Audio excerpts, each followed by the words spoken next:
Hello, and welcome to the full course session on additive manufacturing and 3D printing using Ansys SpaceClaim, your gateway to mastering the latest technologies in 3D printing and advanced modeling.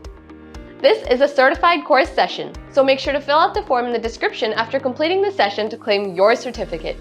You can now proudly share your achievement on LinkedIn to showcase your new skills. At Skill-Lync, we're committed to providing industry-relevant advanced engineering courses. We partner with industry experts to offer top-notch training that equips you with the skills needed to excel in your engineering career. Don't forget to subscribe to our channel for more insightful tutorials and updates on Ansys SpaceClaim and 3D printing technologies. Hit the subscribe button and stay tuned. Here's a brief overview of what we'll cover in this training video. In the first chapter, we'll introduce you to the basics of creating geometry in SpaceClaim. You'll get an overview of 3D printing, 3D modeling, and the Ansys SpaceClaim environment. We'll cover navigation, views, creating 2D geometry using sketch tools, transforming sketches into 3D models, as well as saving and loading your work. We'll also explore tools like the Revolve tool to create more complex geometry. In the second chapter, we'll work with 3D data.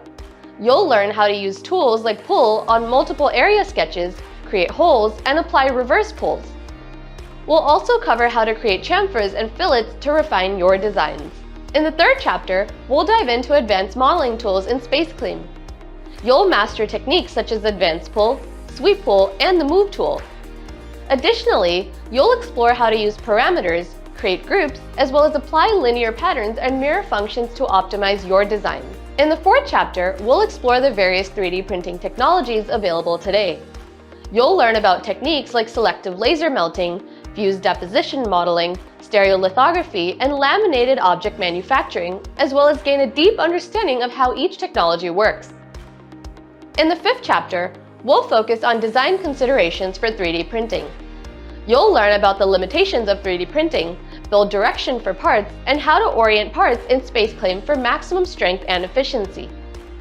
We'll cover important topics such as overhangs, supports, contact areas with the build plate, and how to use brims.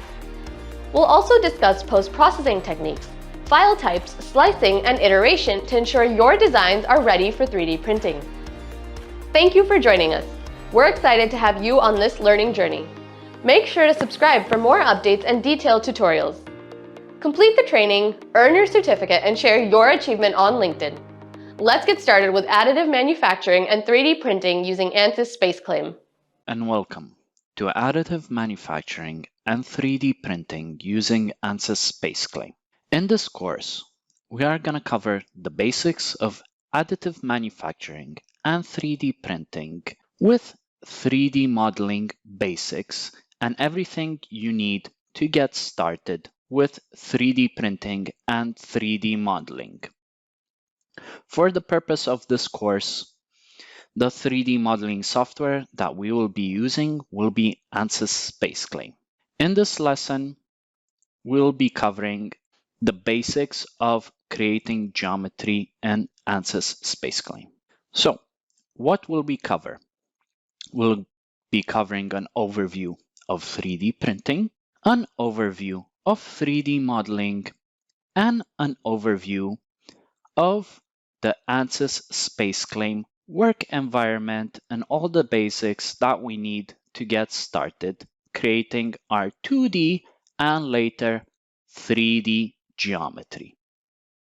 The learning objectives are going to be getting a basic understanding of what 3D printing and 3D modeling is, getting a basic understanding of how to create basic geometry, and getting familiar with the Ansys SpaceClaim workspace, interface, and all the different tools you can use to get started. 3D printing overview. So, what is 3D printing? Well, 3D printing, or more formally known as additive manufacturing, is creating a physical part from a 3D model using a layer by layer building or manufacturing method.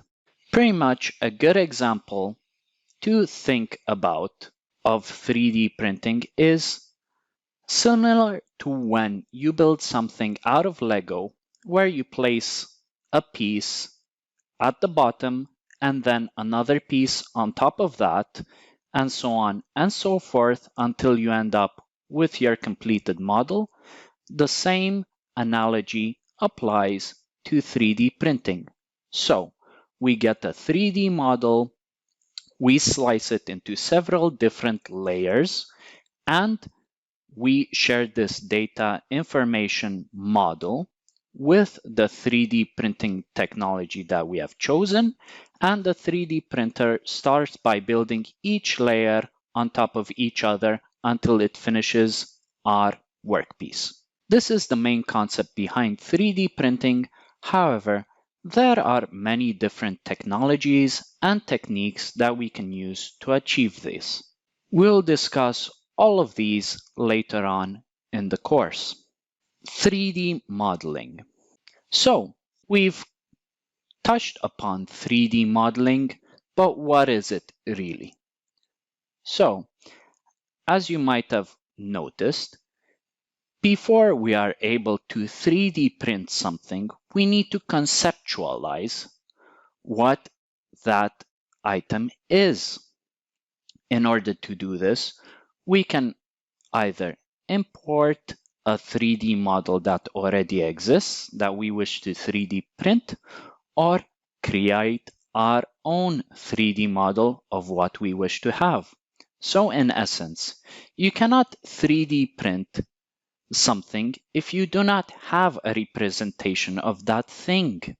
What we actually do is we create a 3D model or we import a 3D model, and once we have that model, we can process that 3D CAD information and adapt it specifically for it to be 3D printed.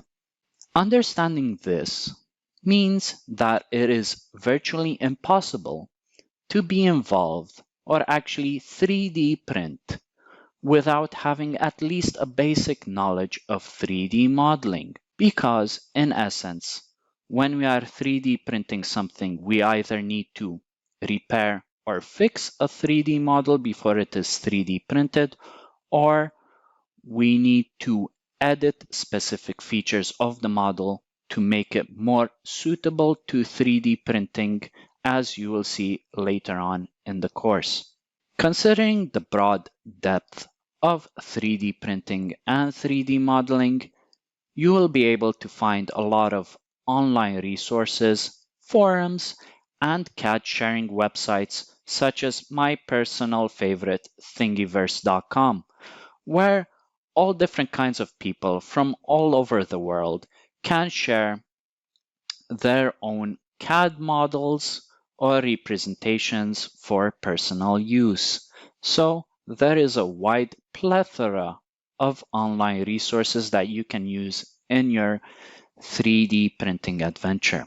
However, it is still very important to understand the basic principles of 3D modeling in order to alter the designs to suit your specific purpose, or to create your own specific designs to meet your needs.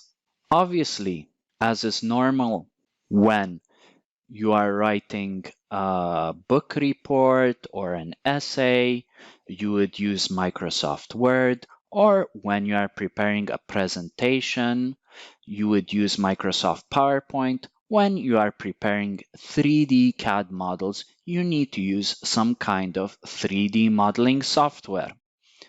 Obviously, there are many different programs or software available that can be used to do this, most of which have similar features and controls that you can use to navigate, edit, and create. For this course, however, we'll be focusing on Ansys SpaceClaim to cover and learn the basics of 3D CAD creation, viewing, and editing in the context of 3D printing. However, all the skills and tools that we learn in this course can be applied to other 3D modeling programs or software.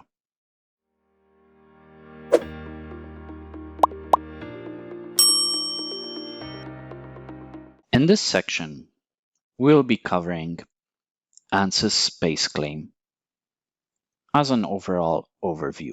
Before we get started, if you have any other experience with 3D modeling software, it is important to know that you can change the default navigation controls and key bindings to suit your preference. So if you've used any other 3D modeling software before and you've become comfortable with the shortcuts and controls that you've used previously, you can assign the same navigation features and controls in Ansys SpaceClaim as well, so you don't have to relearn everything that you've learned previously. However, for the purpose of this course, we will present everything with the default key bindings in order for ease of following along. When you open a new project in Ansys SpaceClaim, you are greeted by a blank workspace environment. To find the options and preferences that I've mentioned previously, you go into File, up top over here, and you go down to this cog with SpaceClaim options. Once you click it, a dialog box will open with a list of different settings and features that you can view and edit. If we go down to the navigation tab, you can see that you have different key bindings and shortcuts for navigation and control. You can play around with these to suit your preferences. However, for the purpose of this course, as I've mentioned previously, we'll be using the default key bindings, which I will cover shortly. So, as I've mentioned, you have your blank workspace environment as demonstrated over here. If you want to look around and change your view, all you have to do is click and hold the middle mouse button and drag. And as you do this, you can see you can rotate the workspace environment. If, however, you hold Control, click middle mouse button and drag, you zoom in and out of the workspace environment. If you hold Shift and middle mouse button, you can pan the workspace environment.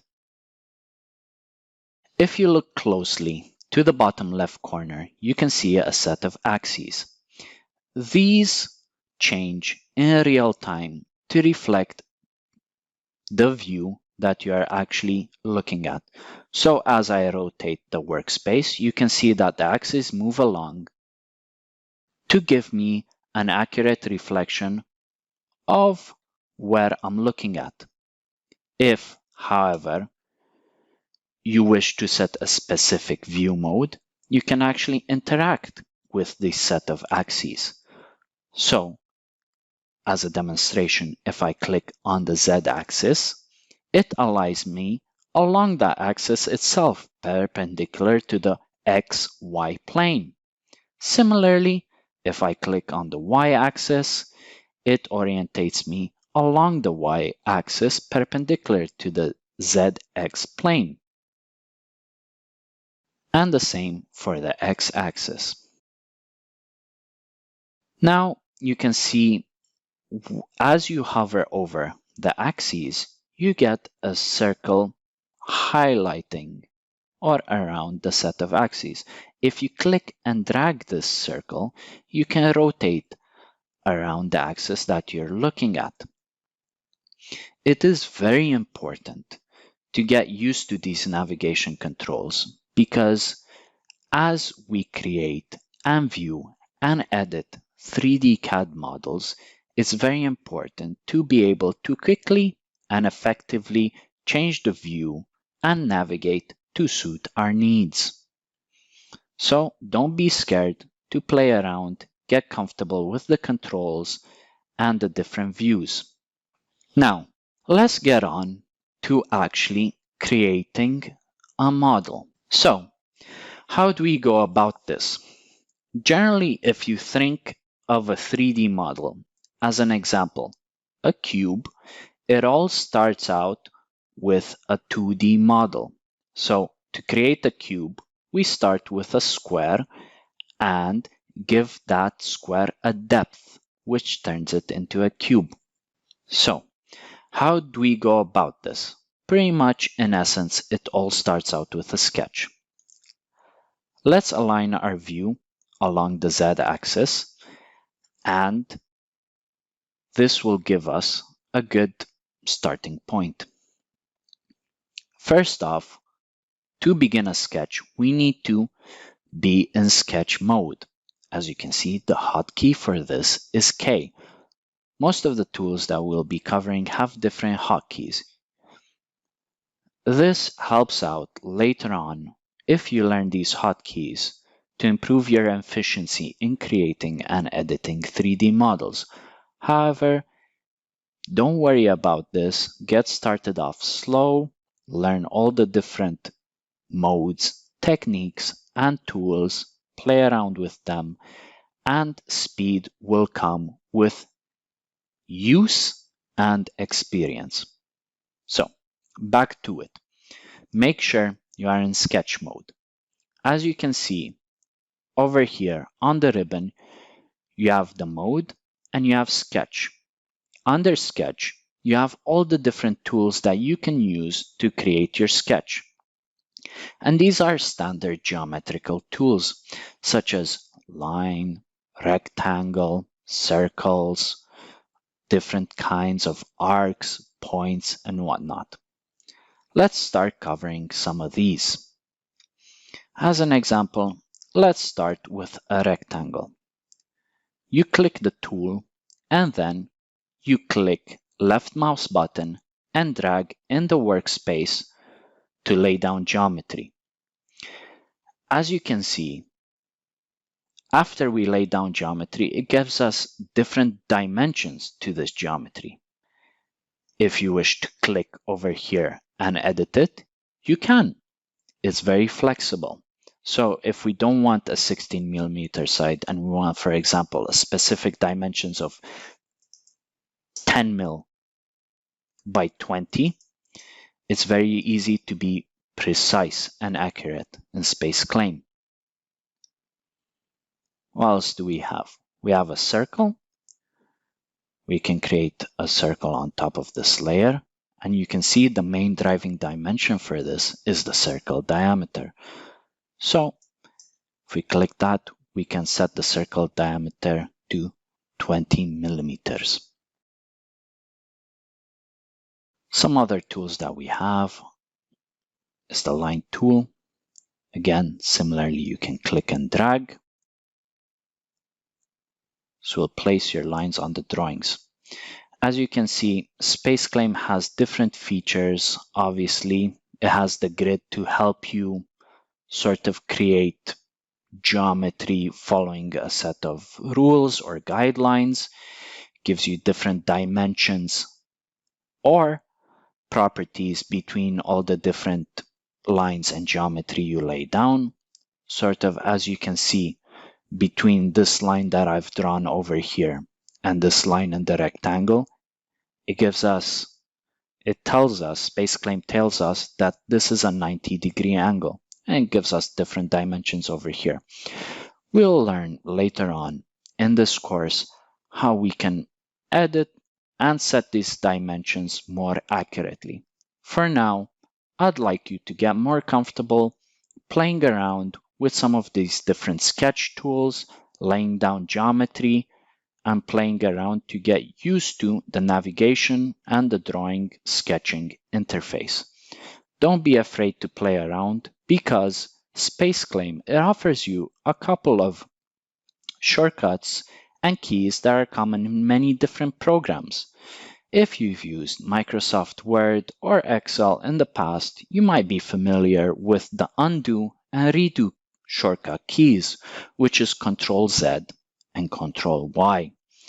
This allows us to quickly undo and redo certain things that we do. So let's say we've accidentally drawn a line all over our sketch and we want to get rid of it. What you can simply do is click Ctrl Z and it will undo any changes that we've made.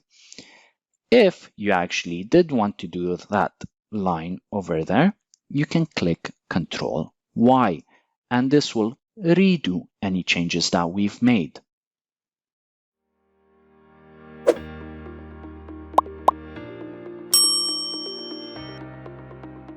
In this section, we are going to cover how we can better modify, edit, and control some of the geometry that we've laid down in our workspace. As we have covered previously, we have learned that you can lay down some geometry in the workspace. However, let's say you'd like to select specific parts of this geometry or edit certain features that we've already laid down, as it's normal to change your mind later on, or you'd like to edit certain features of a sketch that's already down and you don't want to start off from zero or scrap a project due to a previous mistake that we've made previously or because of changing requirements or demands. Obviously, currently, from our last project, we are still in sketch mode and we still have a tool selected as the line tool. So clicking on a part would just make us draw another set of geometry. How can we get out of this tool? Well, just by clicking Escape, which is our shortcut key, this should take us out of the tool. Sometimes you need to click Escape several times because there are certain features of the tool that require you to exit, as is normal with different layers. Once you exit the tool, you can see that you are put directly into the Select option in the Edit screen. If, however, you don't want to fumble around with the hotkeys, you can simply click on the Select tool to exit the tool itself. Once we are in the Select tool, you can see that we can hover over different parts of our geometry, and by clicking on it, we can select this different geometry. Once it's selected, it will give us our dimensions, and by clicking and dragging, you can modify in real time the geometry. What's also important to note is on the left-hand side, you have this little ribbon, and over here you can see under the label of structure, you have Design 1 or whatever you wish to call your first project, and you can see that you have something called curves under there. If we click on this arrow over here, it will expand curves and show you all the different curves and lines you have drawn. And as we go through the tree, you can see that it selects all the different curves in our laid down geometry. As an example, let's say we wish to select the circle. You can either click the Select tool, hover over and click the circle, or if you wish, you can go into the Design tree and click the circle itself. It's very important to know how to navigate and how to select different parts of your model in order to effectively and easily edit them. Once you select your model, as an example, the circle, let's say you wish to have a bigger circle. You can select the circle from the navigation tree, and this will give you the dimensions that have been set for the circle or that you set previously. You can edit these dimensions in real time. Let's say we want the circle to have a diameter of 30 millimeters instead of 20. You click inside the text box for the dimensions, you retype the dimensions that you want, click Enter, and this will automatically update your model and your sketch. Now, let us cover some of the other sketch tools that are not as simple or direct as the simple basic geometrical ones like the line tool, circle tool, or rectangular tool. Over here, we have the trim away tool. What this allows us to do is trim away unwanted line segments from our model.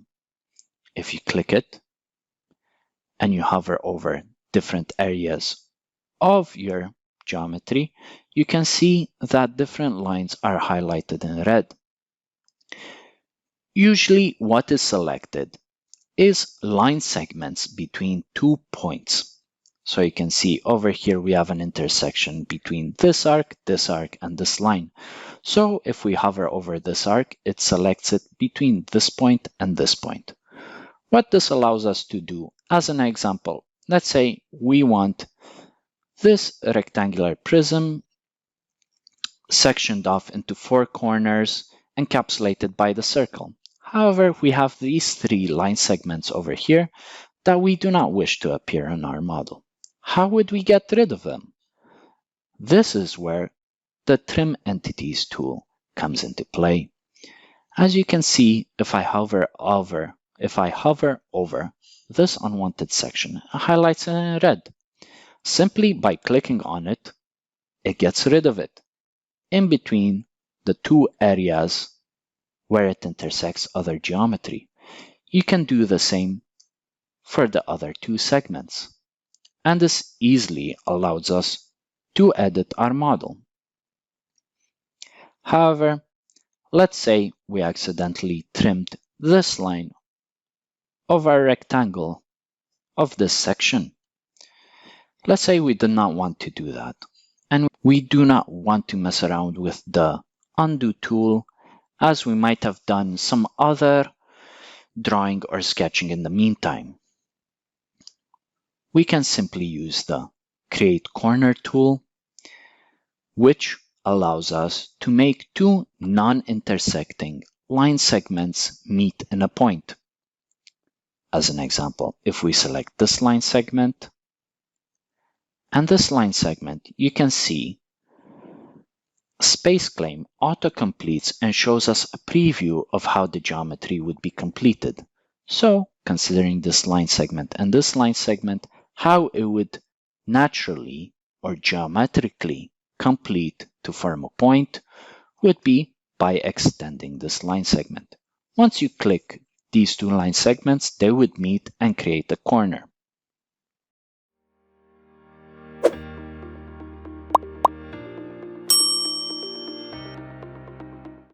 Now, let us cover the Rounded Corner tool.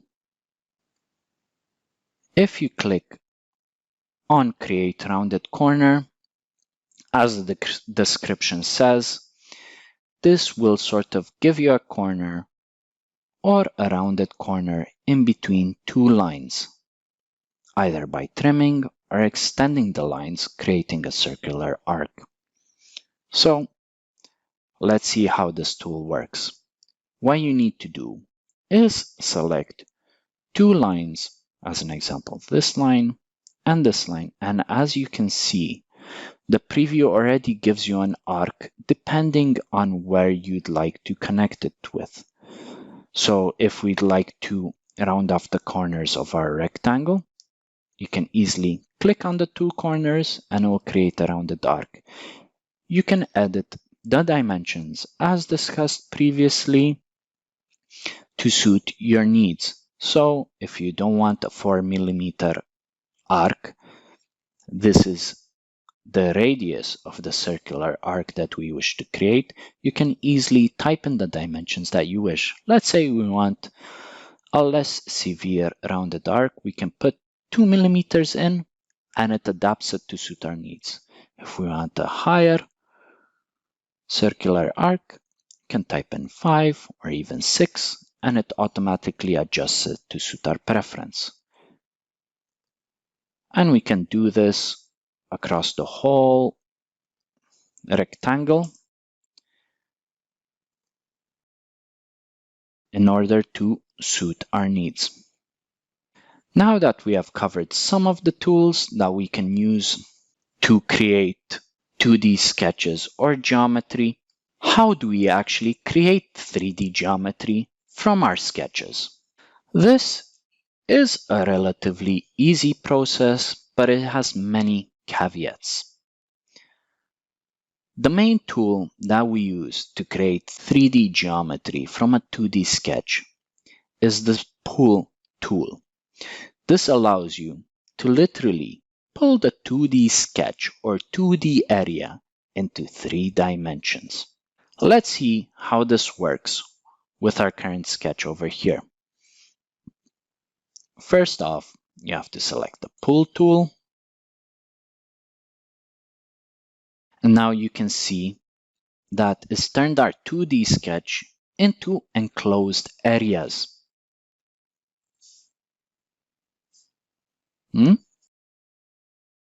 Now, what we can do is we can select an area to model, or actually this is a bit complex for us to do. Let's go back into our curves. Let's select a more simple geometry. This is a good learning experience because it allows me to show you that you can actually, from the structured 3, you can easily delete certain areas or certain sketches that you do not wish to have. As an example, let's just keep the circle and we want to delete everything else. We can just select it in the structured 3 and hit delete, and it will remove it for us automatically. Now let's go back to our pull tool. If you select pull, as you can see, it creates a closed surface area. And if you actually select this closed surface area that we wish to extrude or pull, it gives us a yellow arrow. If you click and drag this yellow arrow, you can see that it actually extrudes this 2D sketch geometry into 3 dimensions. So this is how we can simply or basically create some 3D geometry from a 2D sketch. As is similar with 2D geometry, you can set the different parameters that you wish, such as the depth of the cylinder. If you want it to be 15 millimeters high, you can just type that in, click enter, and it will automatically adjust the figure to suit your needs.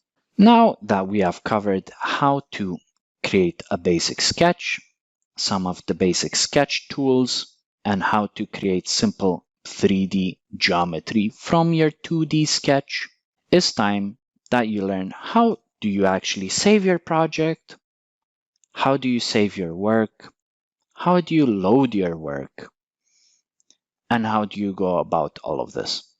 Once you are happy with your 2D or 3D geometry and you wish to save it, you can either click the floppy disk icon, the save icon over here. You can use the shortcut key as per most programs, Ctrl S. You can go into File, Save, or Save As, and then you can define exactly where you wish to save your design.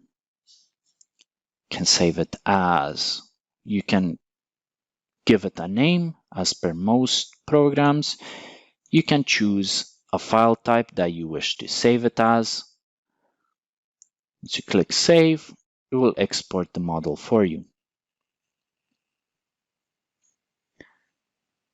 Now, let's say that you actually want to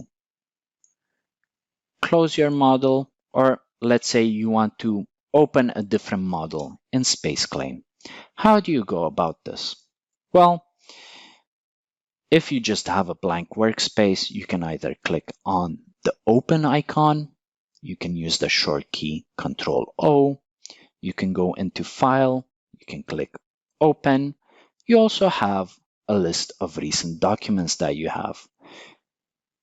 If you hover over these recent documents, you can get a preview giving you additional help to visualize what it is you have designed. If you have several different models, several different concepts, or if the naming convention that you have used is not descriptive enough. So you can either click on the recent documents, you can click open to browse all the different documents that you have. You can double click on your desktop or in the file location on the specific file that you have. You can even, if you wish, you can drag and drop your work into your workspace. So, as you can see, this is the file that we've saved previously. If you drag and drop it into your workspace, it will automatically load the file that you wish to work on. Now that we have covered some of the basics, let's discuss some more advanced or complicated tools. As an example, let's say we do not wish to create a cylinder. Let's say that we wish to create a sphere. How would we get started with this? Logically, we would assume that we'd use a circle, 2D geometry as a base for creating our sphere, similar to how we created the cylinder. However, you don't want to extrude the 2D circular geometry in a straight line. You wish to, however, revolve the circle around itself to create the sphere. So let's go back to our cylinder. We can easily press Ctrl Z, or in this case, because we've loaded it up, that doesn't work. However, in our previous session, if we still had it, we could have pressed Ctrl Z to undo the pull function. However, as I've mentioned, just because in this instance we've closed and reloaded the feature or geometry, it doesn't allow us to undo that feature just because it's lost the history of all those actions that we've completed. So let's go back into Sketch and quickly just redo our circular 2D geometry. So, similar to how we created the cylinder, let's go back into the pull tool. As we can see, if we simply select this face, it just gives us the option of pulling it vertically. However, what we have over here is a Revolve tool. And as the description implies, this allows us to actually rotate the 2D geometry to create a 3D geometry. But it also specifies that we need to define a straight line as the axis of rotation. If we go back into our sketch, we need to define a straight line. We could simply use the line tool to create a line for us to extrude this geometry. However, in the process of creating 3D geometry or more complicated models, it's normal to use construction lines for this purpose. What is a construction line? A construction line is pretty much a reference geometry. So it is not a solid line. It does not have a physical entity or body. It's just something you can select as reference geometry. So you cannot pull 3D geometry off of a 2D line, but you can define the construction line as an axis or a specific point for other processes. So in order to create a sphere, we need to revolve this circle around its central axis. We define the construction line through the center. We go back onto the pull tool. We select the revolve tool, and now it tells us to select an axis of rotation. In this instance, select your construction line. Now select the face that you wish to rotate, which is this face. If you wish, you can rotate the view in order to give you a better view of what you're doing.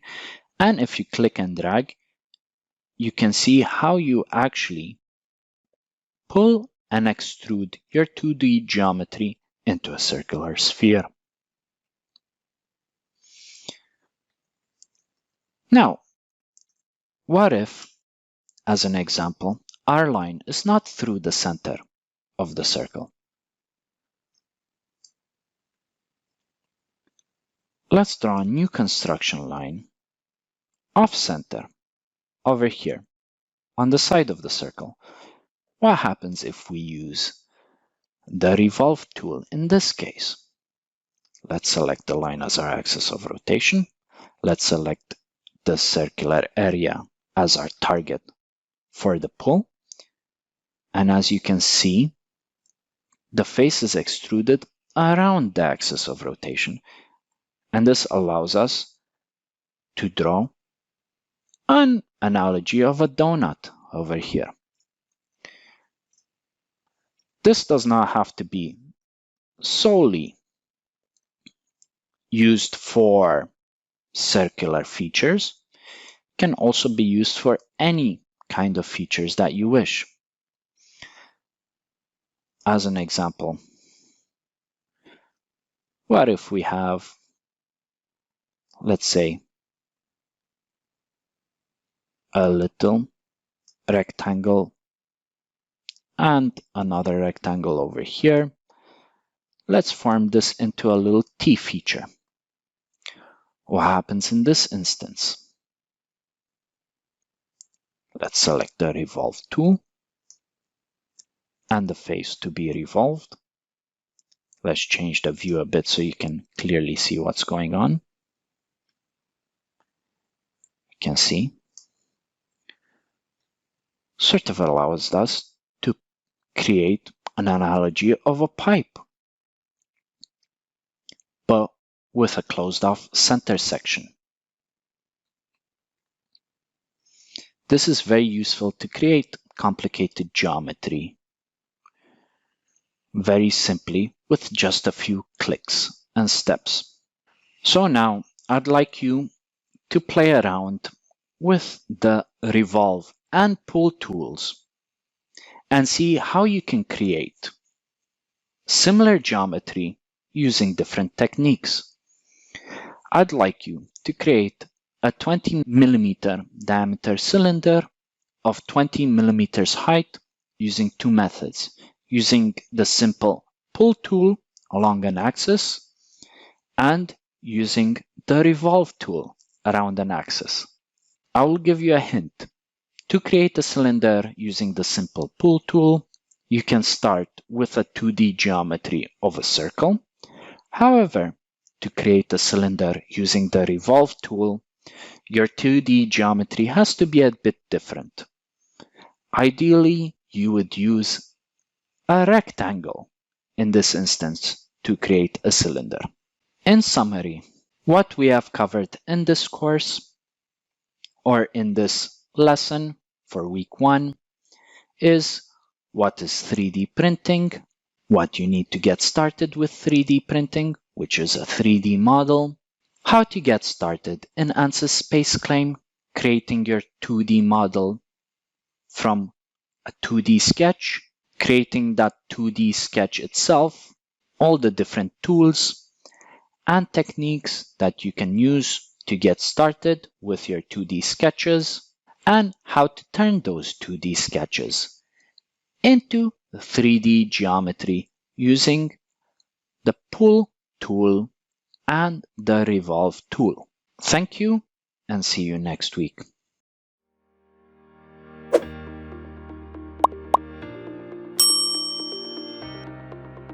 Now that we have covered the tools and the basics from week 1, let's practice using all of the tools that we've learned and see how we can make the best use out of them with a few examples. If we go into our SpaceClaim environment, just align ourselves with the Z plane. I'd like to show you an interesting exercise where you can turn a 2D image from that you might have downloaded from online into a 3D image, how you can import it into Ansys SpaceClaim. We can go into File and open. You can open an existing design. Yeah. Let's find where I put this image. Should be on my desktop. Okay. Let's put all files.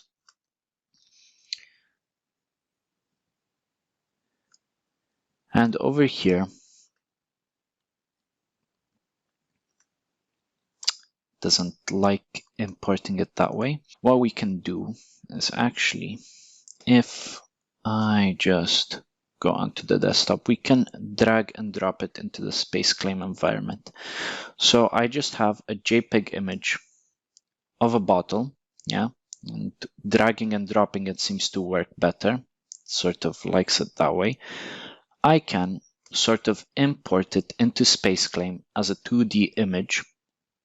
And now you can see I've laid it flat onto my SpaceClaim environment. So if you have not just a stock image, right, you can also have an engineering drawing or diagram. You can just drag and drop it into place, yeah, to import it sort of as a reference guide or reference document.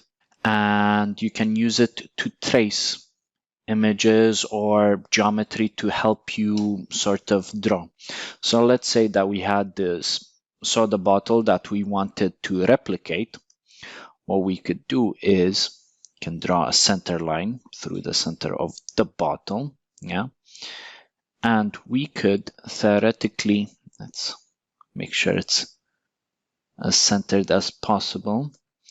We could theoretically trace using the tools that we have learned up to now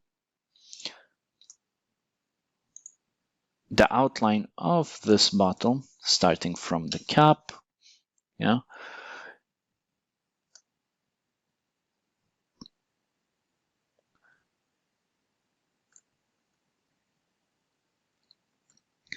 obviously I'm just gonna do it roughly for now.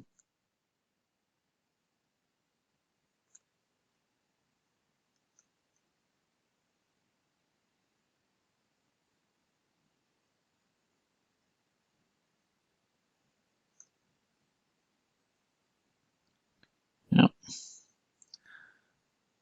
Let's see if we can smooth some of these surfaces using our corner tool. Yeah.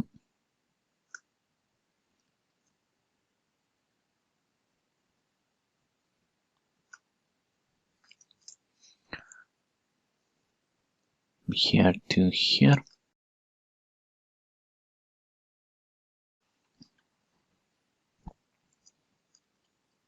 Actually,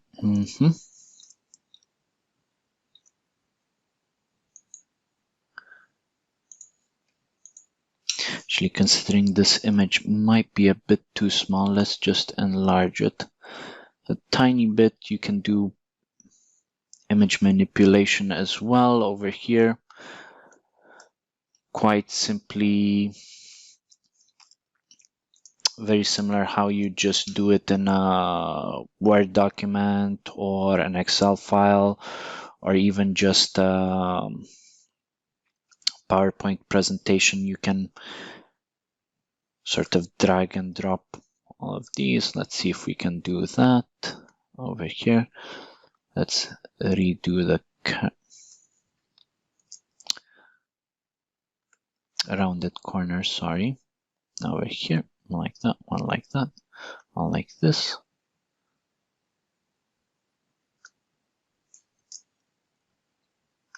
There we go.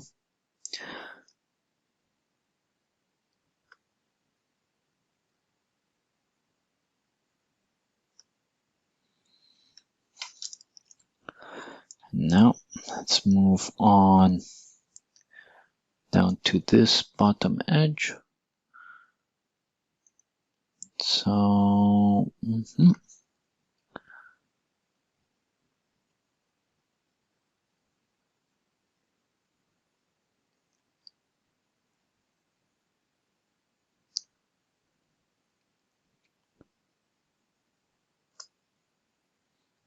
okay, like that. As you can see, I'm pretty much just tracing some quick straight lines over here, just for the outline of the bottle. And then we'll edit the geometry in a tiny amount of time. Just doing some quick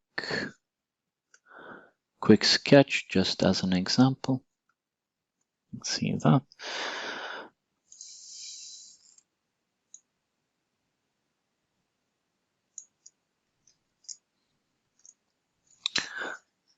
Obviously, you have to choose the right tool for the job.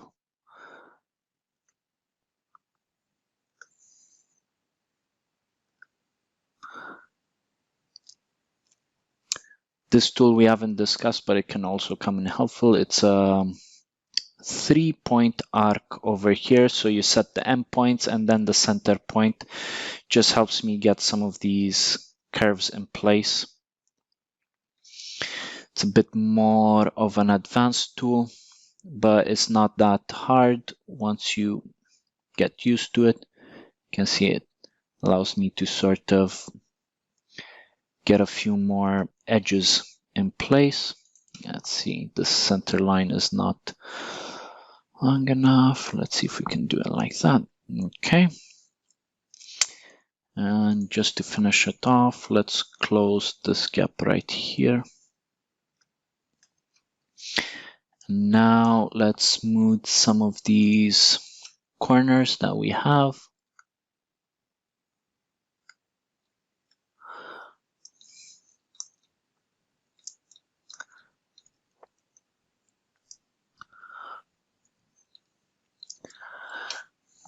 So you can see how I'm sort of using these tools to my advantage, just to quickly lay down some geometry, but at the same time I'm also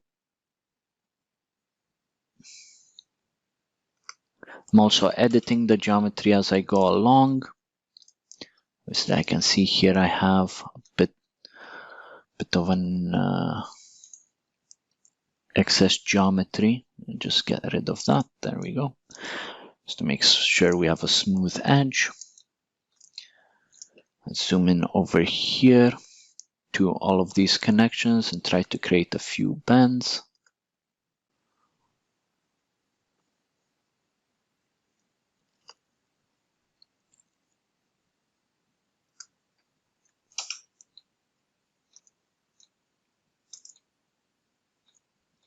Okay. Then over here, do this one as well. Yep. That looks much better, much neater, much nicer. And lastly, do it over here. Okay, there we go. That should be just a rough sketch of this. Obviously, the more time you invest, the better it will look.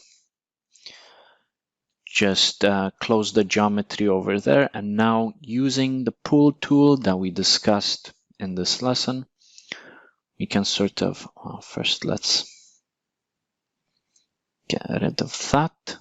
There we go.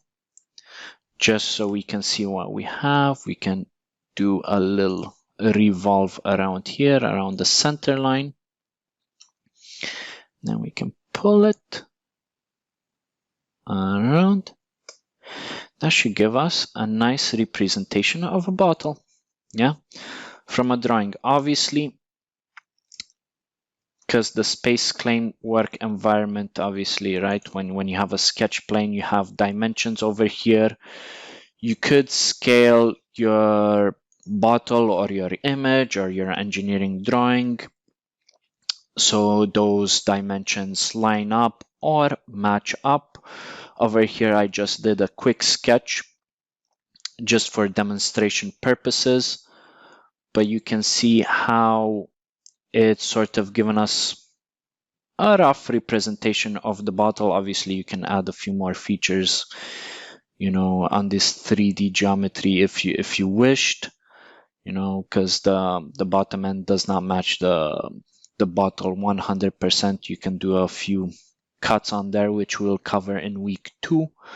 But you can see just after 1 week with some simple line and bend tools, and some reference geometry, we can create some real life applications, real world models off of reference geometry and reference sketches. So pretty much, I hope you are following along. I hope that was easy enough for you to follow. If I just recap what I did, going back, we just dragged and dropped a reference image onto our sketch plane.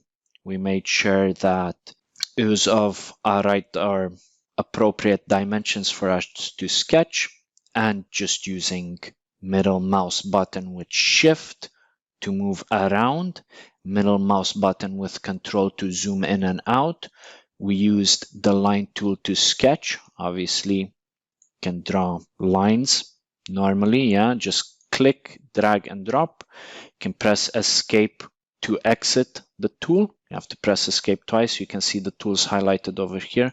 So if I'm in the line tool, I press escape once and it will bring me back into select mode. You can select lines by clicking on them. You can hit delete. That can, remove them, take them away. You can click delete.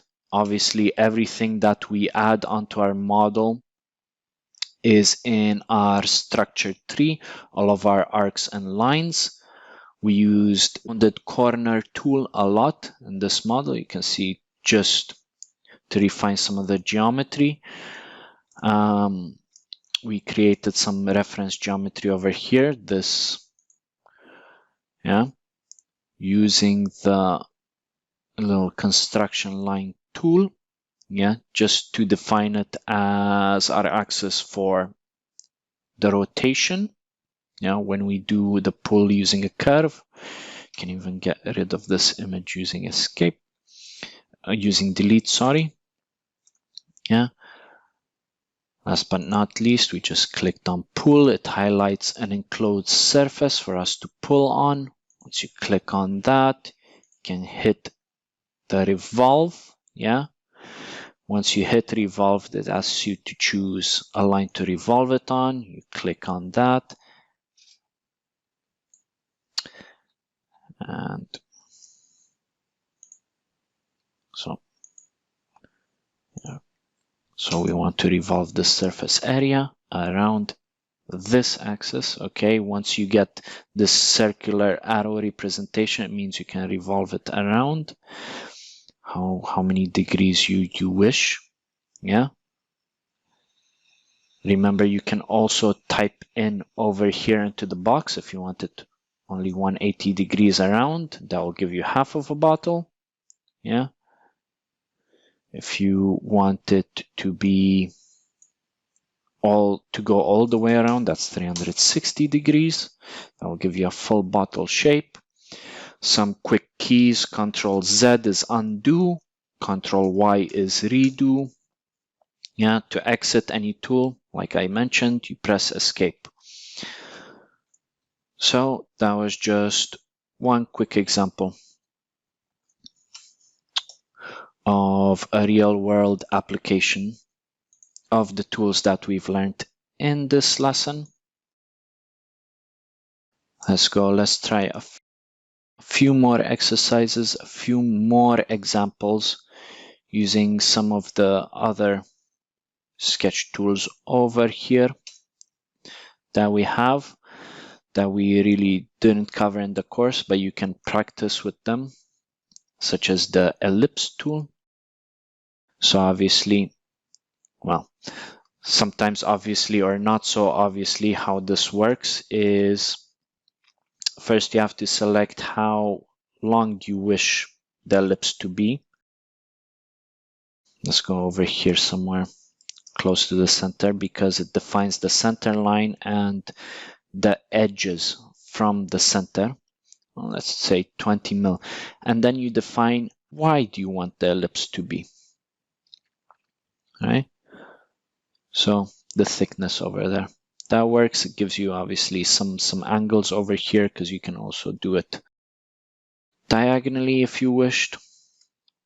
Yeah, and it gives you sort of the center line of the ellipse. It gives you the angular dimensions from the vertical. That's 30 degrees. It rotates it that way.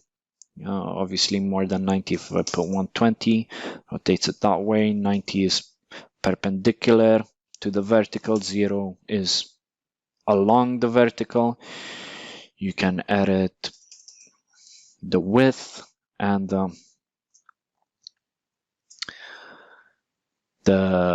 obviously the height of the ellipse as well. Obviously, let's try some other pull tools just for you to get familiar with them. Obviously, you can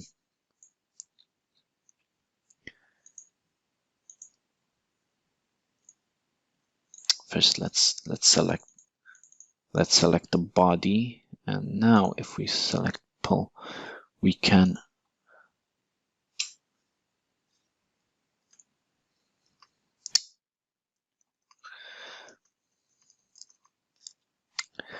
sorry for this.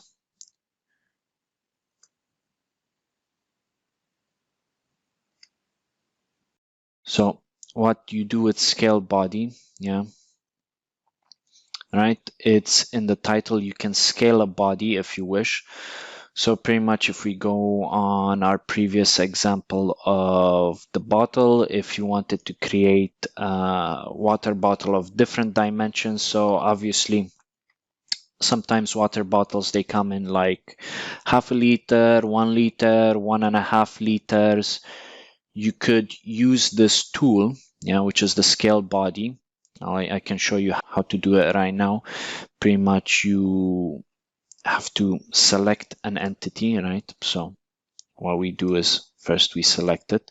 So you triple click your body to select the whole body. If it 1, 2, 3, yeah. Triple clicking selects the whole solid body, yeah. Single clicking just selects a surface. Double clicking selects an edge usually, and triple clicking selects a whole body. If we go into pool and then select or hit scale body,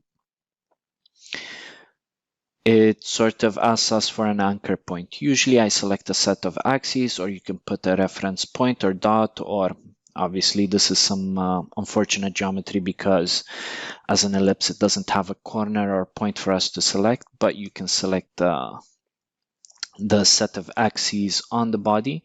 Then you can drag this sort of to give it a different scale, and you can see it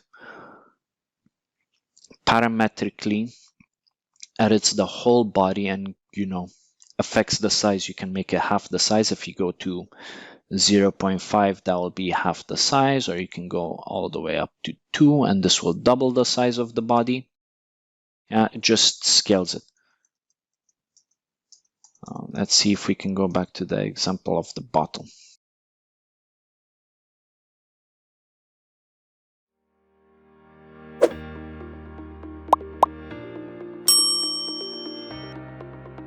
There we go, we have a bottle. Let's move it over here. Let's try this with the example of the bottle. So let's say you have your bottle over here and you want to create a range of bottles. So bottle range 1, 2, and 3. So half a liter, 1 liter, 1.5 liters for all the different products. You select the whole thing, you go into pull, as we described previously, doing it once more. Click on scale body, and now it asks you to choose a point. Select the center point of the axis, and now you can just pull it and decrease it. So if you start with a scale of a 1 liter body, or if you have a 1 liter bottle designed, you can go to a scale of 0.5, and then you have half a liter bottle. And again, if you start with a 1 liter bottle and you go to a scale of 1.5, then you'll have a 1.5 liter bottle. This is simple mathematical relationships between them. So obviously this could come in useful, but it's more of an advanced tool. But then again, it's, it's not that difficult once you practice and play around with it. The more you use these tools, the more familiar you will be with them, the more comfortable you will be using them. Right? So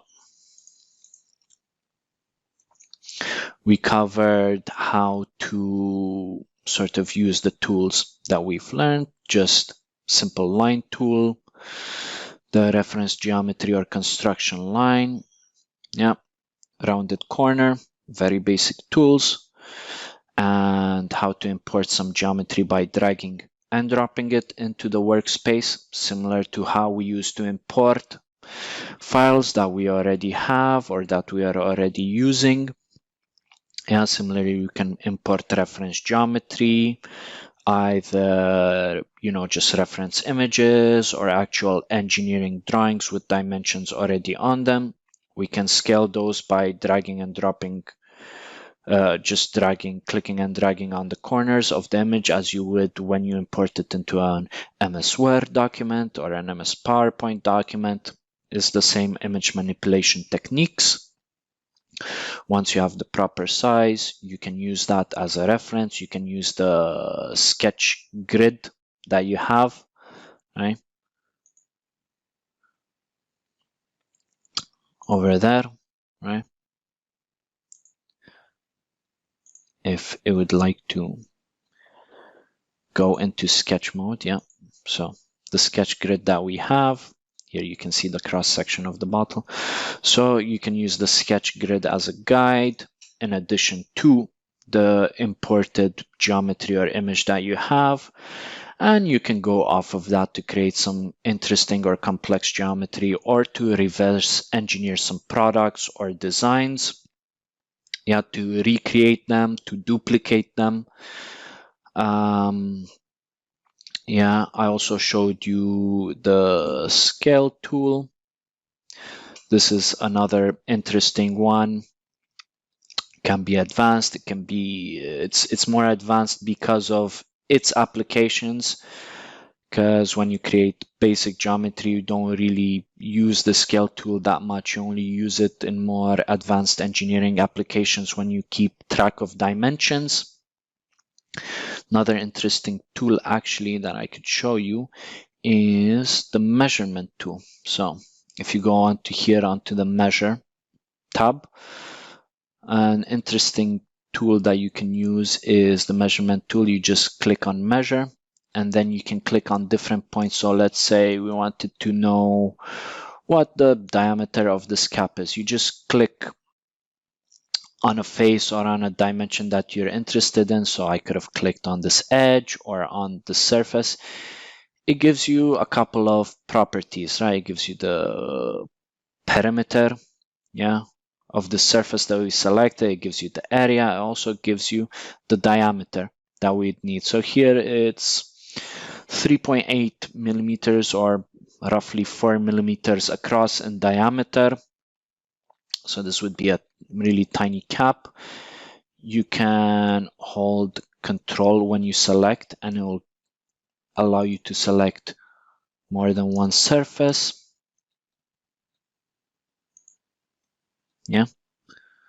So you can measure between the surfaces.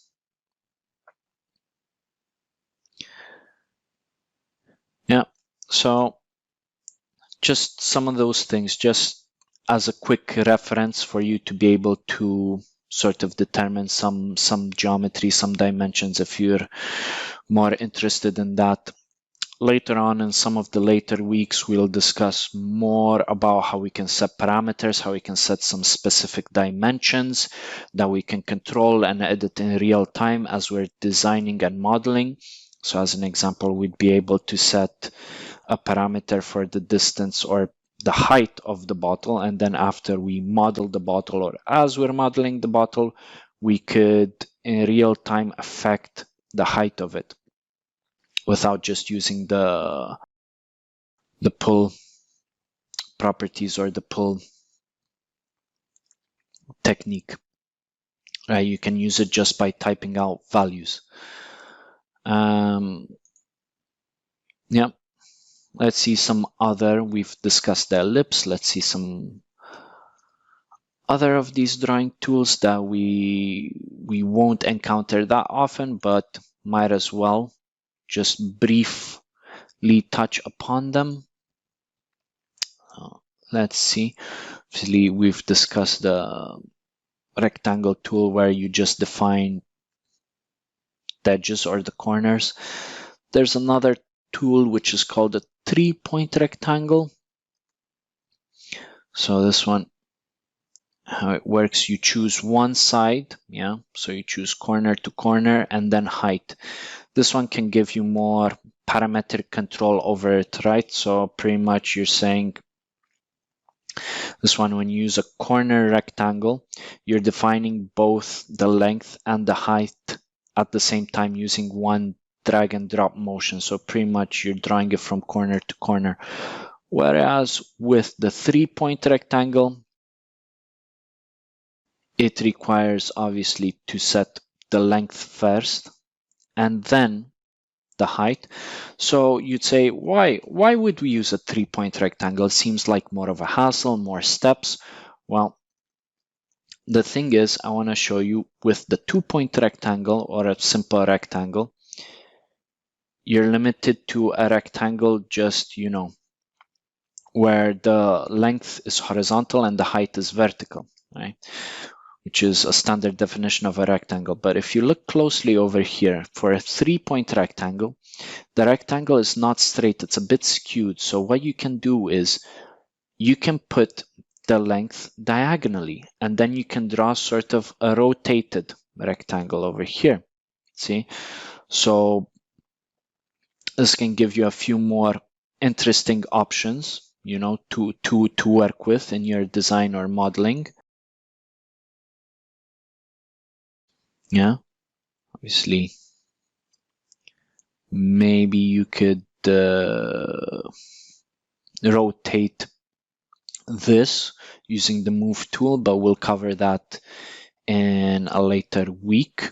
Obviously, you could rotate it like this. I'm just showing you this as an example.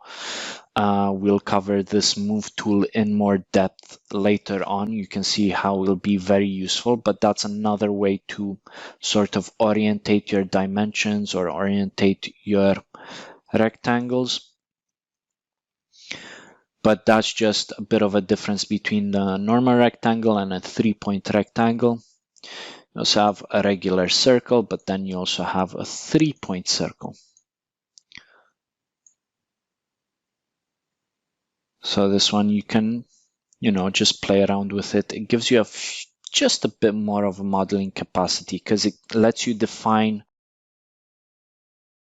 sort of points of an arc rather than just the center and the edge, right? So let's say you had 2 lines and you wanted to sort of inscribe a circle between them. You'd say, wait, over here it's difficult for me to put the midpoint of the circle because of the way the grid is laid out. So you'd always be like, oh, I can't put circle on this edge or on that edge because the center is sort of offset. See, it sort of snaps onto the grid. Well, with a 3-point circle, you could sort of theoretically put a point over there and a point over there. And now it automatically does it for us. So that's another way you can use this tool. Again, all of this comes with experience and practice, sort of finding out all the different ways or all the different techniques or all the different applications of these tools. These are just a few that I'm giving as examples, right? In this section over here, we're just practicing with them. This is what I'm really stressing, or I'm asking you to do, is to go out and actually play around with all of these tools. Do your own projects. Let's say find something that you want to design, something that you'd like to model, or just an interesting design that you'd like to copy. Just play around, practice, set your own goals, set your own projects in addition to the ones that are offered in this course, just so you can get a feel. The more hours that you spend using these tools, modeling, designing, all of these hours will contribute to your experience using the program. And you might learn something, you might figure out something new, a different way to approach sort of some modeling challenges. Another one over here is the polygon tool, right? This one can, okay, so let's clear the workspace. So obviously, let's say you want to design, as an example, a bolt, right? So what do you have over here? You have the diameter of the shape. Yeah, this one is six sides, but let's see if we can go into the properties tab of this, if SpaceClaim wants to let me today. Yeah. Let's go into properties.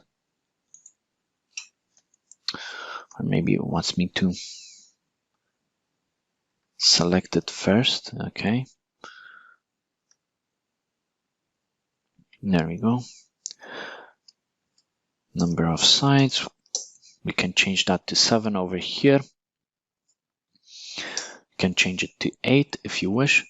So pretty much with this polygon tool, right, obviously we might have touched upon a bit.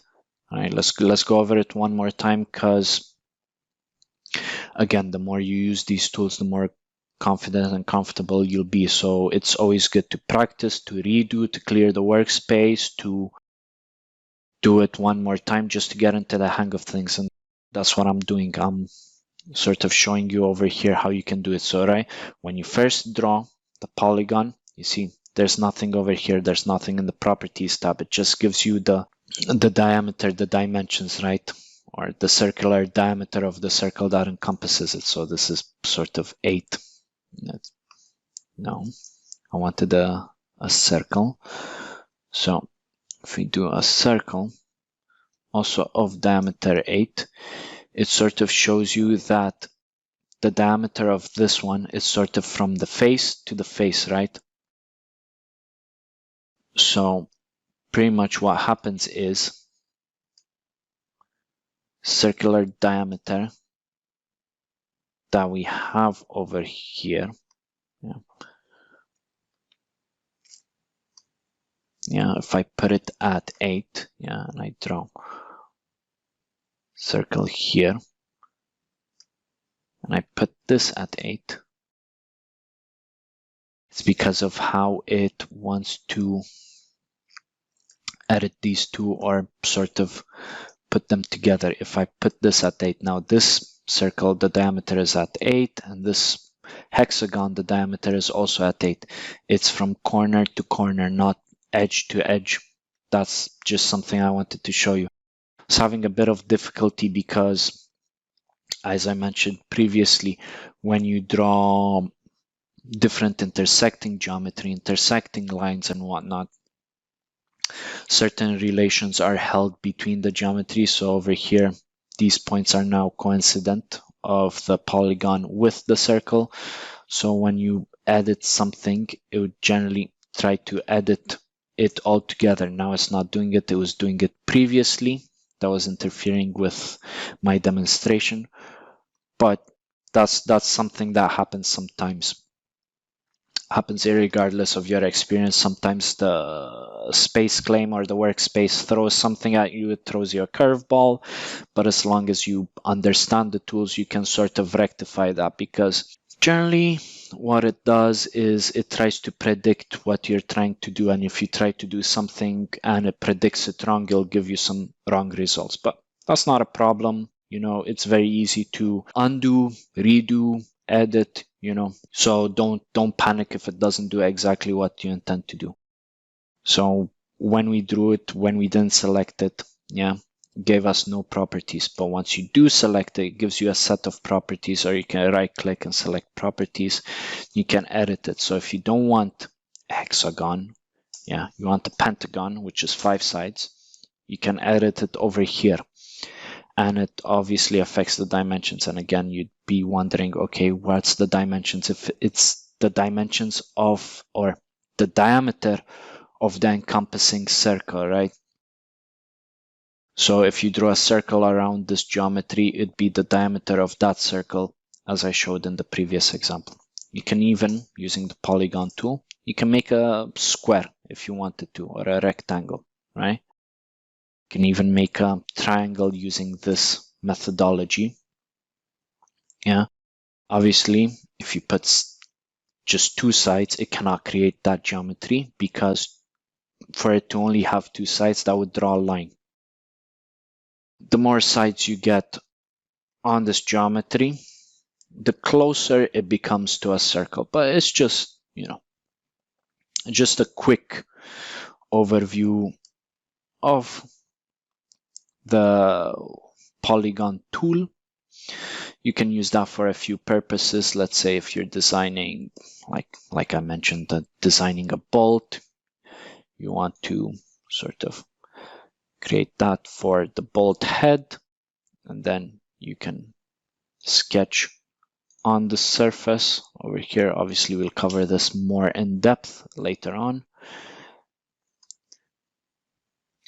Then just pull this out. And then we have sort of an example of a bolt that we can do, right? To actually add the threads in onto this bolt, that's a much more complicated process that we'll obviously describe later on in a different week. But this is just a quick example of how we can use some of these drawing tools to help us on our modeling journey, or to help us create what we desire, or what we want, what we wish. Obviously, we covered the let's do tangent arc, right? So what this one does is, if you have a circle, you can click on a line, and that would create a tangent to that line, or a tangent arc to that line. Also works, let's say, if you have a line, and where is it? There we go, tangent arc. It creates a sort of tangent to that line, or to that point where you described it. Sort of like just a simple arc tool, but this arc, sweeping arc, you select the center, then you select the 2 points of the arc. It's just different tools, different modeling techniques. Obviously, you can achieve most of these effects. There we go, there's the tangent line. That's what I wanted to show you. See how I click the circle, I click the curve, and then you can draw a line, but it remains connected with the circular curve. It's another thing that you can use. Obviously, you can change the angle. You can set it at 170 degrees from the horizontal. Just different things, different modeling tools that you can use. Points can be quite useful. So I'm not saying that some of these tools that I've just shown you right now are not useful, like the ellipse or the 3-point circle. They each have their own purpose. Some purposes are more encompassing than others. but you can achieve most of these things or most of these effects using a combination of tools or just one simple tool, as I've shown you with the rectangle, how you can have a slanted rectangle, but you can achieve the same effect using a normal rectangle and rotating that geometry. One more useful tool that I can show you is when you click select, obviously you can select each one individually. If you hold Control, you can select multiple ones. Same with Shift, you can select multiple lines. You can go into the design tree, you can select all of them here using Shift and click. You can also, if you expand the select tool with the bottom arrow, you can use a lasso, box, polygon, paint, boundary. What are all of these? So pretty much, if right here what I'm doing, when I'm clicking and dragging, this is the box select tool, right? But pretty much it's a bit hard to show you if you don't actually see my keystrokes or key motion. But pretty much if I just have a simple select, selected, you can click and drag and this will create a box, right? But this is called the box tool. But if you click and you specifically select box, you can click once and let go. You don't have to click and hold the left mouse button down and drag. Just click once, and then after you let go of the middle mouse button, it's pretty much the same effect as clicking and dragging, but it's a shortcut just straight from the select tool. Just clicking and dragging does the box selection. If you use box tool, you can just click once, drag, click again, something like that. That's also useful in certain situations where you have a lot of geometry, where you need to zoom in and out when making your selection. You can also use a lasso, which is pretty much you just lasso around, sort of. If you imagine you have a rope and you want to encompass all of them, or using a freehand drawing, you can use a polygon. So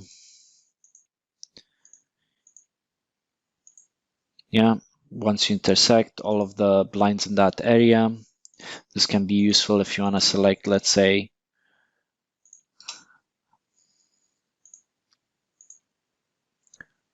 select here only this side, except this line. You can do it that way.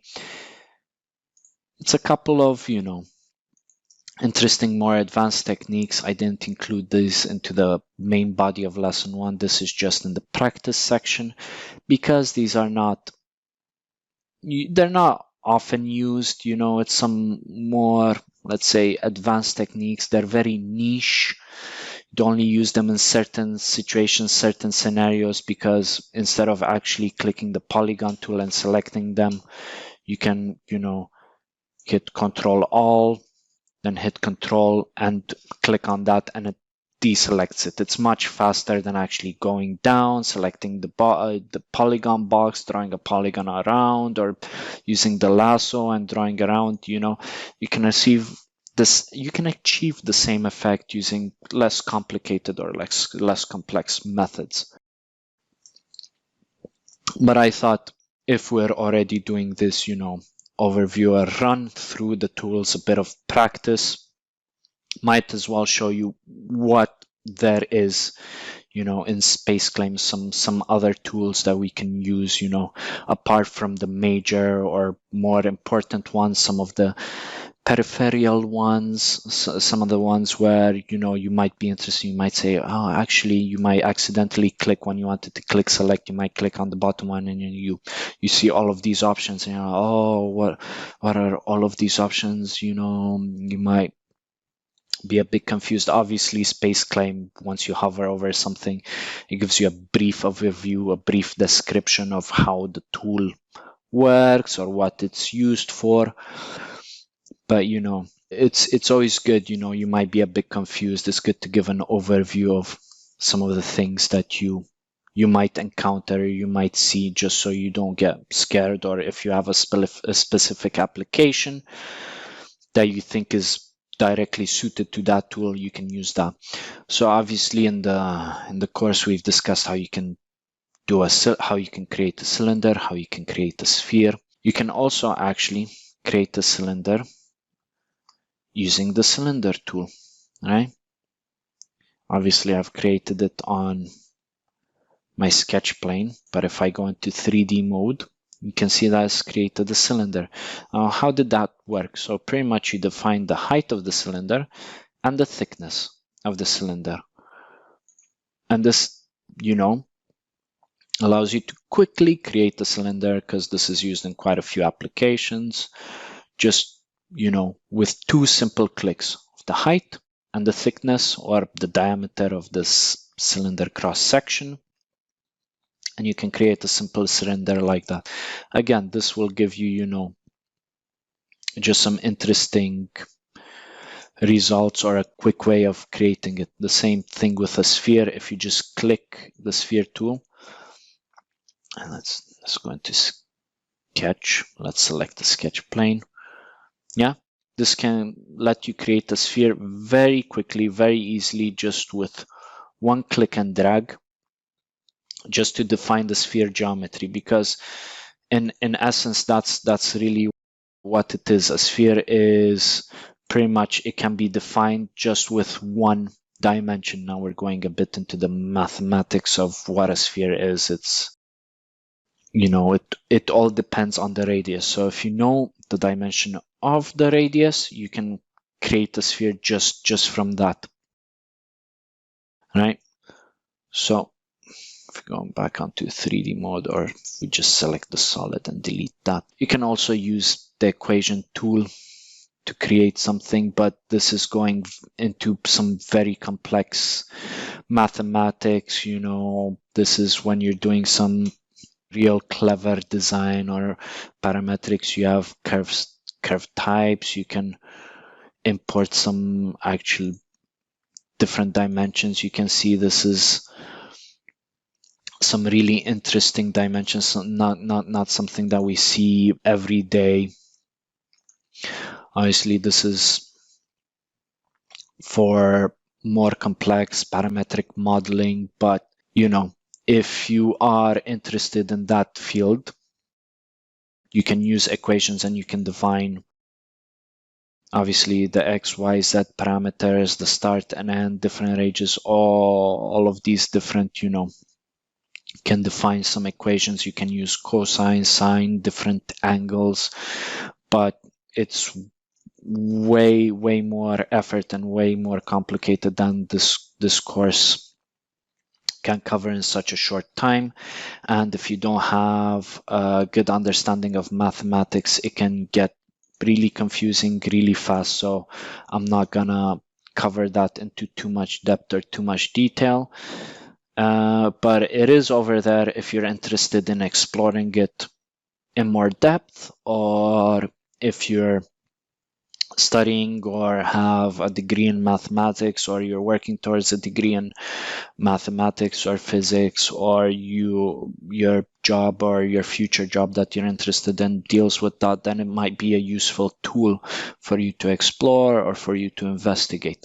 But that pretty much covers sort of the drawing tools that we have, the important ones, and some of the not often seen tools, like the 3-point circle, 3-point rectangle, 3-point circle, ellipse, polygon, some of different select methods that you can use, how you can create cylinders and spheres using the body buttons, how you can create a 3D object using an equation. But please try to focus on the main tools, which is the line tool, the circle tool, the 2-point rectangle, how you can use construction lines when you want to do a pull sweep or pull rotation. Try to practice with the normal, pull tool, just that for week 1. If you know the basics, you can really create most of the things that some of these other complicated tools that I've shown you over here can create, but it'll just take you a bit more time, a bit more effort. But considering that the time and effort that you would spend actually troubleshooting some of these more advanced tools, in that time, you can create the same effect, the same geometry using the simple tools and just a few more clicks. But in the end, you can achieve the same effect. So don't be discouraged if you say, oh, I'm not comfortable with some of these other tools, or if you don't know all of the tools in too much detail. As long as you know the basics, you can get by and you can create pretty much geometry or models for most, 90% of applications.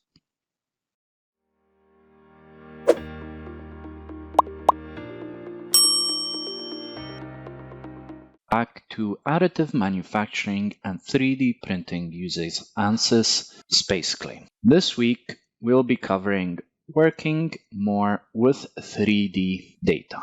In the previous week, we discussed what 3D printing was, how 3D modeling is related to 3D printing, how the two work together, and how we can start creating our own 3D models starting from a 2D sketch. We covered sketch mode and 3D mode. We covered different sketch tools that you can use to create your 2D geometry.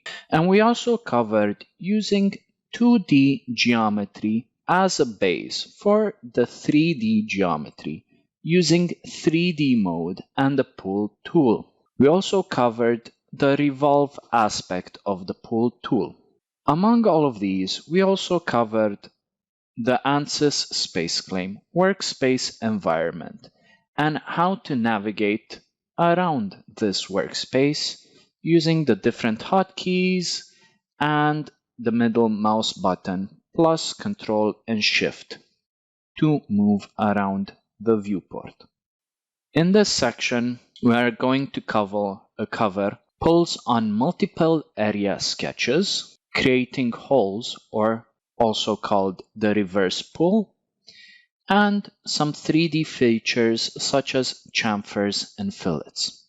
The learning objectives for this week are learning how to use the pull tool on a multiple area sketch, learning how to sketch on the surface of a 3D model to create some reference geometry, learning how to use the pull tool to subtract data from 3D geometry or to cut away parts or sections of 3D geometry, and also learning how to use the fillet and chamfer tools on 3D models.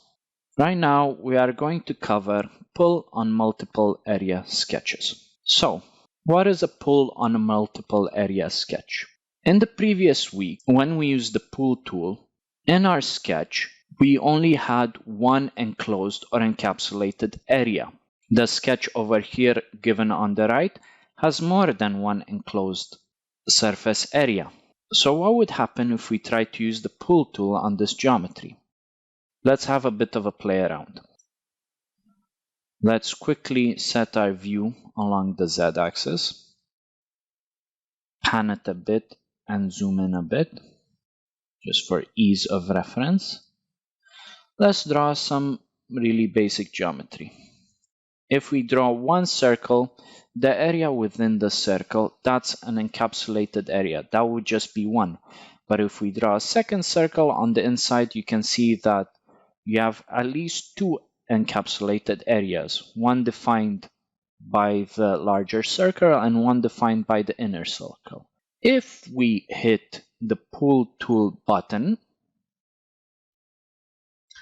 what's going to happen is obviously it turns our sketch into surface areas, but if we highlight or hover over the sketch or the surface areas, you can see that it allows you to select more than one area of the sketch. This is the multiple area that I was talking about previously. So, what happens if we select the outer area of the sketch to use the pull tool on, and we just drag it? It only affects the outer area of the circle. But what if we wanted to pull all of the area, encapsulated area, by both of the circles. You could also click the inner area and pull this out as well. But obviously, it's not that easy to actually align them through one pull operation. There is a much simpler way to do this. If we just hit Ctrl Z to revert back to the initial flat 2D geometry, if we click on the first area and hold Ctrl or Shift to select the second area as well, as you would normally in a Word document when you want to select different or multiple sections, similarly in Excel as well, you'd use the Ctrl and click method to select multiple items, or Shift and click to select all of the items in a row. You can do or use the same hotkeys in SpaceClaim. Once we select both areas, we can actually pull both of them at the same time. Now let's go back. So you can pull one section, second section, and you could create some relatively complicated or interesting geometry using this method. If we just get rid of this and experiment a bit more with some additional geometry.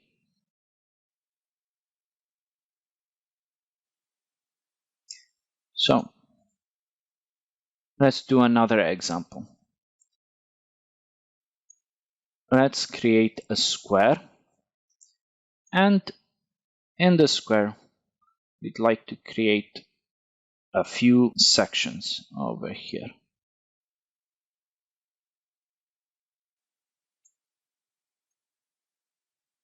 Just roughly sketching these things. You can see how quickly, with just a few clicks, we can create a nice little drink holder tray, or by clicking the circular surface areas over here, selecting all of them using Control, you can create an analogy of a little Lego brick. And obviously it affects all the highlighted areas at the same time, the pull tool. Similarly, as we covered in the previous week, if you wanted to give some specific dimensions to your pull or extrude, you can do this right next to the parameter window box. So if you wanted to give it an exact dimension of 5 millimeters, you can do so. Also, if you wanted to affect this one as well, you could also do that too. So we covered the pull on a multiple area sketch. Yes, an additional thing that I need to mention. So if we go back a few steps, when we are at this point, if we just wanted to create a little flat plate with 4 holes in it, you could simply just extrude the outer surface area. However, if you look closely in the design tree, you still have a surface body over here in the whole section. That was defined initially when we are doing the pull. If I go back another step, this is a whole surface area that was created when we entered 3D mode. After we pulled this section of the model out, we're still left with this surface area, which is not technically a hole. To get rid of that, you can simply select that surface area and hit delete, and there you go. Doesn't exist anymore, it's simply a hole. Or you could just simply, with the select button, select each one and delete them in turn. That's in case you wanted, let's say, to have a few holes and a few sections to be extruded. So if we selected these ones and pulled on this area, we could have 2 protrusions and 2 holes. simultaneously. Okay, so we covered all of this as well in the example or demonstration. Okay, let's move on to the first exercise. This one should be relatively simple. This is for you to play around and experiment a bit with multiple area pulls. I would like you to create a representation of a staircase from a simple 2D geometry or sketch that's analogous to 4 simple squares connected to each other. And using the multiple area pull, create a stair step effect.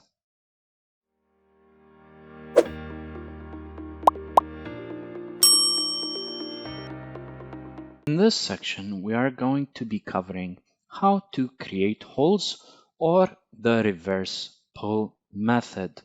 Now that we have learned how to create 3D geometry from a sketch using the pull technique by adding material, it's also time to learn how to modify existing 3D geometry.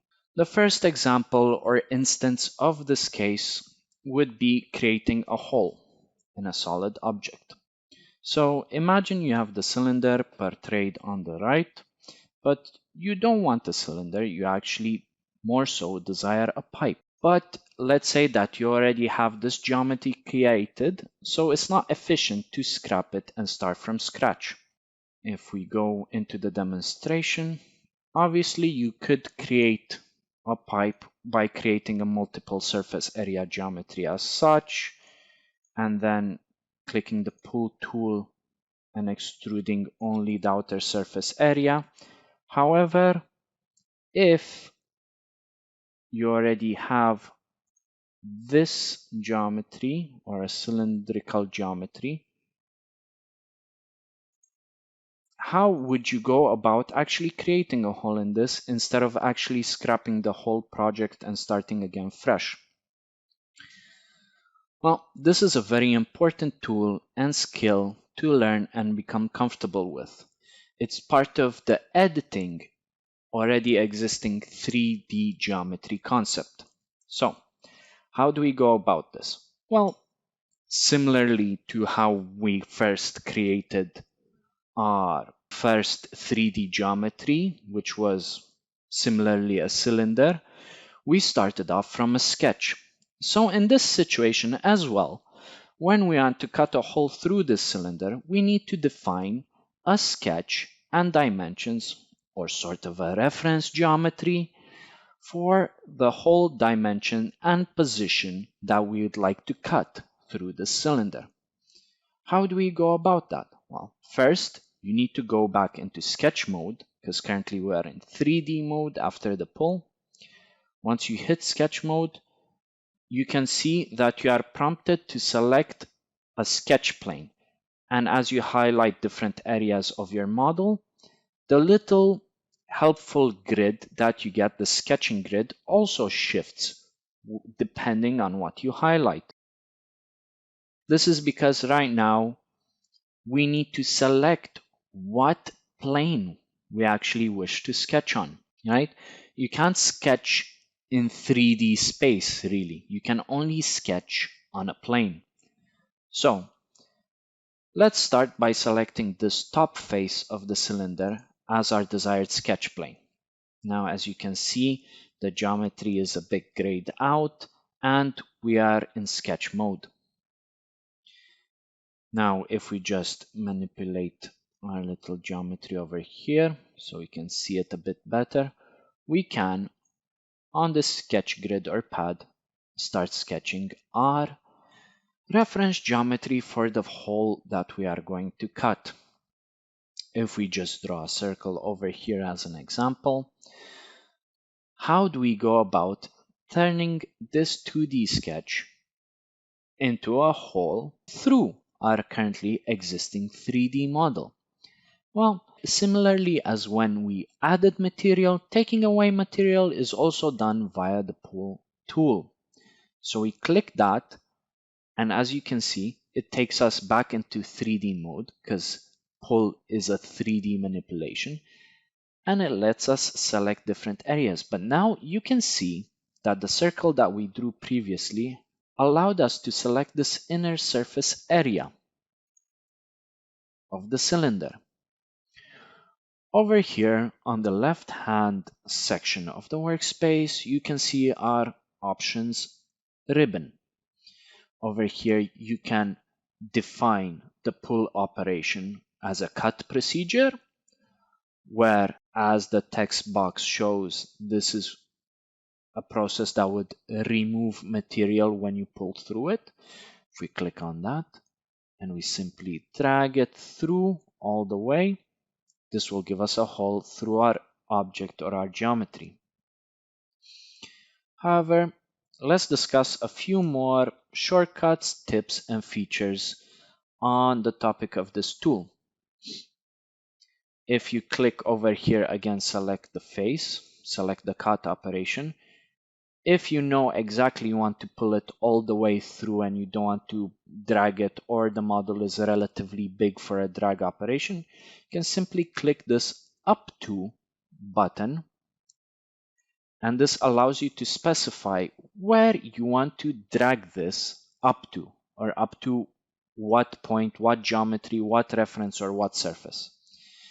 And in this scenario, if we simply click on this bottom edge, we're telling SpaceClaim that we want to drag this top geometry all the way down up to, as the name of the tool implies, this surface over here. And it does it automatically without any dragging operations. Obviously, you can do a lot of quick 3D geometry manipulation if you know all the hotkeys for this. However, let's say, and this is another good learning opportunity, that you wish to modify or add a hole on the outer surface area. As you can see, if we select sketch again, it doesn't really allow us to select this surface on the outside, or it doesn't give us a sketch plane preview. That's because it's really hard for SpaceClaim to actually infer or determine where ideally you'd want to place the plane on. So how would we go about this? Well, over here on the Create tab, you can see that you have a nice little rectangular looking button which is called Plane. And this one, what we can use it for is to actually define a plane in our geometry, an additional plane to what we already have. And as you can see, this one actually gives us a preview of where we'd like to place the plane. So as an example, let's place the plane over here just on this surface. Again, please note how all of the actions that we do are reflected in the structure tree on the left hand side. So once we added the plane, it also appears here on the structure tree. If we go back into sketch mode, you can see that now it lets us define our sketch plane to be this previously defined plane or newly defined plane that we've done.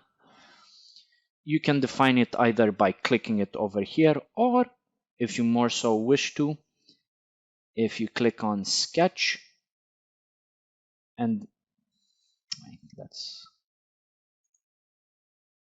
okay. I had the plane tool selected, sorry about that.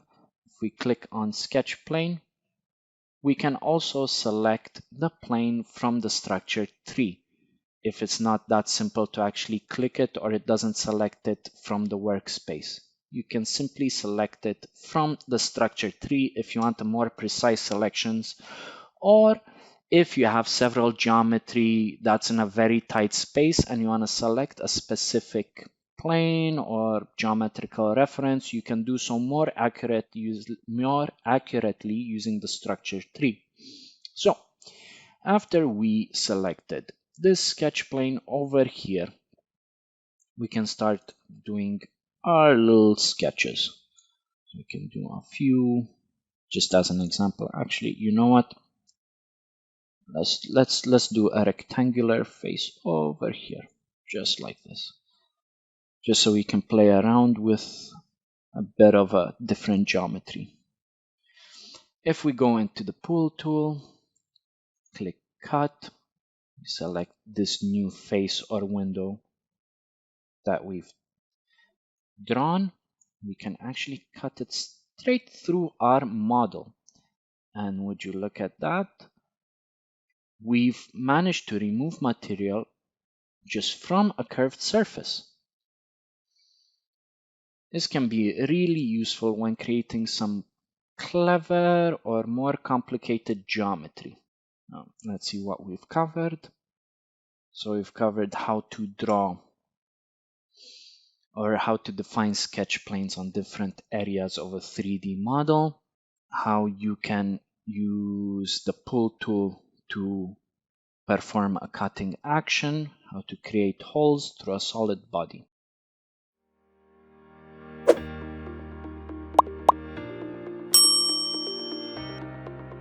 In this section, we are going to be covering chamfers and fillets. So, what are chamfers and fillets? Imagine you have the hammer representation on the right? Over here, the handle, you can see it has a lot of sharp edges or straight edges that could get quite uncomfortable to hold when using the tool. One way to actually smooth out these edges after you define some, let's say, preliminary geometry is by adding a chamfer or a fillet, which is pretty much rounding off of the edges over here. So how do we go about this? Let's go back into our SpaceClaim environment. Let's get rid of this geometry that we've drawn.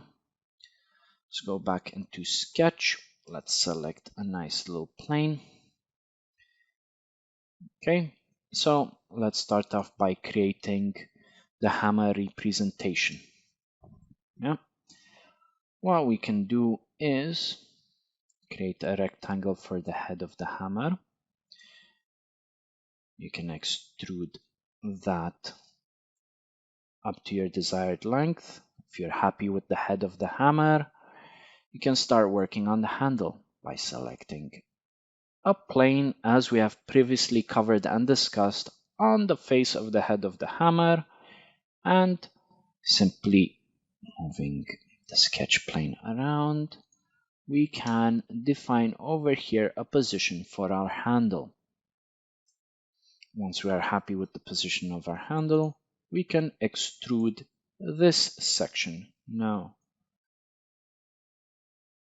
So extrude it. Let's say once you are happy with your selection,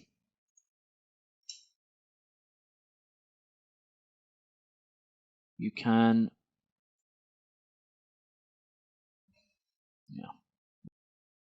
let's say we're happy with that handle. Now let's move on to creating the chamfers and fillets. So where do these lie? They're not necessarily over here in the tool ribbon. We have to go back into the pull tool. And over here, again, in the options section, if you look down, you can see you have a round and a chamfer option. However, it doesn't let you select them because they are grayed out. This is because you need to select first what geometry you'd like to edit, as is normal with the pull tool. So if we selected, let's say, this area, this surface area, it allows us to edit the length of the handle. However, up to now, we have only covered selecting areas to edit. What happens if we select a line to edit? Now you can see that we don't have the preliminary or the original extrude options that were highlighted. We have the bottom row of options that are highlighted. The first option that we have is round. That's the one highlighted by default because it's the most used or most common one when editing edges. Just trying to find a nice little view to show you. So if we zoom in a bit, what happens, you can see this arrow over here. It's sort of perpendicular to the line facing it. What happens if we drag on it? You can see that it starts to create a nice little rounded edge on the edge that we've selected. This is what the round button does, or round option does. This is called a fillet. Yeah, a chamfer is similar to a fillet, however, it's more of a straight edge, and you can swap between the two options very easily by clicking these buttons or by using the hotkeys. You can also define the radius of the fillet that you want. Over here we have 0.72 millimeters, just done through clicking and dragging. If we set this to 2 millimeters, it automatically updates it. What we can also do, if I do a bit of Control Z, you can select multiple edges to edit at the same time instead of editing solely one singular edge. And now if we drag, you can see how all 4 edges are edited at the same time. There's one very important thing or very important feature to note. You can see over here, the maximum that it lets me do is 2 millimeters. What if we actually define a value larger than 3 millimeters? Actually increases or edits the whole area. It actually adds material. As you can see, it increases our initial circle or initial rectangular surface area that we had. This is because Ansys SpaceClaim has a couple of smart features where it can interpret what you would like to do. Sometimes that's beneficial, sometimes that's helpful, sometimes the interpretation or extrapolation of the data is not as accurate or is not exactly what we'd want or we would wish. But in this case, you can do those chamfers or that fillet. And then you have a smooth edge over there. Now it's time to move on to the second exercise. In this exercise, I would like you to use a lot of the sketch tools that we have covered in the first week, such as the Trim Entities tool, and I'd like you to use the chamfer, the fillet, the multiple area extrusion that we have covered in this lesson, and the cut option of the pool tool to create a sort of wheel analogy as is portrayed by the bottom image going from the top image geometry. If I give you a bit of a hint or a starting block, if we just get rid of this and go back into sketch mode,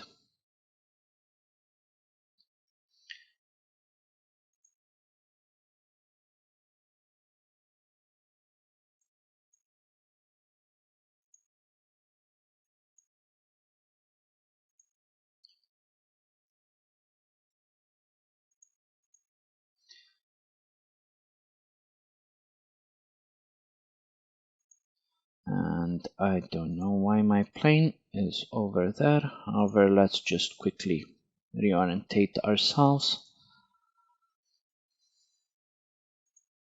There we go.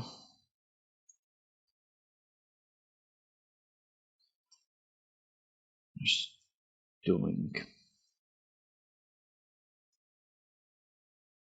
doing some random geometry over here just for the purpose of this example.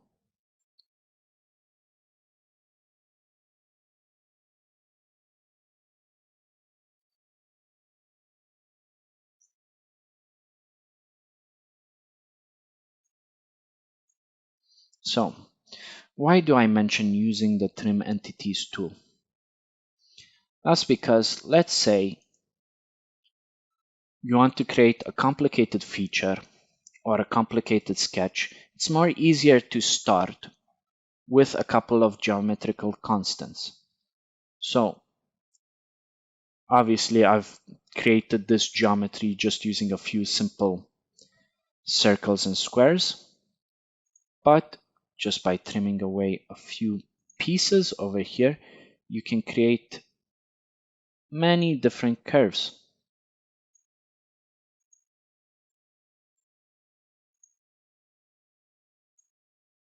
Trimming away a few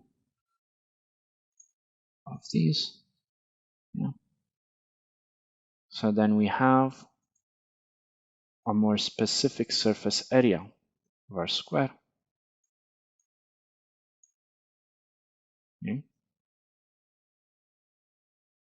Obviously, drawing all of this using a freehand or using several arcs is not as simple as actually sketching out all the different geometrical pieces, such as the squares and circles, and then trimming all the unnecessary bits. So if we just get rid of the curves, trying to think of another good example over here to demonstrate.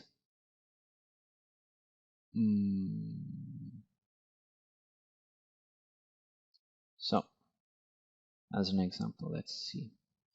Let's say we have a square and just want to trim the edges of the square with circular arcs. Again, using the Trim Entities tool, we can easily get rid of all of our unnecessary geometry.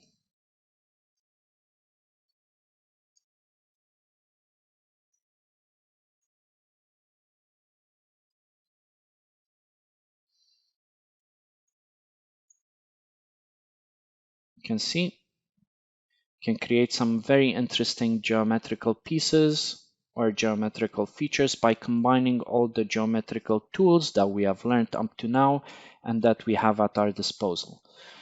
So going back to this, obviously getting a couple of these spokes in the wheel and a couple of the hole sections in the wheel, you can start off by drawing straight lines and just a few circles. And as I mentioned, trimming away all the unnecessary geometry. Then using the pull tool to extrude the different areas or doing a pull on multiple area sketches. And finally creating a fillet or a round on the edge to give that wheel a nice round surface. So what have we covered in this lesson so far? Pretty much the pull tool has many different features and options. You can use the pull tool on any enclosed area of the sketch. You can also pull many different surface areas of the sketch by holding Ctrl and Shift to do a multiple area selection. You can define your sketch plane on the surface of a 3D model or actually create a new plane to define as a sketch plane in different areas or different sections of the model. You can use the pull tool both to add to 3D geometry or subtract from 3D geometry. You can use the chamfer tool and the fillet tool to smooth or remove hard edges of your 3D models. Thank you and see you next week.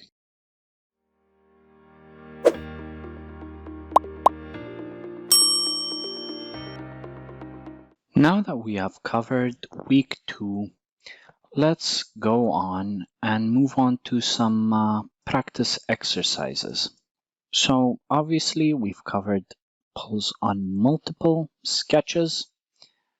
Let's try that again. Let's recap first. As an example, if I draw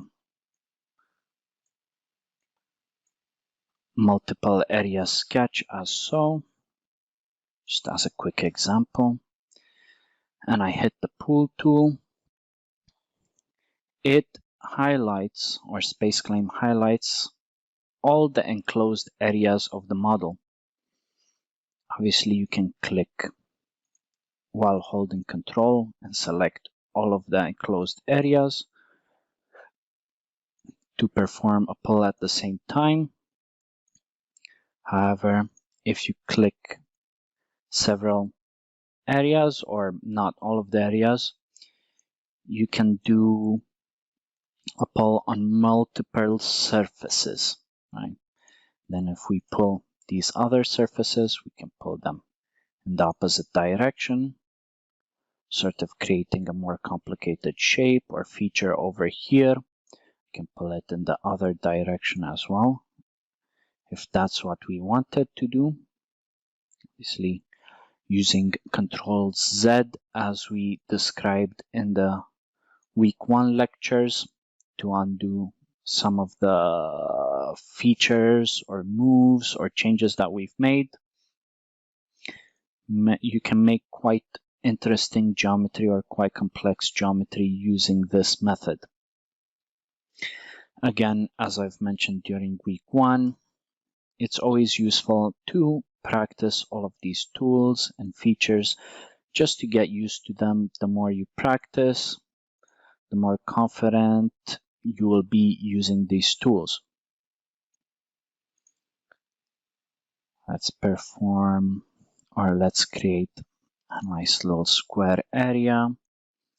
We can divide this grid in several different sections, so we can split it as such.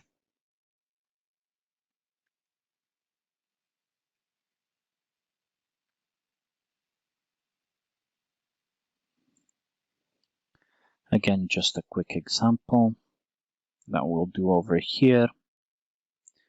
Obviously, it is advisable to test, play around, try these tools for yourself, think of some interesting features or geometry that you could do and try to recreate them using the tools that we have learned up to now. Obviously, we'd learn more tools as the weeks progress, but if we created a grid as such, as an example, pull on that, we have loads of features or loads of areas that we can select and pull on.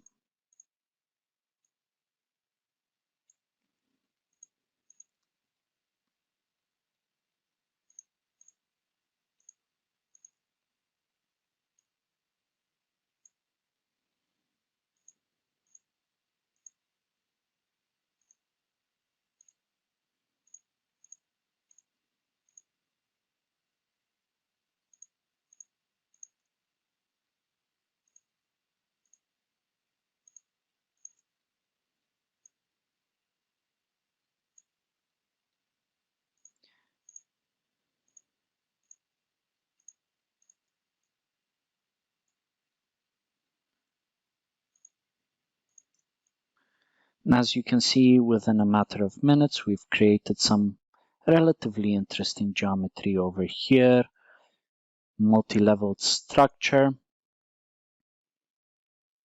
That's just one example of using the pull tool on a multiple area sketch. However, let's say that we're more interested in creating holes or negatively extruding or cutting geometry out.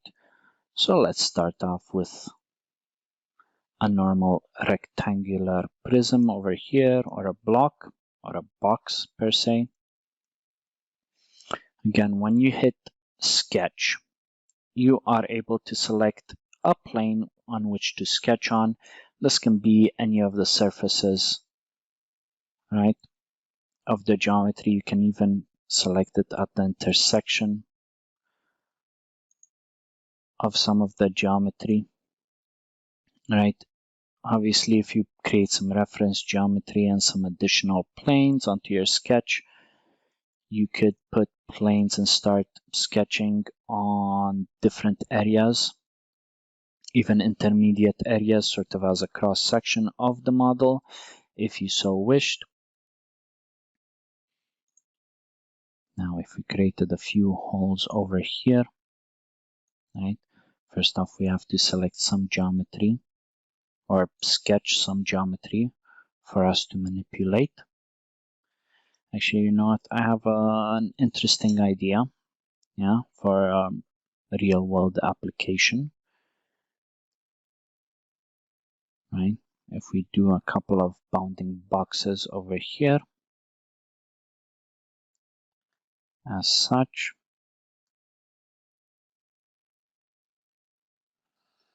I'm just roughly drawing the geometry as I go along. Obviously, in your case, you might want to take more care of the dimensions and positioning of your sketches. But as I'm only doing an example just to demonstrate the point, doing it relatively quickly and fast. If we hit pull right now, you can select all of these boxes that we have drawn, not the main body, by holding Control and clicking. Then if we do a pull cut, you can see sort of what we obtained over here is similar to an ice cube tray, sort of something that you could design obviously a bit better with more accurate dimensioning of the parts and of the holes and more accurate placement of the holes to obtain the results that we wish. Obviously, if you wanted to continue editing this geometry or this model, you could select a different face if you so wished. One thing that I'd like to mention is whenever you click the middle mouse button to rotate your model, click and drag, the point where you actually click will be the center of rotation of your model. So if I click around this corner, it would select that corner. So I'm rotating the whole model around that specific corner.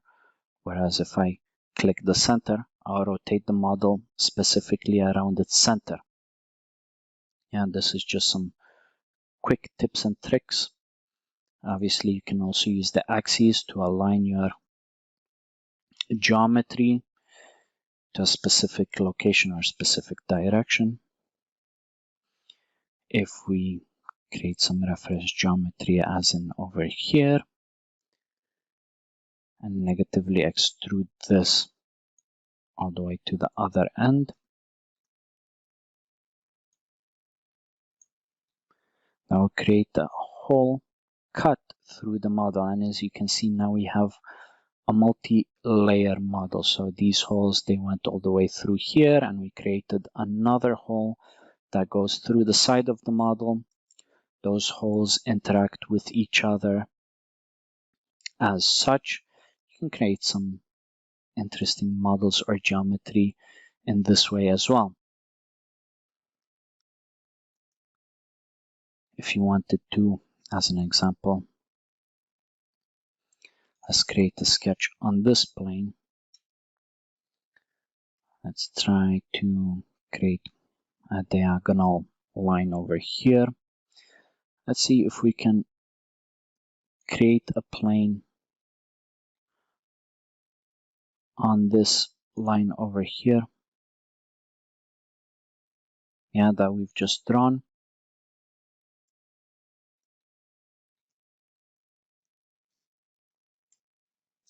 Actually, wait, I'm still in the line tool. Let's exit that line tool. Let's create a plane.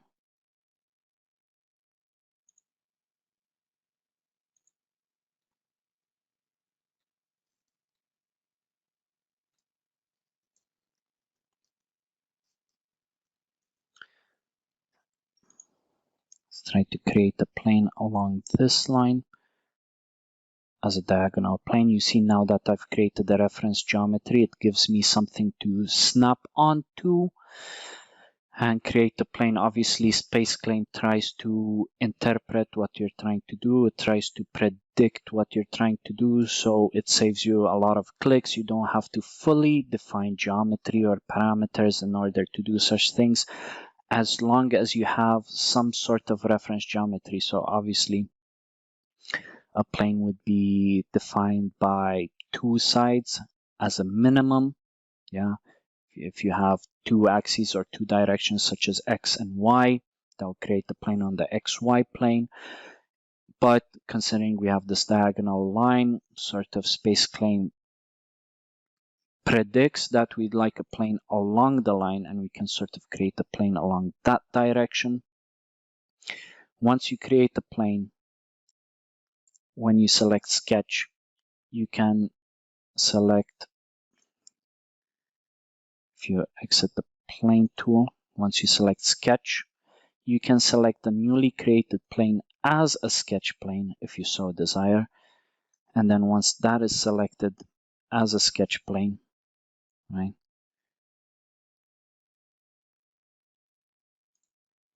This is another quick tip. Obviously, instead of fumbling around, rotating, moving about, if you actually just want to face the plane that you're sketching on, if you select this button over here, plane view, or quick key V for view, you would be directed perpendicular to the plane that you are viewing or to the plane that you are sketching on. And you can sort of, as an example, we're now sketching on this diagonal plane. If I sketch some geometry on there and I use the pull tool on this surface, you can get, you can get some edges or some geometry diagonally to the plane that you are sketching on. Obviously, if you didn't want to add geometry, if you wanted to actually remove geometry, as I've specified, you can click Cut to remove material.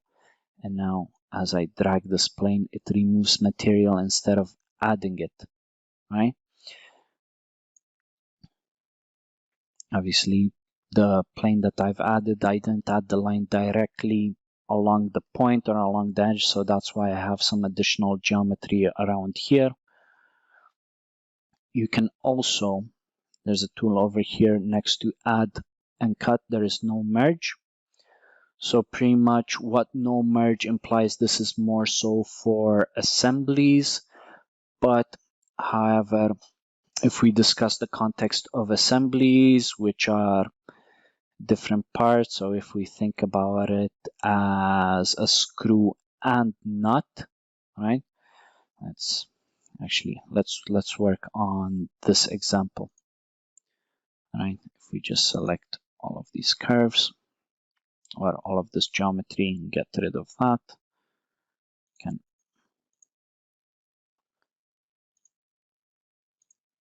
let's start a new sketch plane.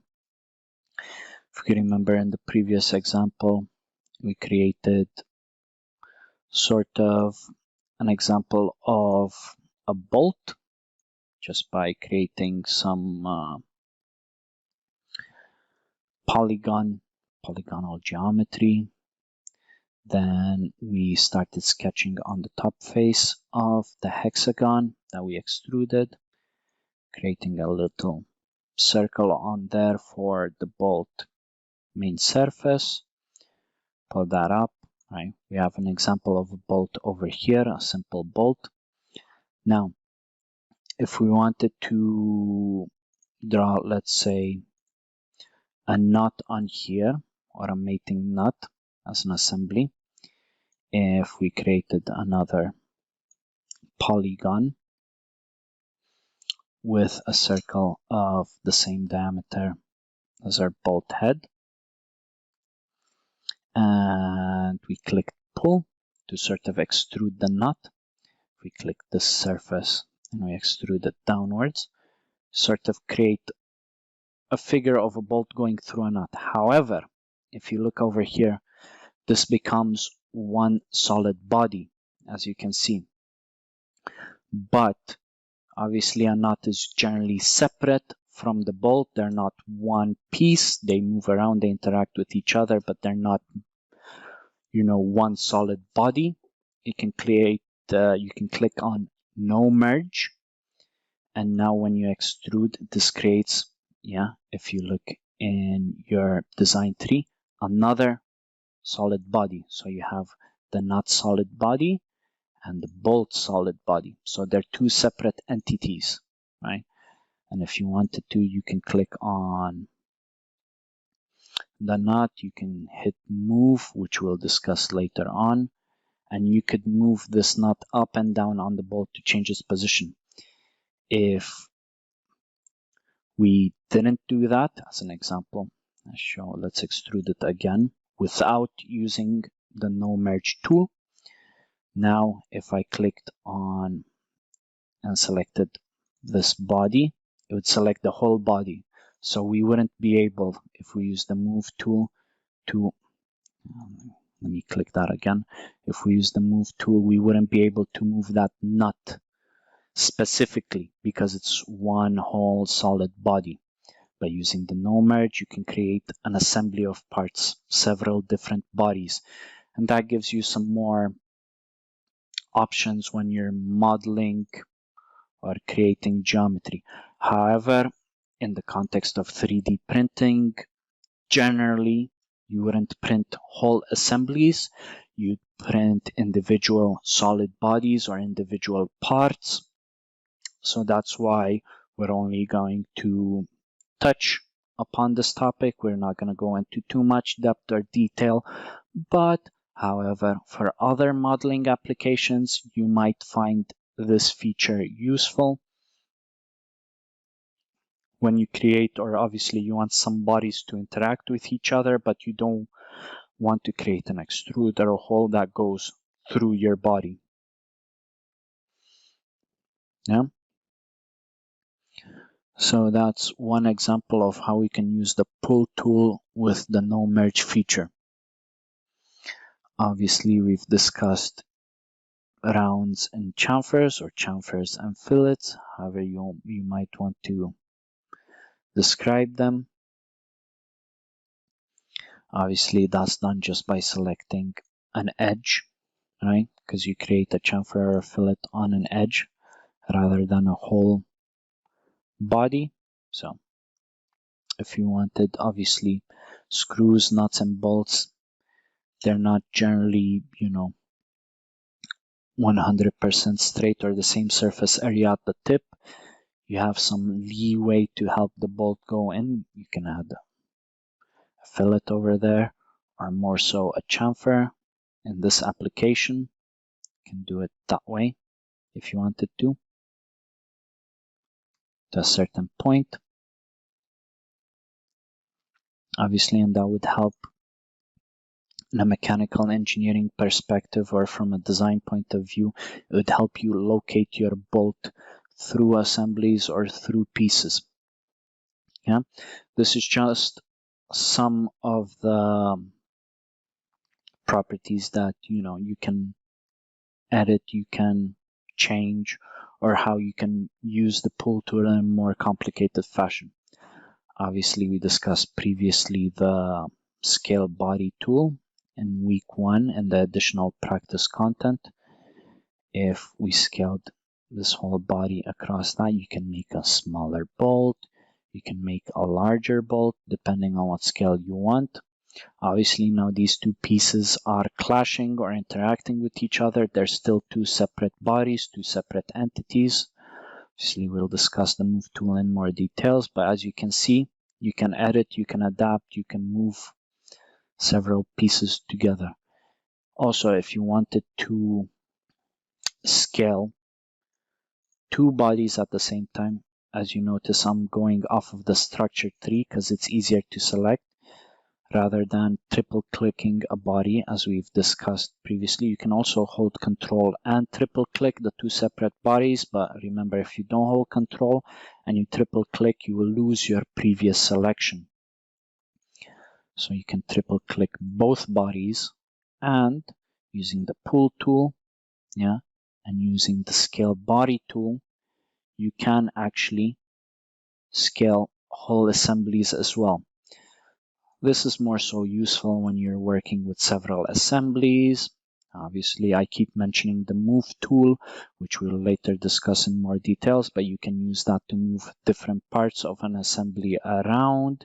If you wanted to actually locate them specifically to a certain area, or you're not happy with the positioning relative to the other components that you have in your assembly, that's something that's useful, in that application. You can also, if we move this bolt out, let's say we're not happy with this hole. Obviously, we've discussed the fill tool, right? Where you just select something and it sort of fills the hole or fills the feature property. Again, it depends, right? So over here, what I just did is, let's say you're not happy with this surface. If you click fill, it tries to fill in the area or remove the feature in a logical way, or SpaceClaim tries to predict what you're doing. So obviously, how would you fill this area? You'd connect the left hand and the right hand edges, or you connect the top and the bottom edges, sort of a way. It tries to do it in the least obstructive way, right? So if you selected 3 edges of your nut over here as such, and you click the fill tool, you end up with a triangle, right? If you selected all of the edges, let's see what the fill tool will do now. Obviously, it says failed to remove surfaces. Now, why does this happen? Well, try to think of it this way. Try to think of it from a programming perspective or from a program perspective. Obviously, the fill tool tries to predict or tries to remove geometry in a geometric way. If you select all of the faces of a body, the program, so SpaceClaim, cannot geometrically or mathematically complete that action. It's a mathematical abnormality for it. So sometimes you might end up with these issues, especially if you get adjacent faces.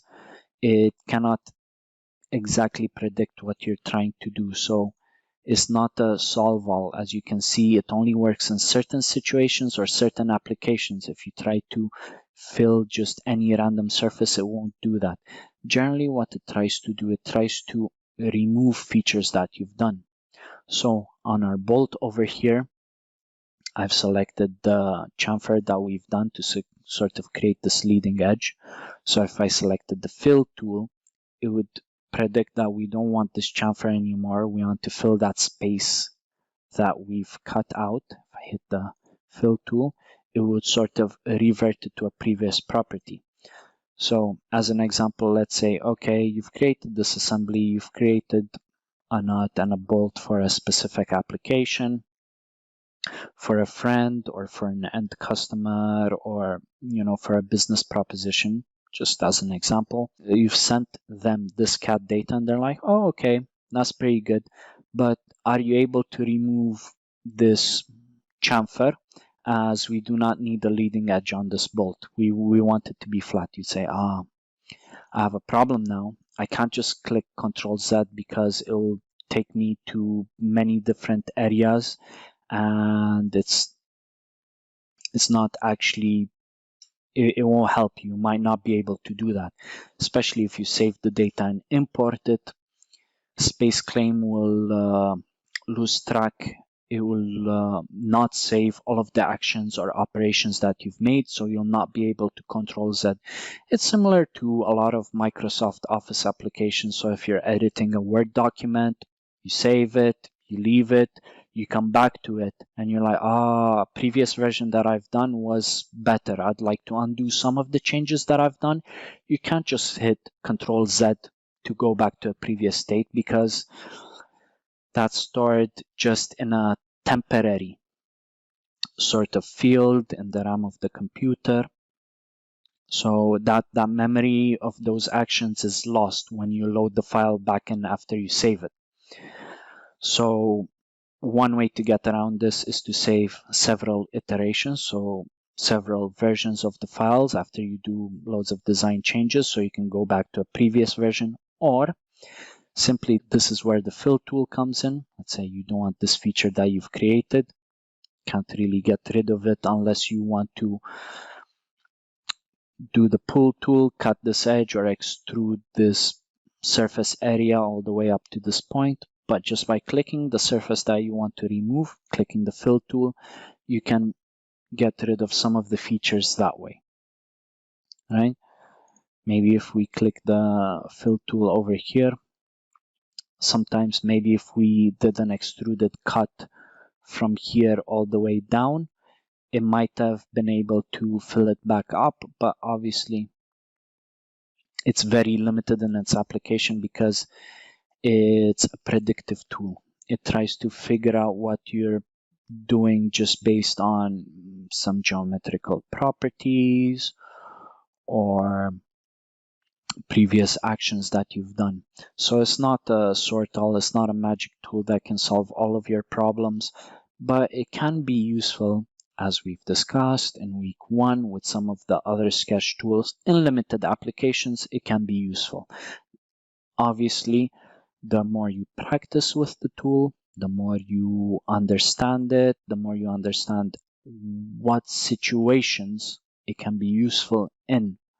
Yeah, you can get better at designing parts. And yeah, even if, as an example, you received this design from someone else and you're asked to make a few changes to it.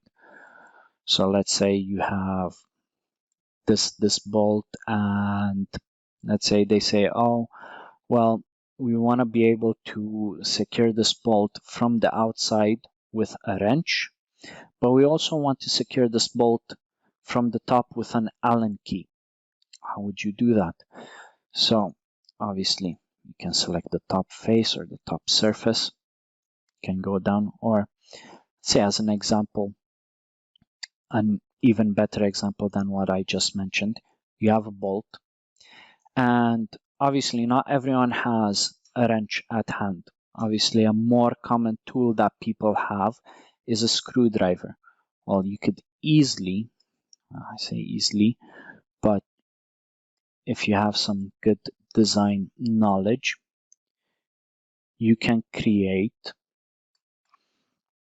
over here, obviously using the rectangular tool and the trim entities tool, you can create a screw head on top of the bolt, right? So what does this mean? This means that what we've created there just now is a fixing or a bolt that can be secured or assembled using two methods or two tools. Yeah, you can use a wrench on the outside surface. You can even use a screwdriver on the top surface. You can use a flat head screwdriver or a Phillips head or crosshead screwdriver on top of this as well, right? That gives a supplier or a manufacturer more flexibility in the assembly method that they choose, just as an example, right? And then they say, okay, but this is quite pointy, we don't like this excess area. You can just select it. As we mentioned previously, you can use the fill tool. And this is just some examples of how these simple tools that we've learned in week 1 and week 2 can give you such a wide range of design opportunities, yeah, if you use them in a clever way, right? Obviously, as an example, a paper and pen, they're very simple tools, but you can create wonderful works with them. You can write a novel, you can write a biography, you can sketch a painting with the pen and the paper, you can write important information, you can do so many things with simple tools. And it's the same concept when you're 3D modeling in SpaceClaim, right? Your imagination is the only limit in this situation, right? So what else can we do? What other features do we have over here? We also have, let's say, let's do a bit of undo over here. Let's go back to this example, right? Let's say we created sorry, I was stuck on the move tool. Let's say we've created this nut and bolt assembly, right? But as an example, let's say that you actually want to have a bolt that has two areas or two surface areas that we can use, right? As per the previous example where we added a screwdriver inlet or a screwdriver securing location onto the bolt head, we can add several different surface areas to the bolt. However, in this application, we have two solid bodies over here that we're working with, right? So when you're 3D printing, right, you'll have a bit of an issue because when you export this model, you'll export it as two entities. You'll have to print them separately. You might have to glue them together. You might have to assemble them. It would be much easier if we had both of these bodies as one solid body, as one body instead of two separate ones. Now, how can we do that? Obviously, we can go back to the drawing board. We can do, a few more sketches, right? But there is a tool, 3D modeling tool that we can use. It's called the combine tool, right? Again, I'm only specifying this in the surplus or practice information to the course, as it's only used in a limited number of applications. It's not that common, but just by giving you an overview, if you encounter such a specific application, it might be useful to know it. It might be useful to use it. If we hit it, if we click it, you can see that the body, the two solids have become one now, right? See, now it's just one solid body. And if we exit, right, now it's one solid body that we have. However, let's say that we actually start with one solid body. So let's go back a few iterations. Let's say that we had, sorry, please excuse me. Let's say that we had, all right, let's combine these two. Let's say that we designed this body in the first instance, right? Let's say we didn't split the model. Let's say we made a mistake and we didn't use the no merge application of the pull tool, and we ended up with the nut already attached to the bolt as one solid body. And like, we have to go back to the design phase. We might have to undo. It's a bigger issue if we've already saved the model and we import it. You might panic and you might think that you've lost a lot of design hours and design work and you might need to start from scratch. Well, the combine tool that we just discussed doesn't only apply for combining assemblies. You can also separate the assemblies if you wanted to. So over here, you can select what area you want to cut, right? So you can click on the object that you want to split, and you can click on a surface, right? If it lets me do this, right?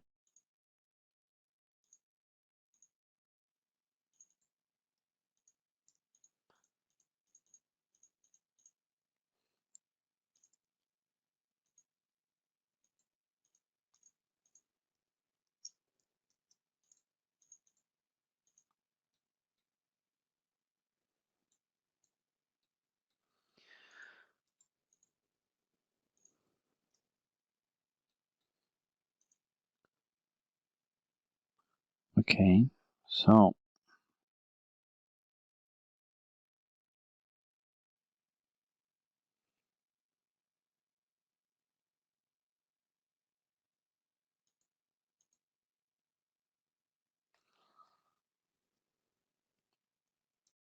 what I'm trying to do now is I'm trying to select this surface for the body to actually cut, but it's just not cooperating with me.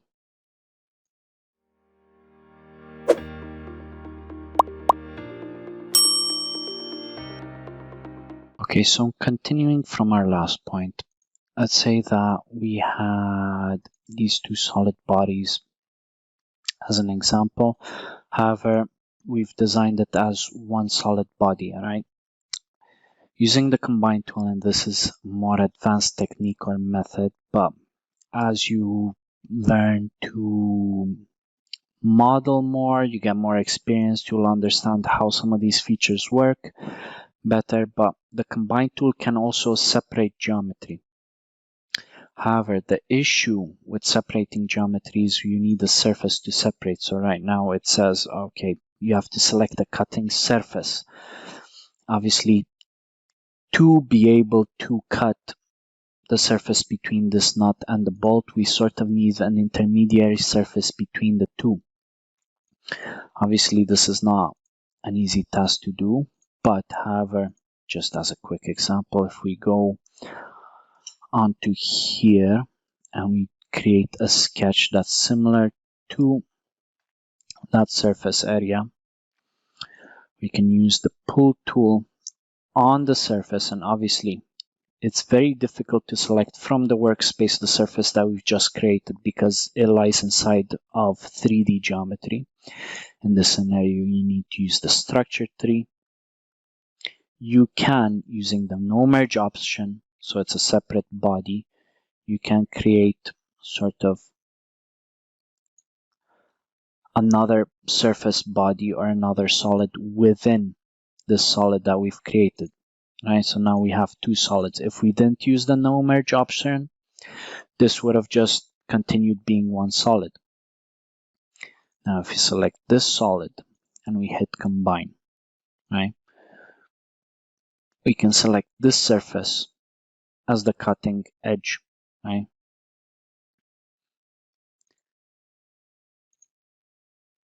Now, what we've done, right, just using the cut tool, we've separated all of this geometry into several different areas, right?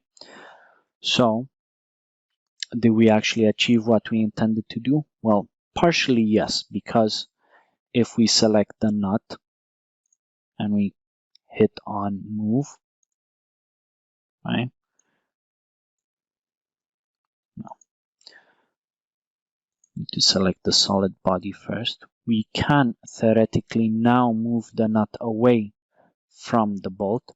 However, you can see we don't have just two solid bodies anymore. We sort of split the geometry into several solid bodies. But that's not exactly what we want.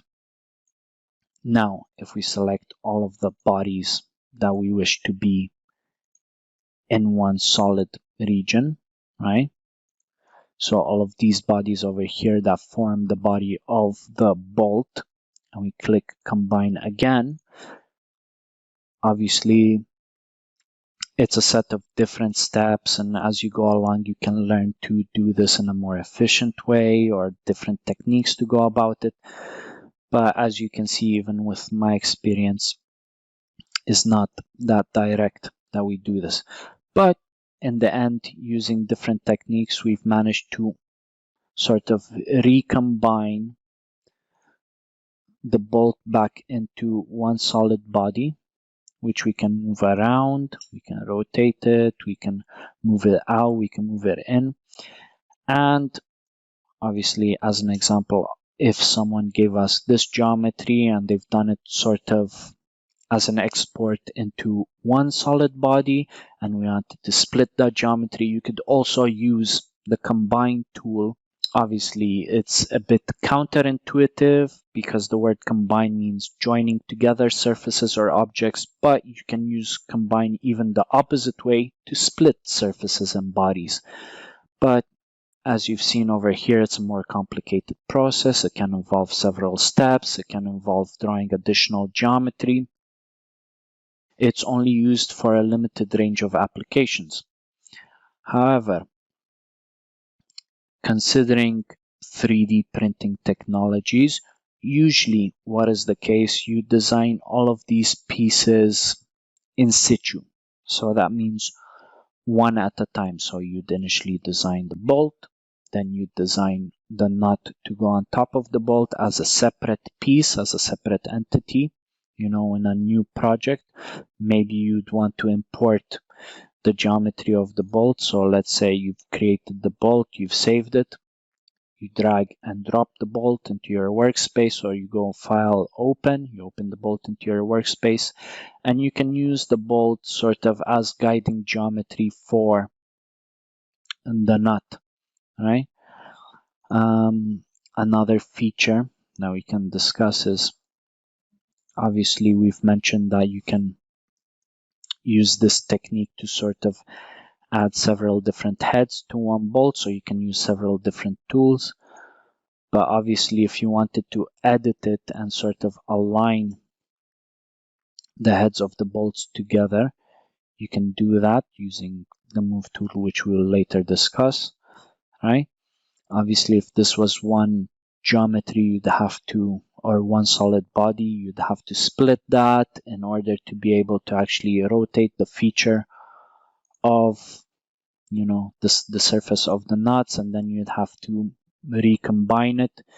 These are some more advanced techniques and tools, but it's relatively easy to learn. The more you experiment and play around with these tools, features, and options, the more comfortable and confident you will be using them. That's the purpose of this additional session on top of the week content, is to go over some of the additional features, additional content, some top tips and techniques that you can use.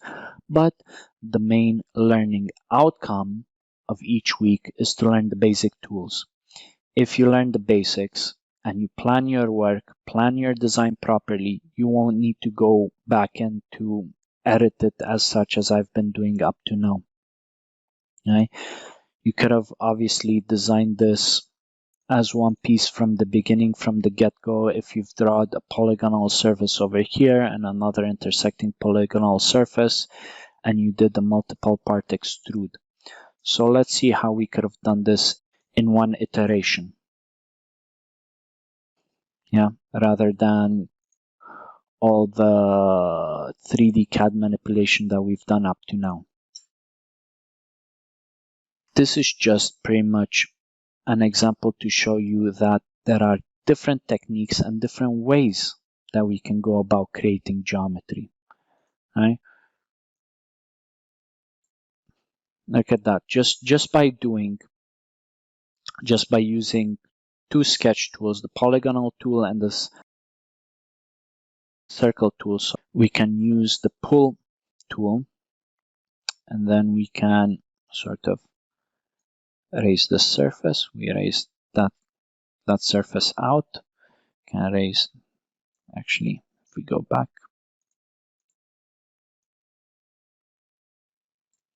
can erase that over there, right?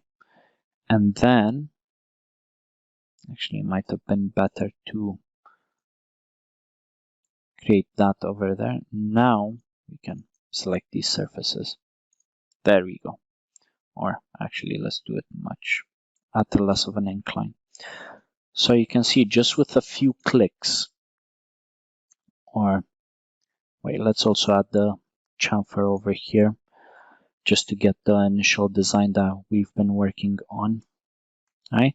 Just with a few clicks, if you have proper planning, you can create the same geometry that it took us, like 20 or 15 minutes. You can create the same geometry in just 1 or 2 minutes if you plan ahead. And that's the main concept that I'm trying to teach over here in this practice session, is proper planning, some additional tools that you can use, a different method of looking at things, or looking at design perspectives, how we can create all of the different geometry, right?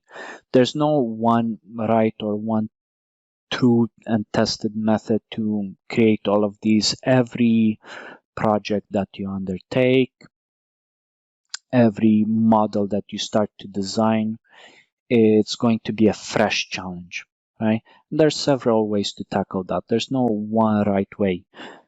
any method that you use. So you can use the initial 20-minute method where you create two different bodies and combine them together into one combined body, or you can do it in one go and create one combined body in one go. Both of those methods are correct. As long as you achieve your end design goal, that's good. Right? So don't be worried to play around. Don't be worried of, oh, is this method the best way to do it, or is this method the correct way to do it? As long as you achieve, right, the actual design intent or your final design that both you are happy with or your customer or your boss is happy with, then that's good. No one's going to judge your technique really at the end of the day. Obviously, if you do it in a faster way, that's better from an efficiency perspective. However, at the start, everything will take a bit longer because you're not familiar with the hotkeys or the tools. Just knowing all the key bindings can, really speed up the design process. But all of that comes with experience. That's why generally when you're looking for a job or applying for jobs, they ask for experience or design examples so they know your proficiency with the software or how fast you can design parts. All of that just comes with practice. The more parts you design, the better you will get at designing the parts. So don't stress if it's a bit difficult for you to sort of grasp or create these designs in a quick way, or it takes you a bit longer to familiarize yourself with the tools.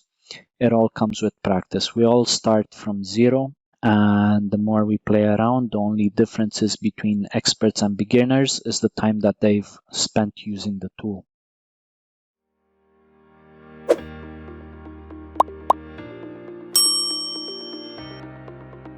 One more technique that I'd like to discuss is, obviously,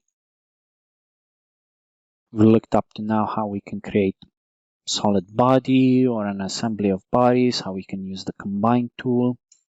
Obviously, it was a bit difficult to use the combine tool itself to split this body without creating additional geometry.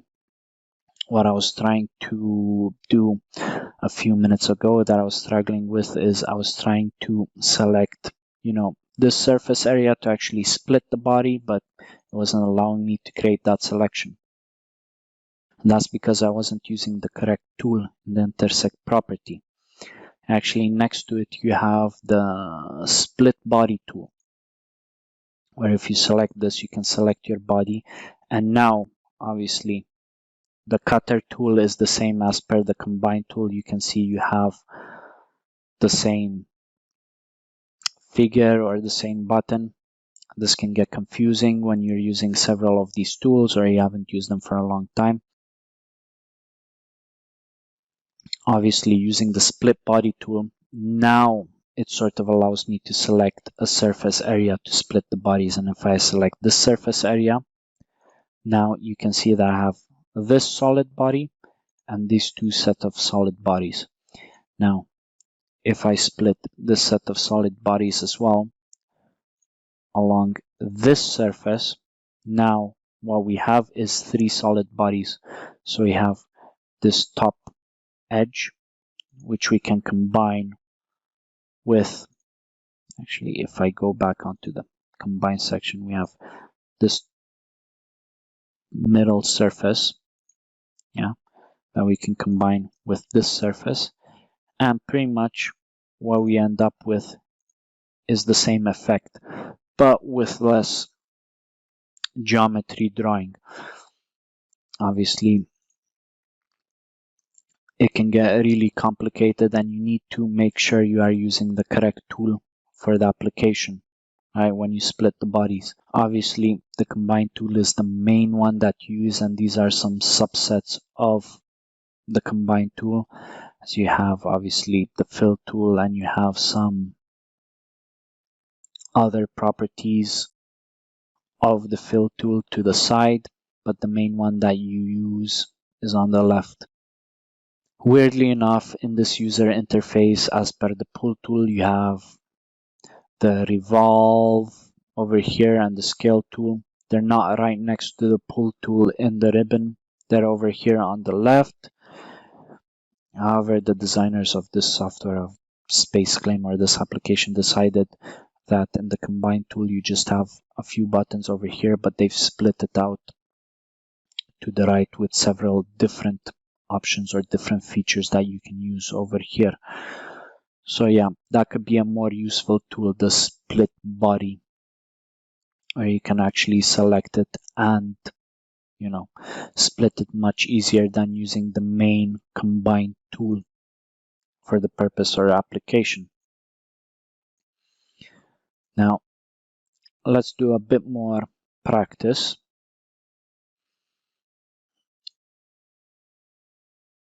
On this concept. Let's say you wanted to create a pyramid, yeah, just for conceptual purposes. What you'd start off with is you'd like to start off with a square. So if we make all sides equal, and then we pull that out, right, you'd be wondering, well, how can we create a pyramid out of a cube, right? Well, pretty much what we do is, if you think about it really, a pyramid is just two triangular faces intersecting. So if we create some reference geometry on one edge of the cube, right, sort of a pyramid shape. Obviously, we could have created this initially and extruded it, but creating it this way gives us a bit more of an understanding of how cutting geometry can help, right? We can use the pull tool on this surface and this surface, right, using the cut option to make sure we remove material. Ended up with half of a pyramid, let's say. Now we need to sort of do the same thing along this edge. However, we need to create a sketch along that edge.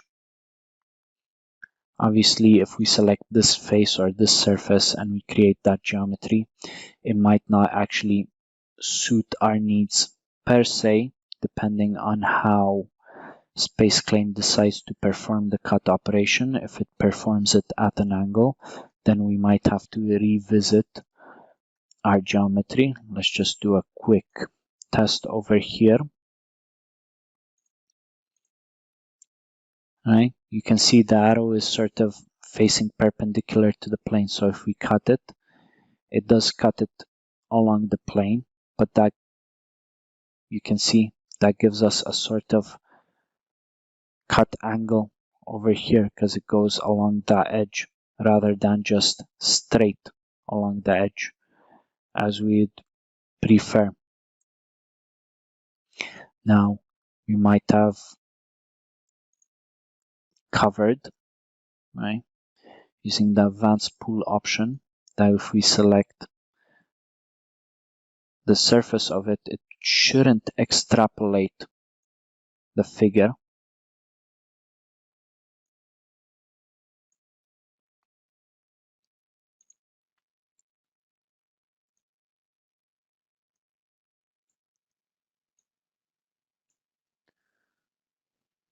But that's sort of, obviously I've done the geometry. I haven't done it really accurately.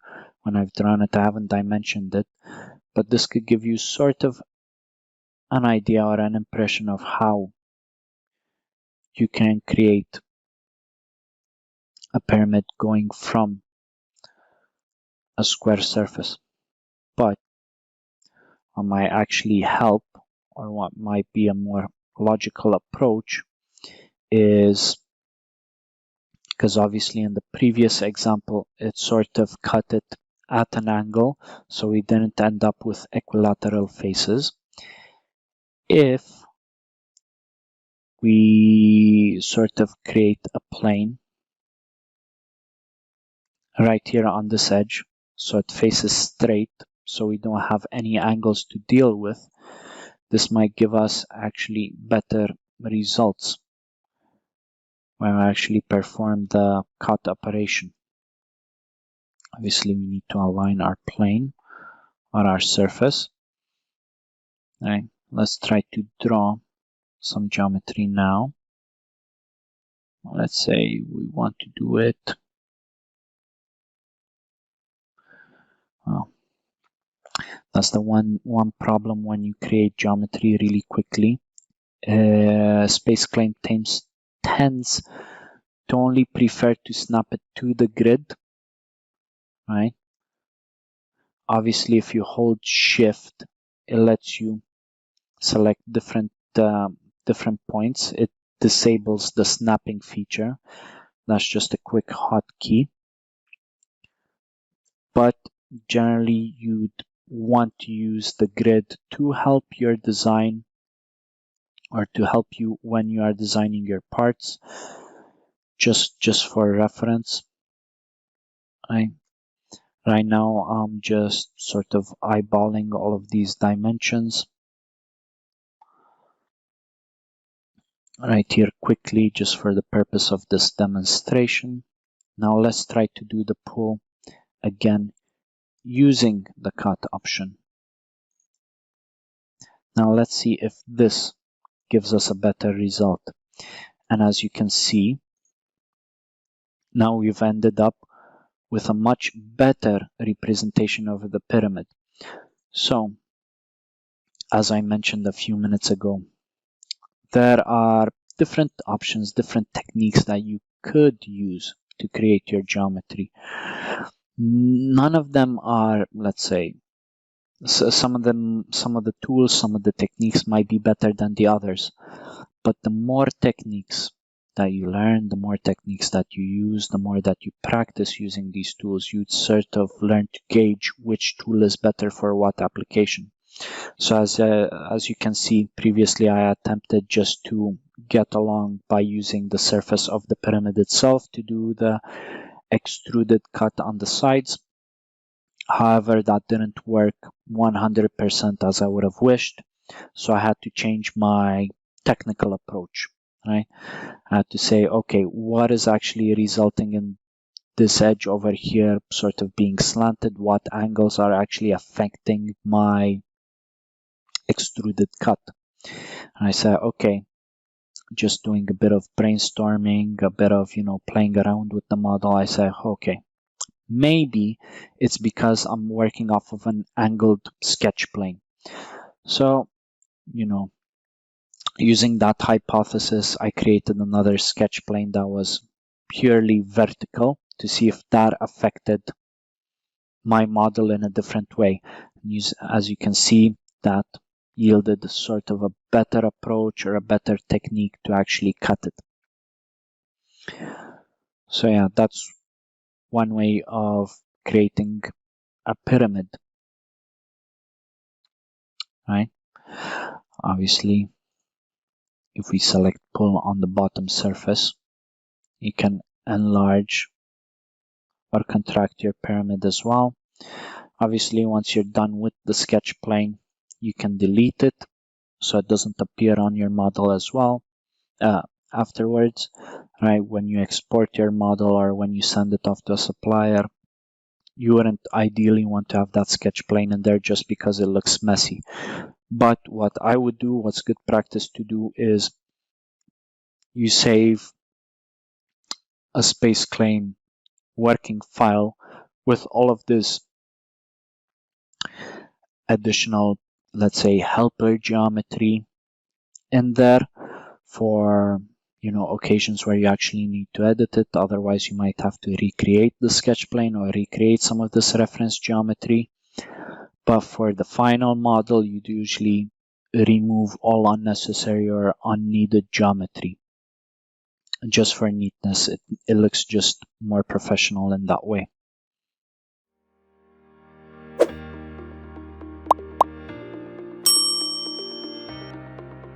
Welcome back to additive manufacturing and 3D printing using Ansys SpaceClaim.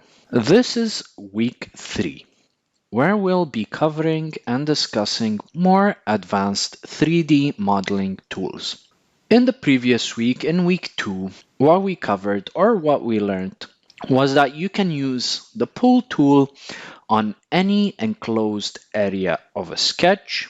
So if your sketch has multiple surface areas, you can use the pull tool on any one of that enclosed area or on multiple of those enclosed areas using a multiple area selection using the Control and Shift keys with clicking. We also learned that you can define sketch planes on the surface of your 3D model by clicking on Sketch Mode and clicking on a surface that you wish to sketch on.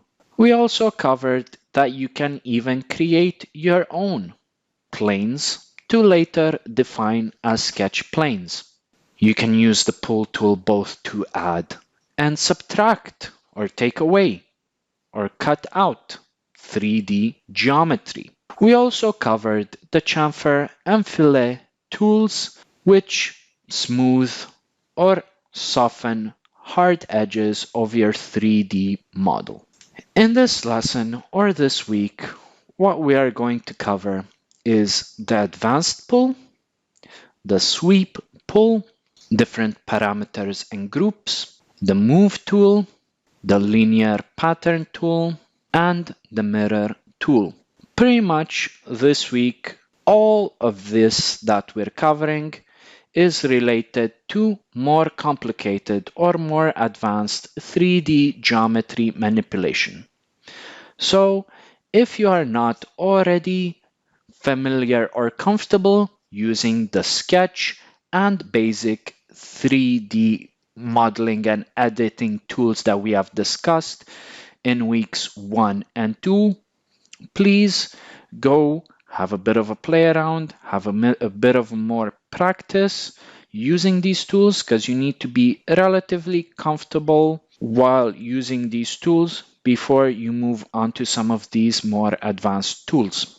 The learning objectives for this week are to learn how to use the special features of the pull tool, which is advanced pull and the sweep pull, to learn and how to create and keep track of parameters and groups in order to quickly and easily add key dimensions in your model, getting familiar with the move tool and its features in order to move either different features or different parts of your sketch or 3D model around. And lastly, learning how to copy geometry using the mirror and creating linear patterns. In this section, we'll be covering the advanced pull tool. So what is the advanced pull? So imagine you have this trapezoidal prism on the top right, and you want to turn it into the bottom triangular prism. Pretty much that means you need to complete the top section of the triangle. Obviously, you can do this through sketching and adding material using some of the basic tools that we've covered, but I will show you the advanced pull option, which should make your life that much easier. Let's see how we can do this. Let's create our trapezoidal prism.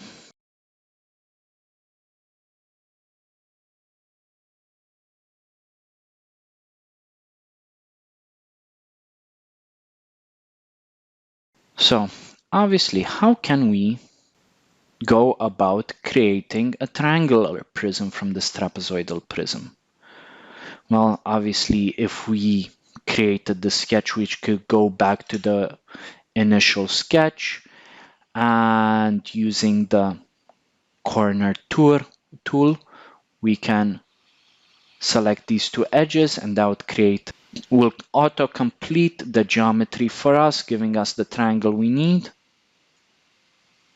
However, If we imported this model and if we don't have the original sketch or we cannot revert back to the initial sketch, how can we go about it? Using some of the tools that we learned previously, we could enter sketch mode, could select this face, we could play around here, making sure we have 180 degrees over there and 180 degrees over here.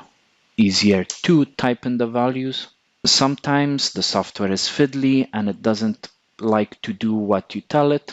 However, we can get around that. Now that we have completed this sketch, we can trim the unnecessary entities. We can go into Pool and we can autocomplete the surface. Actually, if we select this surface and we select Pull to this surface, it will autocomplete it for us.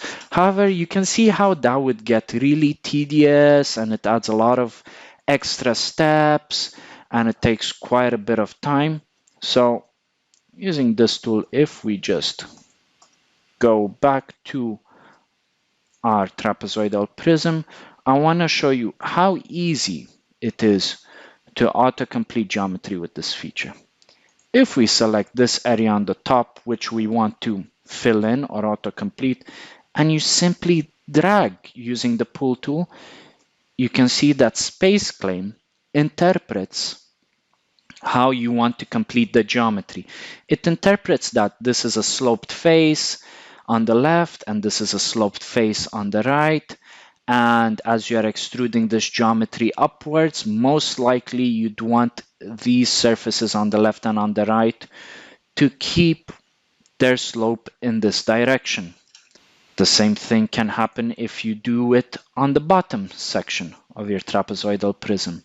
It extrapolates it outwards. In this section, it can do it like this. You can see how you can quickly manipulate your drawing or your 3D geometry using this simple tool. And you can see how with one simple click and drag, you've eliminated so many of the steps where you go back into the sketch tool, you define a sketch plane, you have to sketch the exact geometry, you have to make sure it's accurate, and then go into the 3D modeling tool using the pull tool and complete the geometry that way. That's a lot of effort and it's very time consuming. So that's what we covered. This is pretty much what we discussed. But what if you didn't want SpaceClaim to autocomplete the triangle? Let's say you actually wanted to keep this section as it is, but you wanted to pull this rectangle straight up without it narrowing it up into a point. How would you go about doing that? Well, the same way as when you selected an edge and it turns it into a chamfer or fillet, and when you select an area, it extrudes. What happens if you select the perimeter of the rectangle and the surface itself using control? Now, as you can see, we have the surface area selected. We have the perimeter of the rectangle selected. If we drag upwards, the autocomplete function is not enabled. What's the logic behind this? Well, the logic behind this is we are not only pulling this surface area, we are also pulling this perimeter around. So it keeps the dimensions or the geometry of the perimeter intact instead of modifying it. And in this way, we can actually do some clever geometry, 3D geometry editing over here. We can also do the same to the bottom section. And as you can see, we've sort of made an analogy to a chimney right here. If we just move this, oh, actually that's a bit large. Let's change that to 30. Let's see now. How about something like this? Just move it here. Let's pull this surface up a bit more. And if we, just to play around now, since we have this geometry already here, to show you some of the some of the different things that you can create using these techniques. Oh, I forgot to mention. Now, once you select geometry, you can select the cut off of this pop-up right here. In case you are wondering, you can also select up to, so you don't have to go back to the options tab. If you have it collapsed in a certain scenario or you can't see it, then let's go back into Sketch, select this area, select a bit of a rectangle, chimney right here. We can select our rounded corner tool.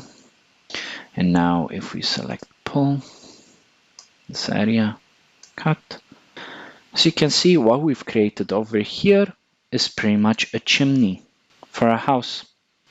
See how you can do using just a few simple clicks and some clever geometry editing and some of the features that SpaceClaim gives us. You can create some very interesting or real life geometry.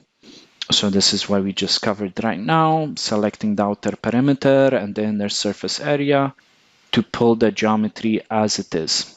We are gonna cover the sweep pull tool. So what is a sweep pull? Well, imagine that you have the U-bend pipe as displayed on the right, where it's characterized by this U-bend shape that it has.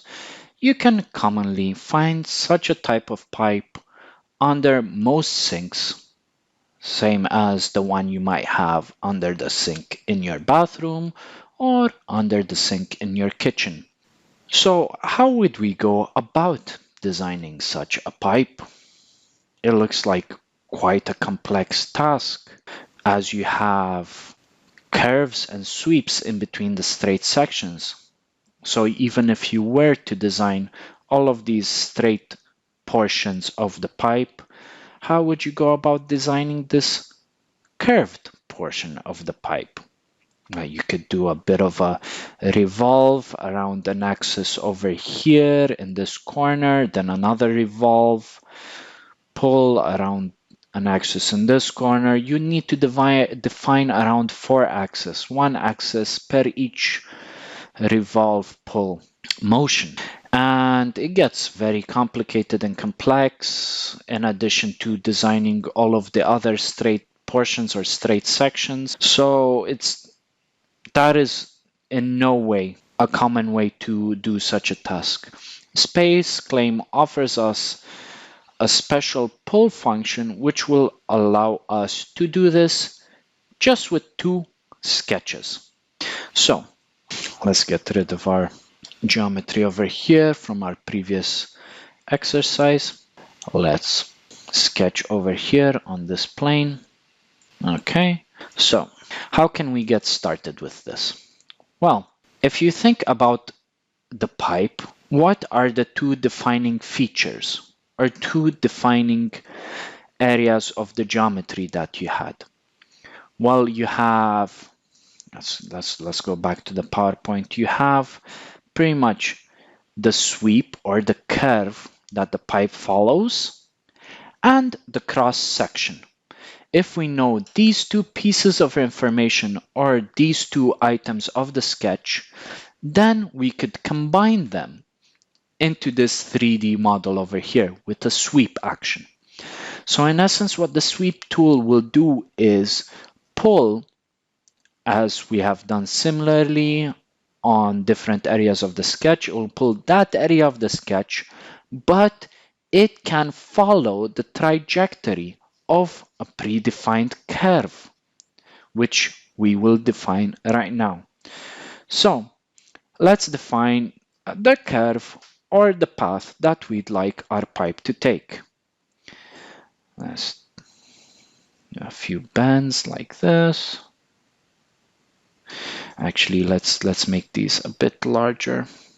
So that's 24 over there. We'll make this around 16. Now that we have done that, what's really important is how do we define the cross-sectional surface area of the pipe?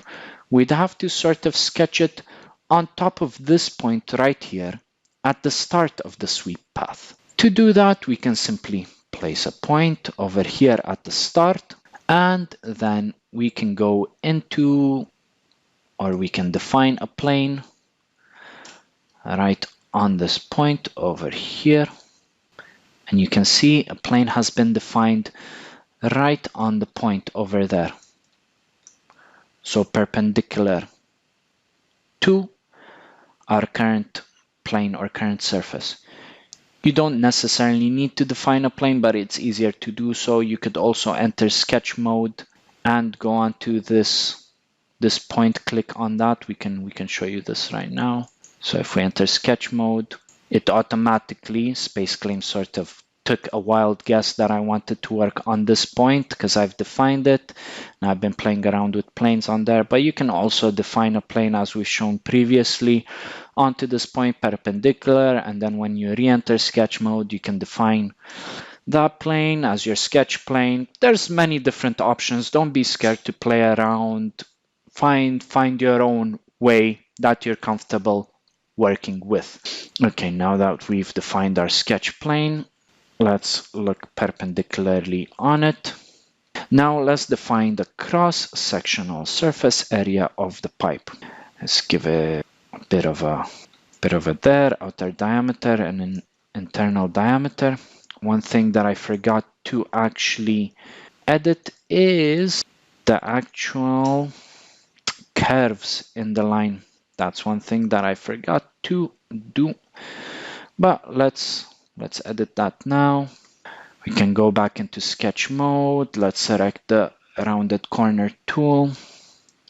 Let's create a rounded corner of 2 mil over there. That should be okay. 2 mil over there, 2 mil over here, and 2 mil over here. There we go. Now, as you can see, if we go into 3D mode, what we have right now is our outer pipe diameter, our inner pipe diameter, and the curve or sweep path that we'd like our pipe to follow. Now, how do we put all of this together? How? Well, similarly how we did the pull options on multiple surface areas, simple pull, the cutting pull tool, we start with pull. Just click on that. And over here in these options that we have, you can see that we have a sweep option. Yeah. So you can actually select first what we'd like to pull or what area. We select the outer diameter of this pipe. Now we can select the sweep path. So just select holding Control or Shift and select all the areas or sections of the sweep profile that we'd like to define. We can put up to, if you wish, up to this point, or sometimes if that doesn't work, you can simply just extrude it. You would simply extrude it, but we encountered a common problem over here. As you can see, once I hit this rounded corner, it has an issue creating the geometry. The reason why it has this issue is because this surface area or this outer diameter is much larger than the sweep diameter that we've defined over here. So when it actually tries to do the sweep, it hits a geometrical problem. So we can easily edit that. Can make it much thinner. I can make it a bit smaller as well. Let's see if this is enough for it to work. Let's do a little bit of a sweep now. Again, let's choose our curves. Now, obviously, while I'm doing this, I'd like to explain that SpaceClaim, obviously, the way it fills in or computes all of this geometry, it follows a lot of geometrical rules and mathematical principles. So it's very important that you keep track of the dimensions that you define, because you might encounter issues as we've just encountered right now, where we've defined a geometrical impossibility, cannot actually calculate this because it doesn't make sense mathematically. But now that we've defined a much thinner area, it can actually complete the sweep option, and it can complete the area. We can also, if we wanted to, now hopefully full pull. You can click on that and it automatically completes it. Let's see that one more time. So you just define the area, you define the surface that you wish to pull. If you click full pull, it will automatically complete it for you, or you could do pull up to, then you can define a point, you can pull it up to that point.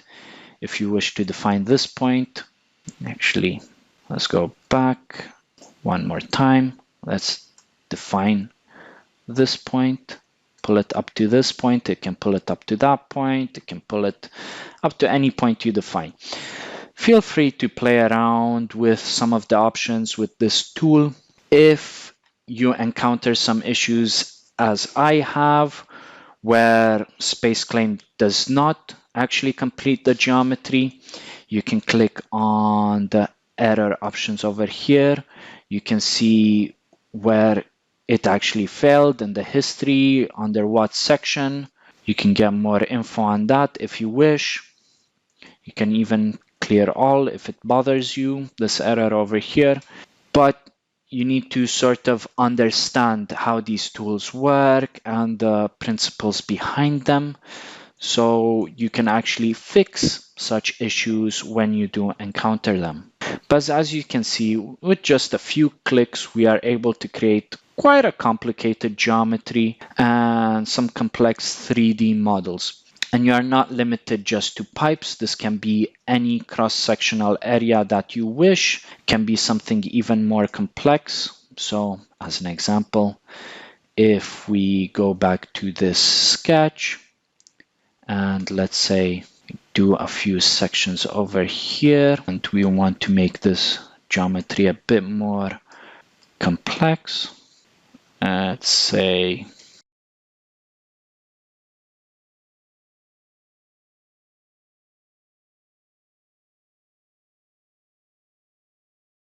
obviously this is just a quick example, nothing major, but as you can see, this is some interesting or complex geometry. What happens if we pull? Again, holding Control to select multiple areas. Then we select the sweep option. Let's select the sweep profile that we wish to extrude on or along, better said. Select this and select this. You can see we have just created some very interesting geometry over here, just with a few simple clicks. Creating this geometry without using the sweep tool would be much more complex. So please do feel free to have a play around with it. You can also define a more complicated sweep path if you're so inclined. It's one interesting and very useful tool. So we've covered this, we've covered the different areas, the different selections, and here, this is an important note that I've said, where SpaceClaim is not able to autocomplete or form the geometry due to geometrical issues or errors, as we've sort of encountered. And it's something that when modeling or when creating 3D geometry, you will, without a shadow of a doubt, come across such errors. It's important not to stress or panic. Go back, try to figure out exactly where your geometry is failing. Use the error logging function as I've shown you from SpaceClaim to actually figure out where it's failing or what it's actually having trouble with, and try to figure out how you can work around that or what specific feature is causing the issue, and change that, edit that until it actually works for you.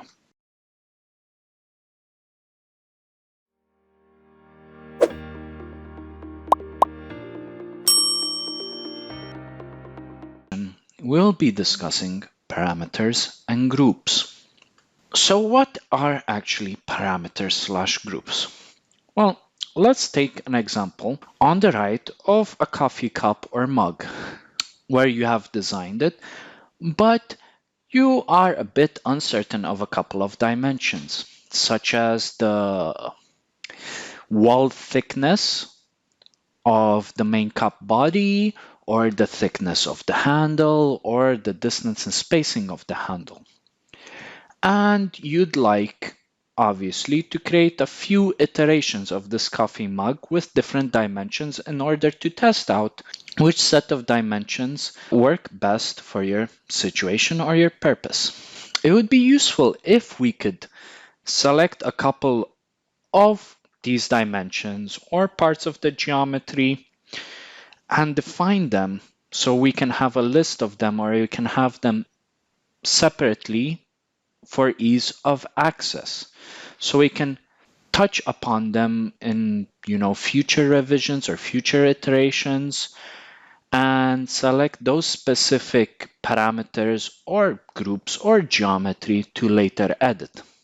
Yeah, sort of setting them as a favorite to access and edit easily. Well, this is what SpaceClaim allows us to do using parameters and groups.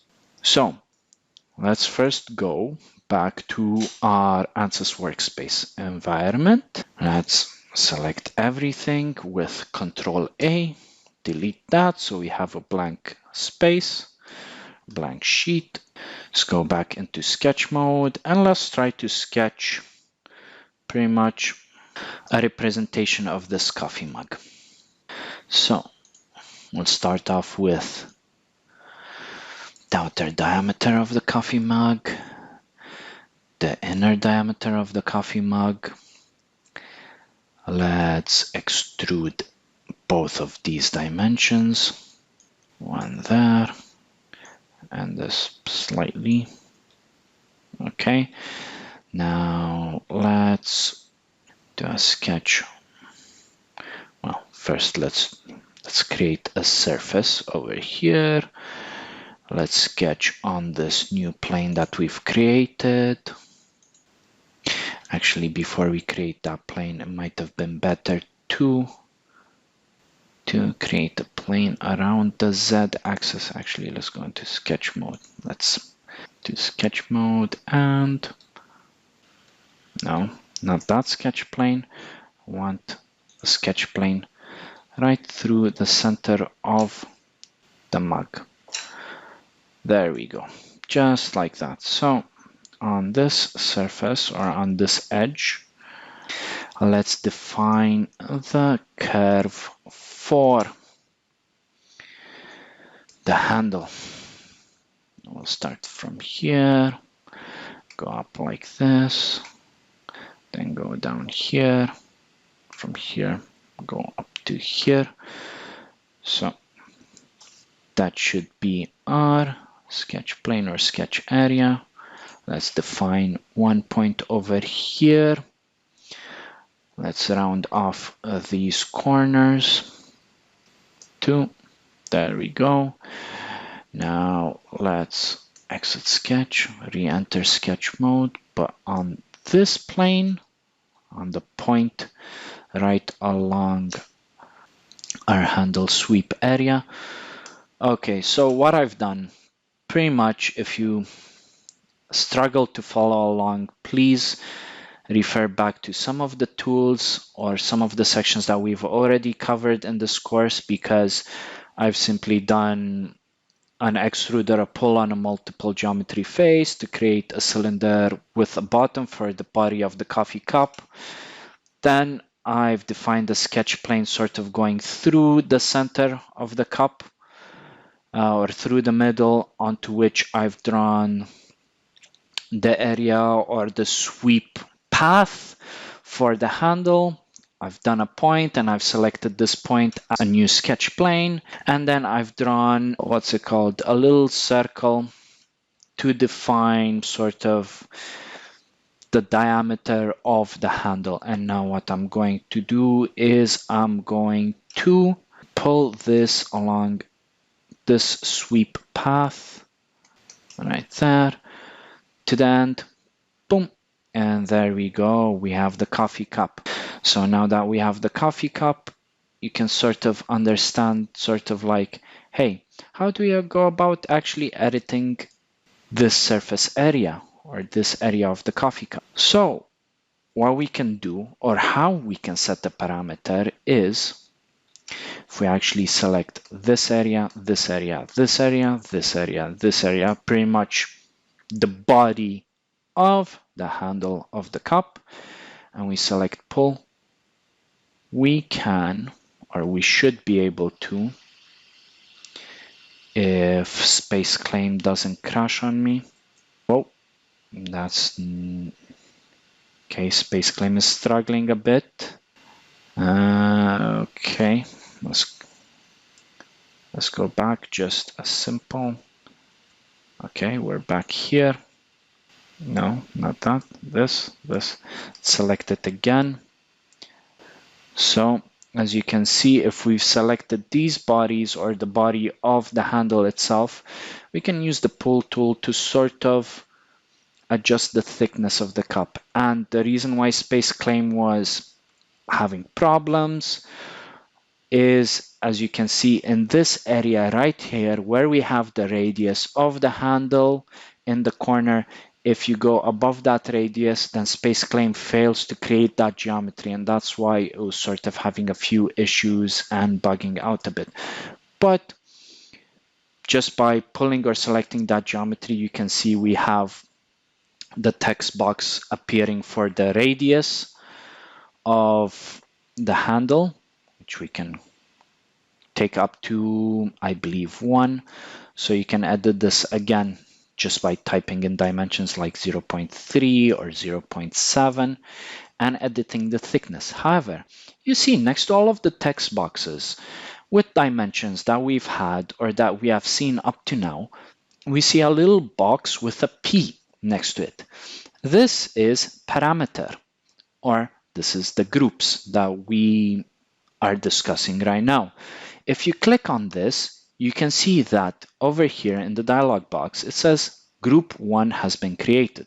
So something happened. But where do we find this group 1? Well, if we go on the left-hand section, over here where we have the structure tree, you see there is a little tab for groups. If you click on that, it shows you all the different groups that you've defined. And this is group 1, which is sort of the thickness of the handle that we have just defined. If we click on this group, you can see that currently the value is at 0.7 millimeters.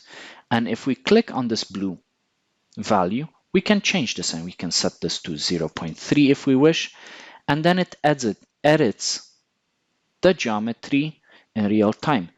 So why is this useful? Why can't we just select it and use the text box?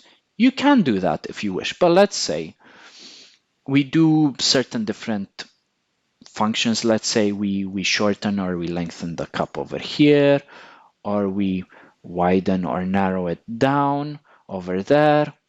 And then we want to come back, or oh, I've just realized we didn't have a base on the cup. We've just added a base right now.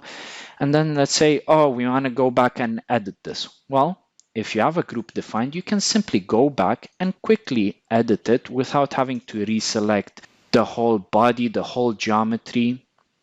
You can even define it. Yeah, you can rename it. Instead of group 1, you can say handle thickness. To define it like that, you can also define, let's say, this internal diameter over here. Let's parameterize this. Another group. Let's rename this. Put internal diameter 5.88. Let's see if we can change that to 5. How does that change? Yeah, makes it a bit smaller. Can we change it to, let's say, 3? Changes the internal diameter. Now let's say we want to make this skinnier, 0.1. There you go, a skinnier handle and a thicker wall. You see how quickly I'm editing these dimensions or these parameters without having to reselect all the different areas. This is the power of SpaceClaim, or the power of groups, because you can easily and quickly edit such dimensions or such parameters. What about this one, the thickness of the bottom? Yeah, you can also define this one. Let's rename this and say bottom thickness. Yeah, and you see you can easily reference or go to the different areas that you have selected and edit all of these dimensions in real time without having to fiddle around and reselect the specific geometry. You can have sort of a favorites bar over here of all the different areas that you'd like to edit or play around with later on. It's parametric modeling in essence. So let's go back to our PowerPoint presentation. So this is what we just discussed, how you can define the parameters, to how you can access the groups. You can have as many groups as you like. You can rename the groups so you can easily remember what you're editing or what you've defined as a parameter. So that's it for the parameter and groups tool. Moving on, in this section, we are going to be discussing the move tool. So what is the move tool? Well, let's consider the example given on the right, again by this coffee mug that we've been editing and creating, and we would like to sort of edit how close the handle is to the coffee mug body. How can we achieve this? Well, we could set and define a parameter, but there's a much easier option that SpaceClaim offers us. So obviously we could do a pull over here to sort of bring it back, but that's too complicated and it cannot give us the desired option that we want. However, if we select the move tool, this will allow us to select different bodies that we'd actually like to move around. Let's actually select this area because this is the section that we'd actually like to move. What happens? Once we've made our selection, if I just move this around and zoom in, you can see that a set of axes appear on our model. Now what these axes are, they sort of show us all the different 3 axes of freedom that we can move our geometry about. So let's say we actually want to move this handle towards the cup body.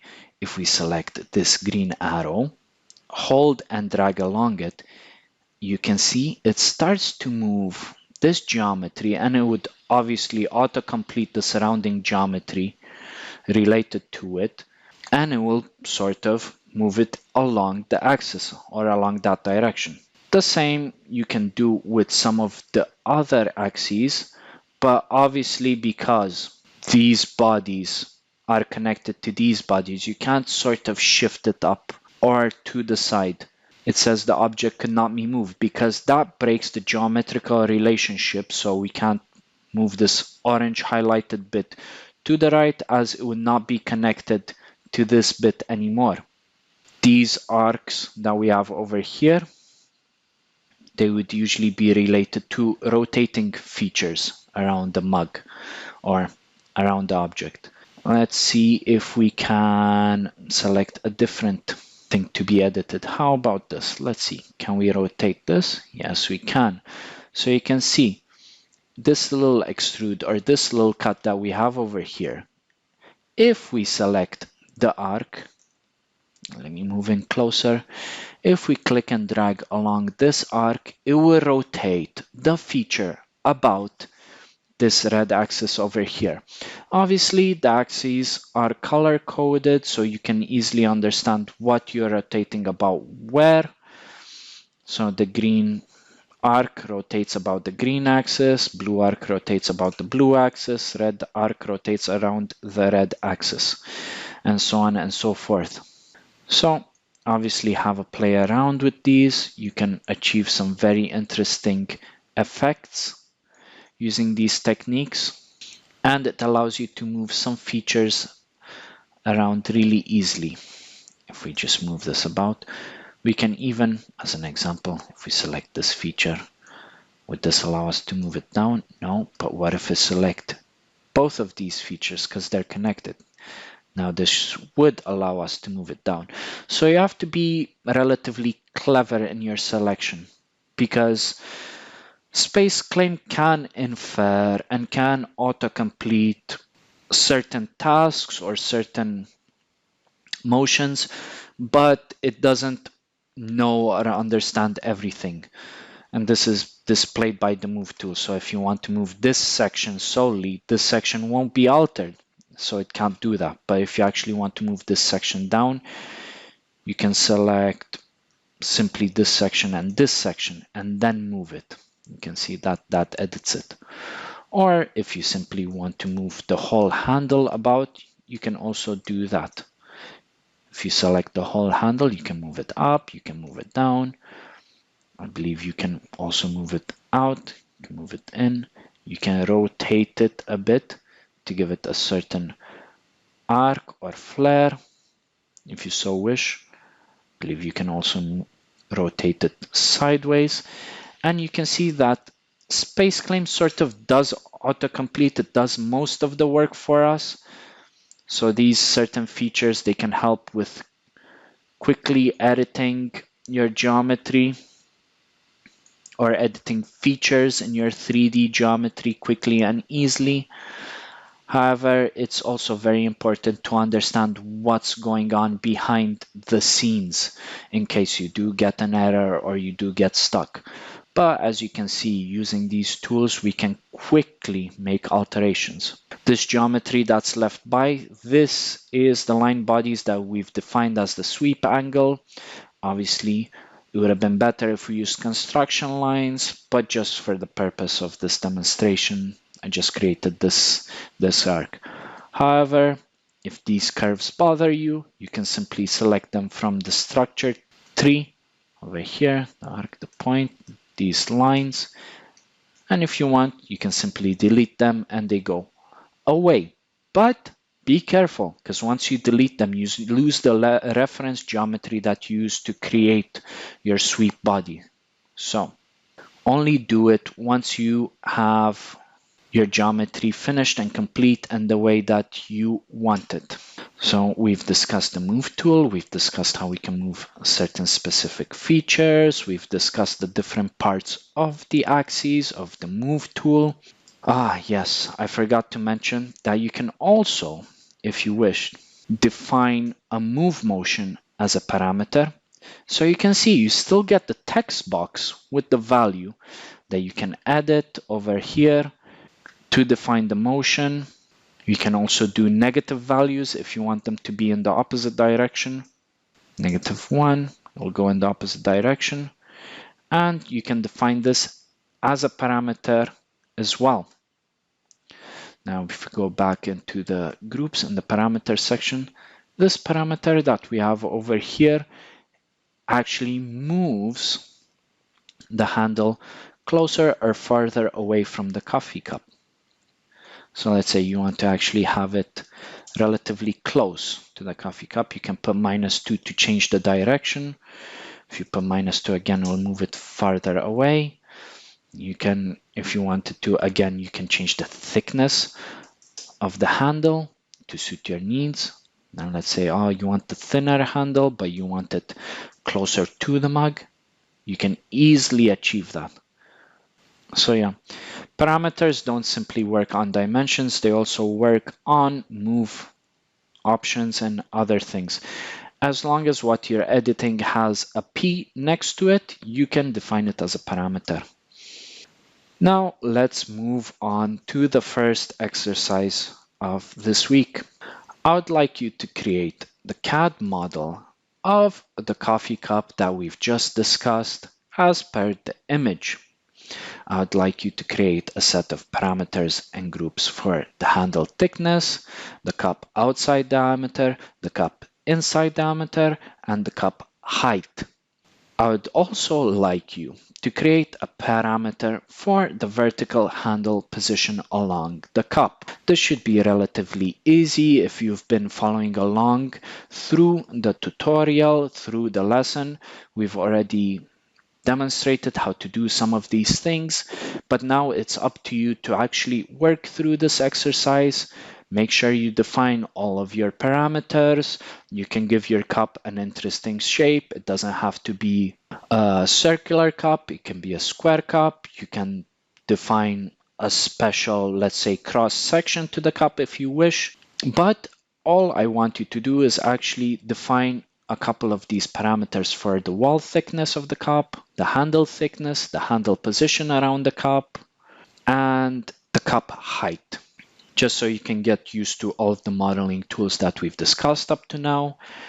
And I would like you to get more familiar with parameter definition and parameter editing, because this will help later on when you are creating your own 3D models in order to actually define certain key parameters, key dimensions, key characteristics, which you can later easily and quickly edit.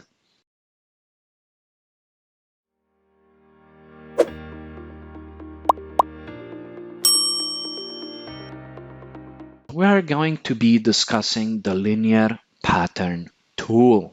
So what is a linear pattern? Well, imagine that you want to create your own version of a Lego piece or a Lego brick as per the image defined on the right. Obviously, creating the rectangular body is pretty straightforward, but creating the circular nibs could be time consuming, especially if you do them one at a time.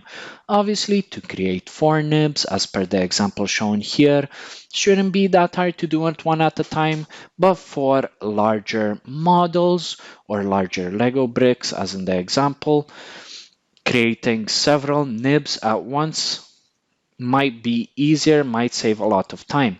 SpaceClaim has such a tool that could help with such issues or such problems. It is called the linear pattern tool, or the pattern tool, which will allow us to optimize and create such features much faster. So how do we go about it? Let's go back into our SpaceClaim work environment. Let's get rid of the cup that we've been working on. Let's go back into sketch mode and let's work on creating a Lego brick. First off, let's start with the body of the brick. I'll define over here sort of a body for it. Let's pull this surface outwards. There we go. Obviously, you can define parameters if you so wish to edit these later, but we're just doing this quickly as an example exercise. Going back into sketch mode and selecting the top face of the brick, let's start with our initial circle. Okay, now that we've done that, how do we replicate this or pattern this across the body of the brick? Over here under the Create tab of the ribbon, where we created our planes in our previous examples and exercises, you can see a couple of patterns over here. You get the linear pattern, circular pattern, and fill pattern. In this example, we'll be discussing the linear pattern, but please feel free to experiment with some of the other pattern tools, as this could be really useful depending on your application. So let's just click on the linear pattern tool, and what do we have? First, it asks you to select the object that you'd like to create the linear pattern from. Let's select the circular surface area. Now, what it asks you is for a direction for which to propagate the pattern through. If we select this edge, you can see it will give us a line left and right or along the edge parallel to that edge. But how do we actually do it? You can see we have the direction that we wish to propagate it through. You can either do it to the right or to the left, depending on which arrow you click. But where do we actually define all the properties that we wish for this? Well, as per most things, as per the groups, as per the parameter selections, it all happens on the left-hand ribbon. Over here, you can see that we have the options. The pattern type, we want it one-dimensional, or you can have it as two-dimensional, but in this case, we'll say one-dimensional. The X pitch is actually how far apart these need to be spaced. So if we do that, let's say we want not 23, but let's say 5 at a distance of 6 mil apart. So let's define it as 5 mil. Yeah. Now it's sort of working. You can do 4, you can do 5 is a bit too much because it flows over the edge. But if we do 4, we can have 5 over there. What if we do 4.5? There we go.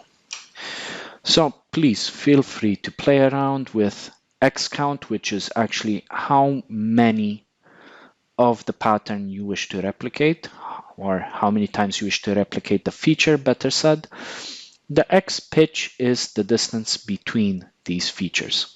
Obviously, sometimes SpaceClaim might struggle depending on what values you put over here, but if you give it a moment, if you play around and edit the values, and obviously if you do this in a structured approach with some set dimensions, or let's say a structured plan in place of what you actually want to create in real life, then that would be easier. When you are sort of eyeballing the dimensions, as I'm sort of doing throughout this course, you might encounter a few bugs and glitches or issues because of geometrical fallacies. But anyways, going back on topic, once you've defined your pattern count and the pattern distance between each itself, you can click the green tick and this will create the pattern for you. Once you do that, you can see that we have a pattern defined over here in our structure tree. And what this allows us to do, it allows us to edit several things at the same time. So if we select all of these circular areas, we can create the nibs for our Lego piece. And again, as you can see, you can set the parameter on there and you can edit this later on. But obviously, if you have some geometrical patterns in mind, or if you'd like to replicate a feature several times across a body, this is a very fast and effective tool that you can use to create a lot of features very quickly and easily. Obviously, if we go back onto the pattern, in the structure tree, you can see that you can actually edit the spacing and the count. Well, actually not at the moment because we've extruded it, so it's more of a complicated feature. But if you go back before you extruded the object and you can actually edit the pattern directly from the structure tree. So this allows you to quickly and effectively edit features and patterns and create certain bodies or certain features, certain patterns very quickly and effectively, as I've demonstrated over here. So we've covered the surface selection, the direction selection, the options for the linear pattern, how we can edit those, and what they actually affect.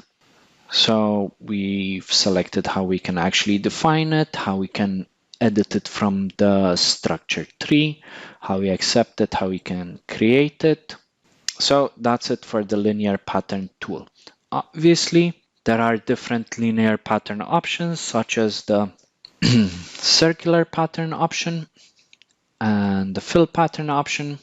But I'd like you to have a play around with these in your own time. Most of what changes generally is the pattern options over here in the Properties tab. In this section, we are going to be discussing the mirror tool. If we want to create or replicate a certain feature across our model quickly and effectively, the mirror tool also offers this option, but as opposed to the linear pattern, which as per the name creates a pattern, the mirror tool, as per its name, will mirror a feature across a plane or an axis. So how do we go about using the mirror tool? Let's clear our workspace. Let's select another sketching plane. And now let's create, as an example, we create a little box over here. We'll create a little sketch line or a reference line over there, a construction line. And then let's create pattern over here. Let's give it a bit of intricacy. So it's something that would take us a while to replicate on the other side if we had to. So I just do it like this. Let's trim entities. Okay, we have that. Just for good measure, we'll also create this. Okay, so right now what we have is a little pattern over here on the left hand side, and we'd also like to replicate that on the right hand side of the box. This, as an example, could be a vent hole in a little panel that we'd like to put on a desktop computer for our fans to be located over here on the left hand side, and we'd also like to mimic this feature on the right hand side. How do we go about this? Well, over here on the right hand section we have the mirror tool, close to the linear pattern tool. So what does it say? It says click on a plane, planar, face, or surface to set the mirror plane, and then click on an object to mirror. So if we click on the tool, first thing it asks us to do is to select a mirror plane or edge. Let's select our construction line for this plane because we like to mirror this feature across this plane. Now it's asking us to select a body or a face or a component. Usually the body feature is more than enough. Usually SpaceClaim is intelligent enough to understand what we are trying to mirror and adapts to it. But as you can see, as I hover over features, it gives me a representation of what actually I'd like to mirror. We can actually drag and select to actually mirror all of these objects. And as you can see, if I redo that, you can click each edge simultaneous, each edge a piece, one by one to create your model. But this takes quite a while. You can double click and it will select all the connected edges. But in my case, what's the fastest is to click and drag. This will give you a selection box. It will highlight all of the geometry encapsulated within the box, and that mirrors all of the geometry that you have. Then obviously you can simply select the pull tool. You can select this area, give it a thickness, and there you go. You have your little surface with fan cutouts that you can use as a side for your desktop computer. So we've defined the axis or the plane about which to mirror. We've defined selecting the geometry that we actually like to mirror. That's pretty much it. Let's move on to the next exercise of the week. This is exercise 2. I would like you to create this analogy of a V8 engine block. So pretty much in motor vehicles, the engine itself is a big lump of metal with different cutouts onto which different components are attached or bolted onto.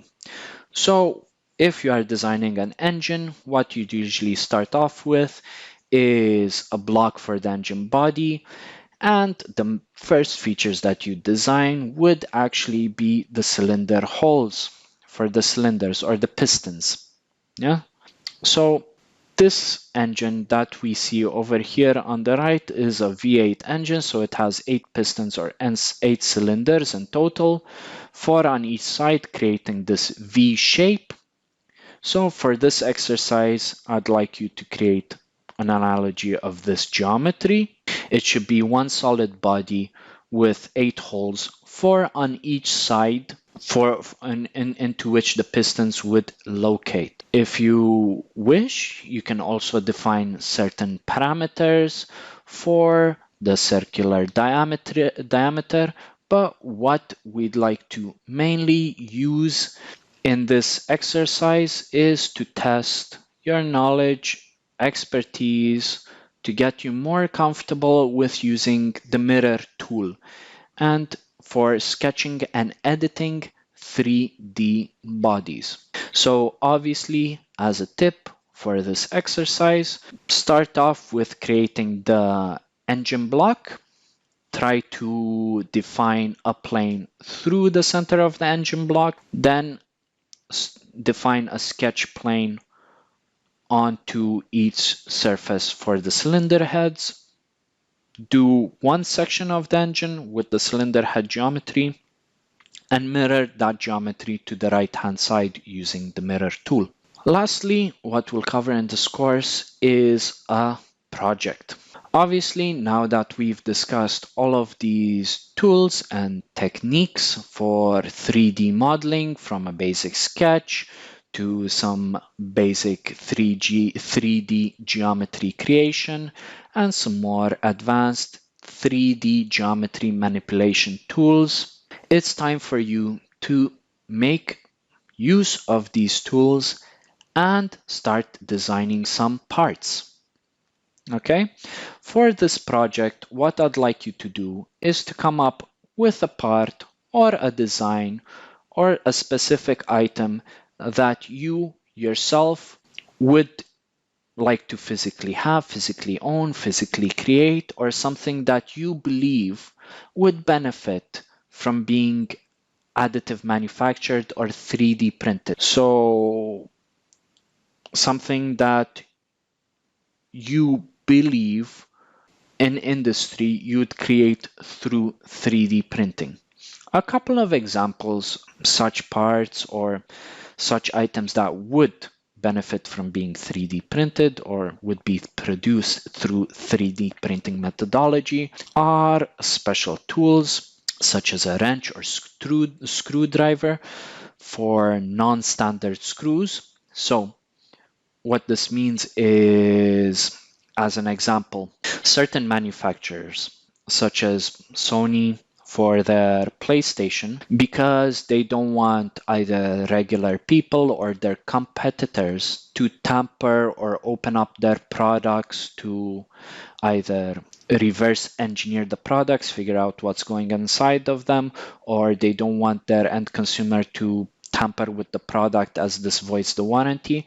What they would do is they'd use some special screws with a non-standard head size.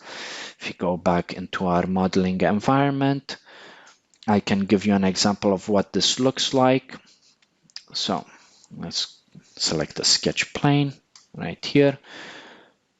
So if we just zoom in over here, zoom a bit out.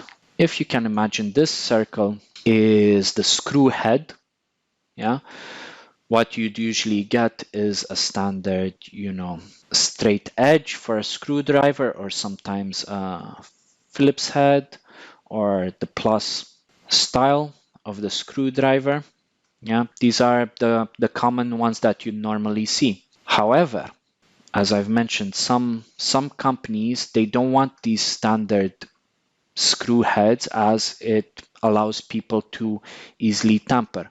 One screw type or head style, or an example that I've come across, is Nintendo uses a triangular faced screw head. So obviously you can't use any standard screwdriver to open up such electronic components. You need to obtain somehow a proprietary screw or a special tool to actually open these up, either from Nintendo itself or a Nintendo dealer. Or what you could do through the help of 3D printing is actually print a screwdriver head or bit that could actually fit inside or be tailored to this type of screw. And you get the same style of special tools for locking key nuts on car wheels and many different things. But that's just an example. Another example for a project that you could do is a replacement part for an object, a toy, or a device that you have.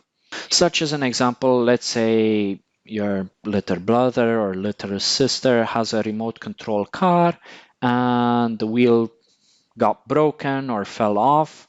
And obviously, this is not something that you can easily replace, because sometimes they don't sell replacement parts for such toys or whatnot. Well, what you can actually do is you can design, take measurements or dimensions of the broken wheel and design in 3D using Ansys SpaceClaim a replacement wheel for this, send that over to a 3D printer, or a 3D printing service, third-party service, and then you can actually obtain a replacement 3D printed part. And obviously this would have a great fit if you've designed and toleranced it for the application or precisely.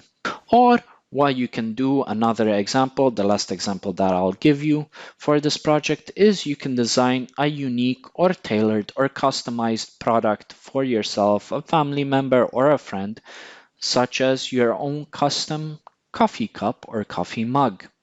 You can inscribe a logo, you can inscribe your name on it, you can give it interesting or complex cross-sectional area or shape. But obviously, these are just some examples that you can use. Feel free to come up with your own design or your own project that you'd like to realize. At the end of the day, your imagination is the only limit.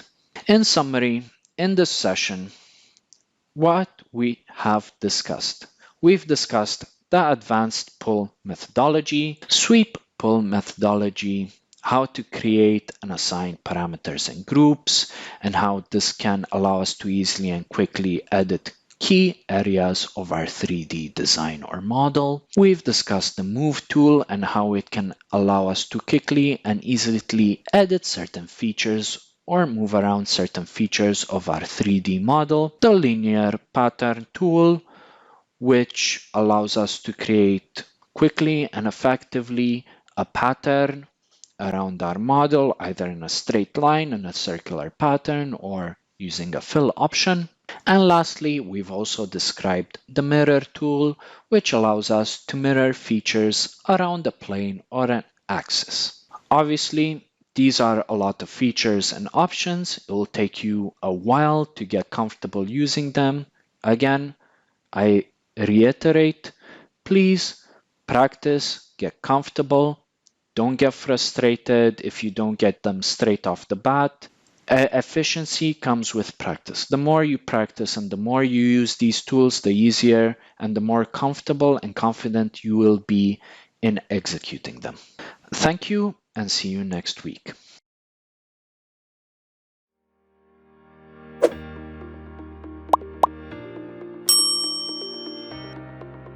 Finished lesson 3. Let's review the content through a practice session, as we have done in the previous 2 weeks. Right? So let's go into our SpaceClaim environment and let's just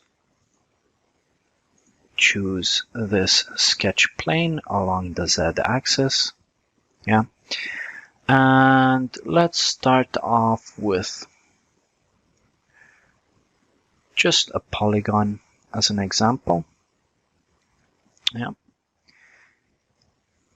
If we extrude this, if we pull on this surface, right,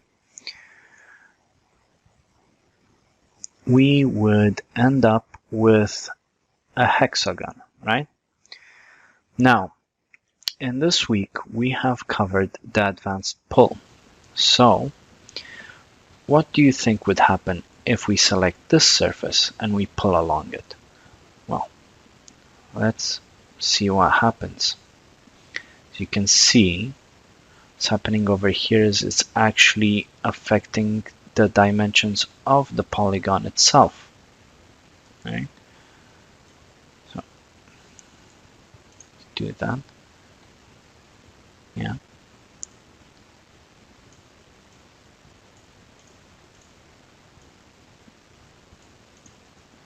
What happens if, however,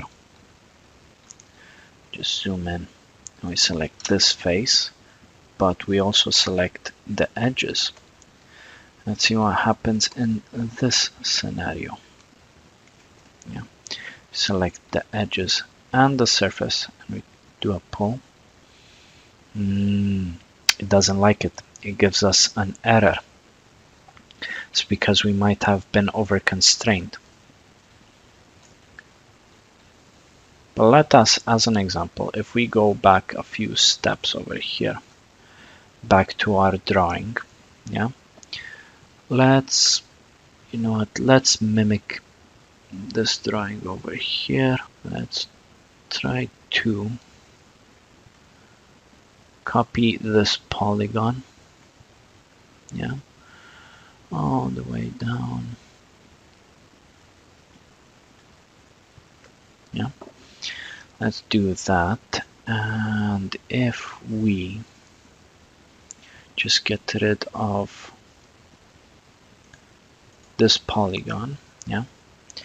So pretty much what we have over here, yeah, is the same concept. However, if we look in our structure tree, we've constructed it out of several lines instead of one whole polygon, right?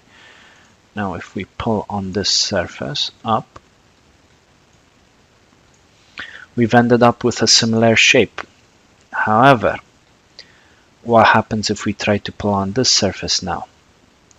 As you can see, it doesn't enlarge the whole shape. It actually extrapolates these edges into a corner, right? Previously, when we created a whole polygon, yeah, I'm going to explain why we have a difference. It's mostly because of a difference of our starting structure, yeah, our initial sketch, yeah. This is why, right, we might have a similar geometry over here, but if we don't know the initial steps that were used to create the initial parameters, all the relationships, we might not be able to use some of the advanced tools such as the advanced pull option effectively, because it might give us some results that we don't quite understand or that we can't quite predict. Yeah, it gives us something that we don't expect. In this situation, yeah, because I didn't start from a whole polygon, it doesn't have all of those relationships. So when I use an advanced pull over here on this surface, SpaceClaim tries to just extrapolate along the previous lines that were drawn, yeah, from the shape. So out of this hexagon, we can end up with a triangular prism, right? If we extrapolate it, we can make this triangle bigger and larger. Yeah, this is just some practice using the advanced pull, right? So let's get rid of this. Let's go back onto Sketch. Let's have a bit of practice using the sweep pull. Right. Let's just zoom in a bit. Let's try to create, you know what? Let's start with another polygon again. Yeah, because we haven't used the polygon tool that much. Let's try to start with that. Let's try to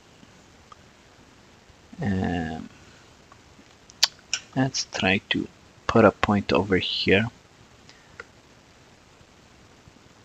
Select the point. Let's try to create a plane.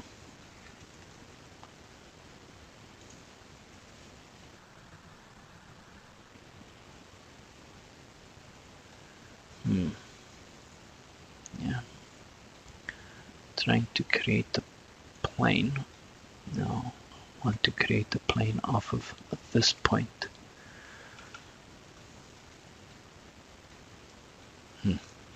Doesn't like that. How's about if we add a little construction line over here? Does it want to create a plane on there? Nope. There we go. Now it wants to. Let's get rid of that. Now it wants to create a plane. Okay, now that we have our plane, we can exit that. Yeah, there we go. Perfecto. Now that we have our sketch plane on here, we can zoom in and let's try to create, let's say, just a circle. Or if we wanted to, we could create, I guess, another polygon. See that? Well, let's give this, instead of 6 sides, let's give it 9 sides. Just as an example, just to play around with it. Now if we go to pull, we can select this surface. Yeah. We can select the sweep pull that we just covered in this section. Now we have to select the curve. Yeah. Select here, here. Let's select all the edges of our original hexagon. And would you look at that? If we do the sweep pull, it will follow the edges of our original sketch, of our original polygon, sort of follow along and, you know, adjust the edges, extrapolate the edges over here into a joint and go along the curve itself. Right? Obviously we covered this in the main body of the course, but however, just giving you a few more additional examples for you to practice with. Obviously you can find your own examples and test cases. Yeah, you can play around with.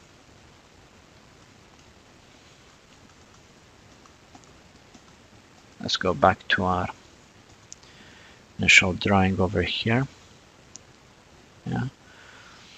Let's try something else. Let's try to do a circle this time around. I think the hardest part over here is creating the correct plane for sketching. Right?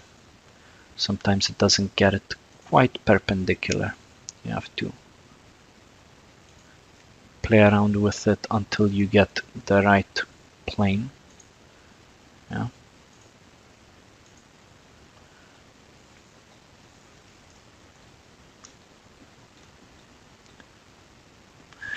Now that we have a circle, let's try to give it a different polygon over here. Yeah.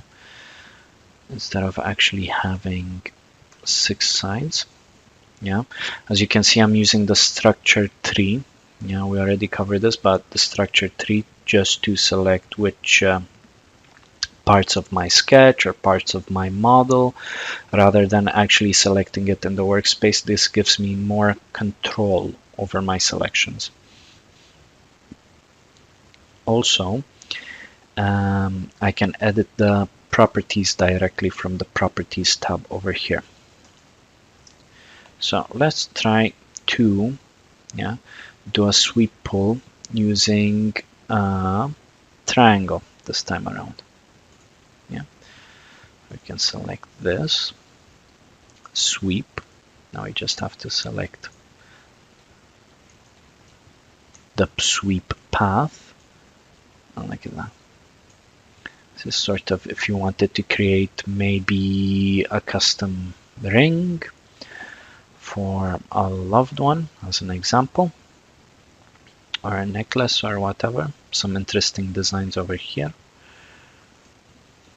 You can also, if you go back into sketch, we select our original sketch plane. Let's see what happens if we just, as an example, add a few more curves or make this a more complicated path. Yeah. Let's see how SpaceClaim is able to deal with a bit more of a complicated path. Yeah. Again, this is just practice. It's something for you to experiment to see how some of these tools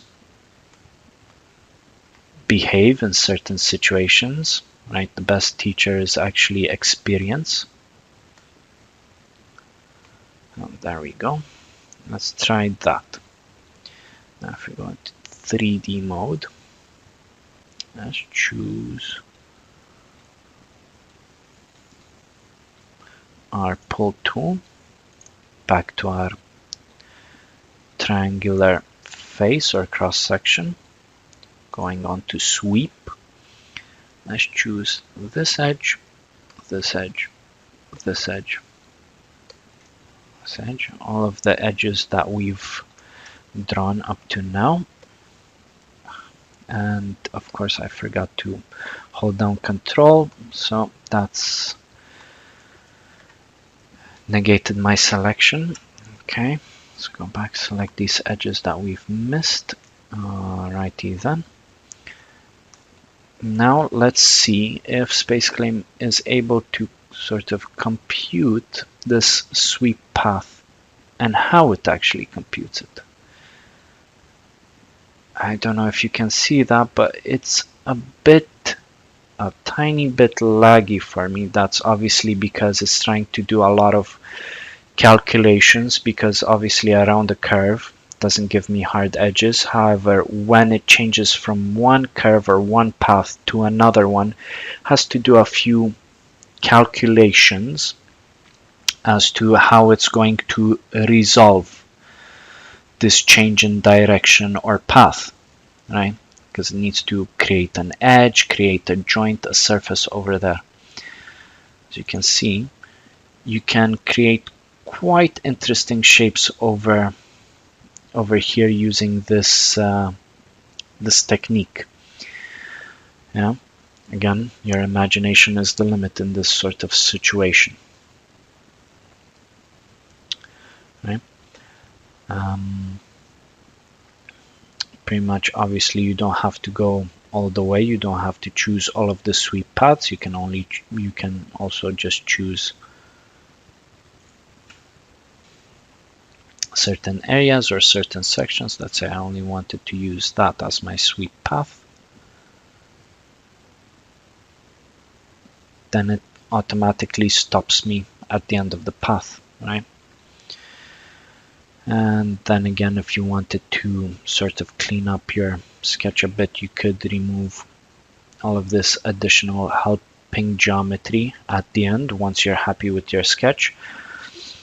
However, I do advise against that, because if you make a mistake or if you want to change your design later on, it's useful to have all of this additional helping geometry.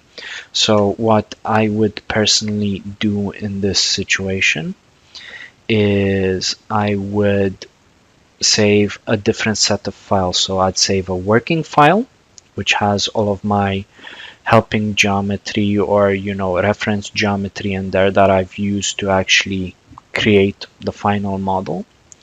And then I'd have a separate file with the final model itself. So where I remove all the additional helping geometry or reference geometry just to have a clean 3D model. Either way, as you will see when we cover it later on during the file types, when you actually save your models for 3D printing, you'll save them in a format called STL. We'll cover this later on. However, this format only saves the surface geometry that you've generated or that you've created in a very compressed format. So it won't save any of the relationships that you have. And this is important to know, because in this scenario, when you actually import an STL file into SpaceClaim, you won't have any of this helping geometry or past relationships or whatnot. You'd have to create all of those from scratch if you want to edit the model, and that can get difficult and messy. So long story short it's good to save a couple iterations, a couple, versions of the same file, just in case you need to go back and edit it. If you only have one working file and you make a mistake, or it could happen, the file might get corrupted and you don't have these backups, then you can be in a very difficult situation or a troublesome situation where you might actually have to start your work from scratch. And it's best to avoid those types of situations by having loads of backups, loads of previous files, just to show the design development. That way you have the references, you have the backups, you can always go back to previous versions of the design and work from there in case you need to. It's always better to have them and not need them than to need them and not have them. That's a little proverb over there. We did a few examples of sweep. Well, I'll give you an example, right? Let's say you were designing a tool, or you actually wanted to design an Allen key, right? If you don't know what an Allen key is, it's pretty much that little tool that you get if you've ever built some IKEA furniture. That's pretty much what an Allen key is that hexagonal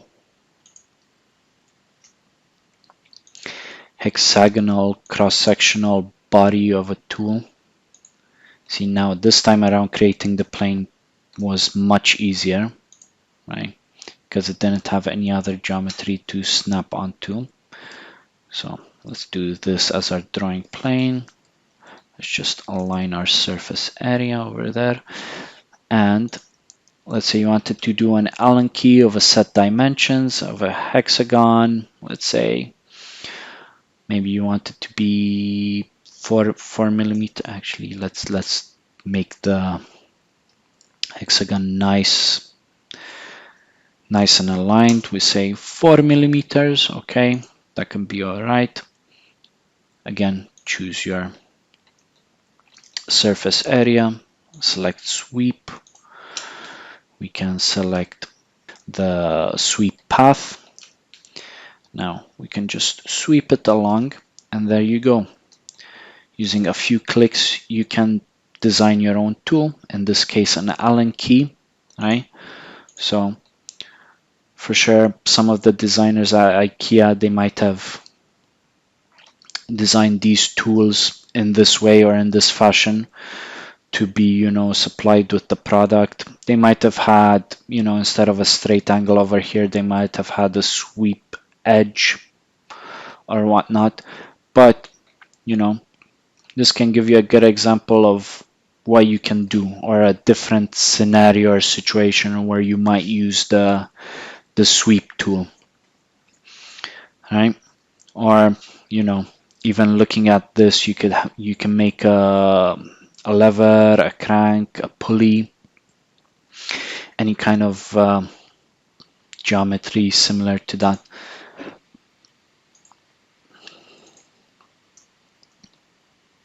Okay. Now let's have another play around. I'm just thinking if there's any other situations where we might use the sweep tool. Let's try to create a nice little spiral if we can, just relatively simply, relatively quickly.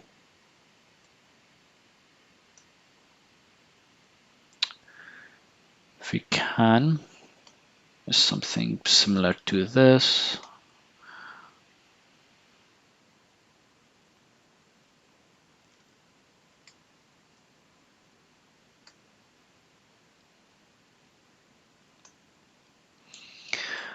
So what I've done over here is I've created 3 circles for the spiral arcs, and then I've just used the tangent arc to sort of connect them together.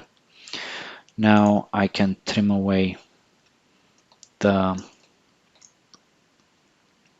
the remaining entities if it just lets me select some of them, right?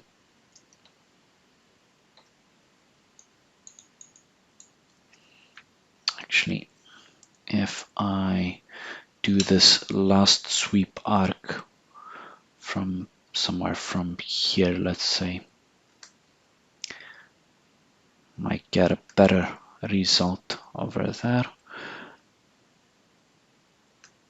There we go.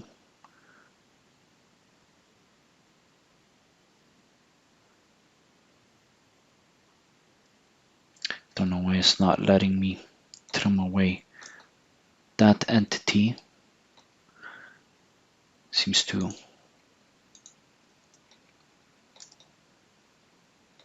not like it for some reason.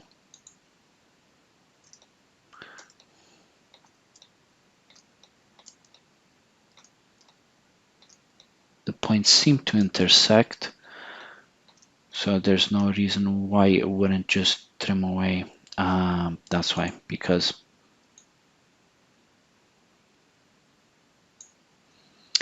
let me just undo some of this geometry. The problem with this, the reason why it wasn't trimming away is because it was a complete arc, a complete circle, because when I actually put a point over here, went around to this point and continued from that point on, it didn't sort of segment the other circle or the other arc to create sort of a closed loop.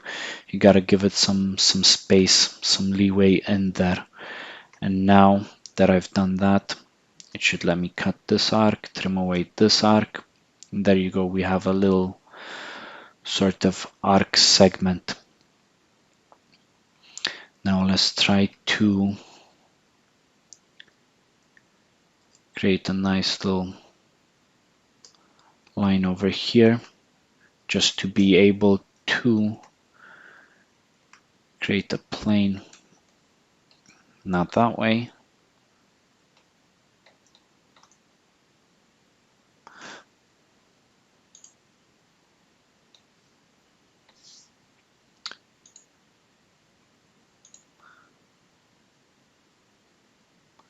No, not that way.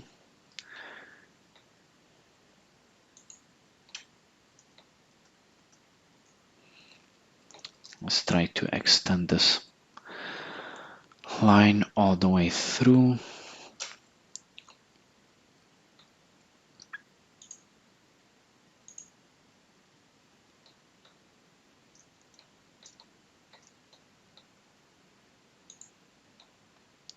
Okay, there we go. We managed to create that plane. Now we can enter sketch and actually select the nice little plane. And as an example, let's try to do another polygon, but this time we can edit the properties, right, of the polygon, but first we gotta select the polygon. Yeah, so number of sides, let's do 3. Let's have a triangle. Let's have a triangular spiral if we can. Now let's select this sweep arc, this,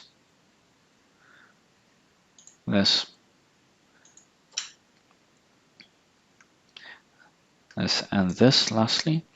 And let's see if this gives us a nice or interesting, let's say, spiral effect. And it does. It does. Obviously, we can get rid of some of this, you know, just supporting geometry. So we're only left with the last solid that we've created. And you can see you've created a nice triangular spiral over here. Obviously, if you create this in 3 dimensions, you can start creating some interesting features like screw threads, but that's a bit more complex. You'd have to figure that one out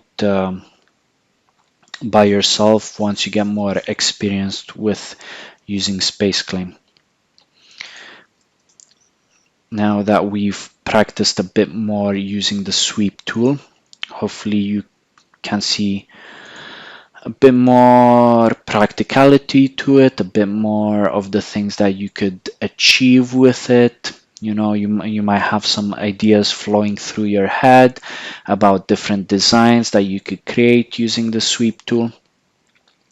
Let's move on to practicing using the move tool a bit more. Let's just create some, again, just a quick reference geometry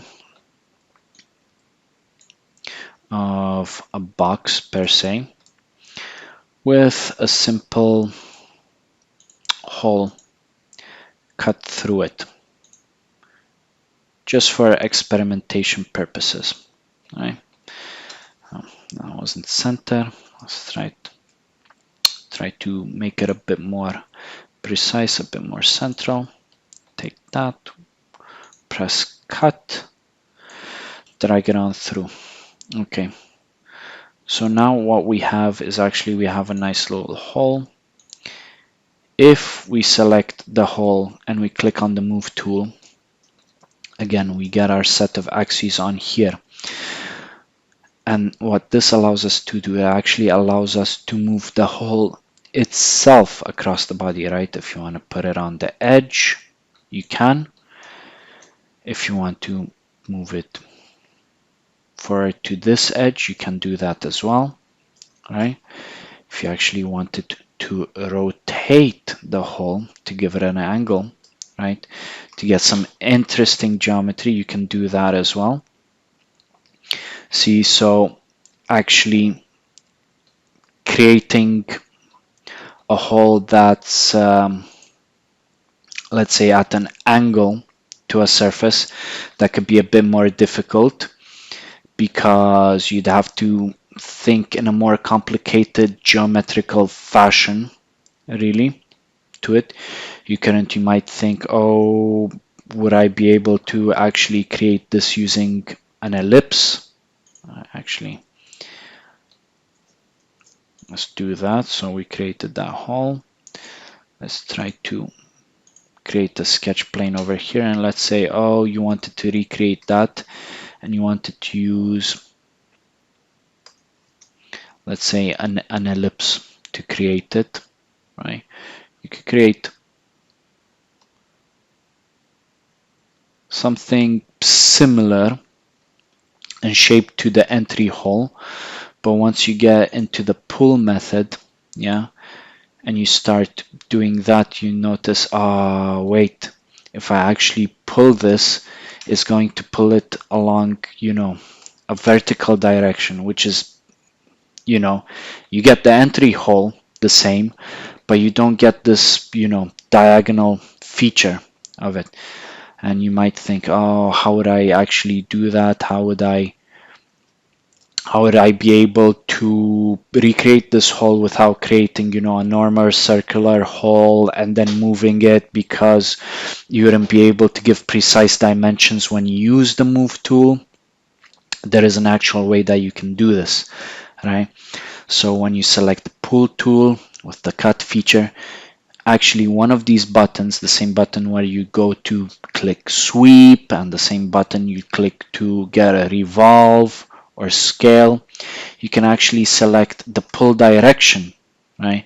And if, as an example, we select this line from our previous model, it gives us, well, it should give us that angular direction, but for some reason it doesn't want to do that, but it should pull it along this line, right?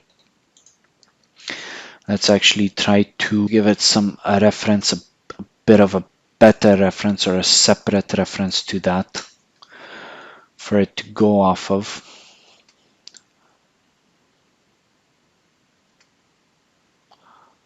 Hopefully that could help, you know, achieve what we'd like. So let's select pull again for that, cut, and we'd like to select the pull direction along this line. See, obviously it angles our pull or our sweep over there, but it seems to not really enjoy that, not really like or pull along there. It seems to pull it straight down. So a way that we can get around this is obviously if we define another plane sort of along this edge, or we create another line where we can create a diagonal plane. And we'll do a live example. Can do a similar line over here and try to create a plane off of that. If it allows us to create that, right, we'll go back into 3D mode, and then when we select the plane, hopefully gives us that intersecting plane. You can even, I believe, you can even move planes if you wish using the move tool. Right.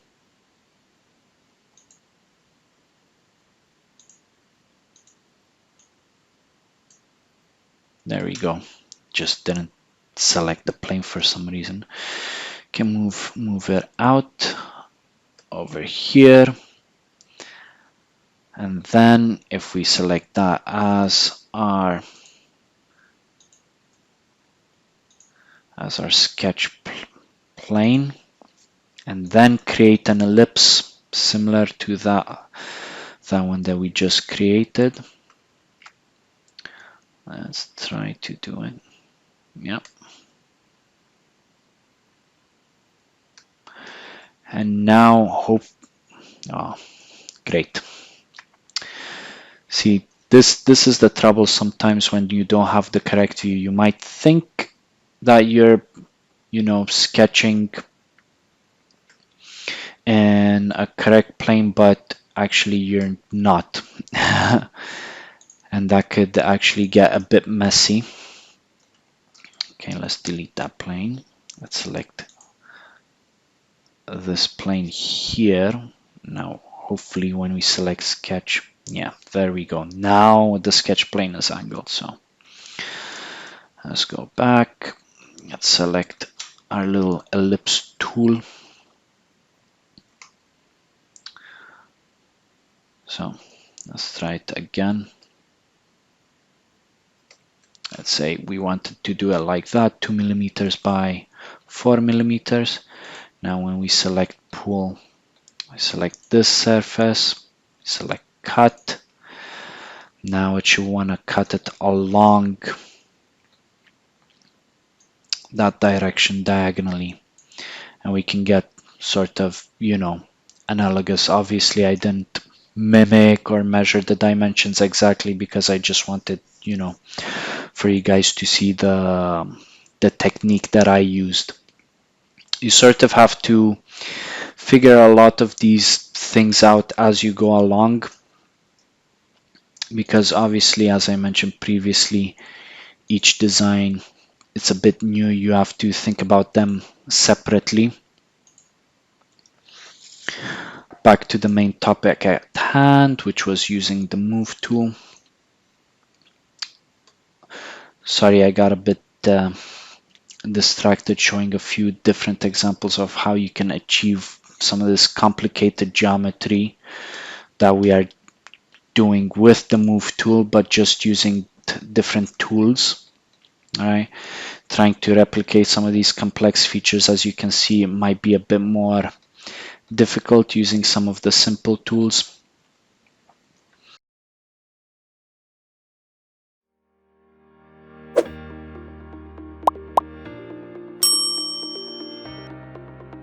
To do a couple of linear patterns. Yeah, obviously we covered, the main, actually we covered the main one, the linear pattern. We also have the circular and the fill pattern. Let's create another piece of geometry over here for us to replicate along, let's say along this edge, this dimension. Let's do the pitch. Let's say 3 mil. It's a bit too, actually. You know what? We can go with 3 mil. Let's see how that works out for us.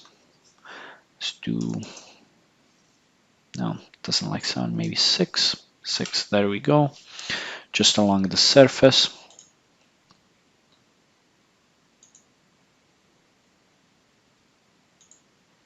Okay, should be good. What happens if we actually select this linear pattern and play around again with the move tool?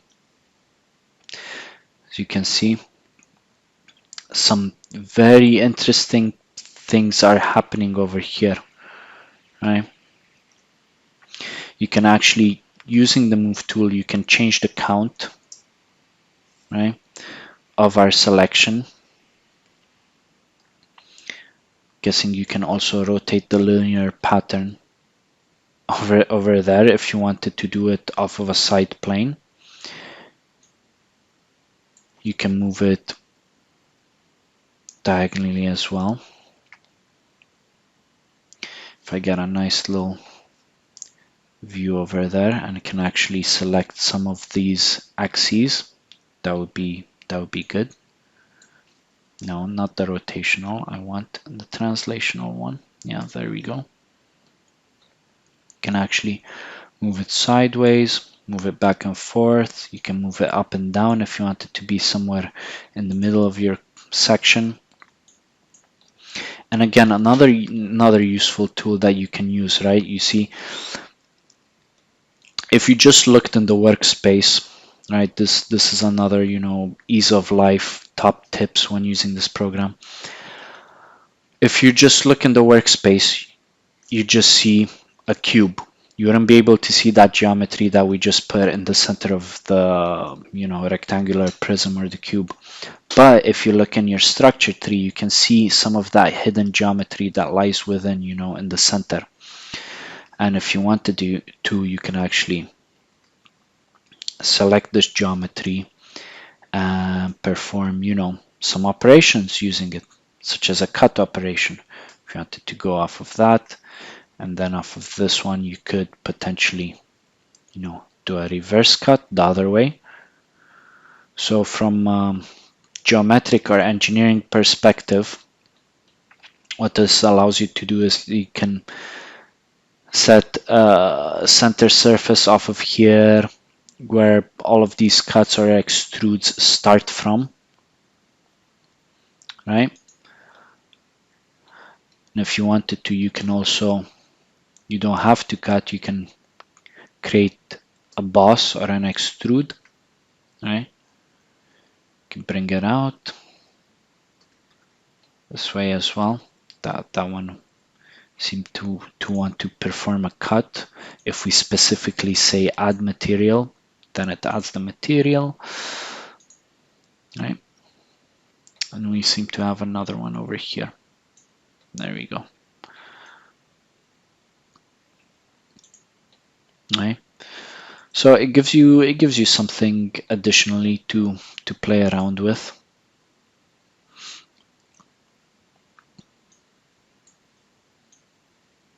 Obviously, you can also edit this.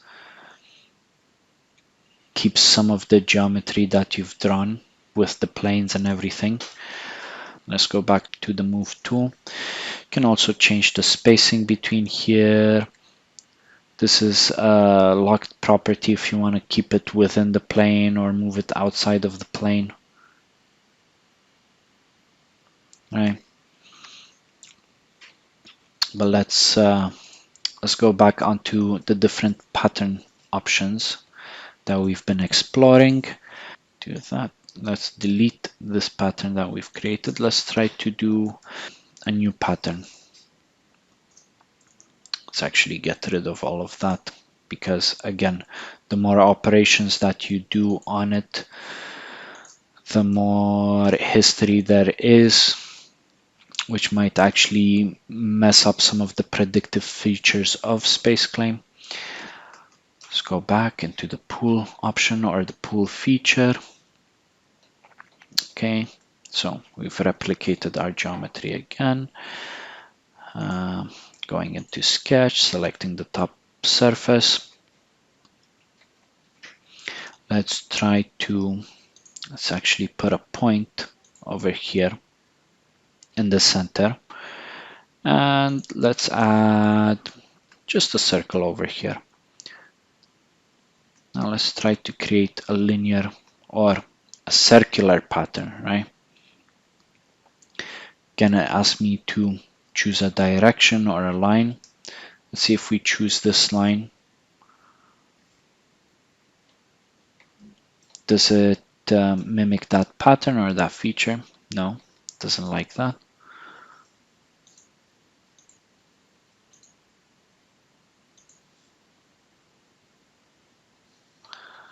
How about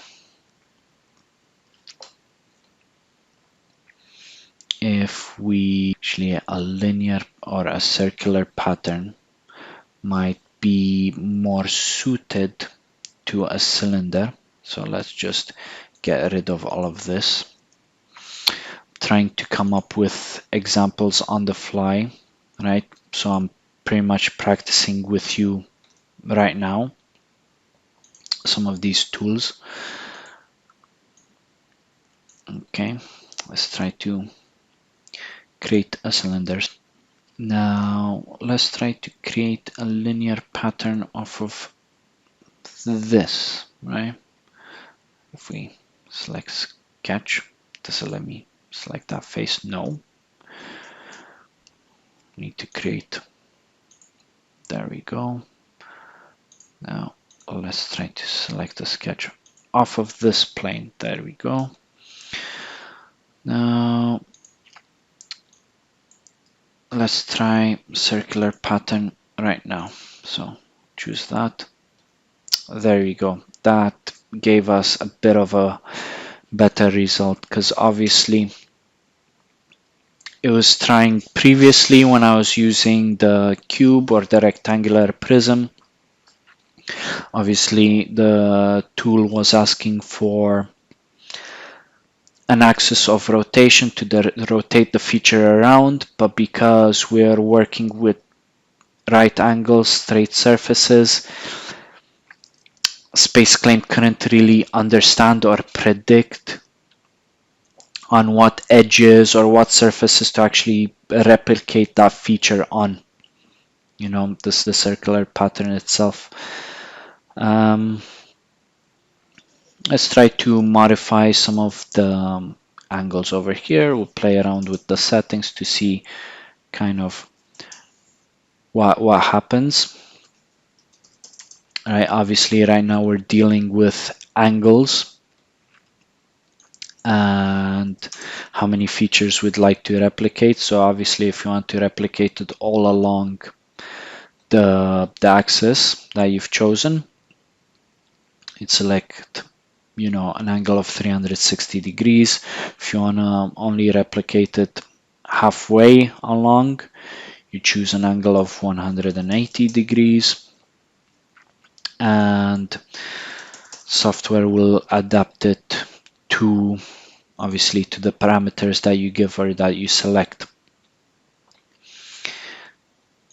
Then, as an example, after we create a nice little geometry, we can select some surfaces on here, and we can play around, you know, see what we can come up with, what we can create, right?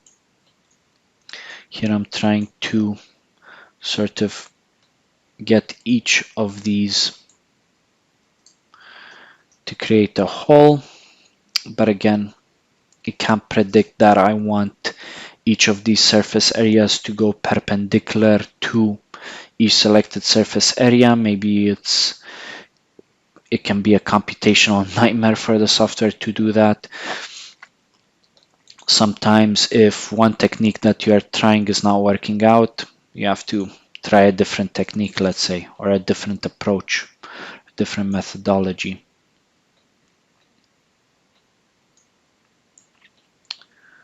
So you got that.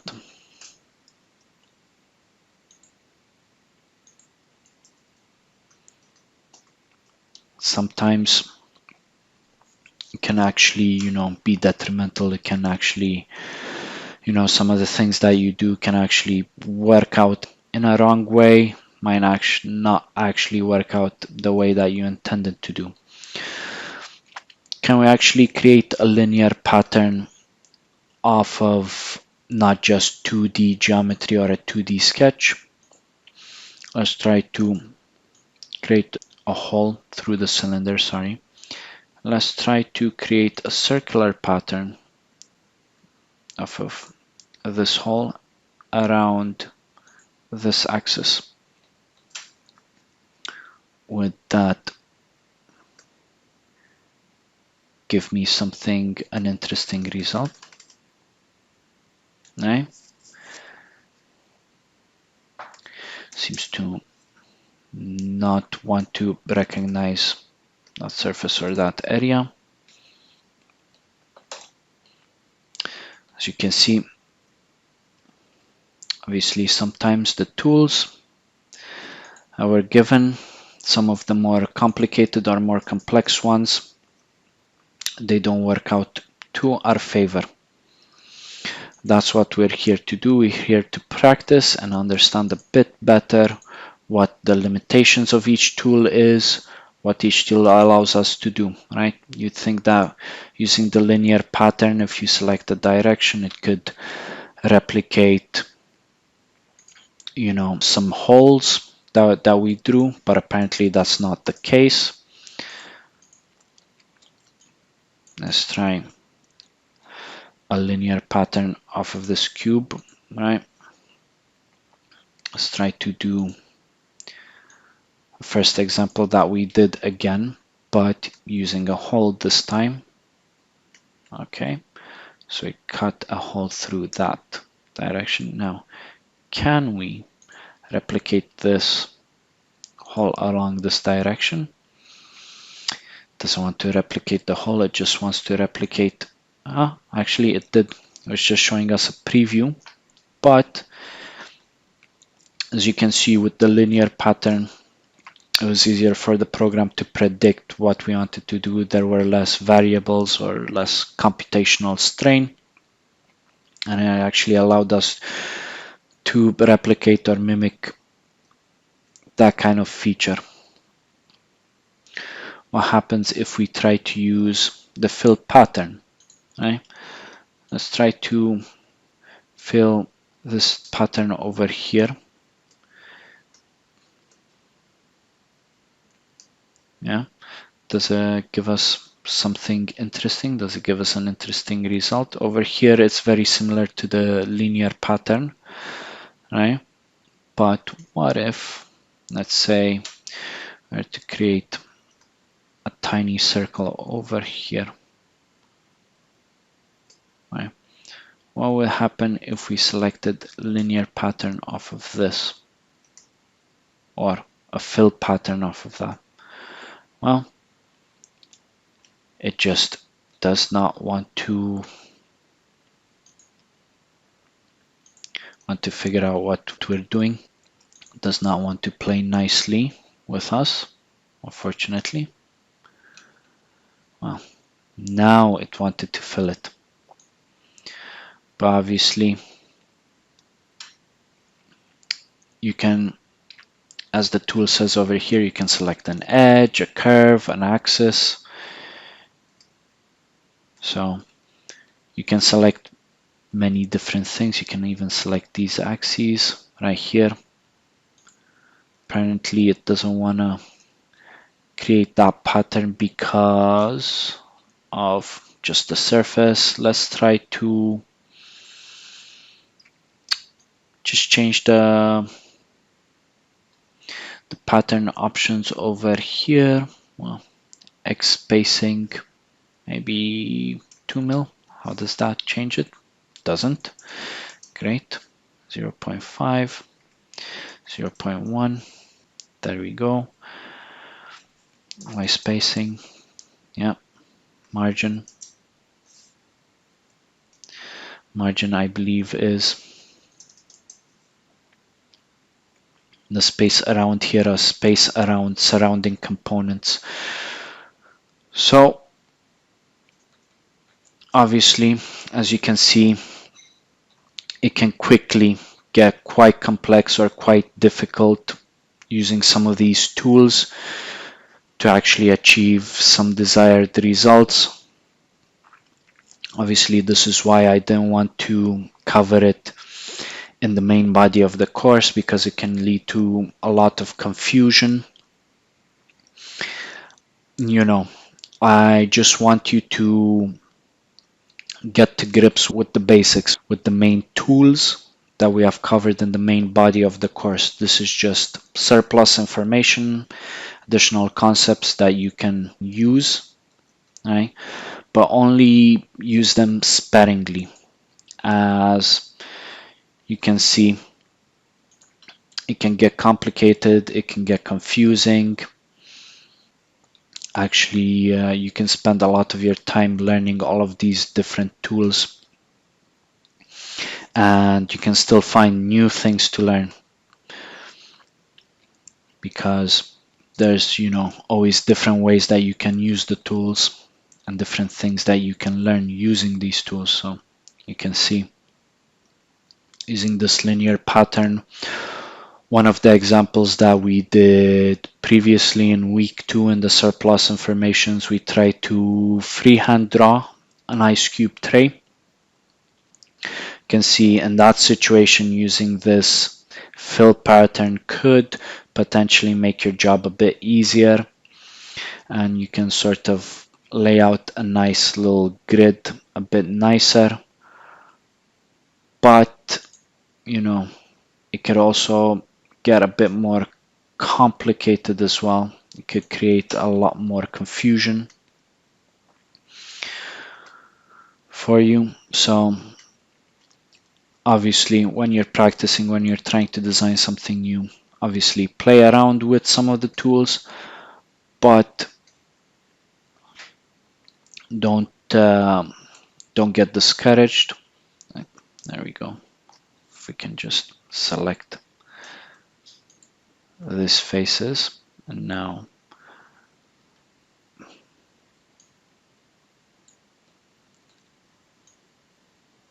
there we go. So you see, even I got a bit confused over there, because I did select the linear pattern for my pull operation. It selected all of them, but then when I actually wanted to pull it down, it gave me the arrow just on one box, and it led me to be a bit confused, as I thought SpaceClaim was only gonna affect or edit this one box or this one square, but it's because obviously it selected all of them, but it didn't highlight all of them. I don't understand exactly why it did that. Maybe they'll fix that in a future update of the program. But in essence, all you gotta do is try the technique, hope you get the results that you're looking for. If it doesn't work out well, you can always Control Z, you can undo the action that you just did if it doesn't work out well. But you see, using that linear pattern, we could create quite a big ice box or ice tray, right? Where, you know, actually drawing these out one by one by one by one, you know, would take a long amount of time. This could actually save you a lot of time doing that. So that's another feature, right? Obviously, you have the different spacing between all of these cubes over here. All of this is parameter driven, right? And yeah, it's obviously good practice to set parameters, as we've discussed in the course, so you can quickly go back and edit some of these things. All right, so set the move over here, right? This move action. Hopefully that didn't crash my session, but it might have. These are the risks sometimes doing some of these operations, because what SpaceClaim is currently doing, as in this example, I'm trying to move quite a large amount of squares or surface area and geometry on the surface of the square, and SpaceClaim is keeping track of all of these parameters, all of this geometry, is trying to predict what I'm doing, and at the same time trying to keep a lot of the relations that I've previously defined, like the spacing in between the squares, how many squares, everything. And when you also give it a move, it needs to affect every single one of these squares, or what it's actually doing is moving the main square geometry and then redoing the whole linear pattern off of that main square, or that's how the calculations, that's how the parameters are set. So obviously, depending on your computer's performance, your computer specifications, it might struggle to do some of these more complicated moves or tasks that you define, right? Let's clear our workspace and let's play around a bit more just with the parameters now that we've covered some of these pattern tools, albeit with some limited success in the instances where we might find them useful, right? That's the thing that I always like to specify. The main tools that personally I've used and I've seen used in industry are these main sketch tools. As you can see, we've created in the previous example some really complicated 3D and complicated 2D geometry just by using these simple tools. If you try to use some of these more complex tools, obviously it can get a bit more complex geometry, but it starts becoming more complicated, more tedious, starts requiring a bit more effort to actually get the program in line. You might get the program actually crashing on you because the more features that you define, the more memory that's used up, the more computational strain that it puts on the program to remember all of these relationships, all of these dimensions. So try to be wary of that as well. We'll actually go into a bit more depth later on in this course in some of the following weeks about some of the file types that SpaceClaim uses and some of the file types that we actually use in 3D printing, because obviously it's all good and well when you create this 3D model with all of its dimensions, but those dimensions and all of this data that you use to create your models, it takes a lot of memory. And when you're 3D printing, obviously you want these dimensions set, but sometimes you don't want all of those relationships between all the different geometry in your model because it's not necessary. You just want a hard surface copy of your model to be retained, right? Without any of the additional relationships. And you can actually export it into certain file formats which just create a carbon copy, right, or a dummy copy of your model without all of those relations that you can export into a file type which is called STL, and that's mainly used in 3D printing because it just gives the dummy geometry, right, with just the exterior dimensions without any of the relationships, between the geometry and the calculations, right, of how that geometry was created.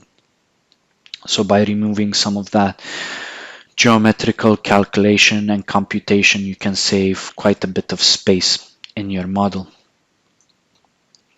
Right, so we've covered the move tool, we've practiced some of the sweep tool and some of the different features of the sweep tool. We've covered some of the other different patterns that you create. Right, mirror, we've pretty much covered what there is to cover with that in the main body of the lesson. Obviously, I just want to give one more final example of something useful that you could have, right? So an example of something that you could create that could be, useful in a real world example or application. So obviously using this polygon tool, we can define some geometry. We can actually create a wrench model if we wanted to, right? Over here, just using some of these, just a simple sketch over here. We can even, let's try to give it an inlet over here for it to actually be able to go over a bolt. Let's just trim these entities here and over here and over here, right? You can create a simple model of a wrench, right? Actually, wait. What I actually should have done, right, is if I select this geometry, right, I could theoretically create a parameter on here, right? So group 1, let's just select that. Right. No, not pull. I want to select, go back into sketch. I want to select this sketch, right? I want a parameter of this dimension, yeah. And I want to go back into sketch. For some reason, it just got rid of my groups. Great. Wow. Sometimes, sometimes the program just wants to give you a hard time, right? So group 1, yeah. Let's give that.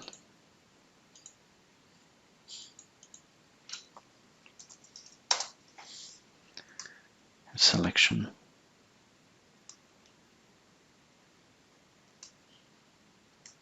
Active parts. Great.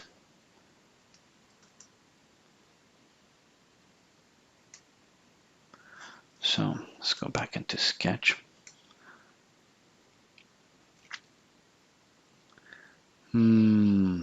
So doesn't want to actually create a parameter off of this dimension for some reason, and I cannot understand why it would not like to do that.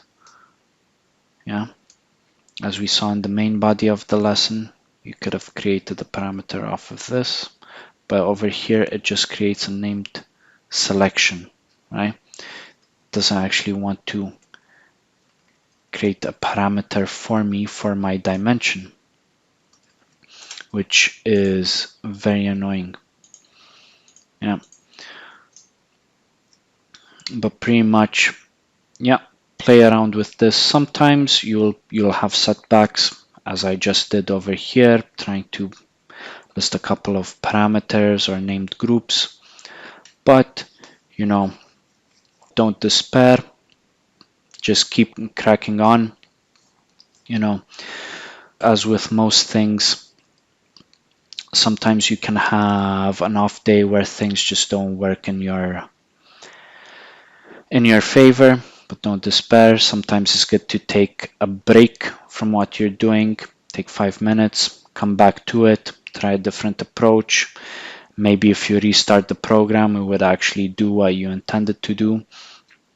And that's what I would do in this scenario, because I've been actually modeling for over an hour over here in this practice session.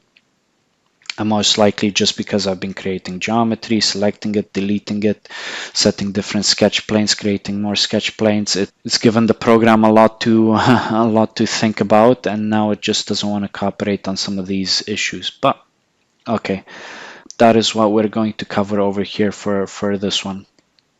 You can have a bit more of a play around yourself in your own time, in your spare time, if you wish. We'll move on and we'll cover some more examples, some more advanced tools next week.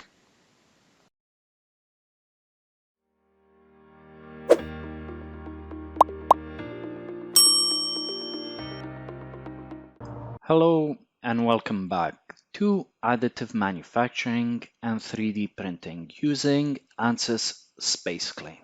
This is week 4, and in this lesson we'll be covering the different 3D printing technologies. In the previous session, we discussed the following: advanced pull, sweep pull, parameter groups, move tool, linear pattern, and the mirror tool. Up to now, we've just been discussing how we can create the 3D models that we'd later use in the 3D printing environment. However, all of this is dependent on the 3D printing technology that we choose and their limitations. In this lesson, we'll be covering the different 3D printing technologies. These will be selective laser melting, selective laser sintering, fused deposition modeling, stereolithography, laminated object manufacturing. The learning objectives for this week are going to be to learn about the most common 3D printing technologies, some of their advantages, disadvantages, and the applications and specific uses of all the different technologies. At the end of this lesson, you will be able to identify the correct technology to use depending on what you wish to achieve, your situation, and the application. So let's get started with the 3D printing technologies. As was briefed at the start of this course, there are several 3D printing or additive manufacturing technologies and techniques that vary depending on material used and depending on the layer bonding methods. Right here, we will explore these technologies in more depth. Some of the most common examples of the technologies for 3D printing are selective laser melting, selective laser sintering, fused deposition modeling, stereolithography, and laminated object manufacturing. There are also other 3D printing methodologies, however, their applications, use, and commonality are not that applicable and they're not that widely used, so we'll disregard them for the purpose of this course, as we'll only cover the most common ones that you will meet in day-to-day applications and in industry. So let's get started with selective laser melting and selective laser sintering. So what is selective laser melting and selective laser sintering? And why are they generally grouped together? Well, first off, they are generally grouped together because usually the machines and applications used in this type of additive manufacturing process are relatively similar. That is, they both use a powder bed material which is melted by a laser beam to create the object that we desire. So, how does this work? First off, as you can see on the right, you have the workspace or work area that is depicted by the center structure, where the piece being printed resides. What happens is there is a platform on this area which has to be kept fed with powder material.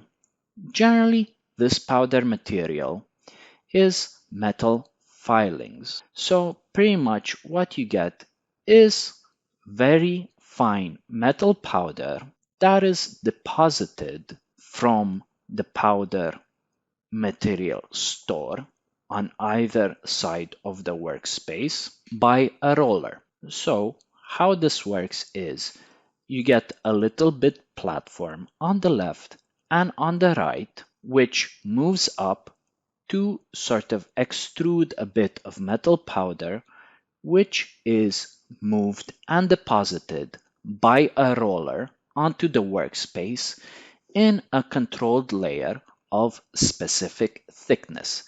As the roller moves back and forth from the left side to the right side and back from the right side to the left side, the platforms on the left and on the right move up to allow for material to be shifted onto the workspace. It is similar to how when you are making a pastry out of dough and you squish with the roller the little dough ball to flatten it out across your countertop. The same concept applies to this, where you get your metal roller and you push out this powder and spread it evenly onto the workspace. Once you have a fine layer of powder on the build platform, a laser above, guided by mirrors or directly, shoots a beam onto the powder in specific points to melt the powder in the specific shape depending on each layer. Once a layer is complete, the main build platform in the center moves down by a layer to allow the roller to deposit a new layer of powder material on top of the just finished and completed layer to start the subsequent layer. Then the laser subsequently melts the second, third, fourth, fifth layer, and so on and so forth until you end up with a finished piece. What is the difference between selective laser melting and selective laser sintering, though? In selective laser melting, the laser completely melts the powder for each layer. However, in selective laser sintering, it only partially melts each layer. Now, you'd be thinking to yourself, why would you only want to partially melt a layer? So what is the purpose of selective laser sintering? Well, it actually takes a lot of energy and time to completely melt a layer. So, unless you actually want a structural component that will be used in end applications in which you would use selective laser melting, you would use selective laser sintering just for prototype parts where the structural properties are not that important. However, in these applications, generally they are more time sensitive. So you do not want to waste the time completely melting the layers. You want to quickly create the piece for prototyping purposes. This partial melting of layers is what is called sintering, where selective laser sintering gets its name from. So, what are the advantages of selective laser melting and selective laser sintering? The advantages are, considering you only melt some of each layer to create the cross section of the part you are building, the powder bed material that is not melted on each layer can be reused in subsequent builds. So pretty much, when you finish building your piece or object and you remove it from the 3D printing machine, you can remove all the excess powder bed material and feed it back into the material bank on either side of the workspace to be reused in future prints. This is good from a recycling and ecological standpoint, and also from a monetary standpoint, as you do not get as much waste material. So this is good as you do not end up with scrap material and you can reuse some of the expensive build material again. There is no need for support structures when using selective laser melting and selective laser sintering. This is because if we scroll back, as you can see on the diagram, in the center portion, the workpiece, each layer of it has powder bed material in each layer. So pretty much every subsequent layer that you build will be supported by the previous layer powder bed material. So in essence, you don't need to add any additional structures underneath to support overhangs or long bridges because the powder bed material itself adds supporting structures or can act as a supporting structure. In other 3D printing technologies, usually there is an air gap between the layer overhangs.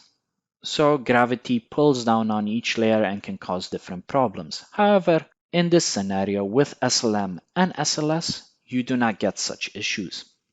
Selective laser melting and selective laser sintering are one of the few technologies that can actually print using metal as the primary base material. Most often than not, in 3D printing, we end up using photosensitive polymer or different kinds of plastics or laminations in the 3D printing process. So SLS and SLM, fortunately, are one of the few technologies which allow you the privilege of using metal as the base material. Another advantage is SLM and SLS, because of the laser resolution they use to melt the material, they have a very accurate resolution. You could say it is pinpoint accuracy because the laser beam can be very narrow and very precisely controlled. Whereas other technologies, they use a flow of polymer or plastic, which does not have that good of a resolution, as we'll see later on. Another advantage is selective laser melting produces quite strong parts, as each layer is melted subsequently onto the next. So, using metal as the base material, you can end up with really strong parts that can be used in end-of-line applications in industry, not just as prototyping technologies. However, if prototyping is the purpose you are after, selective laser sintering can offer the speed desirable to produce prototype parts quickly and accurately, however, compromising slightly on the strength of the parts produced. Now that we have covered the advantages, let's go over some of the disadvantages that SLS and SLM have. The main disadvantage for these technologies is the expensive equipment. Considering the price of some consumer available 3D printing equipment for fused deposition modeling or stereolithography, which can range in the hundreds of pounds or hundreds of dollars.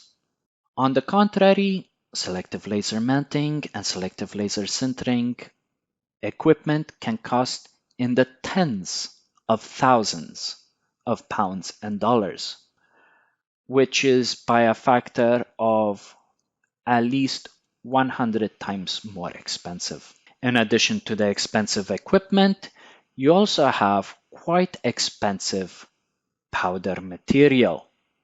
Considering that the powder material needs to be accurately controlled, so all the powder particles are roughly the same size and dimension for consistency of prints.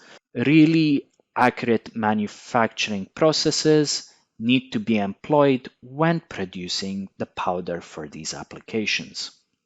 In addition to this, considering that you are using a laser to melt some of this metal powder, and considering the oxidation properties of certain metals, such as aluminium, which oxidizes relatively easily and quickly into aluminium oxide, sometimes inert gas needs to be introduced into the workspace environment in order to avoid contact with oxygen during the melting properties to avoid unwanted oxidation of any part of the workpiece produced.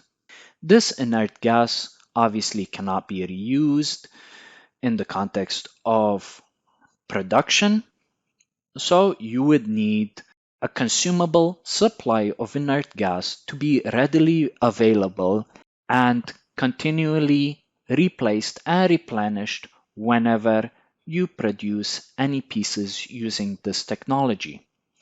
Obviously, this inert gas adds to the cost of production and to the complexity of the manufacturing process.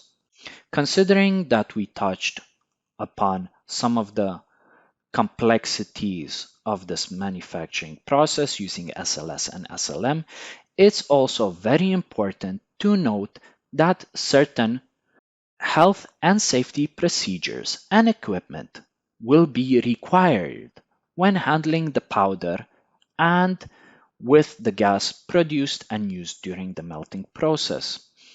Considering that this powder is very fine and can pose several health risks if aspirated, if you breathe in the powder, this is not good for you, as is similar to sanding technologies when you use blast sanding on certain parts and you have to use a respirator or a gas mask to avoid inhaling the sand. In this scenario with selective laser melting and selective laser sintering, you have to apply the same cautionary procedures to avoid inhaling either the powder bed material or inhaling the gas that is used in the manufacturing process to avoid oxidation. Considering this, not everyone or anyone can get started with selective laser melting or selective laser sintering off the bat. Special training regimes and safety precautions need to be learned and adopted before utilizing such equipment and machinery, limiting its applicability more to an industrial role and section rather than a consumer or hobbyist role. Now that we have covered the advantages and disadvantages of selective laser sintering and selective laser melting, let's cover some of the applications of these technologies. In the industrial sector, you can use this technology to create prototype parts to test certain designs. For example, in the aerospace industry, if you want to test different aerodynamic designs, you can use selective laser sintering to quickly and effectively produce these designs physically and put them in a wind tunnel to test the aerodynamic properties. However, if you want to check structural properties of certain part geometry, you can use selective laser melting to create some prototype parts for this application. In addition to prototype parts, because of the structural properties of selective laser melted produced parts, you can actually use these parts in end user applications, such as custom parts.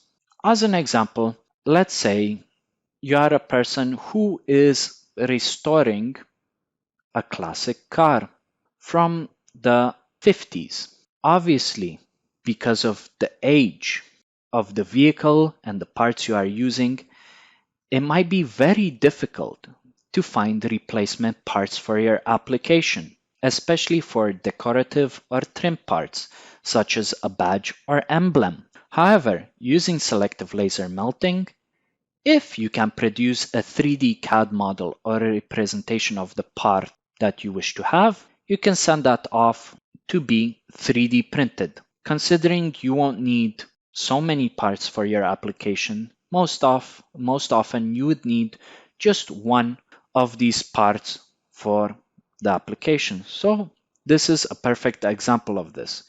Generally, automotive manufacturers or manufacturers in many other sectors don't tend to produce one-off parts for applications.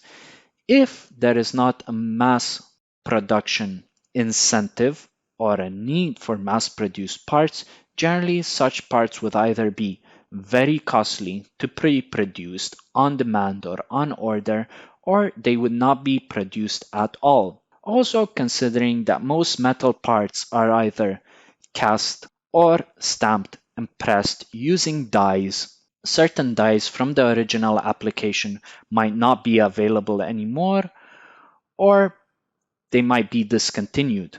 For such applications, you can use selective laser melting to produce replicas and one-offs at a much lower cost. Another industrial application would be creating tools for special tasks, such as jigs and fixtures. Jigs and fixtures are pretty much a manufacturing or production guide that you can use to either set parts or assemble parts correctly. Another type of special tooling that you can use is, as an example, again from the automotive industry, certain motorcycles used during World War II in the United Kingdom, they did not use the metric system in their production. So you do not get, as an example, 8mm or 10mm nuts and bolts. You get either imperial unit measurements used or some other specific type of special measurements used, which for different specific purposes at the time of the war sort of disincentivized the Germans from actually reproducing or being able to reverse engineer certain components, as they were not be able, using their metric tools, to be able to disassemble certain components off of the motorbikes. Considering that the tools that were used are now discontinued, it might be tough to be able to actually work on such vintage pieces of machinery. In this application, if you know, or actually by measuring the bolt across face measurement, you know exactly what dimension of tool or socket that you need to use. You can model this in your 3D modeling program and 3D print an actual tool or socket to be used for the application to actually disassemble and reassemble the parts that you need to service. In addition to industrial applications, you also have medical applications for SLS and SLM. This is generally used to create custom-made prosthetics from 3D scans. For an example, if someone breaks a bone and they need to have a specific cast, or a replacement part of their bone to be placed. So let's say if someone suffered a workplace injury and they lost a piece of the bone in their skull, selective laser melting could produce an exact fit of the missing bone from metal that could later be used in a surgical application to be implanted into the patient. This allows us to create custom-made prosthetics very quickly and fast, and considering the material that we can use, such as lightweight aluminum that can be later sterilized as well and is structurally sound in a medical application, this is very applicable to the medical sector and very useful in the medical sector.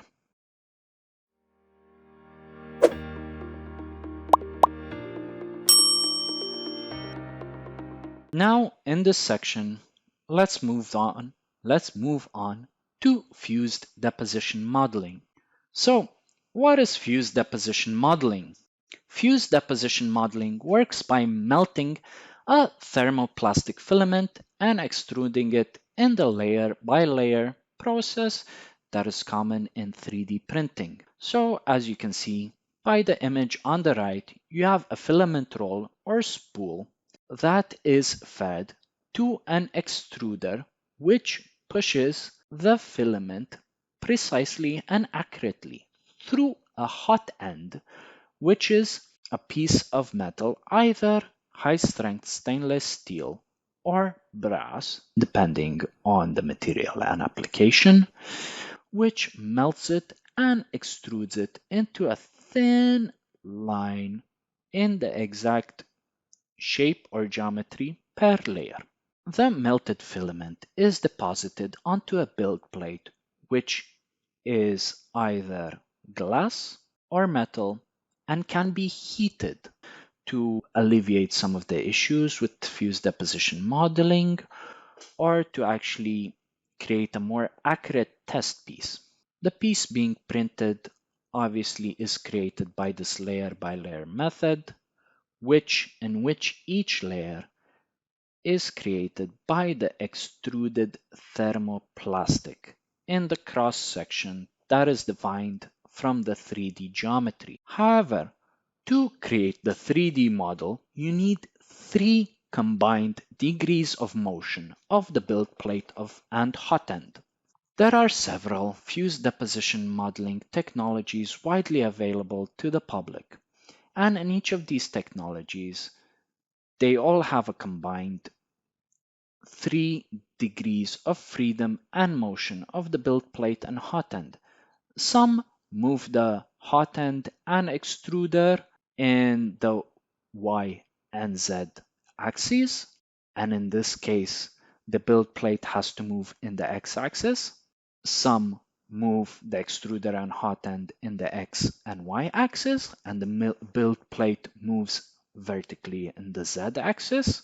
Some move the build plate in the X and Y axis while only moving the extruder and hot end in the Z axis.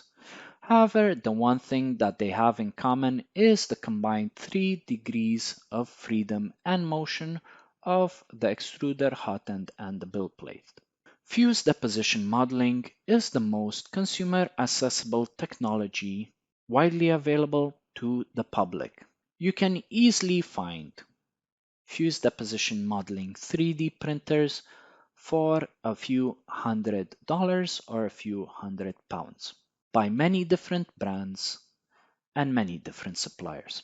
Certain brands or certain suppliers of this fused deposition modeling technology even offer multiple extruders. That is, you can use 2 filament rolls of different colors or of different properties to build your test piece. This allows multicolor printing or multi-material printing, where you can use 1 filament roll for the actual piece being printed, the main base material, and the second filament roll for the support structures, which could be water soluble for ease of post-processing. As mentioned previously, some variants can have a heated build plate to help with the resolution of the print and to help with the piece being printed to adhere to the build plate. Because sometimes in fused deposition modeling, you get issues with adhesion to the build plate, which can result in 3D printing issues or failed 3D prints. The main materials that you usually find in FDM are PLA or ABS. As you might know, or as you may have heard previously, ABS is a very common plastic that you can find in most of your consumer goods, in most children toys, even Lego pieces are made from ABS plastic because this type of plastic is relatively thermo-resilient, it has good mechanical properties, and is widely and readily available at a low cost. PLA or polylactic acid is a more natural type of filament, which is created generally from plant cellulose and sugar. So this filament is actually ecological as well. It can be biodegradable, whereas ABS is not that easily recyclable and it's more harmful to the environment. So you get two different kinds of options among others with FDM. If you do a bit of research online onto PLA, you can see all the wide range of different colored filaments that you get, and you can even get some special filaments that have custom properties.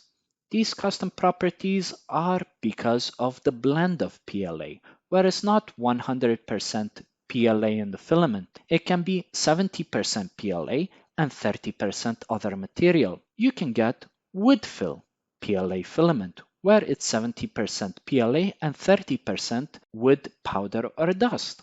This will give the end effect of having a piece made out of wood because it has the wood effect. You don't have to limit yourself to wood powder in the PLA filament.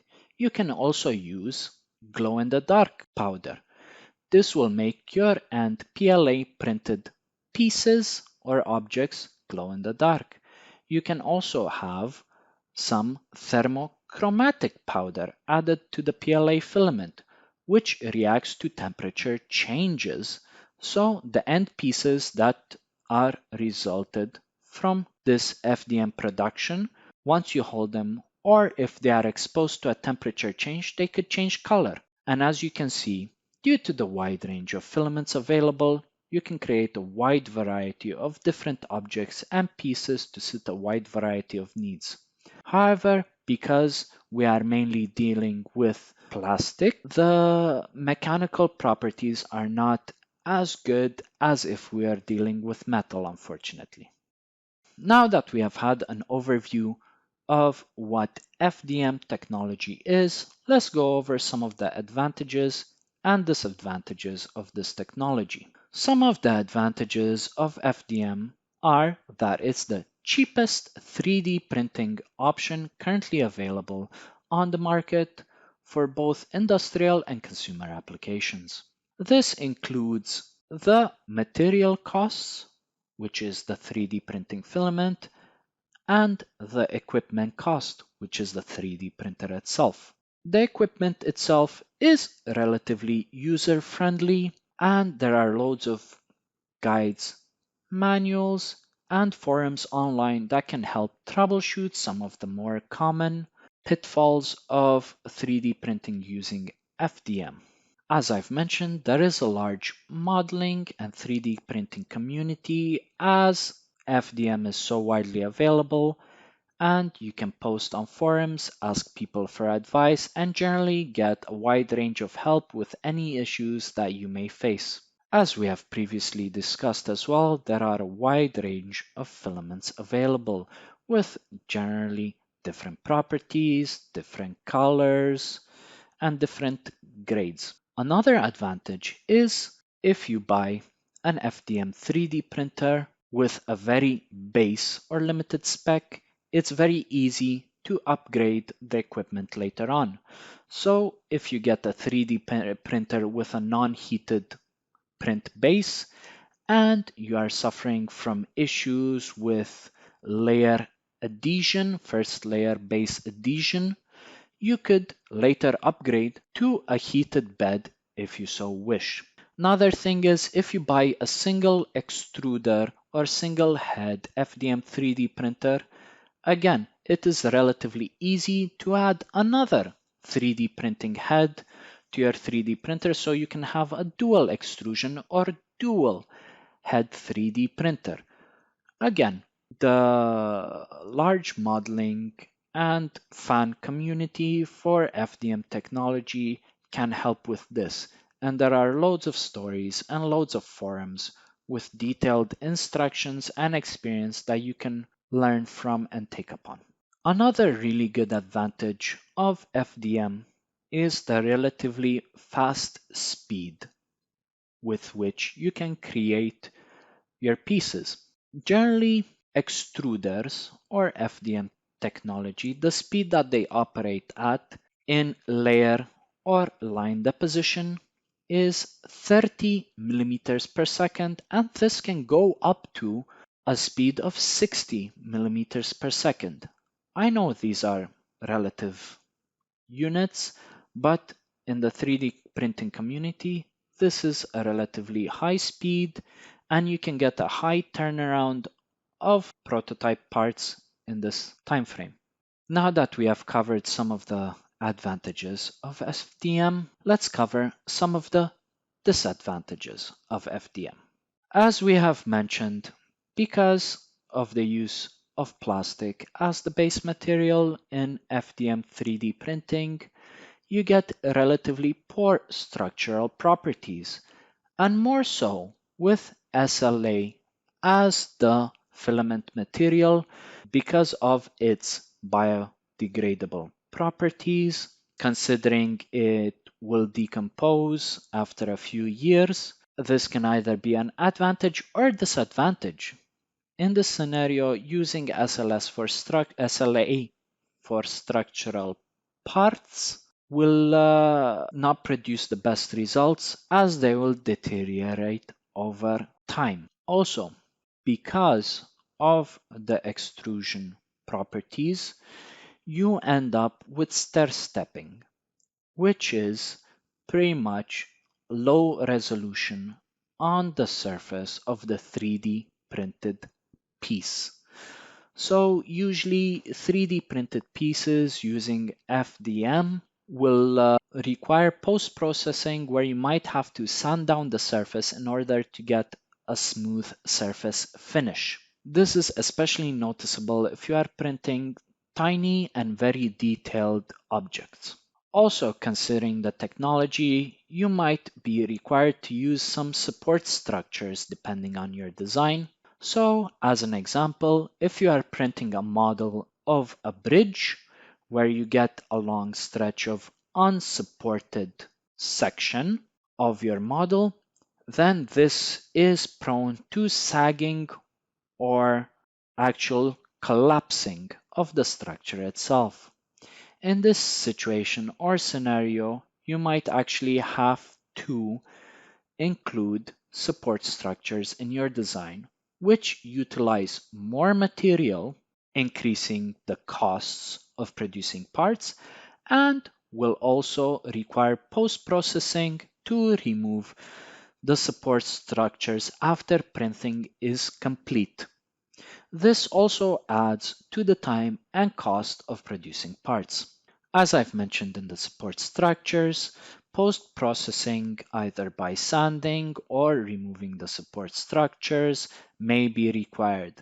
This will require man-hours to actually process the parts and will require tools to actually sand and remove the excess material and will add to the cost and time of producing parts. Lastly, you have to understand that 3D printing using FDM will result in a limited resolution for fine details. So the smaller and the more detailed that you create your test piece, the more loss in resolution you will experience. Considering that the melted plastic is extruded through a tiny hole in the hot end, the diameter of this hole will limit the resolution that you will get in your final piece. So, as an example, if you have a 0.3 millimeter hole in your hot end, then you are limited to a 0.3 millimeters in your end piece resolution. Now that we have covered the advantages and disadvantages of FDM, let's cover the applications of this technology.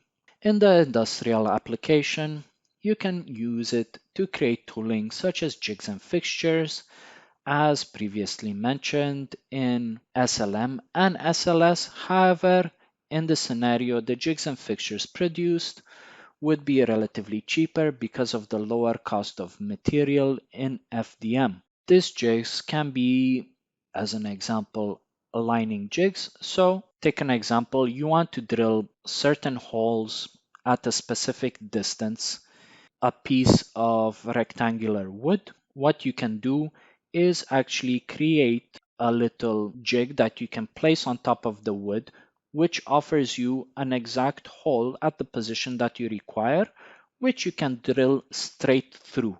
And you can do this repeatably by placing it on subsequent pieces of wood to end up with a mass production of wooden planks with holes at the exact same position over and over again without having to resort to measuring the exact position for each hole using a ruler for each wood. Another application in the industrial sector would be to create prototype models for testing. So as an example, if you design a part that you later wish to be sent off to be machined and produced by a supplier, but however you want to test the fitment of this part before you actually send it out to get mass produced, you can use FDM to print this part out of plastic to actually see how it would fit in the intended location. If it would fit properly, if it will look good, if the space is readily available for it. And you can use this technique to go through several iterations of the design until you have a design which you are physically happy with.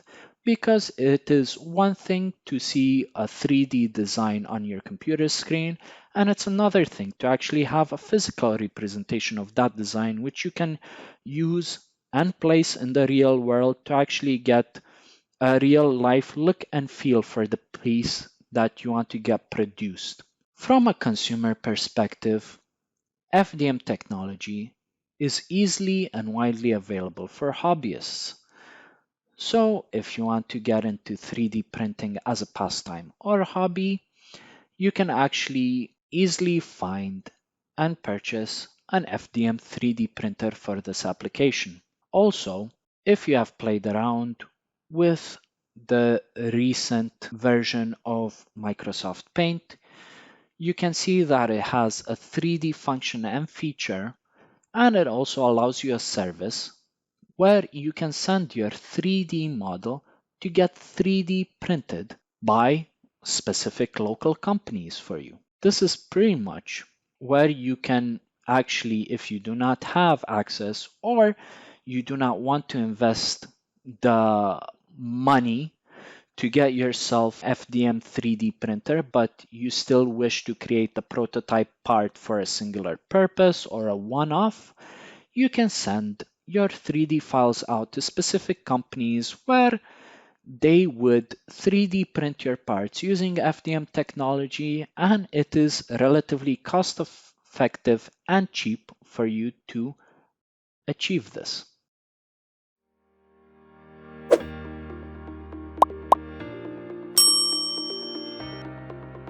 Now let's discuss stereolithography, or as more commonly referred to, SLA. What is stereolithography? Stereolithography is a 3D printing technology that works by curing photosensitive resin onto a build plate which is slowly raised. It is very similar to SLS and SLM in the fact that it uses a laser that is either guided directly or through mirror technology. It's directed onto a photosensitive resin, and wherever the laser hits, the resin is cured and hardened. And what it does is it cures and it hardens this resin onto a build plate, which is slowly raised for each layer until a finished workpiece is produced. The laser is shown through a transparent bottom into a tank of resin. Considering that in this application liquid resin is used, the finished parts will need to be rinsed off of all the remaining liquid resin.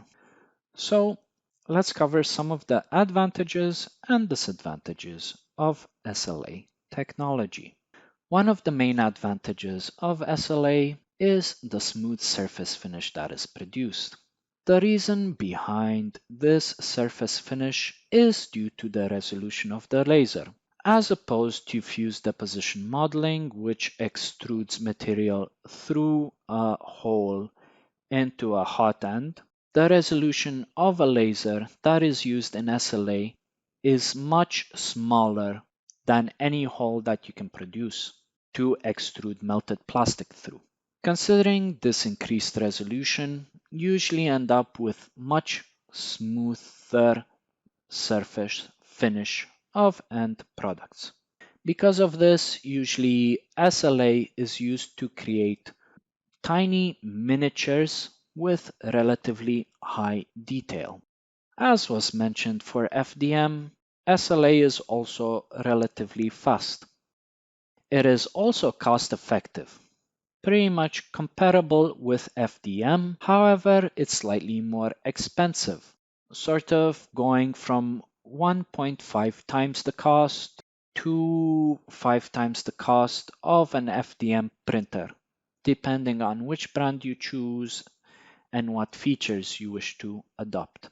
Also, the liquid resin that is used in SLA is also relatively more expensive than FDM filament. However, there is an advantage that you also have a wide range of resin available with different colors and properties from a wide range of companies. Now let's move on to the disadvantages of SLA. Considering that most SLA pieces are produced by UV hardening of photosensitive resin, the finished test pieces also can suffer from UV degradation from sunlight. So if you produce a part using SLA, which is exposed frequently to sunlight, the test piece would either get bleached or suffer other forms of degradation due to sunlight. Considering that liquid resin is used, and most often than not, such liquid resin is toxic and is not preferable to be in contact with either your skin or yourself, then proper PPE, personal protective equipment, is required to be used when handling the resin, as it is both toxic and messy. Also, on the topic of liquid resin, the end parts after 3D printing is finished need to be rinsed off to remove all remaining liquid resin. This adds to both the time and the cost of 3D printed parts produced. Also considering, as is similar to FDM, that there is an air gap in between layers when compared to the build plate. In certain situations, you might need to include support structures in your original design. And obviously, once 3D printing is finished, these support structures would need to be later removed or sanded off in one way or another, again adding to the material costs by incorporating them into the design, and to the man-hours required for post-processing to remove the support structures. Now that we have covered some of the advantages and disadvantages of SLA and comparing it to FDM, as they are both at roughly the same price point, and generally in the consumer market, this is the main debate that goes on, whether to use FDM or SLA. Let's go on to some of the applications of SLA. In industrial applications, SLA can be used to create engineering prototypes due to its fast speed and accurate resolution of parts that it can create. You can also use SLA to create patterns for metal casting. So in this situation, you design in 3D the part that you wish to produce, you print it in SLA, then you insert the SLA casted part into a sand mold and pour liquid metal on top of it, generally where the SLA is burned off by the high temperature of the liquid metal, and the liquid metal generally takes its place into the mold. This is how it is usually done in jewelry making for custom pieces. Previously in the past, jewelers would have had to either sculpt their pieces physically out of clay and then insert the clay, or sometimes make the pieces out of wax and insert the wax into the sand mold and then pour the liquid metal on top of that. However, with the advent of 3D printing technology, they can easily design their pieces in some CAD software, create a 3D model, and then send that 3D model to the 3D printer for production. Whereas in the past, generally, they might have had to create a 3D model, but then they would have had to physically build that 3D model or sculpt it out of some other material. As was similar with SLS, SLM, and FDM, you can make custom tooling with SLA, such as jigs and fixtures that we've previously discussed. However, the advantage of SLA is you can make more precise jigs and fixtures as compared to FDM because of the end resolution of prints that you can achieve. From a consumer perspective, as we have previously discussed with SLM, this technology is widely available on the market from different companies and different manufacturers, and is easily accessible for hobbyists. So if you want to get into 3D printing, or you already have an experience of 3D printing using FDM and want something with a bit more resolution, or you are only interested in creating tiny miniature parts with good and accurate details, then SLA would be technology to turn to.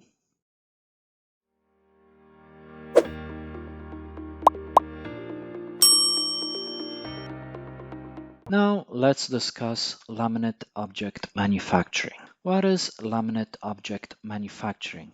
Laminate object manufacturing, or LOM, is a 3D printing technology that works by cutting and bonding layers out of a sheet of laminated material to each other onto a build plate.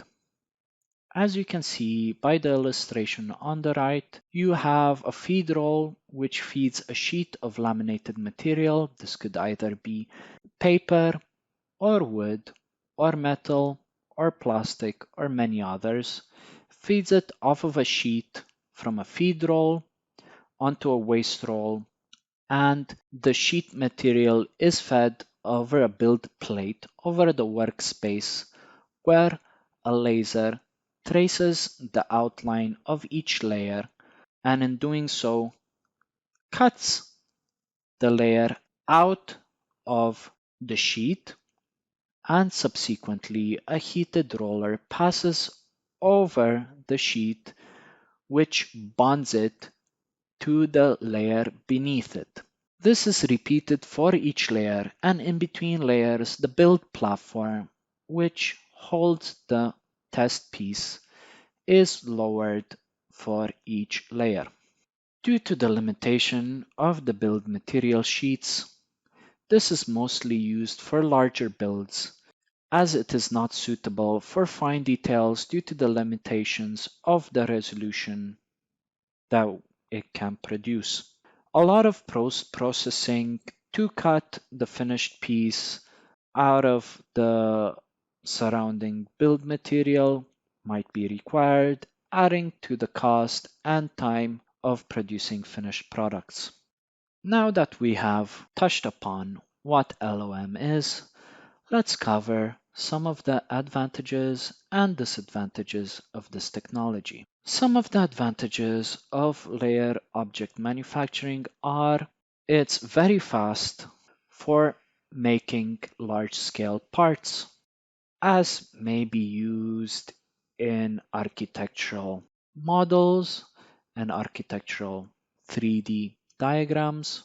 Because of the price of the materials, which is relatively cheap, you can produce large-scale parts for a relatively low cost.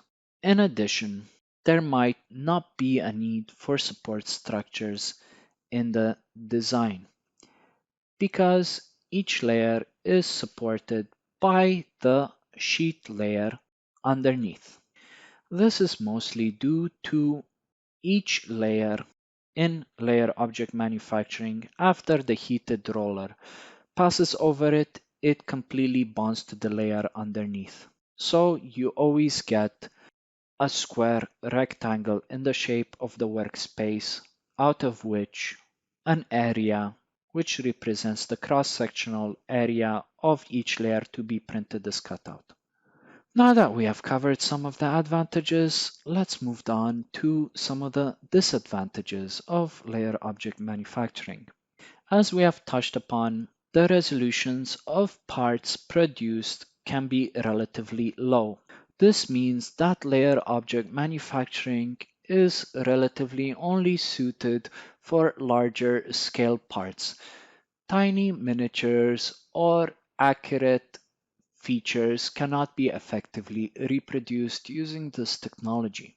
Due to the bad resolution of parts, you also end up having a relatively bad surface finish, and post-processing might be needed to smooth off the surface. Tiny, small objects or prints cannot be produced using this technology due to the limitations of the sheet dimensions or the laminate dimensions, due to the workspace dimensions, and also due to the way that the sheets are bonded to each other. Also considering that your final test piece will reside in a cube of material because of the workspace in which the sheets are cut and bonded, it might be difficult to remove your final piece out of this mold of waste material. Also considering this, you have to factor into the account the amount of waste produced using this process. Obviously, if you are using paper or wood laminate, obviously this is biodegradable and doesn't have such an ecological impact.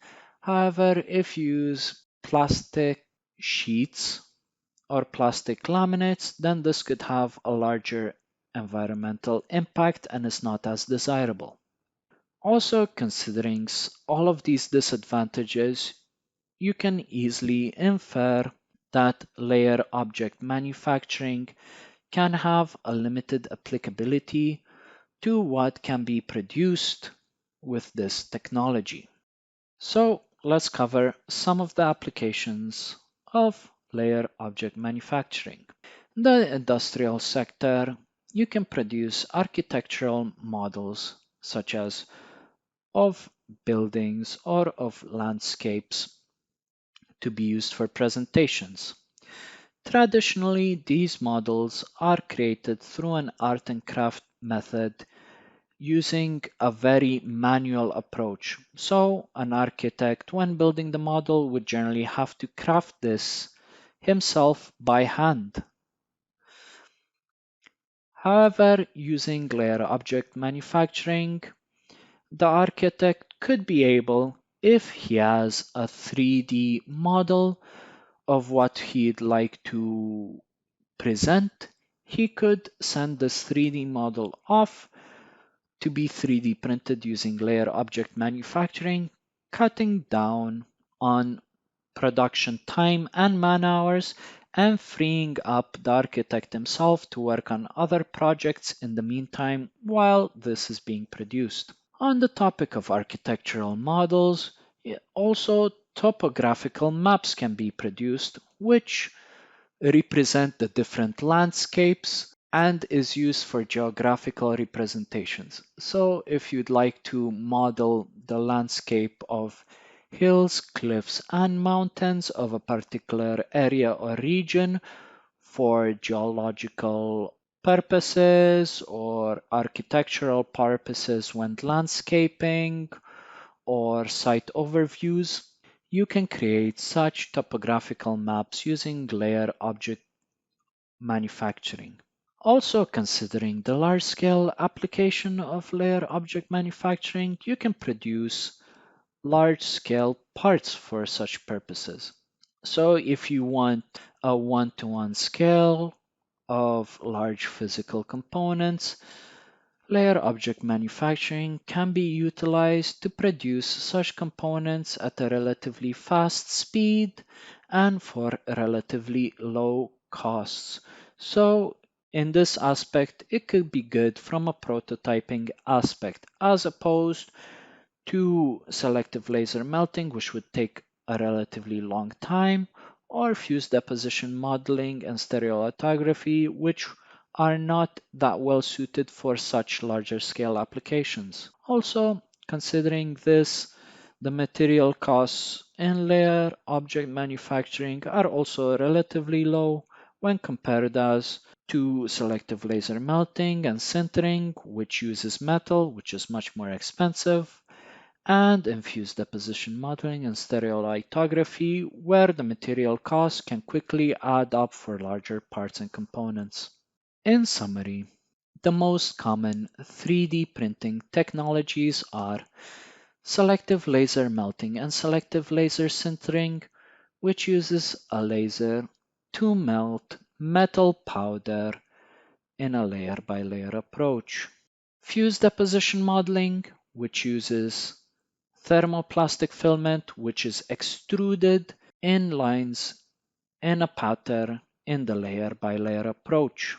Stereolithography, which uses a UV curing or photosensitive resin in a resin bath or pool, where a UV laser is used to harden each layer onto a build plate subsequently in a layer-by-layer approach.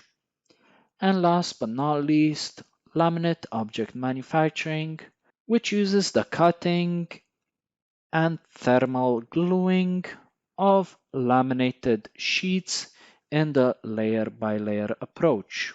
Thank you and see you next week.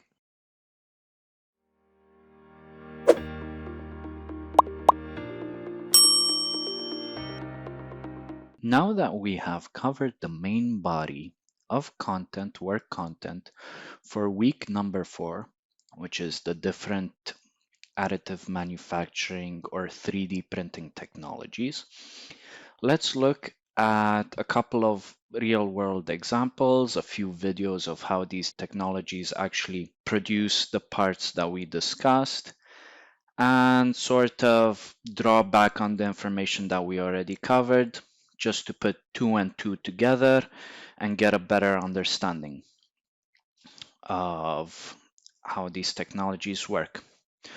So if we start off with SLS and SLM, so selective laser melting, selective laser sintering, if you remember, this was the technology that used a laser to melt metal powder that kept being fed onto the workspace.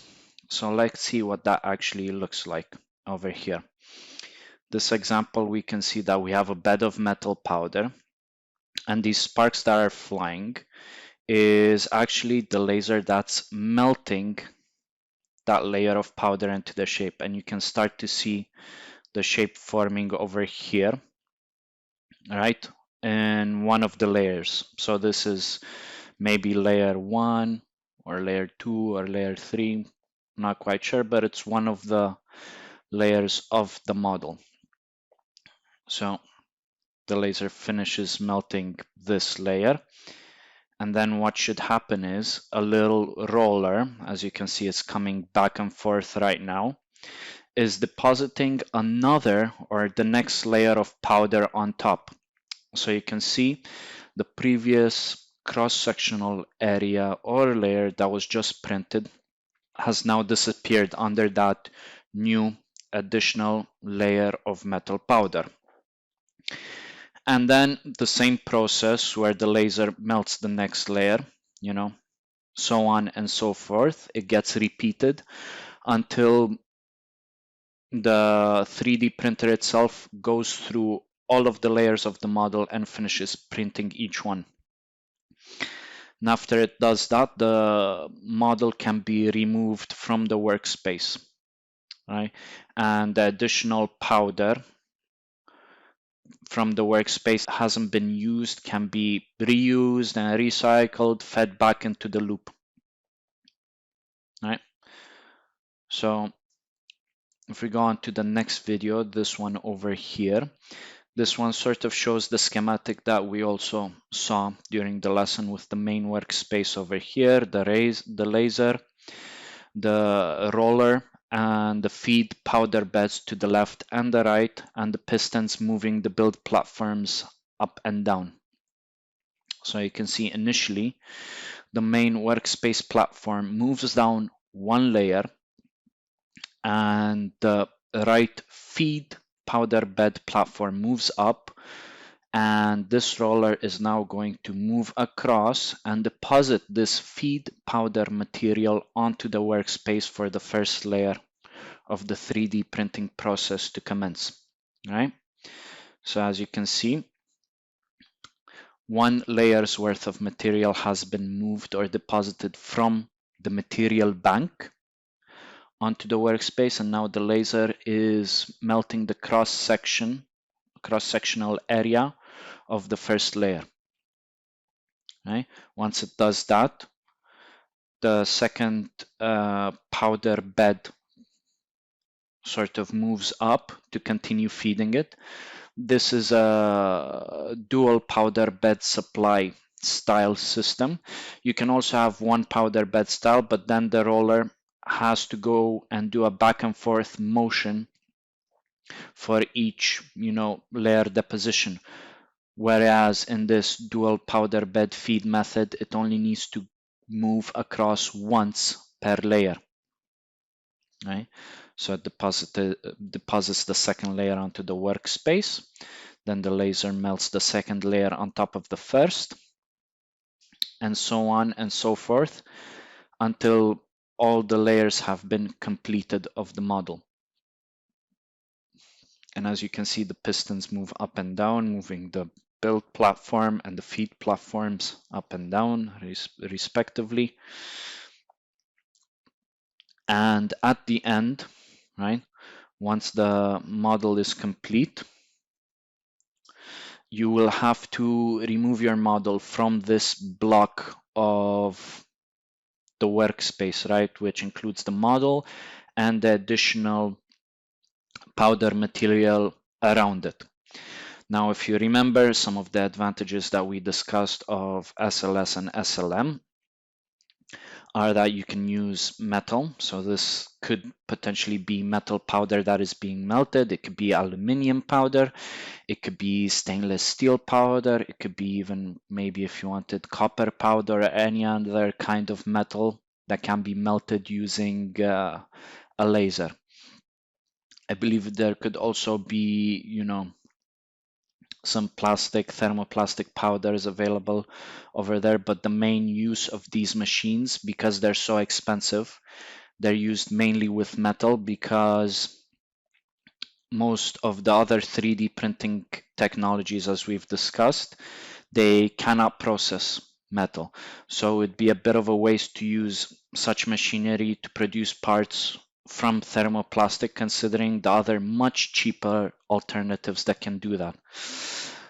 Now, considering that the workspace or the part is encapsulated or contained within this block of metal powder, you can see that each layer is supported by the powder underneath within the workspace.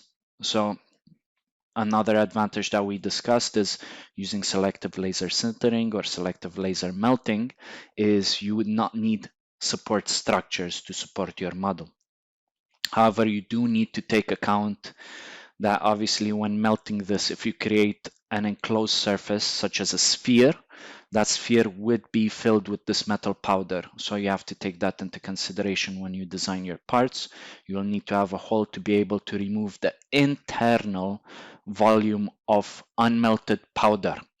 Yeah, unless you actually want to keep that inside the model. But in most situations, most applications, you do not want to have that internal powder inside your model.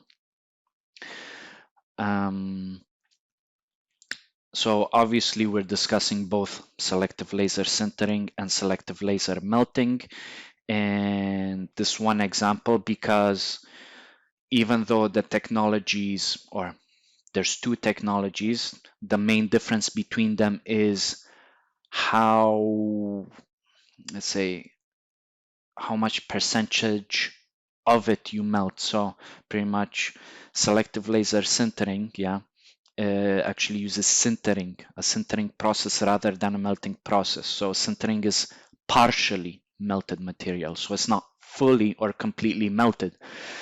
To completely melt it, as in selective laser melting, you need to shine the laser on the cross-sectional area for either much longer or to increase the power of the laser itself to be able to completely melt the powder in the cross-section. Right? As you may infer or as you may assume, right, metal powder or metal itself, it requires a lot of energy to be able to melt. So if you have a laser beam, you know, it can only contain so much energy to be able to melt it. So to have such a powerful laser to completely melt the metal powder is expensive, and it will use a lot of electricity or power to actually, you know, provide sufficient energy to melt the powder fully. So, you know, in some applications, it's faster. Yeah, it uses less electricity, so cheaper from running costs to use selective laser sintering. So in this case, as we have discussed, selective laser sintering is more used for prototyping processes. Selective laser melting is used more for end parts. Yeah, so parts that you want to put into direct application, right? So not just as a prototype part, a part that you want to test to see if it fits, and then later on you create a finished part. Using the selective laser melting process, you would directly create the finished part. So that's the main differences, but technology or process-wise, they follow the same steps or the same operation. Right, let's have a look at another one where you can actually see a bit better the equipment and the components. So you can see the laser over here.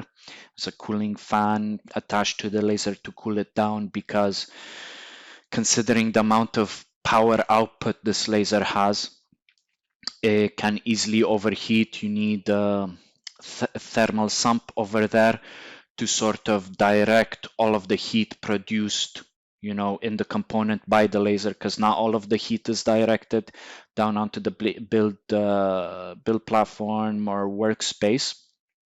Some of the heat is retained within the laser module itself. So, you know, similar analogy as you know, as in a computer, right? You have a motherboard, you have RAM, you have the graphics card, and the motherboard or the CPU itself and the graphics card, they have a thermal sump, which is a little metal plate with a heat sink on top, which sort of directs and dissipates the generated heat from these components being used. So it's a similar concept to this, and you have a fan on top to sort of have a constant airflow across this heat sink to sort of cool down the laser, so the laser doesn't get damaged and it can keep working, and it improves the longevity of the laser. Right? So you can see what's happening right now is a layer of metal powder has been melted. You can see the cross section. They've created a little square on there. And now what's going to happen is you can see it's sort of moved down. It's changed color because of the motion of the build platform. It moved down. Yeah, it's moving down. And now what's happening is the roller underneath is depositing a new layer of powder. So you can see the cross-sectional area that's been melted over here. It sort of disappeared because there's a new layer of powder on top.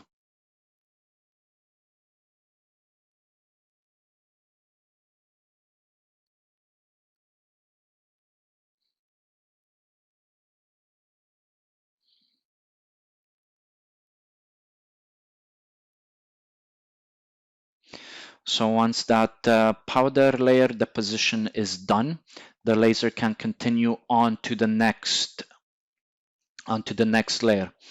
As you may have seen in this model, yeah, as opposed to the previous one, this had a dual feed bank, so the roller only had to go across the workspace once. In this example, I believe it only has one material feed bank. So the roller had to go across once and come back, return to its home position. And as you can see, that took a larger or a longer amount of time to prepare each layer, right? Whereas in this situation, you would sort of not half the time, but pretty close to that. You'd have at least the material preparation or workspace preparation time for each layer. And obviously, considering most models, there are hundreds, if not thousands, of layers that need to be produced, that time quickly adds up. So, that's why this sort of design with dual feed banks has been invented. Now, if we can continue watching this video over here. Yeah, the second layer is being manufactured or burnt in.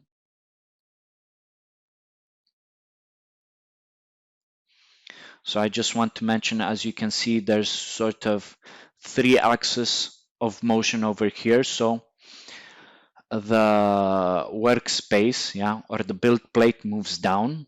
So that's in the vertical axis or the Z axis, right? Here, the laser itself, the laser module, is sort of attached horizontally from left to right, yeah, to a motor which moves it left and right. That's in the horizontal or X axis. And then over here we have another belt tensioning this sort of axis, right? The horizontal sort of arm to which the laser is held, and that moves this whole arm, sort of from the bottom of the screen to the top of the screen, again in the horizontal plane but along the Y axis. So the motor or the laser over here, it has 2 degrees of freedom along the X-axis and along the Y-axis, and the 3rd degree of freedom is provided by the build plate in the vertical or Z-axis. So in total, you have 3 degrees of freedom, and these 3 degrees of freedom are, visible or are present in all of these additive manufacturing technologies, right? If you only had 2 degrees of freedom, that would only allow you to build or to construct geometry in a 2D plane, right? So 2 degrees of freedom, 2D, right? Because you can only do a horizontal sort of a thing, yeah? You can only draw 2 lines, pretty much. So if you had 1 degree of freedom, as an example on the X-axis, you can only draw a horizontal line. right?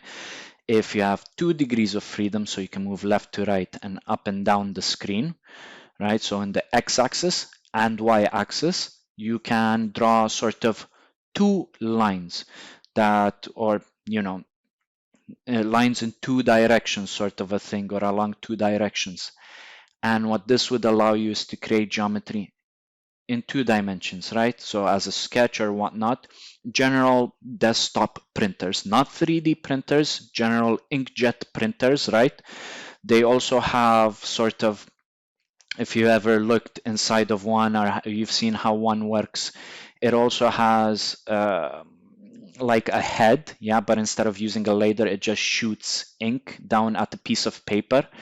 And this head moves left and right and selectively shoots depending on the words or the image or whatnot, right? So you'd say, but that's 1 degree of freedom, right? So how does it create images or pictures in 2D on a piece of paper? Well, the 2nd degree of freedom is actually provided by the paper actually being fed out of the printer.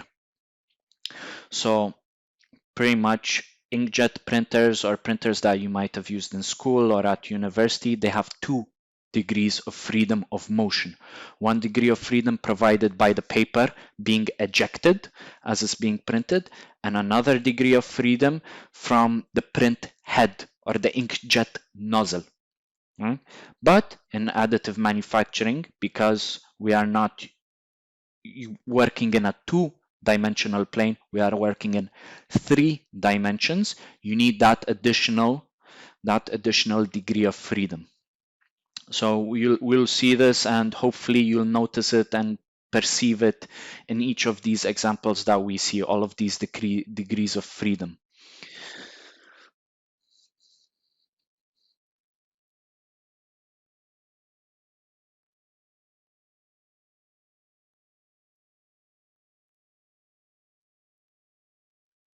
So yeah, you can see it's finished the second layer now. And then it would just continue until all of the layers have been covered, right? So that was selective laser melting and selective laser sintering. Similar technologies, as I said, the only difference was between how fully the material is melted. Sintering, not as much. Melting, fully, right? So an easy way to remember it is with melting, it's fully melted, right? Melting, melted, yeah, similar words. Sintering, because it's a different word, it's similar to melting, but not the same, it's partially, right? So not 100% melted. Let's move on to our next technology. So let's see.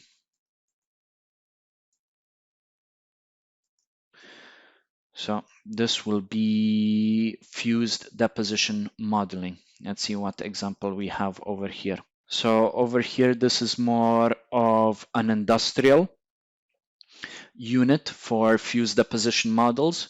You can also get desktop examples, which are pretty much the size of 2 regular inkjet printers stacked upon each other. We will see later on they're similar size to stereolithography models. So once we cover that, you'll get a better impression of the size. But this will show you a good example of how it actually works, how it deposits material. So let's continue watching.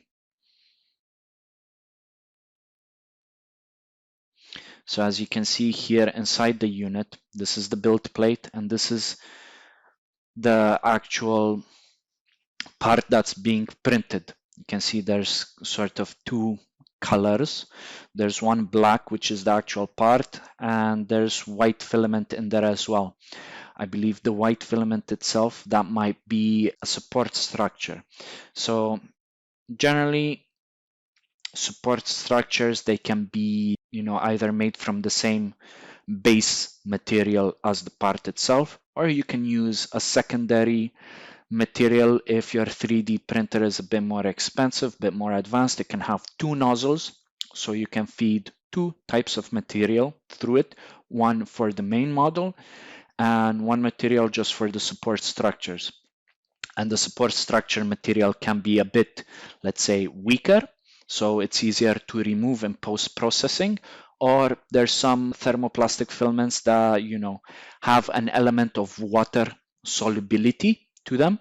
So pretty much they get softer, weaker, they start to dissolve in contact with water. So you can print your support structures from this type of filament, and once your print is done, you can submerge your whole model in a tank of water to sort of dissolve away some of those support structures and get a better finish than by manually or physically removing the parts, you know, using a file, sandpaper, pliers, knives, or whatever. So you can see this is the print head that extrudes the thermoplastic filament through a nozzle that's over here. This tiny little white bit sort of is a bit like a curve, and on the tip, that's the hole of the nozzle.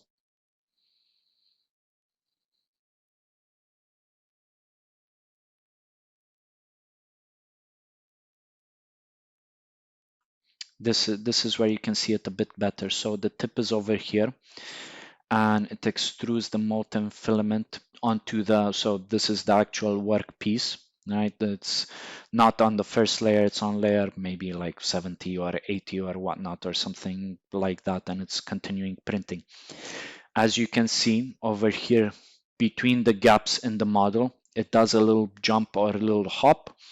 This is some settings that can be edited, manipulated, or specified in FDM technology. So it's a hop setting, and this has been noticed or has been researched that it sort of helps with avoiding stringing or filament strains going in between the model. It sort of helps with better accuracy and printing quality.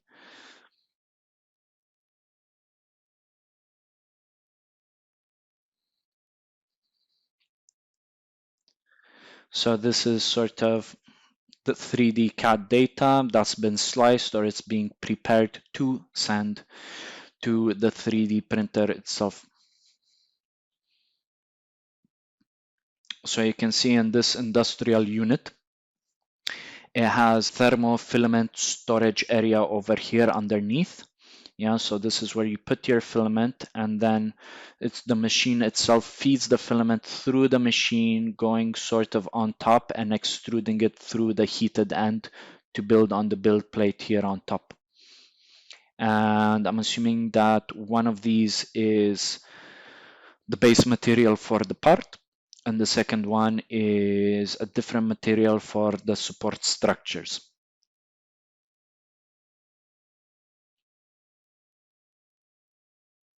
So you can see, yes, that's the case. This is for the model itself, and this is for the support structures. Right? In this industrial unit, you can also see there's the vacuum and pressure gauge. This is to create a controlled environment inside the 3D printer. Some lower grade 3D printers or fused deposition modeling printers, they might not have an enclosed printing chamber, right? Just to save on costs. Some of the, let's say, wider available models don't have an enclosed chamber, so the ones that hobbyists buy and whatnot. And these ones can be affected by the ambient temperature or room temperature. They can also be affected by the humidity in the air. Let's say if you have one of these 3D printers, not this one in the example, but a different commercially available one that doesn't have an enclosed box, and you put it inside your office or room, and you have a window open and there's a draft of air, that could also affect the quality of the models that it produces. So that's why in more expensive or FDM technology is used for an industrial application, yeah, so used in different companies to create their prototypes. they sort of try to not sterilize, but control the workspace and build environment more accurately in terms of humidity, moisture, air temperature, even pressure and whatnot. So it gives you a better idea of some of the elements that can have an effect on your models produced.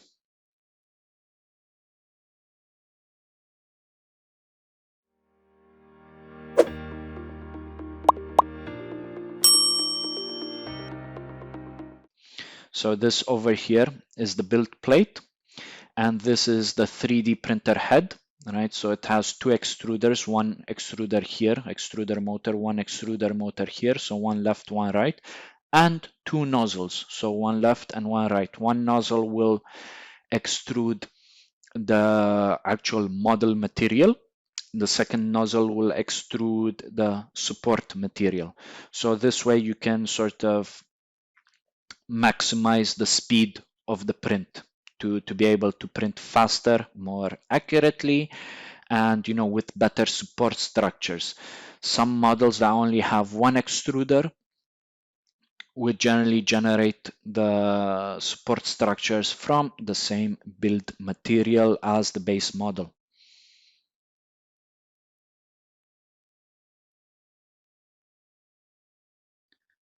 So you can see this is where the thermoplastic filament, how it's fed through the machine.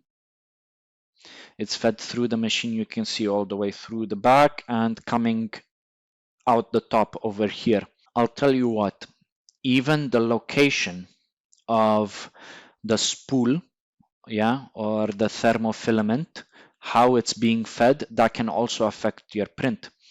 So some thermofilament spools are located on top of the machine because it's easier for the extruder motor to pull down on the filament than to pull it up. When it's pulling it up, it's working against gravity, whereas when it's pulling it down, gravity sort of helps it pull material out of the spool. And also the spool axis can also, if that has a lot of resistance, it's harder for the motor to pull out the material, can affect how well it extrudes or how consistently it extrudes, because that's the whole key, that's the whole trick. That's the main issue with these 3D printers, FDM, is to get a consistent extrusion of material. If the extruded material is not consistent, you cannot control how well it's going to print, and you'll have defects, differences in the layers and in the print, and it can lead to all sorts of issues in your model.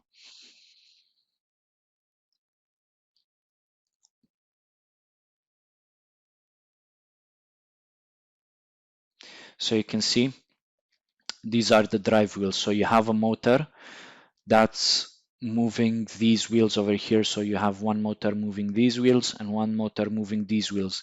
And these wheels, they grab onto the filament, and as they turn, as they rotate, they push it through the extrusion nozzle. So over here, this is labeled as a liquefier over here, but this is the hot end, right? So we call it a hot end because it has a heating element which heats up this thermoplastic filament for it to become liquid.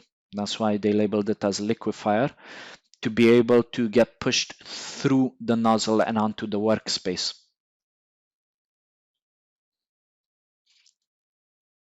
So as you can see, this is what I'm talking about. Each layer is produced from these sort of lines, so the filament is melted and deposited onto the build platform or the build plate over here in tiny lines, right? And the consistency of these lines is what determines how good your model is. So the distance between the nozzle and the build plate and between each layer, this will determine the layer thickness, and you can also see the hole of the nozzle. That will determine sort of the width of the line. So considering you have the width and the height of this sort of tube that gives you the cross-sectional area of this line that's been extruded, and that will give you the resolution of the print that you can obtain.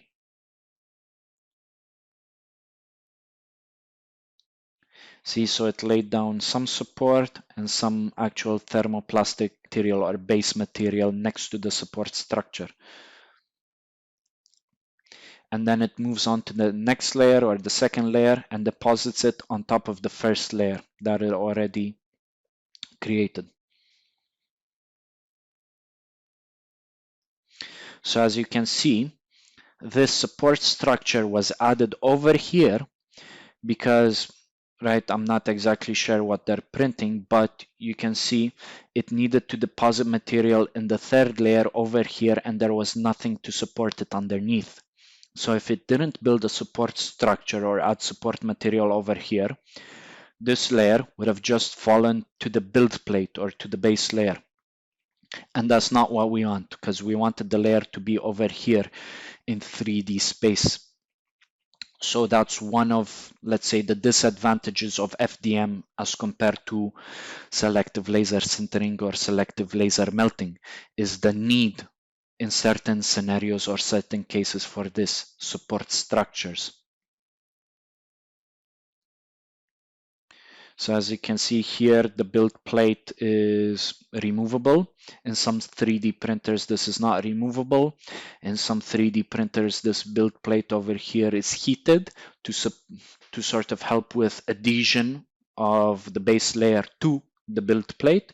So the larger the thermal gradient, so if the build plate is cold and the thermoplastic filament is extruded on top of that at a temperature of, you know, let's say 200 degrees Celsius, that's a very common melting or build temperature in FDM. You can see from what's ambient temperature, in certain places it's 18 degrees, in certain places it's 20 degrees Celsius, but you get a huge thermal difference, yeah, of at least 180 degrees Celsius, yeah, temperature difference. This temperature difference, obviously, as the material cools, it contracts, right? So this plastic filament, the base layer, after it's been printed and, you know, the 3D printer moves on to the next layer, blah, blah, blah, etc. Once it's at layer, let's say like 200, layer 1 has already cooled down a lot. Not necessarily to the ambient temperature of 20 degrees, but something close to it, maybe like 30 degrees or whatever. And by doing so, by cooling down by, you know, that much of, you know, 170 degrees or, you know, more than 100 degrees Celsius, it contracts, not by a lot, but by enough for, you know, if the material contracts on the base layer, it might detach from the build plate. So you want to minimize the amount of contraction of the base layer, on actually of all the layers in the model. So to do that, some 3D printers offer a heated bed, which raises the base layer temperature to sometimes like 65 degrees Celsius or 80 degrees Celsius. You don't want to raise it all the way up to the melting point, because then your model will lose its resolution. It will become a blob, or it will sag or melt in different areas. But you want to raise it enough that it can stay solid, yeah, and not melt, but enough that you reduce that thermal difference between the melting and, you know, the actual deposited layer. Because the more you reduce that thermal difference, the less contraction of layers you will get, and the less model deformation you will get. So here you can see they've removed the build plate, and they're removing the model from the build plate. And here you can see this is post-processing. So what they're doing is they're removing the white support structures from the final model with a little knife or scalpel or, you know, chisel over there. And this has to be done once the model has been fully printed. and it adds additional time to the manufacturing process. Also adds, additional material costs to use, these two materials, the support material that costs some money to purchase it and to use it. But I think the main cost is in the post-processing, the time it takes to actually remove the support material. And as you can see over there, if we go back just a tiny bit, you can see there's some rough edges, or it's not really smooth where the support material was present. That's because obviously they are both thermoplastic filament. They sort of melt a tiny bit together. Obviously you'd want to minimize that amount of contamination or cross melting between the support material and the actual model, but you can't fully eliminate it. So that would make the surface a bit rougher. You need to post-process it. You might need to sand it down, smooth it off. It requires a bit more time and effort to actually obtain a good part.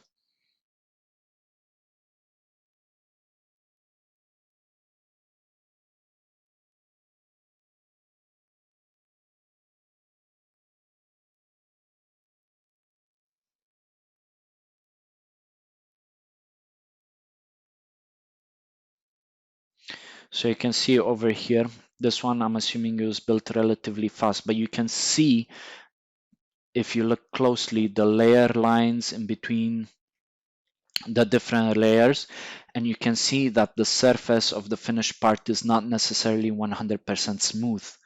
Yeah, so this is a consideration that you need to keep in mind. Yeah, this is an element that you need to be aware of when you produce parts through FDM, fused deposition modeling, because depending on your needs or your customer's needs, if you are producing this in an industrial environment for an end user, you might need, depending on the requirements, to either sand this down, or if you're using ABS plastic, ABS plastic can actually be smooth with vapors from acetone, because acetone actually melts ABS plastic. So nail polish remover, if you get that in contact with a plastic part that's made from ABS plastic, it will melt it. Yeah, because there's a chemical reaction over there. So if you have had any experiences where you've spilled some nail polish remover around some plastic parts, you might have noticed that it actually damages them. Be careful with that. But in this application, in the 3D printing community, they have found, different techniques or different ways to actually smooth the surface. And one of these techniques is using acetone vapor, where you put a tiny amount in a cup of acetone, right? And you put the part next to it, and you enclose that into under like a little glass container or any kind of metal container. Like you can put a pot over it, but usually a glass bowl is put above the ABS part and acetone container. And the acetone itself is a volatile chemical. So what that means is acetone sort of turns from liquid to gas. Yeah, it releases an acetone vapor, it turns into gas. So if you leave, let's say, if you put some acetone on a plate, a tiny amount of acetone on a plate, that acetone will eventually turn to gas and disappear, right? It will, as an example, right, it's not exactly evaporating as water does, but similar to that. It will just turn into gas eventually. So by putting these components with acetone under a glass bowl, you can sort of see the effect that this vapor contained within the glass bowl has on the part. It will slightly melt the surface of your ABS part, sort of blending in all of these layer lines and smoothing the surface, so you can obtain a very nice surface using this technique.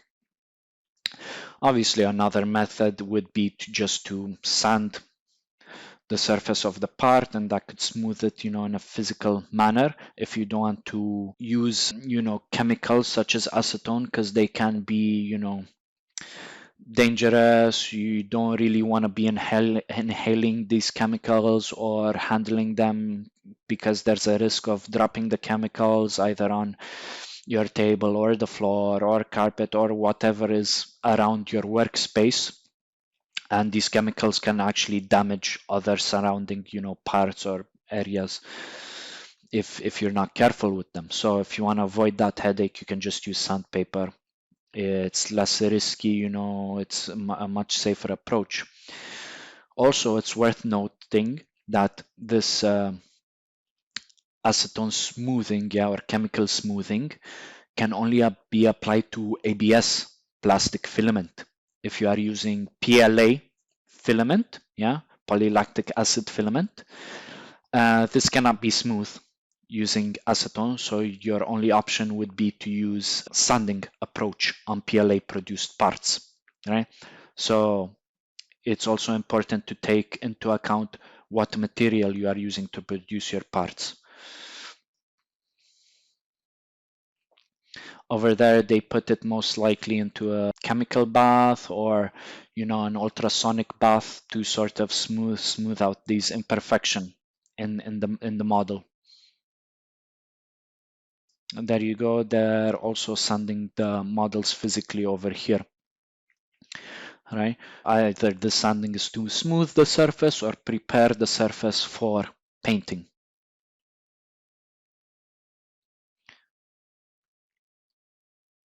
See, so this part over here that we see here, this fan blade, you can see it has a shiny surface, a smooth surface, right? This can be produced through FDM, but only through post-processing. There is no way that you can obtain a part with this level of surface finish without any post-processing. So directly produced by an FDM machine, that's not possible. All parts produced via FDM will have a bit of a rough surface. You will be able to see the layer lines. So, but you can also obtain really good surface finish on parts if you invest the time and effort into the post-processing operation.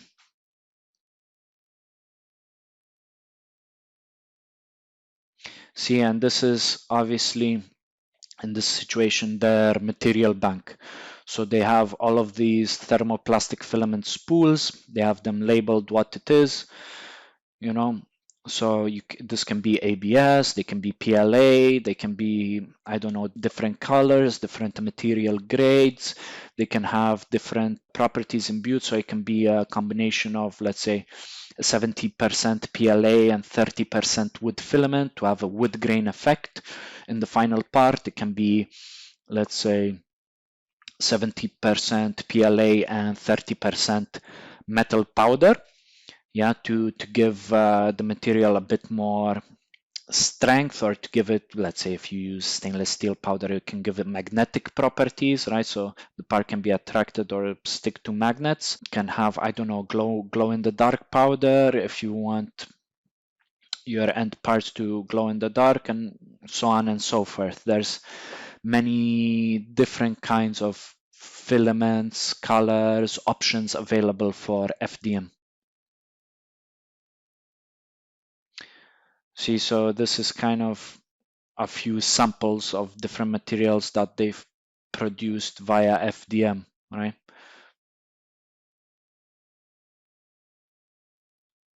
So as you can see, they've 3D printed a case for a controller using FDM 3D printing technology.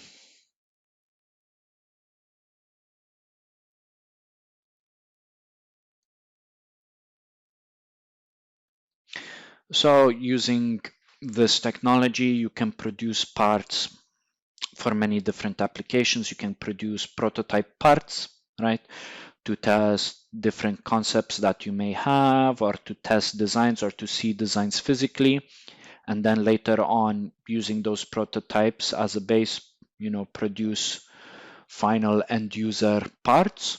Or you can also produce and use parts using this technology. So that controller case that's been produced, if it was properly finished or processed, where it's been sanded and painted or clear coated, that could be used as an end model, right? It doesn't have to be a prototype, it can be an end use part, right?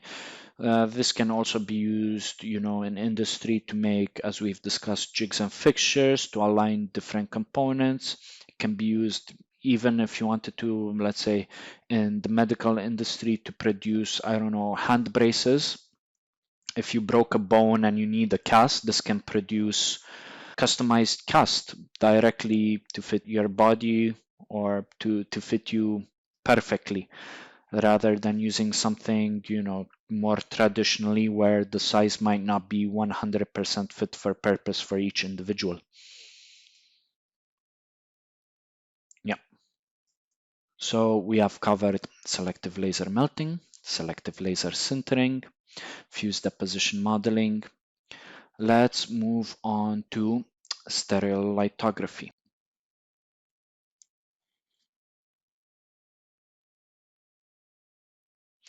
So as you can see, this is more of an accurate representation of the size of FDM 3D printers and SLA 3D printers that are available, let's say, for in the consumer market.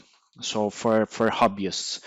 The previous size of FDM 3D printer that we saw, that's more of an industrial grade 3D printer. So it's much larger, much more bulky. It's harder for irregular people to obtain it, like hobbyists, yeah, because it requires a lot of space, it's more expensive. But something like this, and obviously this is for SLA, but there are similar FDM 3D printers of similar size and even cheaper price than SLA that you can have, own at home, use at home, and produce models.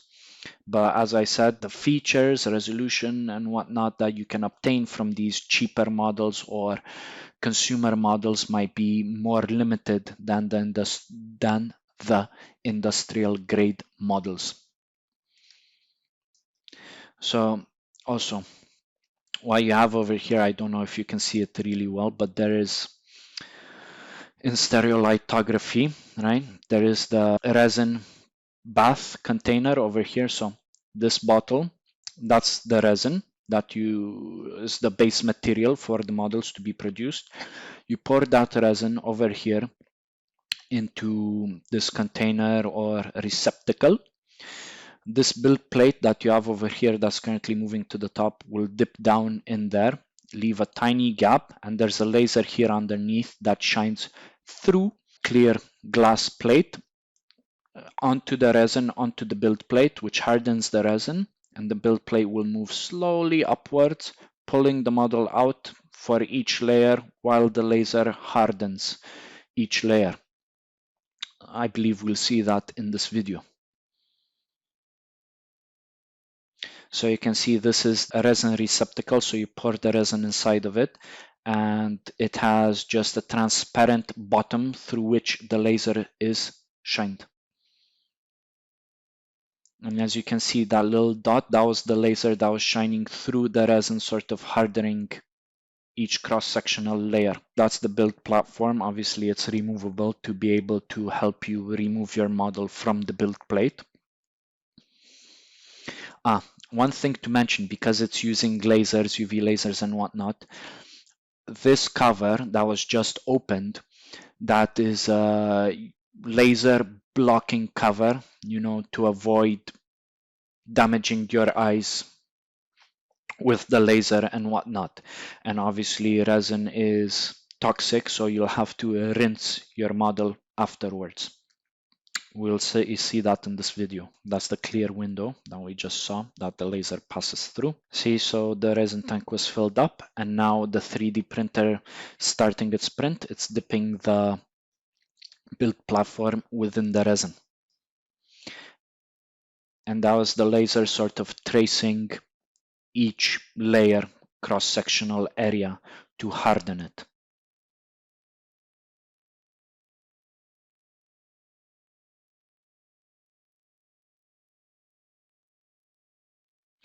So now this is after the print has been completed.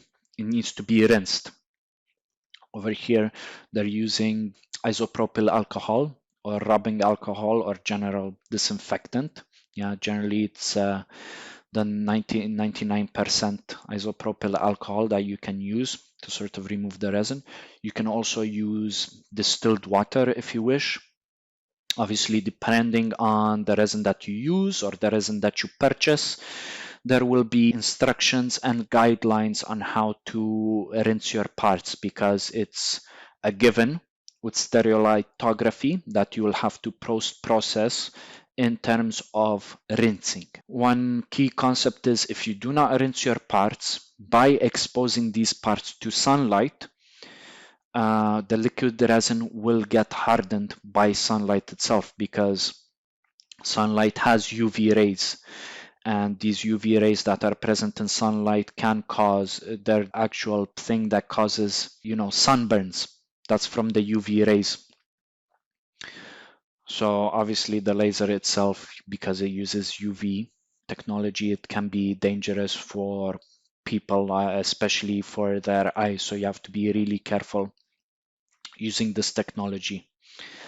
And right now, what this fellow is doing, he is post-processing. He's removing the support structures from the model. So obviously, because resin bath, there's nothing actually supporting the model between the build plate and a layer if you haven't actually you don't have an element of the model underneath that layer. So as per FDM, in certain instances, you will need to have some support structures just to support your model. And these need to be removed as well in this instance. So there you go. As you can see from the initial not post-processed model, there were a lot of support structures that needed to be removed.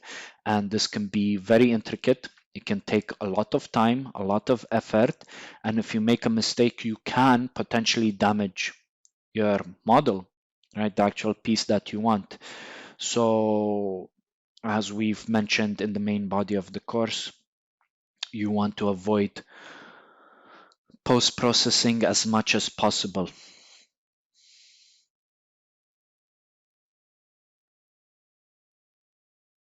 But as you can see, this is an end model, and the surface of the model is very smooth. The resolution produced via stereolithography is very good, much better than FDM, right? You get no stair stepping, you don't get a rough surface finish. And also because these layers are chemically hardened, right, using UV lasers, the bonds in between layers are also much stronger. So these parts can be stronger in the build direction than through fused deposition modeling. Because in fused deposition modeling between layers, because there is a lag for the build plate to reset to the next layer, there is cooling for the previous layer before the next layer gets put on top. So the bonding between layers, it's not the best. And as you can see, because this is a polymer, yeah, it's a resin, depending on the thickness of the part, it can also have some element of flex to it, right? And I believe you can also get some different types of resins that are different types of polymers that also can affect the surface finish, the color, the amount of actual, let's say, how solid the model is, the hardness of the model. So you can actually obtain some resins that produce softer models and some resins that produce harder models, right? And considering this is a laser, this uses a laser, the resolution can be actually much more precise. It can be, the laser, let's say, thickness is thinner than human hair, right? So that's the extent of the resolution that you can obtain using this technology. It's sort of the same with selective laser melting, but that depends more so on the, let's say, particle diameter of the metal powder. Right over here, because you're using liquid resin, the determining factor is the laser itself. And selective laser melting, the laser also has an effect, but usually the laser can be more, let's say, accurate than the metal powder itself, and the laser can produce a thinner cross-sectional area than some of the metal particles themselves. So let's move on.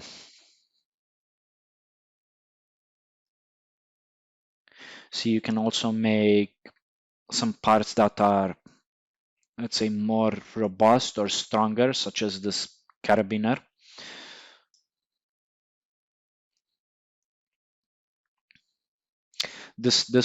We've mentioned this already in the main body of the course as one of the applications of stereolithography, right?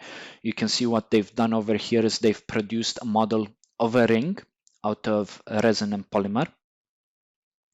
And what would happen in the jewelry making industry is they would put this ring in some sort of material like sand-like material, right, as a base, because sand has good, thermal properties. It can resist a lot of heat. And what they do is over here on the base, they bury it upside down in the sand to produce a mold. And over here on the base, they would pour the liquid silver or liquid gold or any other type of molten material. And this molten metal would burn away all of this, polymer or resin and take its place. So it take the shape of the ring within the sand or within the mold. And see, you can end up with very intricate details on the ring and such fine, components or fine pieces. So this is one of the industrial applications of this, among some other applications as per fused deposition modeling.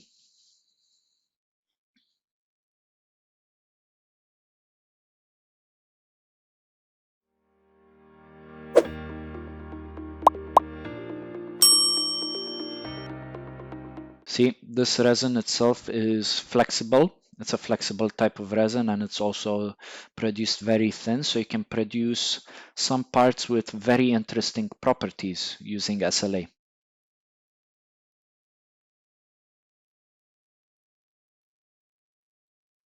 And this has been a different kind of resin that's more solid. It's a bit stronger, more resilient to impact, right? It's not flexible or soft. You can hit it with a hammer and you can take the shock and impact of that.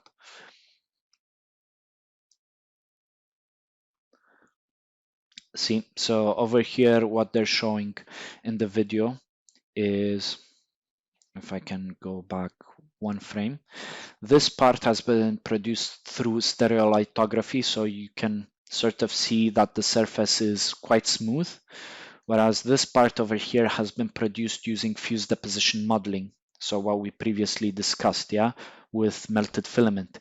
And you can see the surface finish is not of the same grade. That's one of the main differences, or why you would select stereolithography over fused deposition modeling. But again, there are some disadvantages of SLA which would lead you to choose fused deposition modeling over SLA, such as always having the need to post-process your parts in SLA. Sometimes in fused deposition modeling, you don't need to post-process your parts, right? If you're happy with the surface finish, or if you want just a quick rough part to be produced, you can do that. With SLA, you still need to rinse off all of the excess resin and whatnot. And also, SLA produce parts that are prone to UV degradation. So if you wanted to put your SLA parts in direct sunlight, they will change color, they will become brittle, they will actually degrade over time because of those UV rays present in sunlight.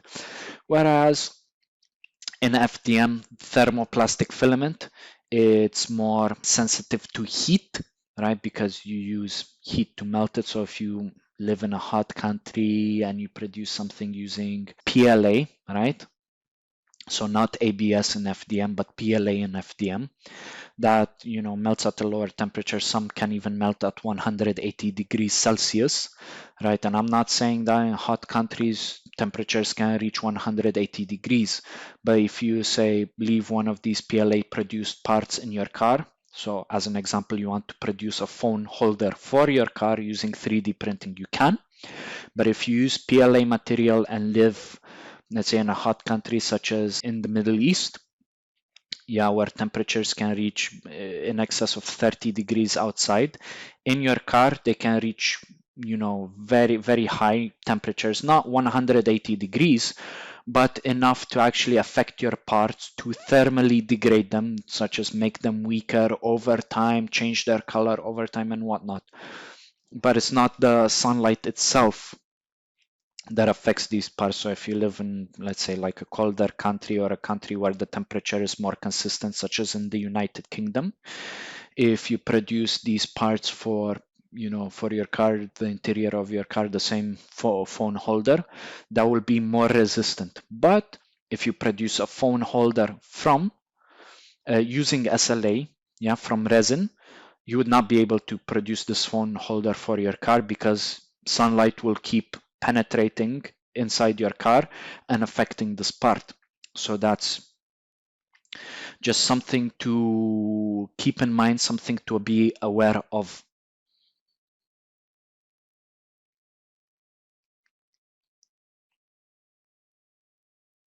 Yeah. Here, what they did is they produced this using FDM, using thermal filament. So they just showed how weak the layer lines are. So how weak the bonds are between the layers of the 3D printed model. It's quick to snap because obviously you print one layer and then before you come and print the next one, this layer has already cooled partially.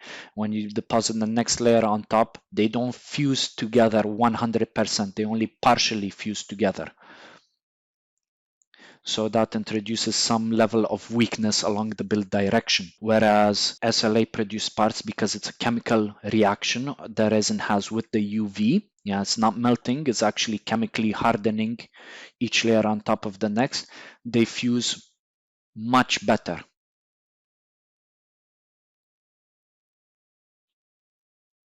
So as you can see, it doesn't snap as much of, as dramatically as the FDM produced part. But it also snaps. They're also relatively weak as compared to selective laser sintering and selective laser melting, which actually use metal, and they also form much better bonds.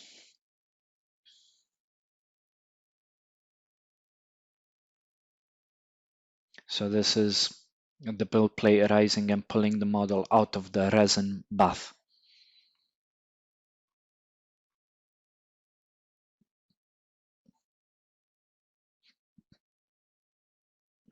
So yeah, that's stereolithography. Let's see if we can get something out of the second video as well. So you can see this is not the actual printing speed. This is a sped up version of it. It's more of a time lapse. It's not, unfortunately, it's not as fast as in this video. This is a sped up version because otherwise the video would be 30 minutes, maybe 1 hour if it showed the whole process in actual real-time speed. Because obviously it cures it with the UV laser, but then it needs to accurately move it out to prepare the next layer. It needs to wait a bit before using the laser again, and the laser needs to shine for a set amount of time into the resin for it to harden, right? It can't just briefly flash onto the resin. It's a very, let's say, controlled, or it needs to be an accurate process. How long the laser needs to be shined on a particular area in order for the resin to harden. And there are differences between each type of resin that you obtain. You can sort of change all of these parameters within the machine. Obviously, each machine is different and they have different powers of lasers. So there are many many differences between machines, between material, between manufacturers that you can play around with and tweak in order to get, best built parts or the best effect or the best manufacturing process. Obviously, some manufacturers of machines. So when you buy SLA machines, they give you an instruction manual, they give you some recommended settings, they give you some recommended materials or material suppliers to obtain, the resins from. Some resin suppliers, they also give you some parameters to use with their resin, but experimentation is key in this part. Playing around, tweaking some of the parameters, some of the factors can help produce better parts, but this comes with, with many hours of experience using these technologies.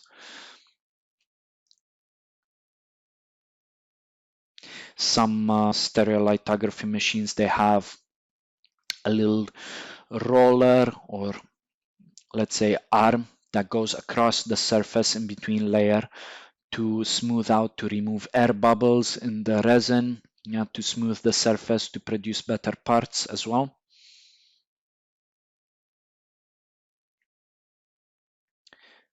Some resin machines, you pour the resin, as we saw in the previous video. Some resin machines, they have cartridges of resin. So it's similar to an inkjet printer where you change out the ink cartridges, you add the new cartridge. You can do the same with this stereolithography machine, right? You can insert a cartridge of resin if you don't want to, pour it or handle the resin yourself. But these tend to be a bit more expensive.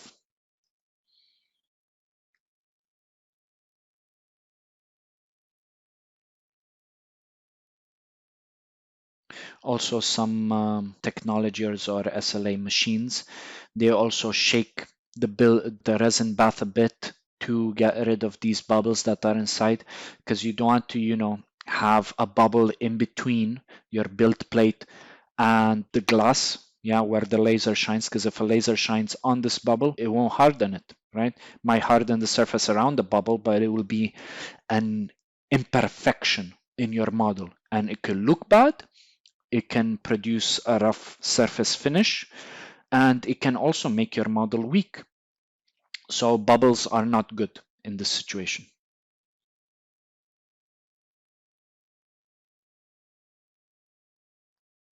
This is how the laser actually shines through, and you have some mirrors that actually reflect and direct the laser to shine it at the specific areas that need to be hardened.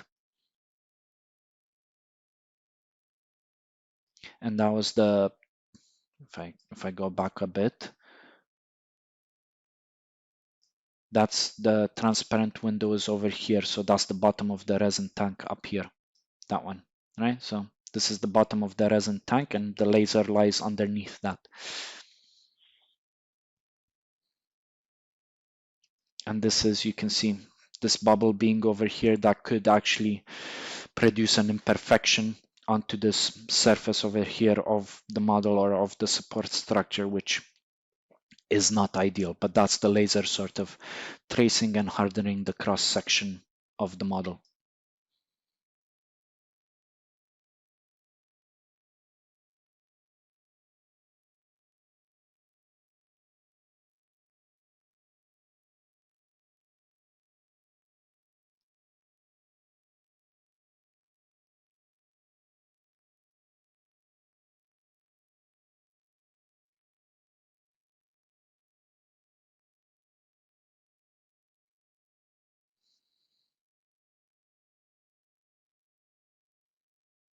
So as you can see, the printed part will always be upside down, and just because the build plate, this would be, let's say, the bottom of the part that you're building. You'll pull it up.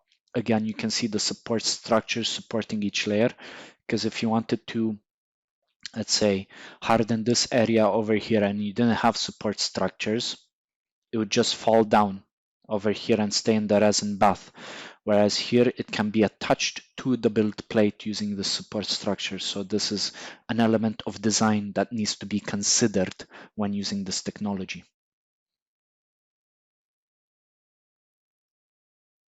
So you can see that most elements designed or most models tend to have these support structures included. So generally, obviously, in most cases, because you still need an element of post-processing because of rinsing these parts, they tend to also add support structures because there's a post-processing step involved. Might as well go all the way and add these features because you'll be removing them at the end anyways.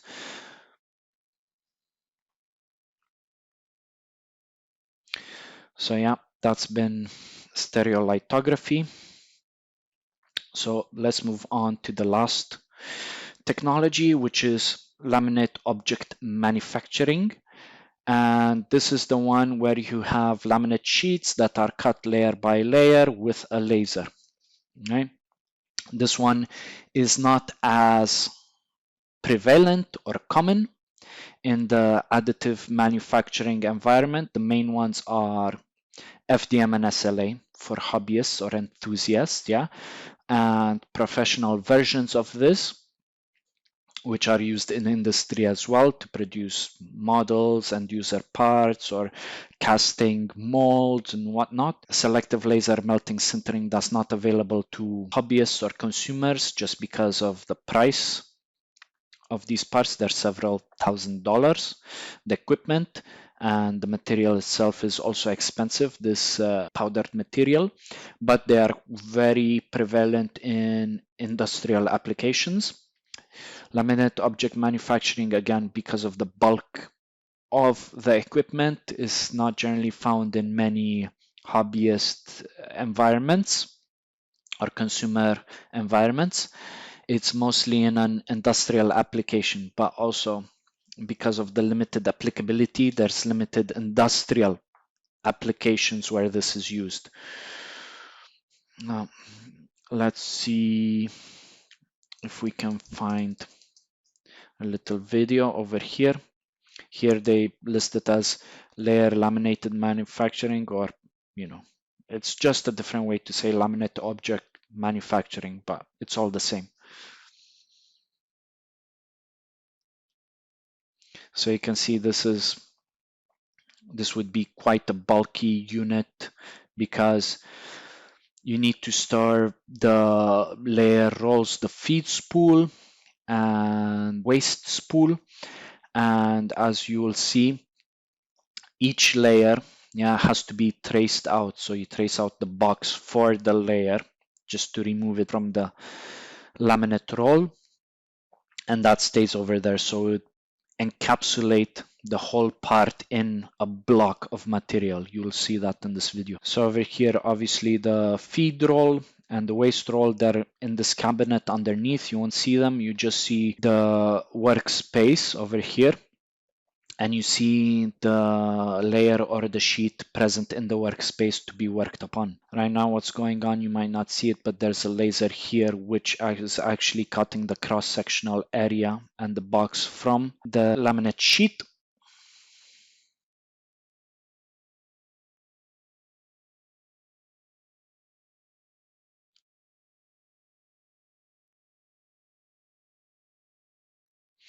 And then it goes down, and as you can see, it traced a little square encapsulating area for this layer. As it moves on to the next layer, it moves the build plate down one layer, rolls a fresh, layer of the sheet, moves a heated roller on top to melt this new layer on top of the old layer. And now with the laser, it will trace the new cross-sectional area, cutting it onto this second layer.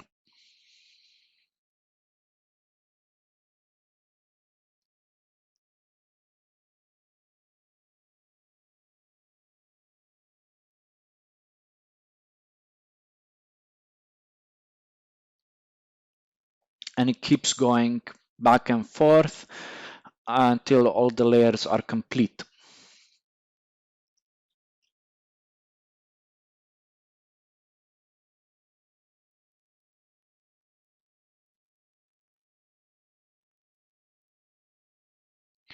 Okay, now that we can see sort of how behind the scenes, like behind the cupboard, you can see the feed roll, you can see the waste roll, you can see how each layer a square is cut because it has to bond it to the previous layer, so it helps with removing the part or the model from the whole block, because obviously the heated roller bonds each layer to the next, or each sheet of laminate material to the previous sheet of laminate material. And it cuts, obviously it always cuts the same cross-sectional area of the block because it's melted on top of the previous one, so to be able to move the layers down.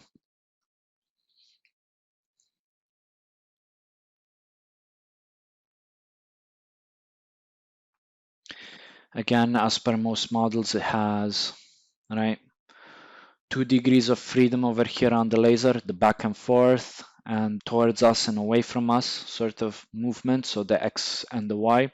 The Z again is produced by the build plate moving down.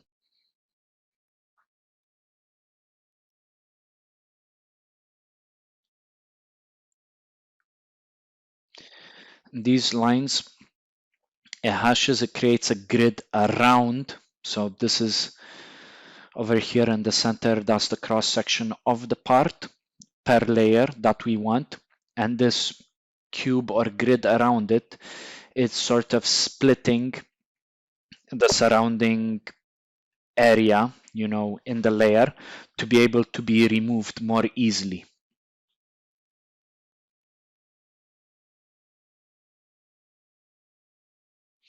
Obviously, it cannot create, you know, it cannot just cut the layer itself. It needs to cut the whole block, because if you imagine, let's say, you're creating, as an example in geometry, like an upside down pyramid, because each layer, the cross-sectional area is larger than the previous layer, this would jam the machine. It wouldn't be able to actually pull the layer down. So using this method of actually cutting out the whole rectangle, yeah, to create a block, this allows us to create more range, or gives us more freedom of geometry, although post-processing will be a lot. It will be a lot more difficult. You will see once all the layers have been completed, you'll see how we can actually remove it. So obviously you don't generally see the feed and the waste rolls, you just see the workspace environment.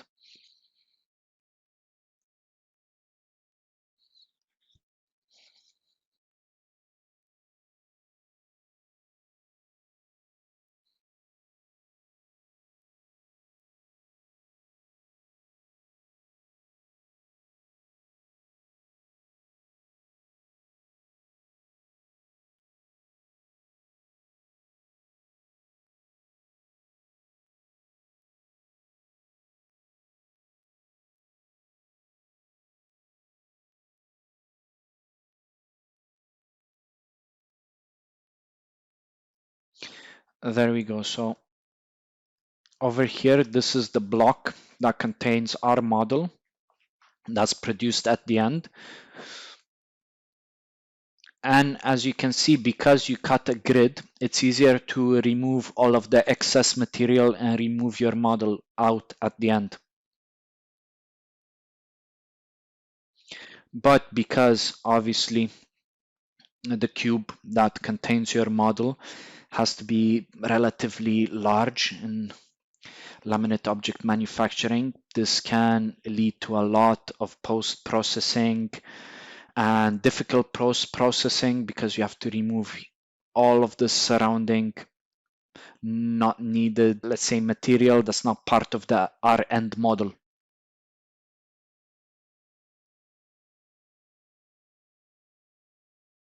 And then obviously we can remove our model and then trim away all the excess material as well from our model.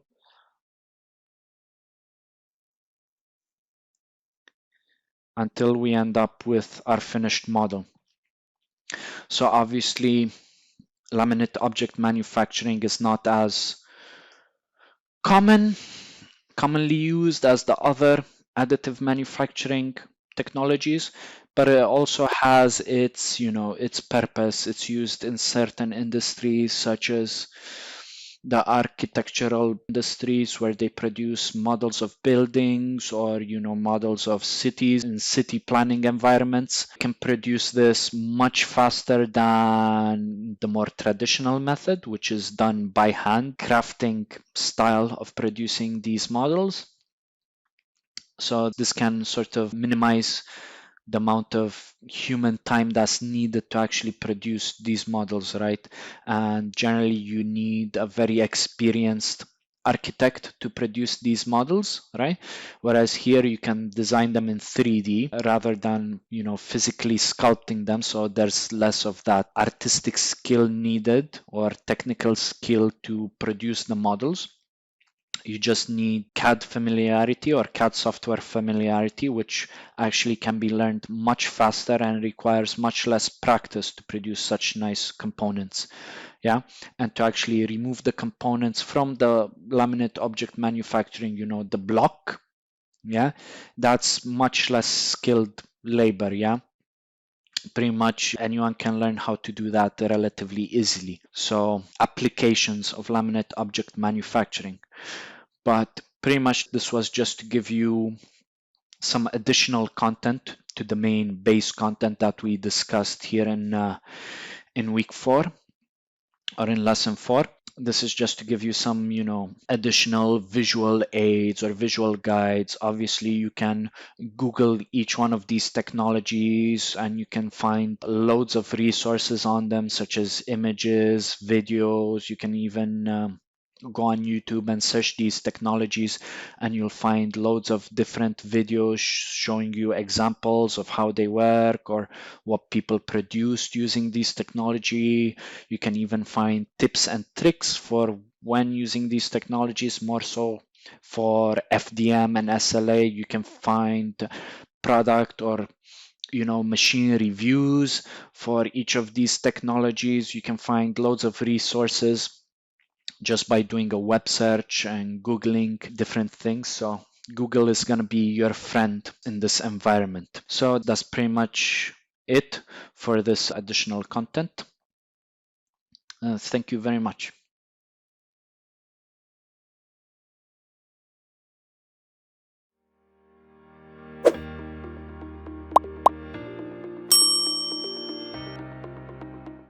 To additive manufacturing and 3D printing using Ansys SpaceClaim. This is week 5, in which we'll be covering designing parts for 3D printing. Last week, we covered the 4 major 3D printing technologies that you would most commonly find.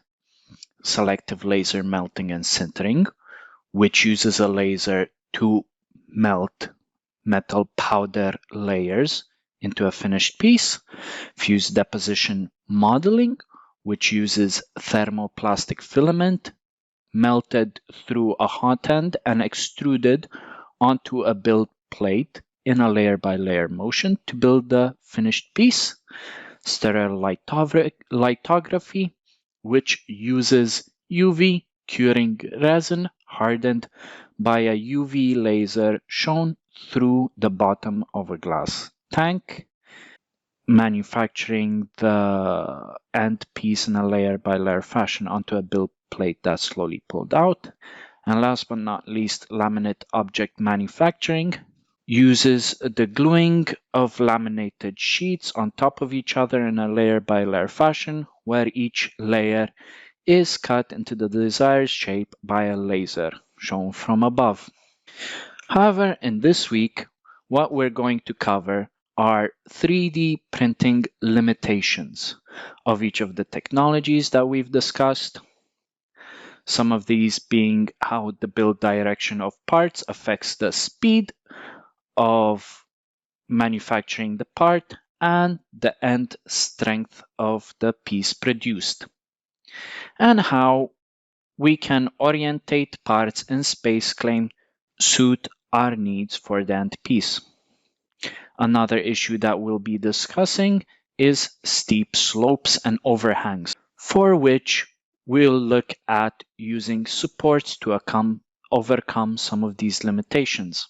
And lastly, we'll also cover contact area with build plate issues, such as in an example where when we're building a design and it doesn't have much area in contact with the build plate on the base layer, this can result in a few adhesion issues. However, we'll look at how we can overcome these issues using brims.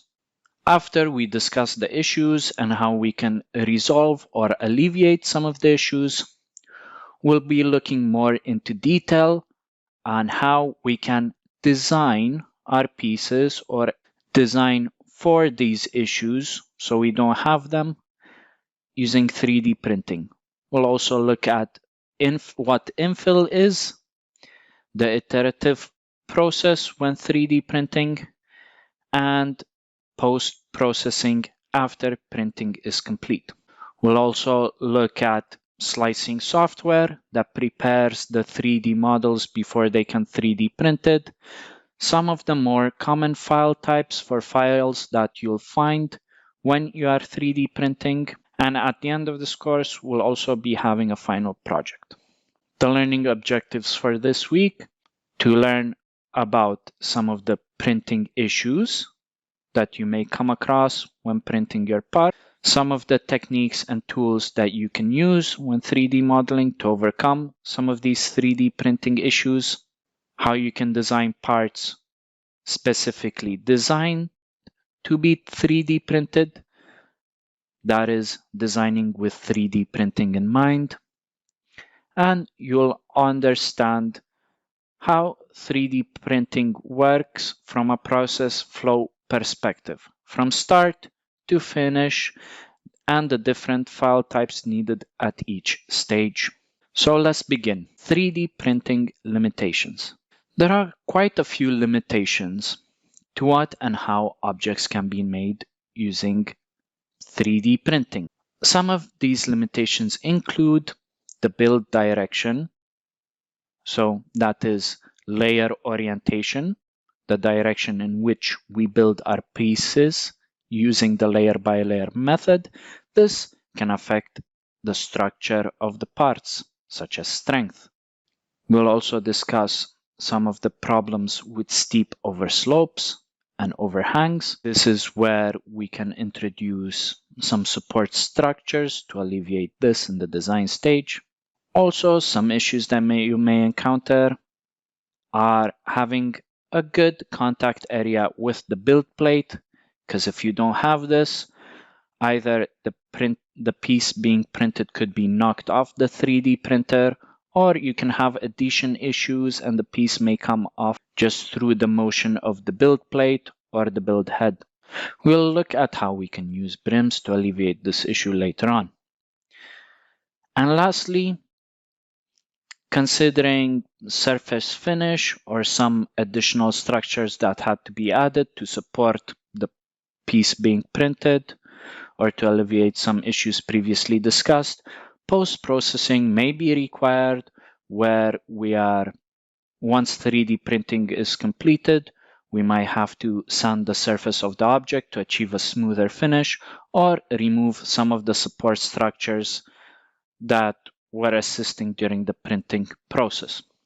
Let's dive deeper into the build direction of the parts and how this can affect the speed and the strength. As we know, as we've covered previously last week, 3D printing is a layer by layer process.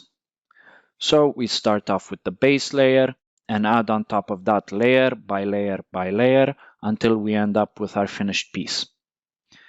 Considering this layer by layer process, it is important to take note that the bonds and structures within a layer is much stronger than in between the layers. So if, let's say, you have a model that you want to 3D print and you split this model up into 100 layers, the strength between layer 1 and 2 would be less than the strength within layer 1 itself. This is because mostly in most 3D printing applications, you have to heat or melt some of the material in points or in a layer before you can add another layer on top of that. So considering within a layer, there's much less time for the piece to cool down. And as you are melting a certain point, it also heats up the surrounding geometry. The adhesion within the layer or the melting within a layer can occur better than in between layers because there's that delay for the 3D printer itself to shift to the new layer height to add on top of it. That's a lot of detail, but as long as you understand that within a layer strong, in between layer less strong, you should be good. However, this means that tensional or pulling strength along a build direction will be weak, but perpendicular to the build direction, the strength will be high. So if we look at an example, this can make a bit more sense. Imagine you are building or fabricating a hook for a device, a contraption, or application of your choice, and this hook is meant to be designed to lift a weight. Okay? So if we look at this hook over here on the right, in image A, you can see that we've built it with the bottom of the hook facing down and the top of the hook facing up. So it's standing vertically. If you look at the cross section over here, you can see that the layers are horizontal, or the layers are built up from bottom of the hook to top of the hook. So within a layer is sideways from left to right. However, in between layers is from bottom to top. Considering if this hook is meant to support a load, the load would be pulling straight downwards on the hook. This might have an effect of trying to peel the layers from each other. And considering the adhesion between layers is low, there is a high chance or a high risk of this design failing its purpose. However, if you look at image B, where we've orientated the hook on its side or laterally instead of vertically, when we build the layers, the layer orientation now is along the hook, from the bottom of the hook to the top of the hook. Yeah, and the layers are built in the direction from right of the hook to the left of the hook, or vice versa. But this means that when we attach a load to the bottom of the hook, is going to pull along the layer direction. And this would mean, considering that the strength within a layer is strong, it has a less of a chance to break. And most definitely, it'll be better suited to supporting a load than the orientation as described. We have also mentioned that the build direction of the parts can affect the speed of the print. So what does that mean? How can the orientation or the direction that we build the parts affect the speed of the print, considering that the parts would theoretically have the same volume? So we are not creating a bigger piece, we are creating the same piece. So what adds to the time? Well, This is because generally printing a layer is much faster than transitioning and printing several layers.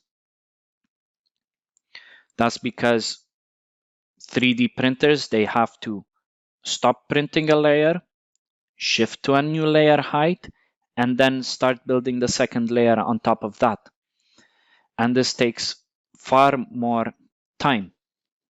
Pretty much, if we look on the bottom, we have one hook oriented vertically, and to the right of that, we have one hook orientated on its side or laterally, as per our previous example. If we were to split the hook on the left into layers of a certain thickness, let's say 0.5 millimeters, and the one on the right into layers of thickness 0.5 millimeters as well, then obviously the one on the left would have more layers because it's taller, whereas the one on the right would have less but much wider layers.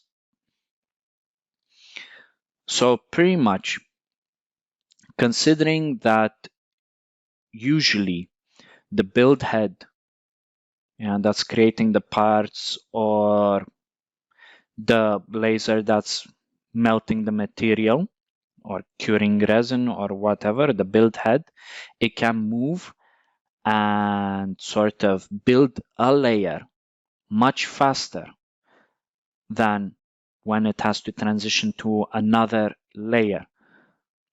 So it's that transitioning time that adds up between the layers. So the more layers that you have, the more transition time that you have, adding to the final time. If you have less layers but bigger layers, it's still much faster to work within a layer than in between layers. So your time is reduced. So pretty much considering this, the taller or the larger the object is in the build direction, the slower the 3D print or build will be. Whereas if it's much shorter in the build direction, or if it has less layers, yeah, one is analogous to the other, the print speed will be much faster. It will take you less time to end up. Now let's see if we can have a look on how we can change the orientation of our parts in SpaceClaim. So if we go back to our example of the hook and try to just create a quick hook for demonstration purposes, using some of the tools that we've already learned, where you start from simple geometry and you just work your way up from there.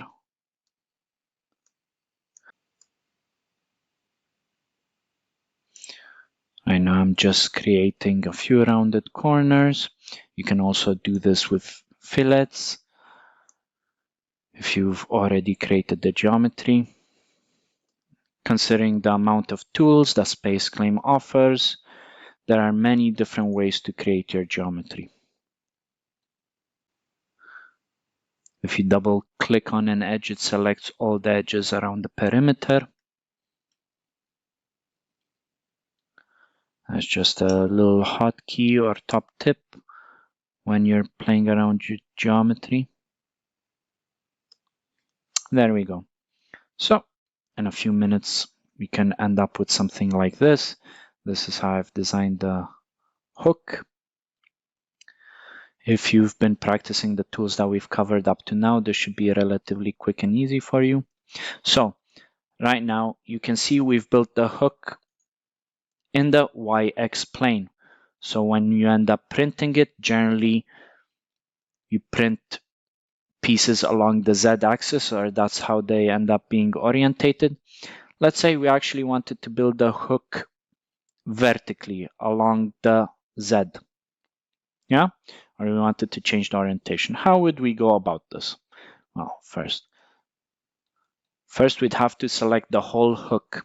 How do you select the whole body? We've seen how to select the face, how to select an edge, maybe how to select edges around the perimeter by double clicking. Well, if you triple click a body, it should select the whole solid body. Yeah, there you go. Now that you have the whole body selected, you can click on the Move tool that we've covered previously. This adds a set of axes to our model. Now, if you can see right here, our model is in the XY plane. We want to rotate it along the X arrow or X axis, so this face can face vertically upwards. Considering we want to rotate it along the X axis, which is the red one, we click the red arc to go around. And considering we built it flat, we only need to move it to 90 degrees. You can just type that in if you wish. And now this has rotated and reorientated our model in the Z axis. So pretty much what we have is our model orientated. If we click along the Z, it lies straight over here. Okay, so let's see. We've covered the triple clicking the body in order to select the whole model. The axes that appear, clicking on the arc and rotating. Also, considering this, you're not limited just to rotating. You can also move the body. If you click on an axis and drag, you move it along that axis. So we can move it along Z, along Y, along X as well. Any of these axes, we can move our model along there. It's not just for moving around features. Okay.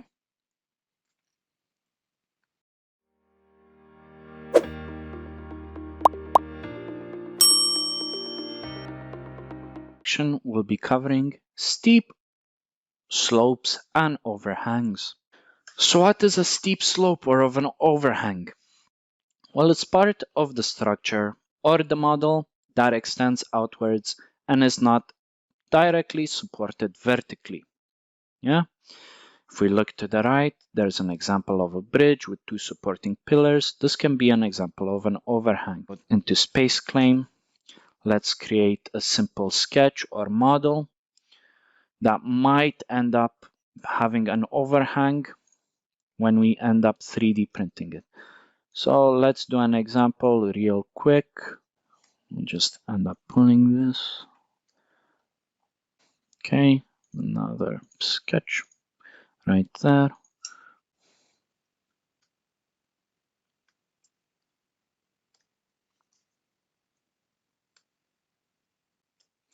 Okay, let's pull this as well.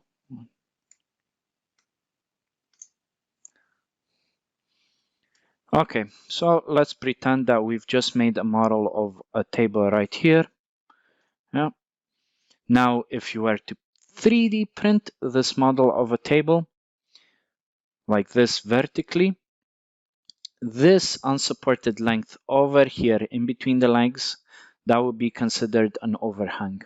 Yeah, because what would happen is you'd have layers horizontally in the YX plane slicing through the legs. So layers going up through the legs. Once you hit this point where the legs sort of join up to the bottom of the table, in 3D printing, you'd start building this bottom of the table. And if you're using fused deposition modeling, yeah, so extruding melted plastic, you'd start extruding melted plastic over here on the leg, and the head or nozzle will start going across to this other leg, and the melted plastic will end up drooping all the way here because there's nothing for it to sit on. It's just air in FDM. Yeah.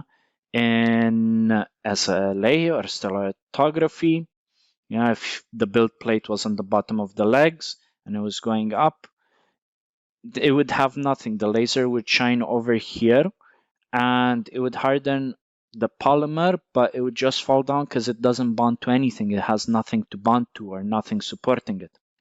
So that's pretty much an overhang. Or let's say If you have, let's just do another quick drawing as an example. Let's say you want to build a block like this.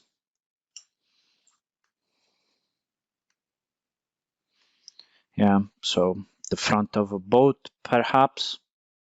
Yeah, or a wedge. And if you are building it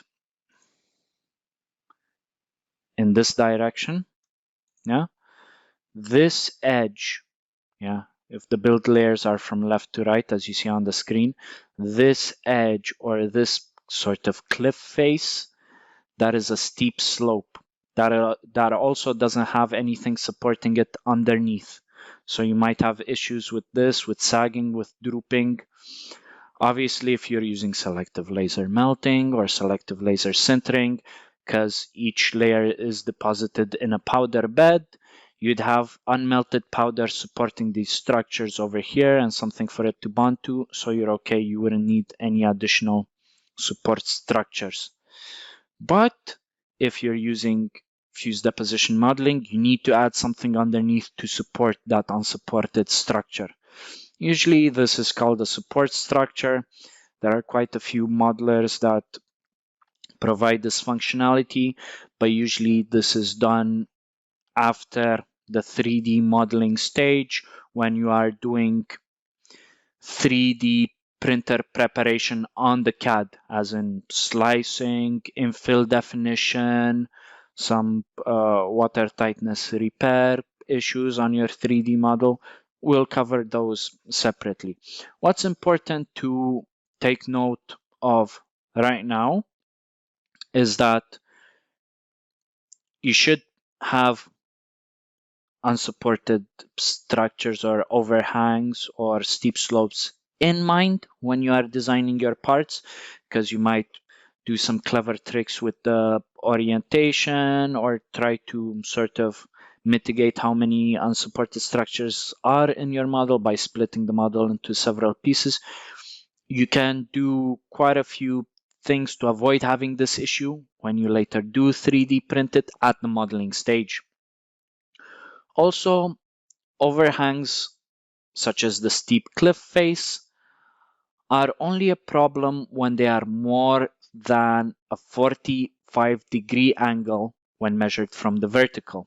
Yeah, so this is the vertical. So you measure the angle from the straight line above and this way. So if I just do a little bit of a sketch on here with some construction lines. So you can see this would be the vertical, and the way you measure your overhang is here, this distance between these two, yeah, that angular distance, yeah. See, so over here, I just did a quick measurement. You can go into the measure options. You can click this measuring tool and you can select different faces. Depending on your selection, it gives you different measurement lines. I just selected these two construction lines over here by holding Control, and gives me the angle between the objects. See, so over here, this is at 47 degrees from the vertical, the slope. That would mean that we most likely would need some supporting structure for it. If, however, this angle was less than 45 degrees, I personally wouldn't worry about it. That should be okay for a trial run without, or a 3D print without support structures. So let's see if we covered everything for angles of 45 degree. Yeah, so the logic or the science behind the 45-degree angle is that at this point, right, because obviously we work in angular increments of 90, because fully vertical is 0 angle from the vertical and fully horizontal is at an angular degree of 90 degrees, right? Because the two lines, the vertical and the horizontal line, they're perpendicular to each other, which means they're at an angle of 90 degrees. That's just a bit of mathematics over there. So 45 degrees is half. That means that each new layer deposited on top of the previous layer, considering 45 degrees is half, is supported by a minimum of 50% of the previous layer.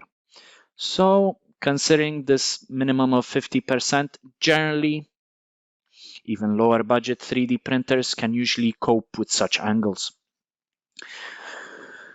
But generally for angles larger than 45 degrees, obviously depending on the quality of the 3D printer, some can cope with this, but usually you start having more problems, or you tend to have more problems at steeper angles. Now, support structures, what they actually are is pretty much, we'll see later on when we cover slicing software, but pretty much they are just additional material, but not as strongly bonded, strongly melted, or strongly glued as the main structure. So it's just a weaker structure that's only there to provide a bit of a layer or something for the new layers deposited to stick to melt on, or just be supported. It's something just more than just an air gap over there. But these support structures, they need to be relatively weak, so once you finish printing your piece, you're able to easily break them off. So again, in this model of the bridge that we have in this image on the right, this hashed red boxes, that would be the support structure, and it would be what we'd want to remove, either by cutting, trimming, filing, or sanding. However, obviously this processing methodology adds to the time, and you have to use additional material to build the supporting structures. So minimizing the need for supports is a key or crucial aspect of 3D printing. However, as you might have noticed when I said previously, some 3D printing technologies don't have problems with overhangs due to the nature of SLS and SLM, where a laser traces the shape onto a layer of metal powder. Each subsequent layer is supported by the powder underneath. If we look at this image underneath, we have the layers represented by the dark orange boxes outlined by blue, and the metal powder is by the light sand color over there. You can see each layer is supported by the powder underneath. This acts as a natural or a support by design. So in these situations, we do not need to incorporate any additional supports into the design.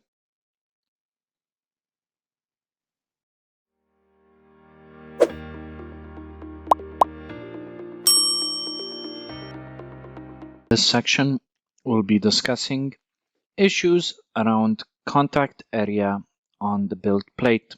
So another issue that you might come across in 3D printing is an issue surrounding contact area with the build plate. So what is this? What is this issue? Sometimes if you have an example, the chair on the right, and you want to print it vertically or in a certain orientation, you might end up with a very small contact area with the build plate. Let's actually go into SpaceClaim and try to design this. Get rid of our previous design. We'll enter Sketch. Let's build a simple model of a chair over here. Or we can go back to our model of the table. Just for ease of reference.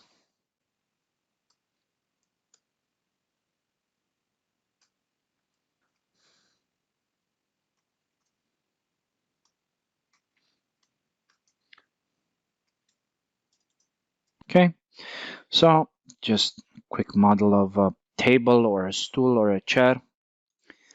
Let's imagine that you want to build this along the Z direction, with the feet being at the base on the build plate. So what would happen obviously is the only contact area that you have with the build plate is the combined surface area on the bottom of the legs or on the feet.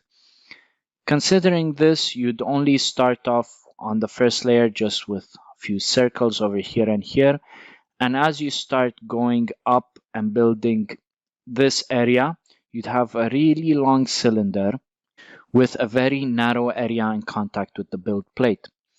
And just through basic physics, the longer the line away from the point of contact, the larger the force would be if you go from the side. So if you have your 3D printer build head and FDM and it sort of touches or gives a lateral force onto this leg over here on the top, the torque or the moment that would be experienced on the bottom of the leg would be force times direction away from the rotational point.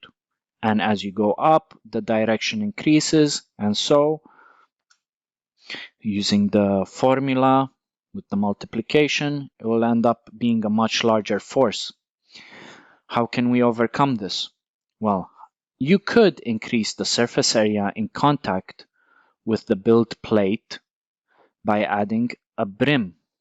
Yeah, so you have more surface area in contact with the build plate. If we go over here, we've discussed how it can be detached from the build plate because of the tiny surface area. We've mentioned brims, and this is one of the more common tools, apart from clever orientation, because obviously if we built it from the top down, where the top of the table or the stool is in contact with the build plate, and we build it pretty much upside down in this orientation, then we have all of the surface area in the contact with the build plate, and that's a more clever solution. But obviously, if we had a chair and it had some poles or the backrest coming out to here, it'd be more difficult to orientate it that way. So that's sort of an example that we're covering here. This is using the brims. Yeah. So what actually is brim? A brim is an extension of the surface area on the perimeter of the base that's in contact with the build area to provide a better bond. So if you look over here, how we had the image of the chair, if we extend the surface area of the legs or of the feet that are in contact with the build plate, you'll have a better first layer or base layer adhesion. Where can we find this tool? As with most 3D modeling tools in Ansys SpaceClaim, it's in the pull, in the pull edit option. We go left into the ribbon with under the general tab where we had the add and the cut and the round and the chamfer tools. We have an extrude edge tool, because right now if we click and drag, we're using the chamfer or the round tool, the fillet tool, and then if we chose chamfer, we'd be using the chamfer. So let's select the extrude edge tool, and what this does is actually it gives us two yellow arrows over here, one vertically down and one horizontally. If we click and drag the horizontal arrow, you can see how it extrudes the horizontally the edge that we chose along the perimeter of the feet. But this pretty much gives us just a surface area. It's not exactly 3D. So when we send this model to a 3D printer, it would have an issue because it won't be able to detect it. This area has technically a 0 thickness, which obviously kind of makes sense mathematically because we're working in 2D rather than 3D when we're discussing this. But in a real life application, the 3D printer needs to know what thickness of the layer to target. So for us to add the thickness to this, we just click the up arrow, and this extrudes the surface area up. Well, actually, that just extrudes the perimeter, creates another surface area. So technically, this is not the case. What we need to do is, please forgive me, use the pull tool, but just select the actual surface of the thing. Right. Previously, what we had selected was just the perimeter, so it only extruded the perimeter. whereas now we're actually extruding the whole surface area. So now we've created, as you can see, a little plate or a little area of contact for the build plate between the model and the build plate. Yeah? And this would provide us better adhesion. Now, if the model is knocked at this area, all of the surface area in contact will resist that motion rather than the small area of contact that we had originally. This is what is called the brim and is commonly used in 3D printing applications to combat poor layer adhesion between the model and the build plate. Now, obviously, you'd think to yourself, well, you could have just drawn some geometry over here and extruded that. However, this can also work on more complicated geometry, not just circles. If this were a zigzag pattern around, it would extrude the zigzag pattern out. You know, and also considering that you'd save a bit on material, you'd also provide an equal layer of adhesion, you know, equidistant from all the points over here on the layer, because let's say we only, if we did a sketch like just on top of here, yeah, let's say we did a square like this and extruded it, yeah, just randomly as a square. Yeah, you'd say, oh, that's much easier to draw rather going into the perimeter tool and extruding that. Well, that is true. However, this is not efficient, yeah, as a brim, for the sole reason of over here, the distance from the center or from the edge is much larger than this distance from here and the edge. So the weak point will actually be the distance from here to here, yeah. This distance that I'm drawing now is much shorter, is 2 millimeters rather than this distance, which is 4 millimeters. So the defining distance or the end distance, yeah, that's actually effective. You only have 2 millimeters of effective length around the perimeter of this circle. So all of this additional material that you deposit in the layer over here won't do anything, won't do nothing. It won't actually give it any additional support in this area, only along this edge. So geometrically it's not efficient, it's not standard, and that's why the edge pull tool, yeah, the extrude edge tool gives a much more efficient design, and it's why it's important to know.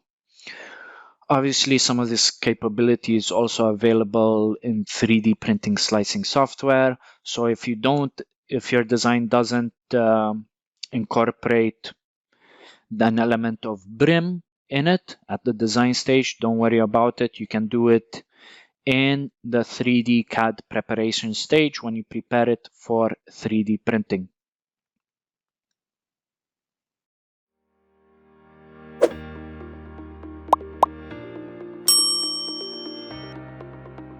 We are going to cover how to design your parts so they're suitable for 3D printing.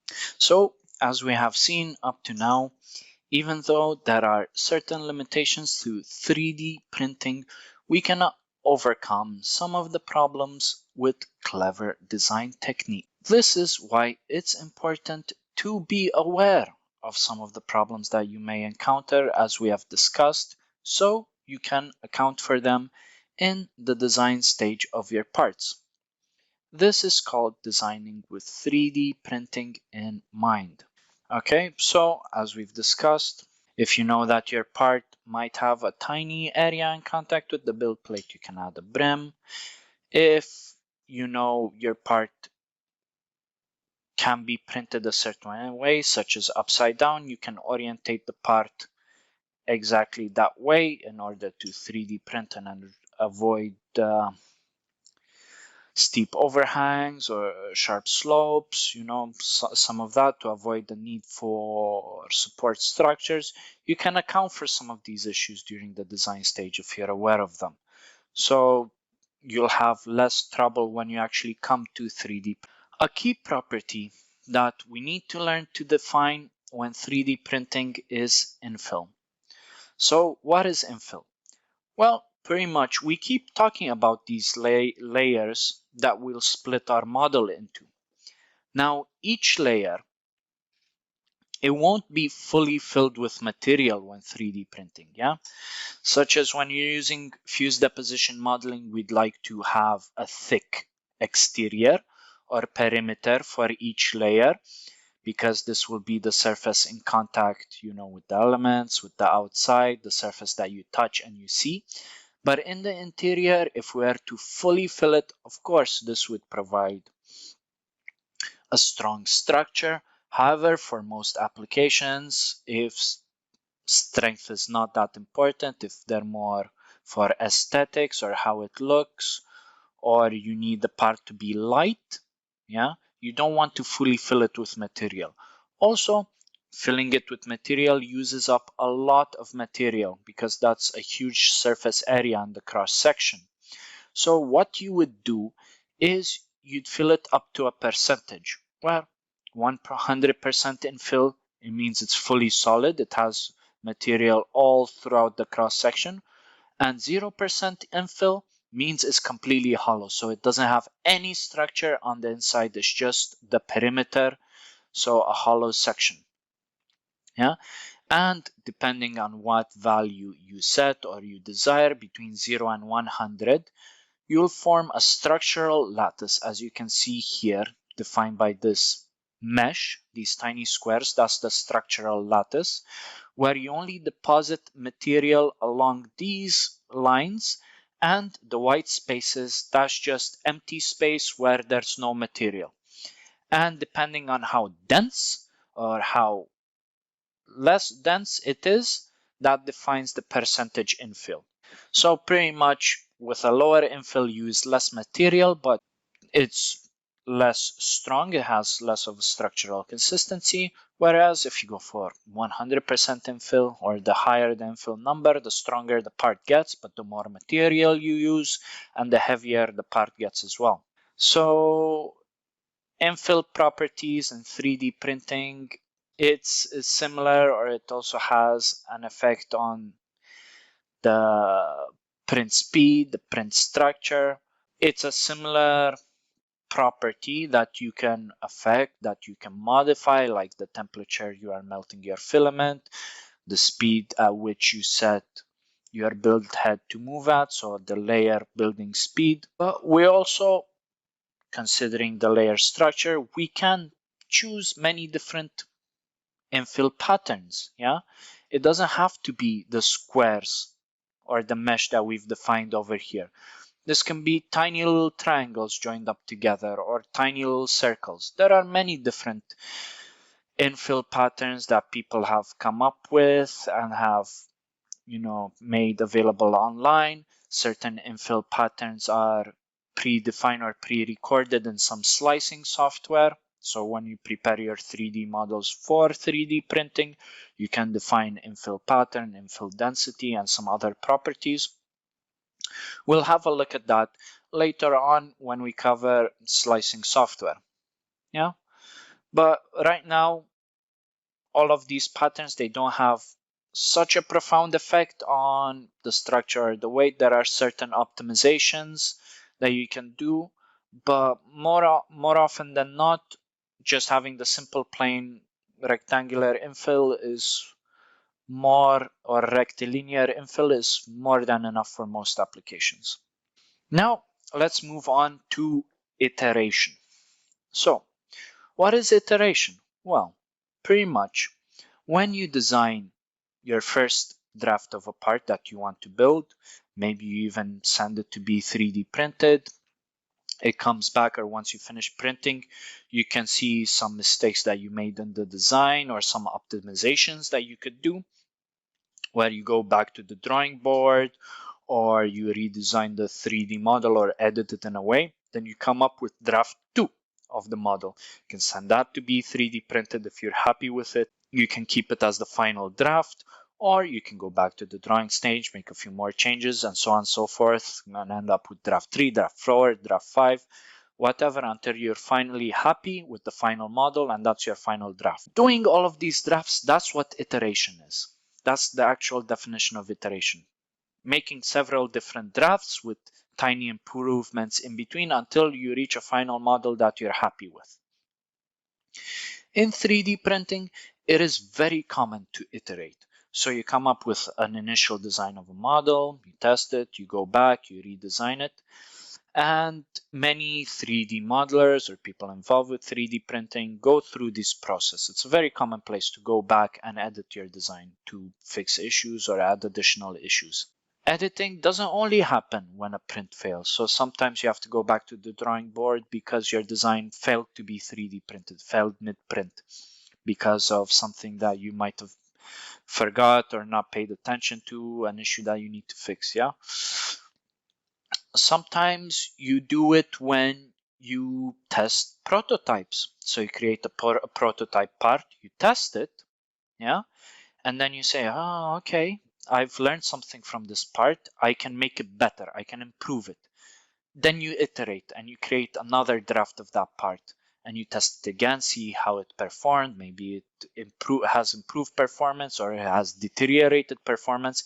It gives you a lot of data to learn from. So this is another example of when iteration might be useful. So as we discussed, iteration is going back and forth between printing and designing until the end product is satisfactory. Yeah.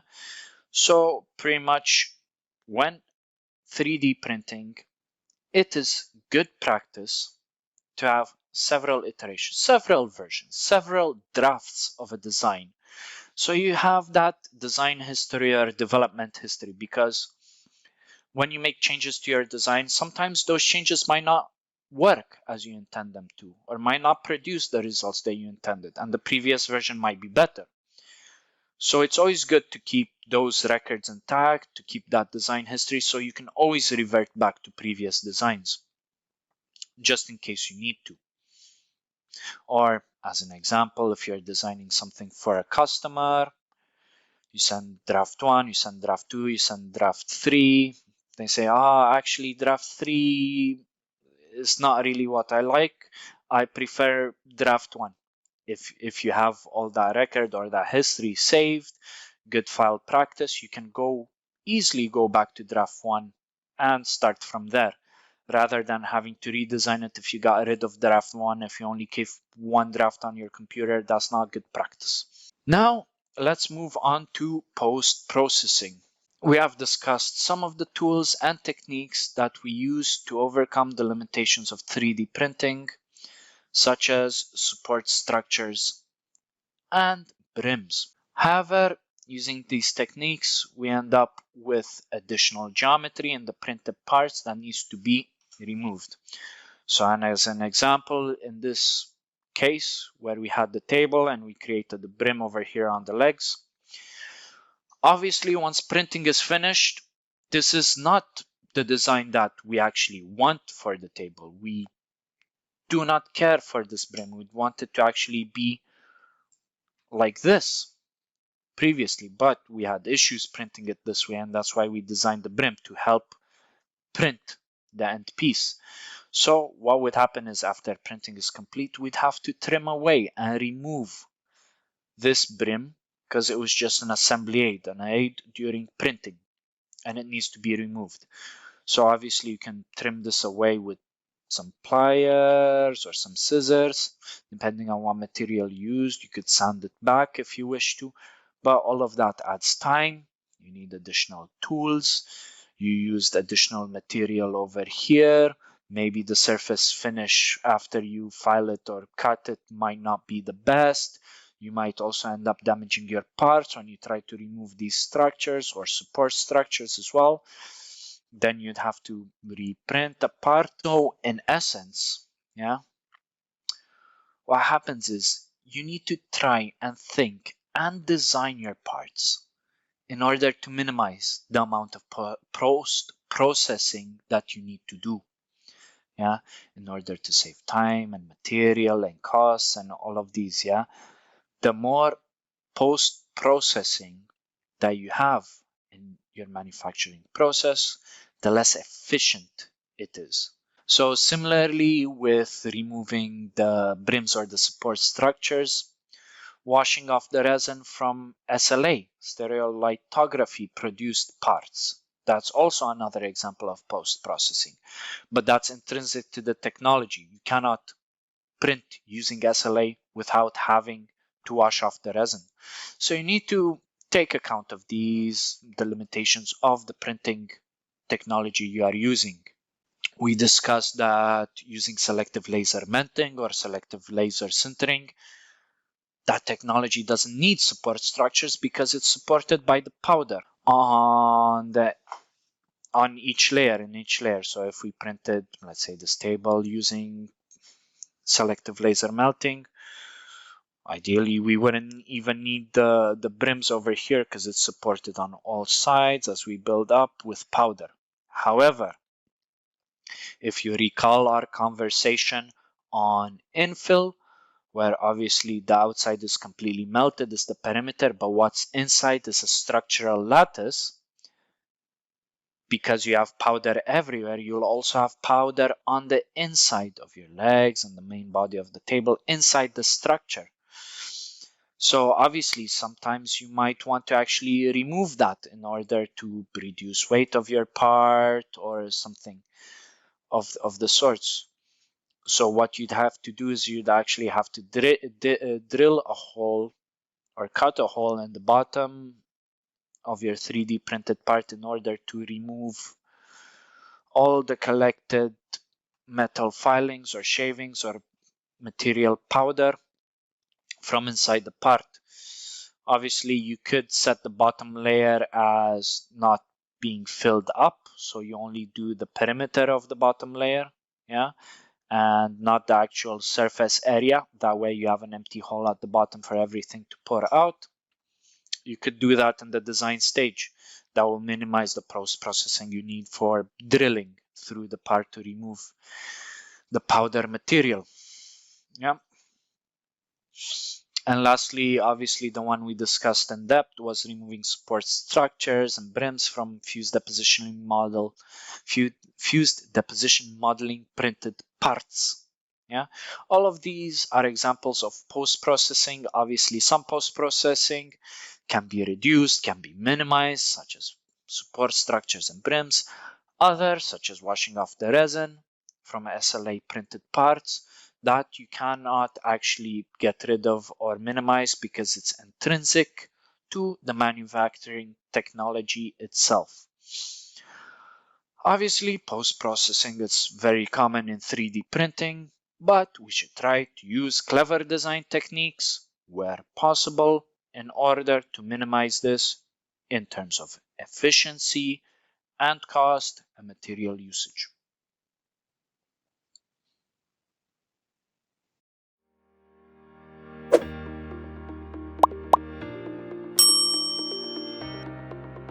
Move on to slicing and slicing software.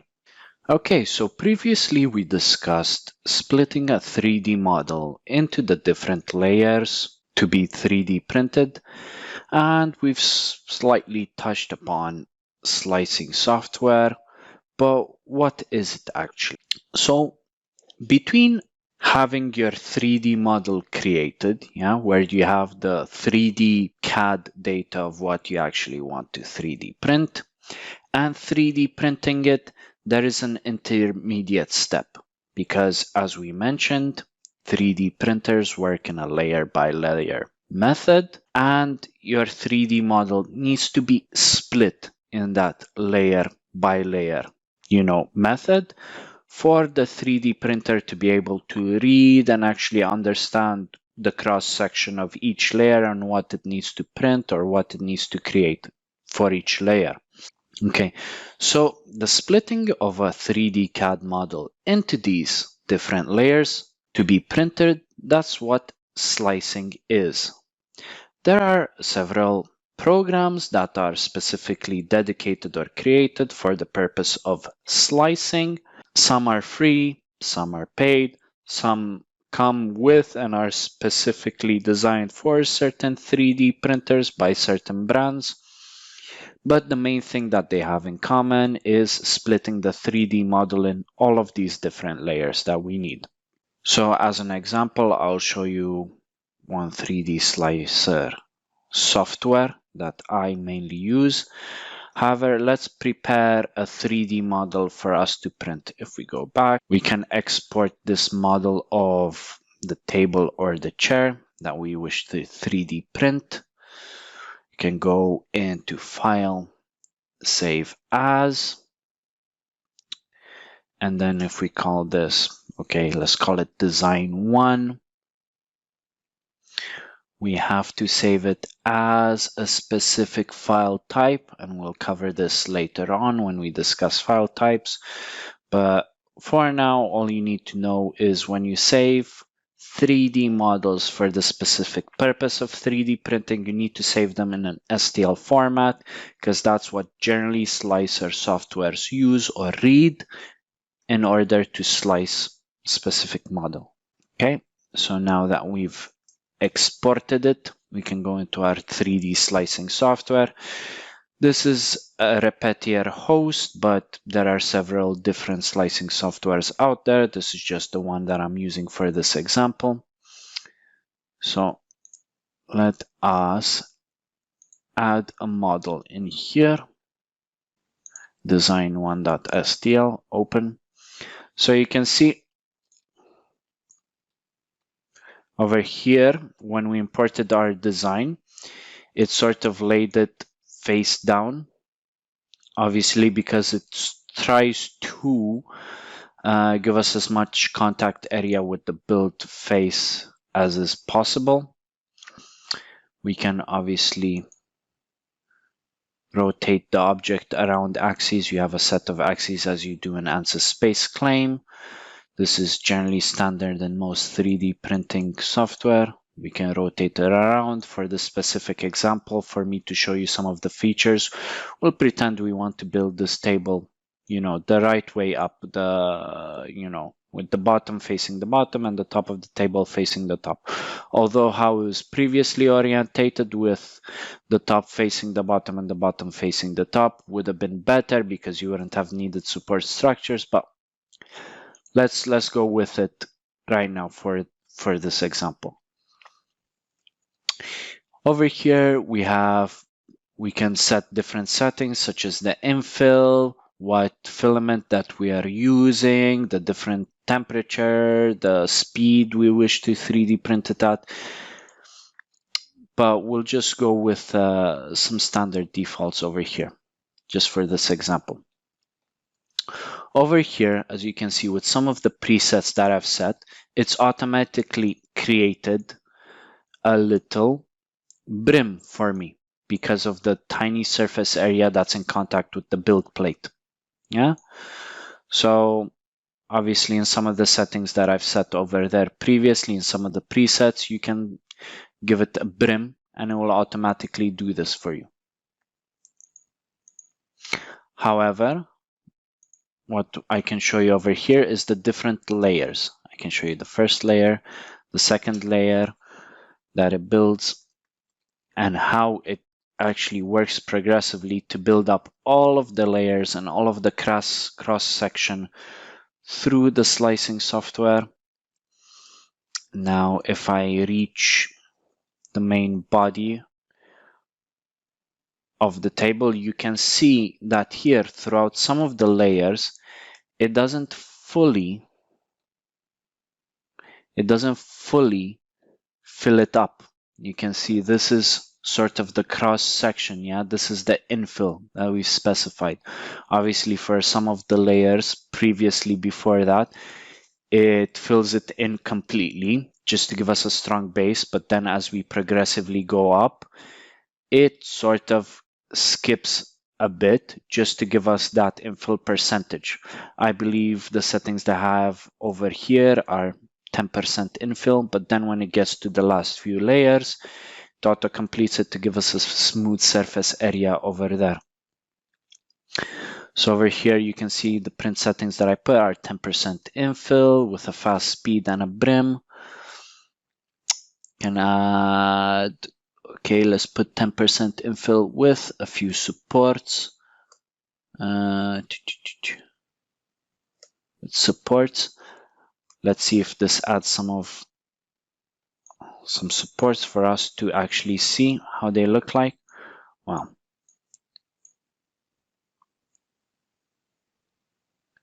So let's go, because we still have it set to layer 80. Now if we go up, you can see that it's sort of encapsulated inside a box. What this box is over here is the actual supports that we used for the top layer, for the overhangs and features.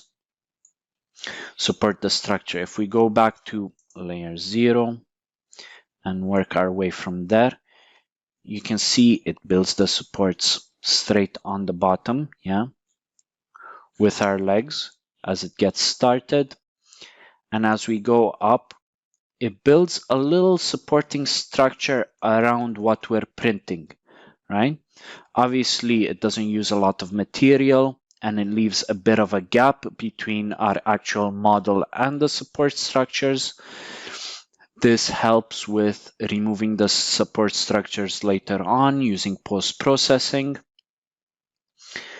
But all of these are settings that you can play around with, you can change, and they will depend and vary depending on what equipment you're using, what 3D printing technology you're using, and what material you're using. So there's no set standard for these. You have to play around. There's different, let's say, presets that you can use, but there's always room for improvement and efficiency gains. All right, so obviously that's just a quick inside look on support structures in slicing software.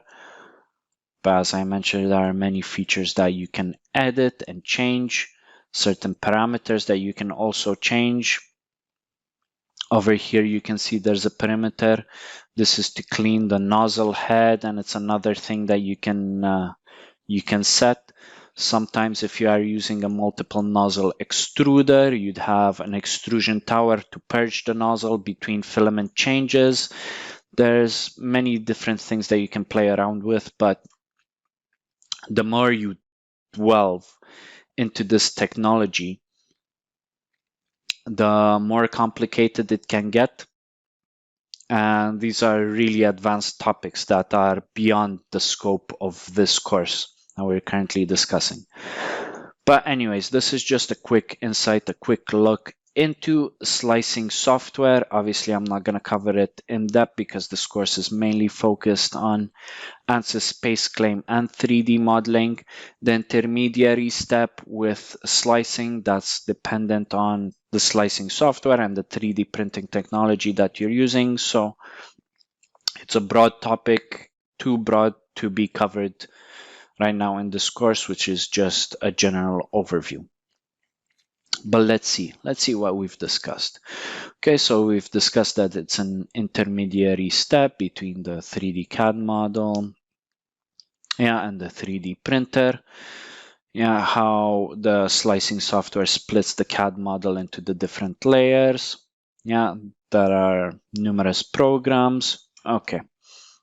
So you can input the different parameters into the slicing software, like print speed, layer thickness, material properties, infill, temperature of the printed head, many different parameters. You would need a whole separate course just to cover slicing software in itself. This is just a basic overview. Okay, last but not least, what we're going to cover are the different file types that we'll encounter during 3D printing. So pretty much if you look over here on the right, you can see the 3D printing flowchart, where you start with a design, a conceptual design that you might have in your head or that you came up with for a specific purpose. Then going from the design to actually creating the 3D CAD model representation of your design. Once that's finished, you send that off to be sliced in the slicing software, and the slicing software actually outputs a code that your 3D printer can use and can read to actually physically print your model. After you finish printing, you can go back and iterate, going back to the design, making design changes, reflecting that in the 3D CAD model, and so on and so forth. So pretty much what we have here is, obviously, once we have our model in SpaceClaim, generally what we want to save it as, when we click Save As, you have several different file types over here. Generally, if you want to work on it a bit more, you save a copy as a SpaceClaim file or SCDoc. That allows you to open it in SpaceClaim and edit it, and it has the structure tree and most of the changes that you've built and most of the geometry captured. However, if you want to send this part off to be 3D printed or off to be sliced more so than to be 3D printed, generally you'd save it as an STL file. STL is standardized triangular language. So what it does is, obviously, we'll go into a bit of theory here. As an example, when you draw a cylinder or a sphere, obviously there are no corners, there's rounded faces. And these rounded faces, they're generally defined by a constant involving pi. If you've ever done some mathematics involving circles, spheres, or area of defined by a circle, you'd encounter the mathematical constant of pi, which generally rounded up is 3.14, but it's an irrational number. That means it actually goes on to infinity. So it's actually 3.1415, etc., etc., etc., indefinitely. It doesn't actually have an end. And obviously, as a mathematical constant, this program can calculate that, but when you send it off to the 3D printer, slicing it and actually conceptualizing this can create a lot of problems from a memory or a RAM perspective for the computer. So what we do in this case, we export our 3D model as an STL, standardized triangular language. And what that does is it breaks up the geometry into many little triangular faces that make up the geometry. So this circle will actually be split up into line segments that would form triangles on the face of the model. And this helps save a lot of memory, and it helps actually compress the files. If we actually look at one file over here, that's as not an STL, but as a SpaceClaim file doc. Yeah. Let's see how big that file would be generally. Okay. So let's see the properties of this. You can see it's around 6 times larger. Obviously, this is a very simple design, so we're still speaking of kilobytes, but you know, converting it to STL can save a lot of memory or space, you know, up to 6 times in this example. And that's generally the file type that slicing software can more easily understand. Some other file types that you might encounter when 3D modeling that are usually posted online, just generic 3D file types, are OBJ, STP, PRT, WRL. These are just different file types that have their own specifics, but you can import them into Ansys SpaceClaim and edit them that way. If I go back into Ansys SpaceClaim, let's try to close this design that we have, and let's try to open our STL that we saved. So we go from SpaceClaim files, let's go into STL over here, and let's try to import design 1. You see, this is a good example. So obviously, considering STL is standardized triangular language, you can see all the different triangles that form up the face, that broke up the face of the circle.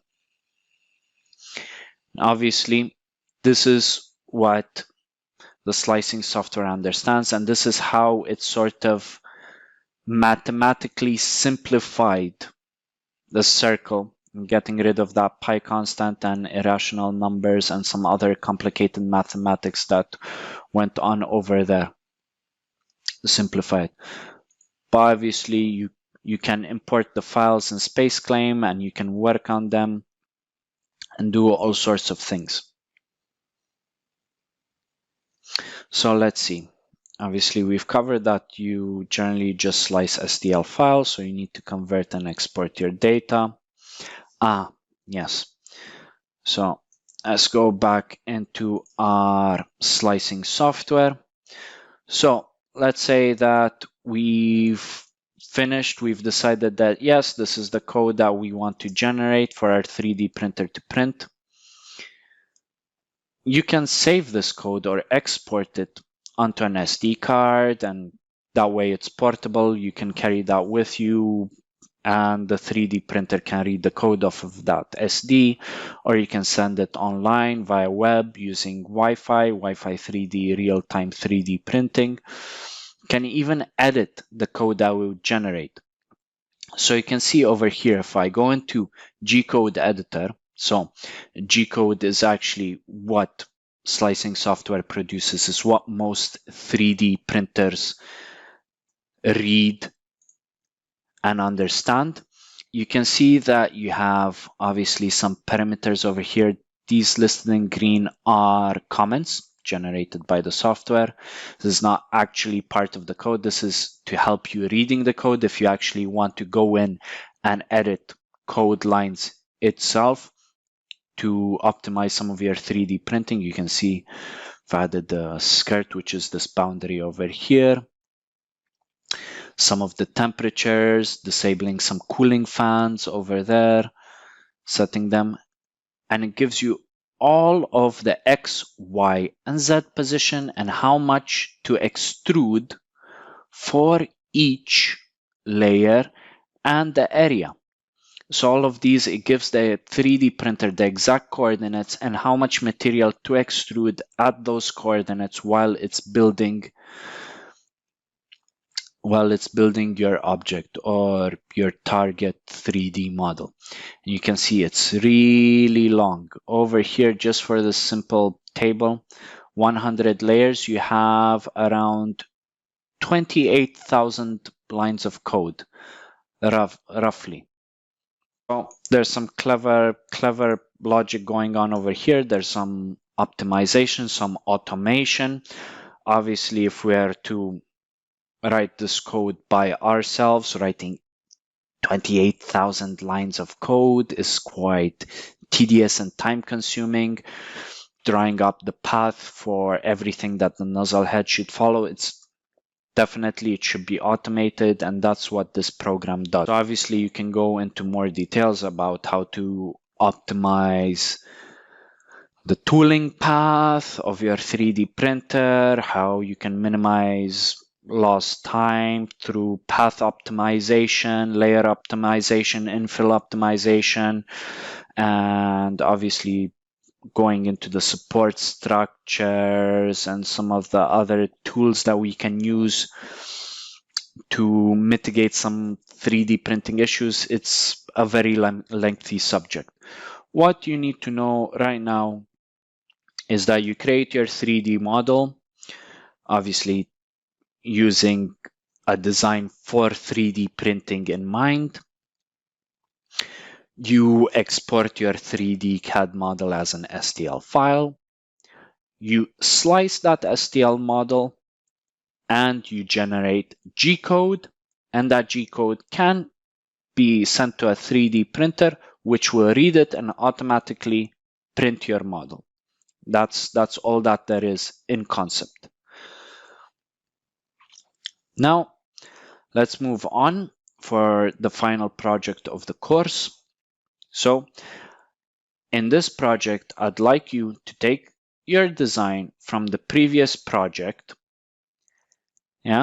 select a 3D printing technology, either fused deposition modeling, stereolithography, selective laser melting sintering, or layer object manufacturing, that you would wish to use to create your final object.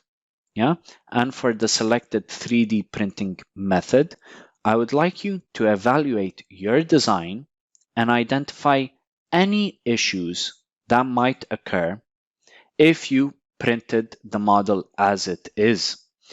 So if we go back to our example of the table, if we are to print this model as it is, as it is right here, we'd have issues with unsupported area underneath the table over here, which might result in the print failing.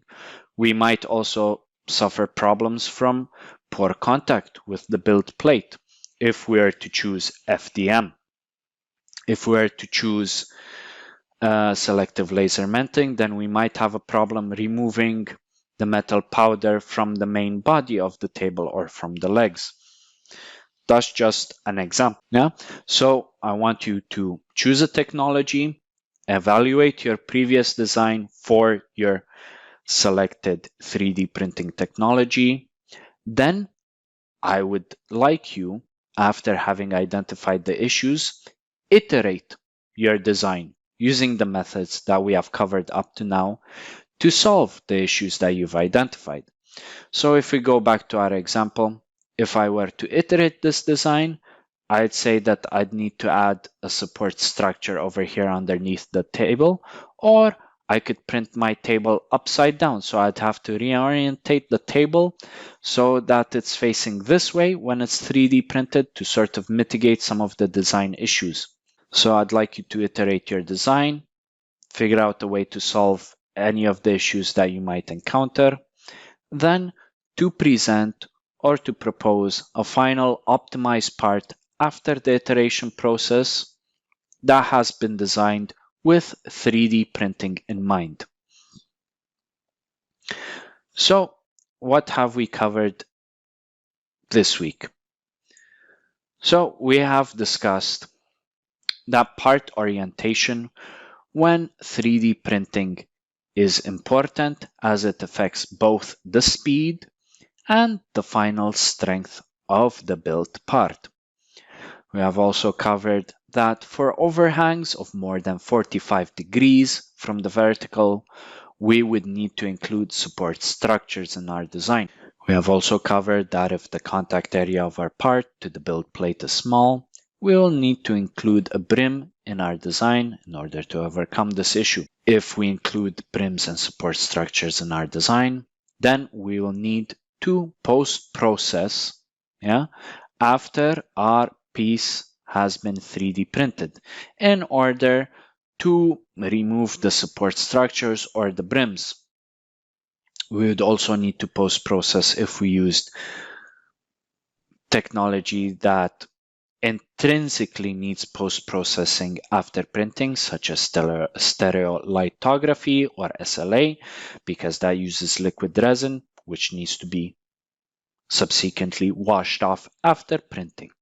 We have also covered that once we have our design, our 3D design, it is not enough. We need to export it in an STL format, slice it, and generate the machine code that our 3D printer can read in order to actually 3D print it.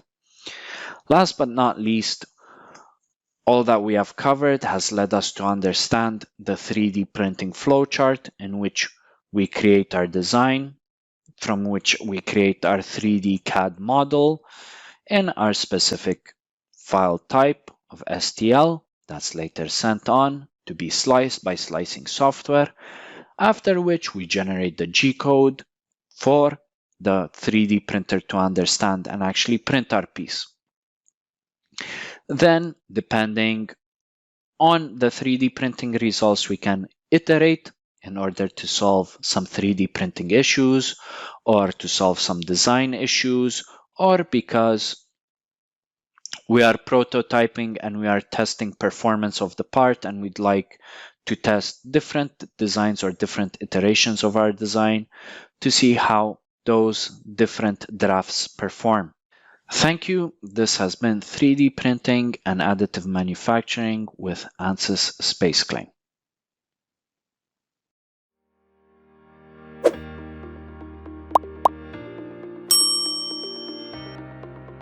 Now that we have covered lesson 5, this is our final lesson, but let's have a bit of a play around and practice of some of the useful tools that we've just discussed up to here, such as slicing, some of the different file types, how we can do a bit of iteration, play around a bit more, both with SpaceClaim and with some slicing software, so you can get a bit more familiar with them.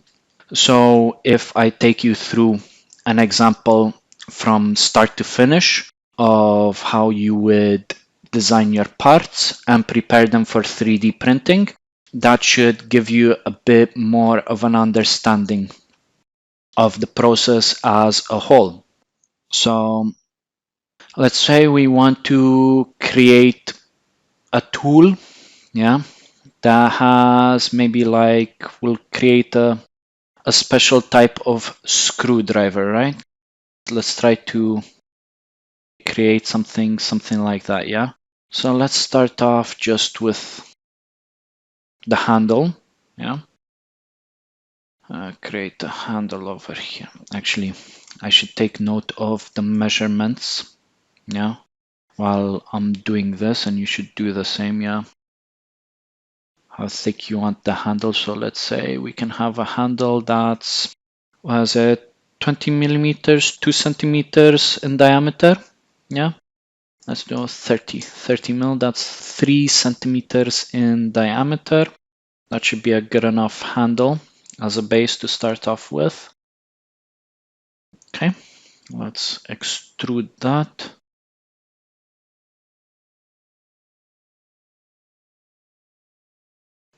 Okay, there we go. I want to, how high should we do our little handle? Let's say if it's 1, 2, 3, let's say like 5 centimeters, that's 50 mil. Yeah. Something like that. And then we can work on the top layer of the handle.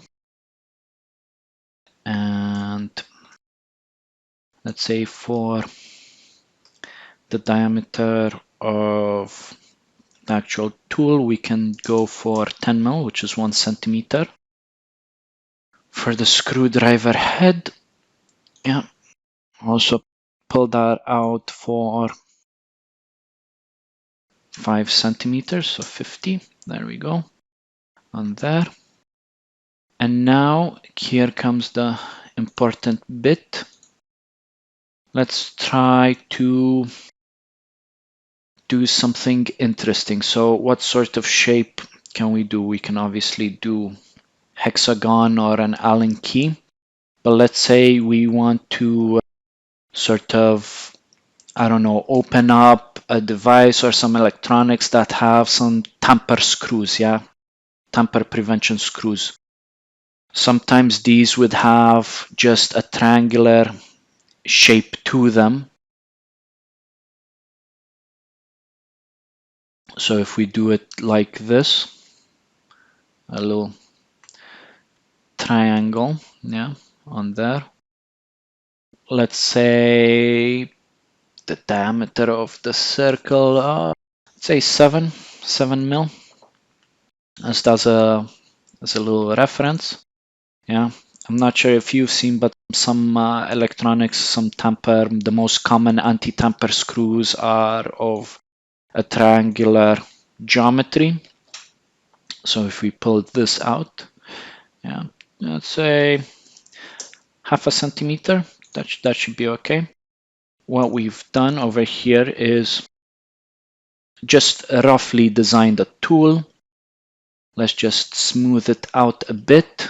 Yeah, you can actually actually create some ribs on this surface over here.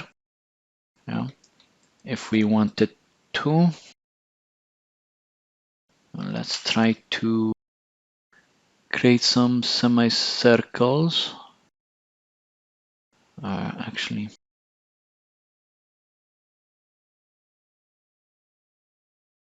I'll do that for, let's say, 6.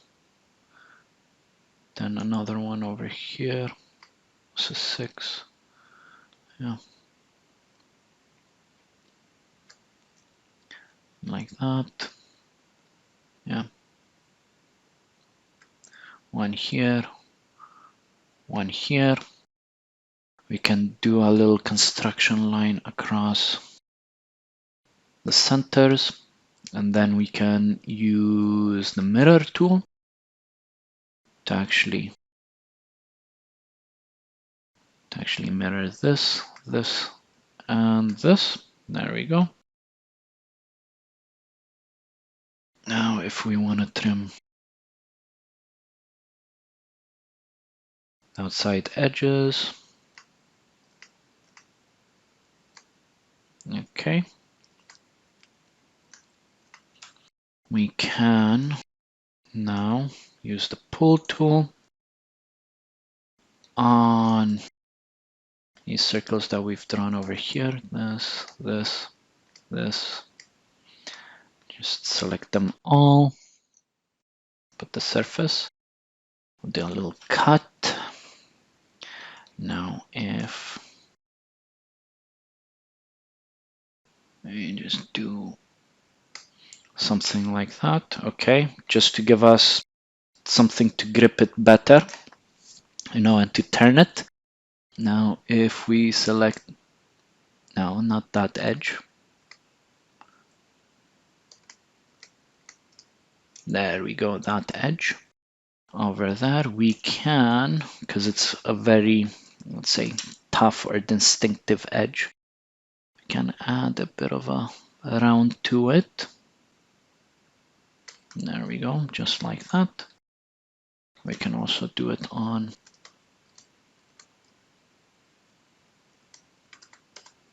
there we go. We can do a little round on this edge as well, just to smooth some of these lines. Yeah.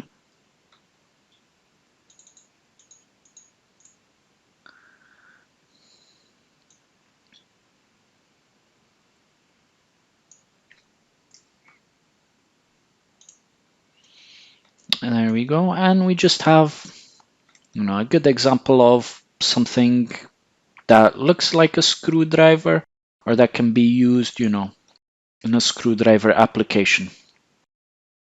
All right, now that we've designed this, I like to file, save as. Yep. We'll save it on the desktop. We call it a special tool. Just give it a distinctive name. We'll save it as SpaceClaim file doc. Yeah, just to save our design. And then we'll also save it as, yeah, an STL file. So if we go down over here, we can save it as an STL file. Good, very nice. So what I've done up to now is I've used the tools that we've covered up to now. It came with a design concept. I've done a few measurement guided dimensions in our geometry. And I've created a quasi-analogous tool for what we need or for our initial program assumptions. I've also saved a copy of this SpaceClaim working file in case I need to revisit it and edit it. Yeah. And I've exported this file as an STL document that's ready to be sliced in slicing software and then to generate G-code that we can send later on to our 3D printer, right? So if we open up our slicing software over here, should be able to load up a file just from the desktop. As you can see, only our special tool.stl file shows, yeah, not the SpaceClaim working file, right? If we just saved it as a SpaceClaim working file, we wouldn't be able to slice it, yeah. So that's important. We have to export it as an STL in order to be able to import it into your slicing software. Now that we import it, we have it over here in our workspace, right? So over here we have a dot that sort of specifies which corner of our 3D printing workspace we're using, or it's the bottom left-hand corner in case you reorient it around. Yeah, and then we can do a couple of things in the slicing software, such as rotating the object if we're not happy with how it's oriented right now. But for the time being, I believe this is okay for all intents and purposes. Yeah, you can lay it flat if you wish, right? Because right now I believe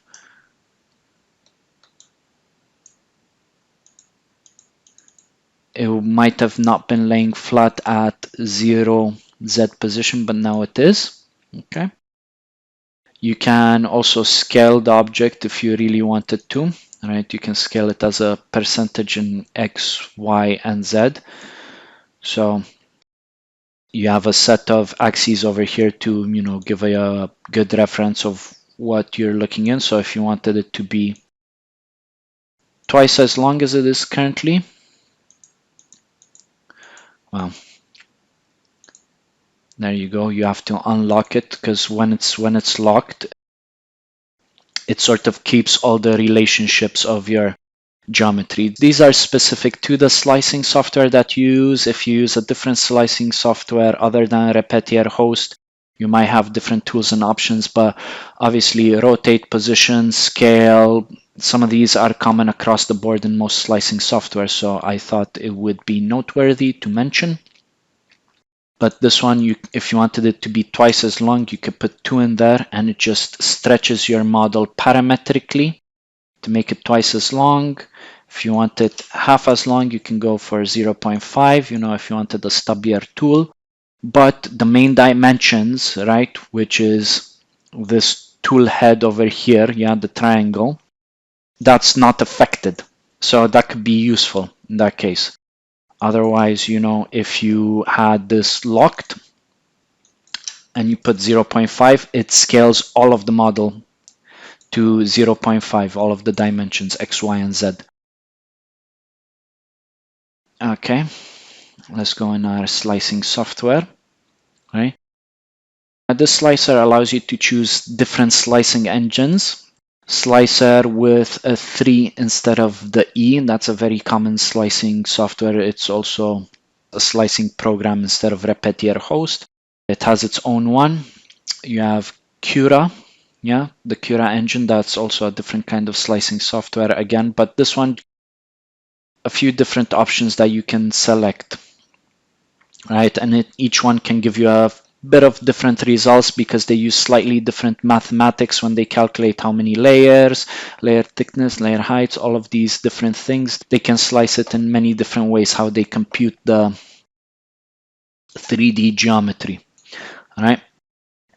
For my printer settings, right, you can go into Manager over here. You can even import more slicer configurations if you wanted to. But for the printer settings, if you go into configuration, yeah, if you'd like to open it, there we go. So over here in the printer settings, you can see I have many different options that I can play around with.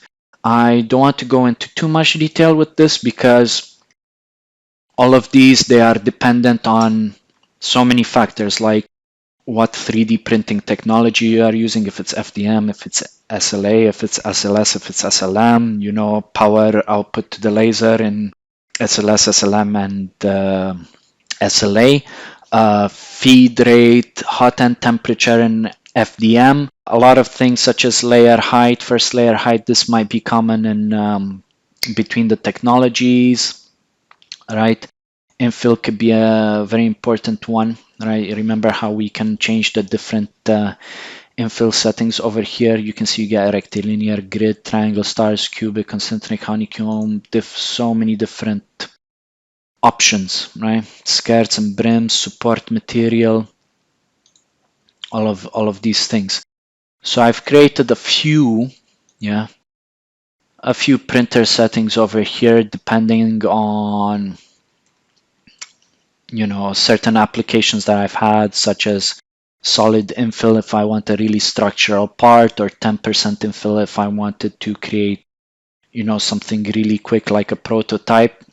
So let's just do a couple of passes through the slicing software and see how some of these settings can affect or change the slicing output, right? I also have, apart from print settings, you have printer settings, right? So you have many different printers that this one, you have some presets. I have some printer settings that I've also uploaded. If I go back into configurations, you also have the filament settings. Okay, cancel that. So that was the print settings, the filament settings, right? You can set your filament diameter, density. You can even set options such as cost if you wanted to say to get the slicing software to give you an estimate of how much it would cost you material-wise to produce a part. You can also set some of these things, right? You get the extruder temperature, right? First layer, other layers. The reason why they give you a bit of differentiation between the first layer and other layers, this is more so applicable to fuse deposition modeling, because you'd ideally want the first layer to be melted a bit hotter, just because it makes the layer a bit more liquid, gives it a better adhesion to the build plate. Then you have the bed temperature if you have a heated bed. And here are the printer settings. So this is something that's very important, because at least in fuse deposition modeling, you can have many different nozzle diameter sizes. So as you can see, one that I've been using personally is 0.4 millimeters. That gives you a bit of an impression of the resolution that you get with some of these printers. 0.4 of a millimeter, right? So it's like less than half a millimeter in diameter of the hole that the thermoplastic is extruded or melted through. You can even get smaller ones such as 0.3 millimeters if you want a greater resolution, but that might have, that might clog depending on what filament you use. If you use a lower grade or lower quality filament, then it would have a more difficult time extruding it consistently through a smaller diameter nozzle. Retraction, that's when you go between layer to layer or across gaps. The filament is pulled in the reverse direction to the extrusion direction to actually pull it out a bit and avoid any drips coming out of the extruder head. So you can set that to a couple of millimeters if you're using such as TPU, a material such as TPU, which is a flexible filament. It's not a hard filament. You can generally only use TPU with direct drive motor FDM, right? There's a different style that's called the Bowden tube, and that pushes the filament from, a distance through a tube into the extruder. Whereas a direct drive, the motor is on the hot end head, right? On the extruder head. But the difference between these are the Bowden tube, where the extruder motor is not on the head, right? This makes the head much lighter, the moving head much lighter, and it causes less vibrations when you are 3D printing. However, this struggles with more flexible filaments such as TPU to actually push them through, because it can curl up and it can jam in the tube leading to the hot end, right? But if you get a direct drive extruder, yeah, where the extruder motor is right on the hot end and moves as you are printing with the head, this is much heavier, right? And you have a lot more mass that's moving about, and this can induce vibrations. But because this is pulling the filament through rather than pushing it through, you can use flexible filaments such as TPU with this methodology. But why I'm mentioning this is TPU does not react well with retraction, so usually you'd set this to 0. It's kind of how you set different materials in the program, how they affect the settings. So you have a few configurations here. As you can see, I have a TPU configuration where my retraction is set to 0. So that's something that you need to learn it. You'll figure it out once you do research, once you establish exactly what technology you want to be using, what you want to do with it. Read up on the user manuals and user experience of all the different approaches. Okay, but let's go back over here. So let's just slice this with just one generic thing. You can see over here with this speed that I've set, I believe is 30 millimeters per second. This screwdriver that we've designed, which is how much, 5 centimeters here plus another 5 centimeters there, and maybe half a centimeter over here. That's gonna be like 10.5 centimeters in length, yeah, or in height. That will take us roughly 2 hours of build time with 500 layers, right? Also gives you how much filament you need and some other details over there. You can check the layer range if you wanted to, so you can see or simulate how it would build, and you can see the tooling path that the printer head would use. And there's one thing that I'd like you to note, that over here, yeah, the tools that, or not the tools, the mouse or key bindings that I'm using to move around are not the same as per SpaceClaim. Yeah, obviously each program that you use that has a 3D modeling or visualization interface, you run the risk of using, different controls. So over here, I'm using click and drag on the left mouse button to rotate, middle mouse button, click and drag pans, right? That's different from the SpaceClaim where you use the control and shift keys with the left mouse button to go through. But as you can see, I'm going up over here through my model, just looking as to how it would build. All right.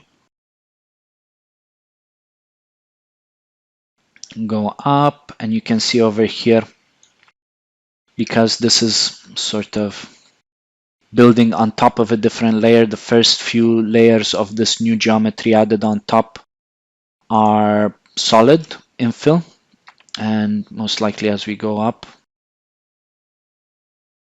in this scenario, I believe because the cross-sectional area is so small, right, there's some things in the settings where you can say if the cross-sectional area of the model is below a certain value, give it a solid infill. Don't give it, percentage infill as we have in the handle. This is actually much better for us in this scenario because we don't want that much weight or that much material in the handle, but in the actual shaft of our tool, we want this to be much stronger. So in this case, that works well for us in this scenario. You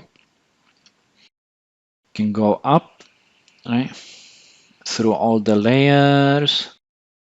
As we approach the end, you will start to see our little triangular head be constructed over there. Very nice. So we've had that. And if you wanted to print this as it is, right? If you had your 3D printer connected via cable, right?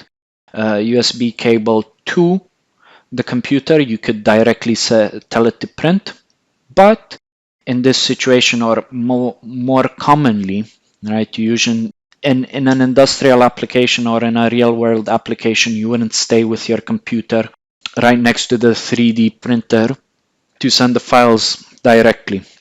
You'd save them on a USB or an SD card, right? Some 3D printers, especially FDM 3D printers, they have an SD card reader so they can print directly off of that, so you don't have to lug your computer around. Or if you have several printers, or if your 3D printer is located a different location from the design office, you can go to the design office, design your part, slice your models, save them onto an SD card, and just carry that tiny SD card with you, even in your wallet per se. Go to the manufacturing or printing room, insert that SD card into your 3D printer, and then it will print directly from the SD card. So once you click that, save for SD print, you get obviously a prompt that says, how do you want to save the G code? Do you want to start and end code? Do you have finish commands? Just a few different options, but you can save it. All right. Once you click save, lets you select the exit, destination file for where you want to save it. But I'm not going to save it right now. If you save it, you can edit the G code, which is visible over here. You can also edit this in a Notepad document, or if you have a programming software such as Python, right? You could open this up in there and edit some of these settings or lines of code if you wanted to. Most of the lines of code are X, Y, and extrusion, parameters. So how much you need to extrude, from X to at this point X to Y, and in what direction. It has a lot of information over there. So you have some over here you have extrusion 0, you reset the extrusion distance, you retract going from different areas. You have some command lines like F1800, that's a special code that the 3D printer would know what to do with that. You can look up some of these codes online on Google, and they can give you some more information as to what they do. So you've seen that with a 10% infill, fast speed, which I believe is 30 millimeters per second from my settings, we can print this in 2 hours.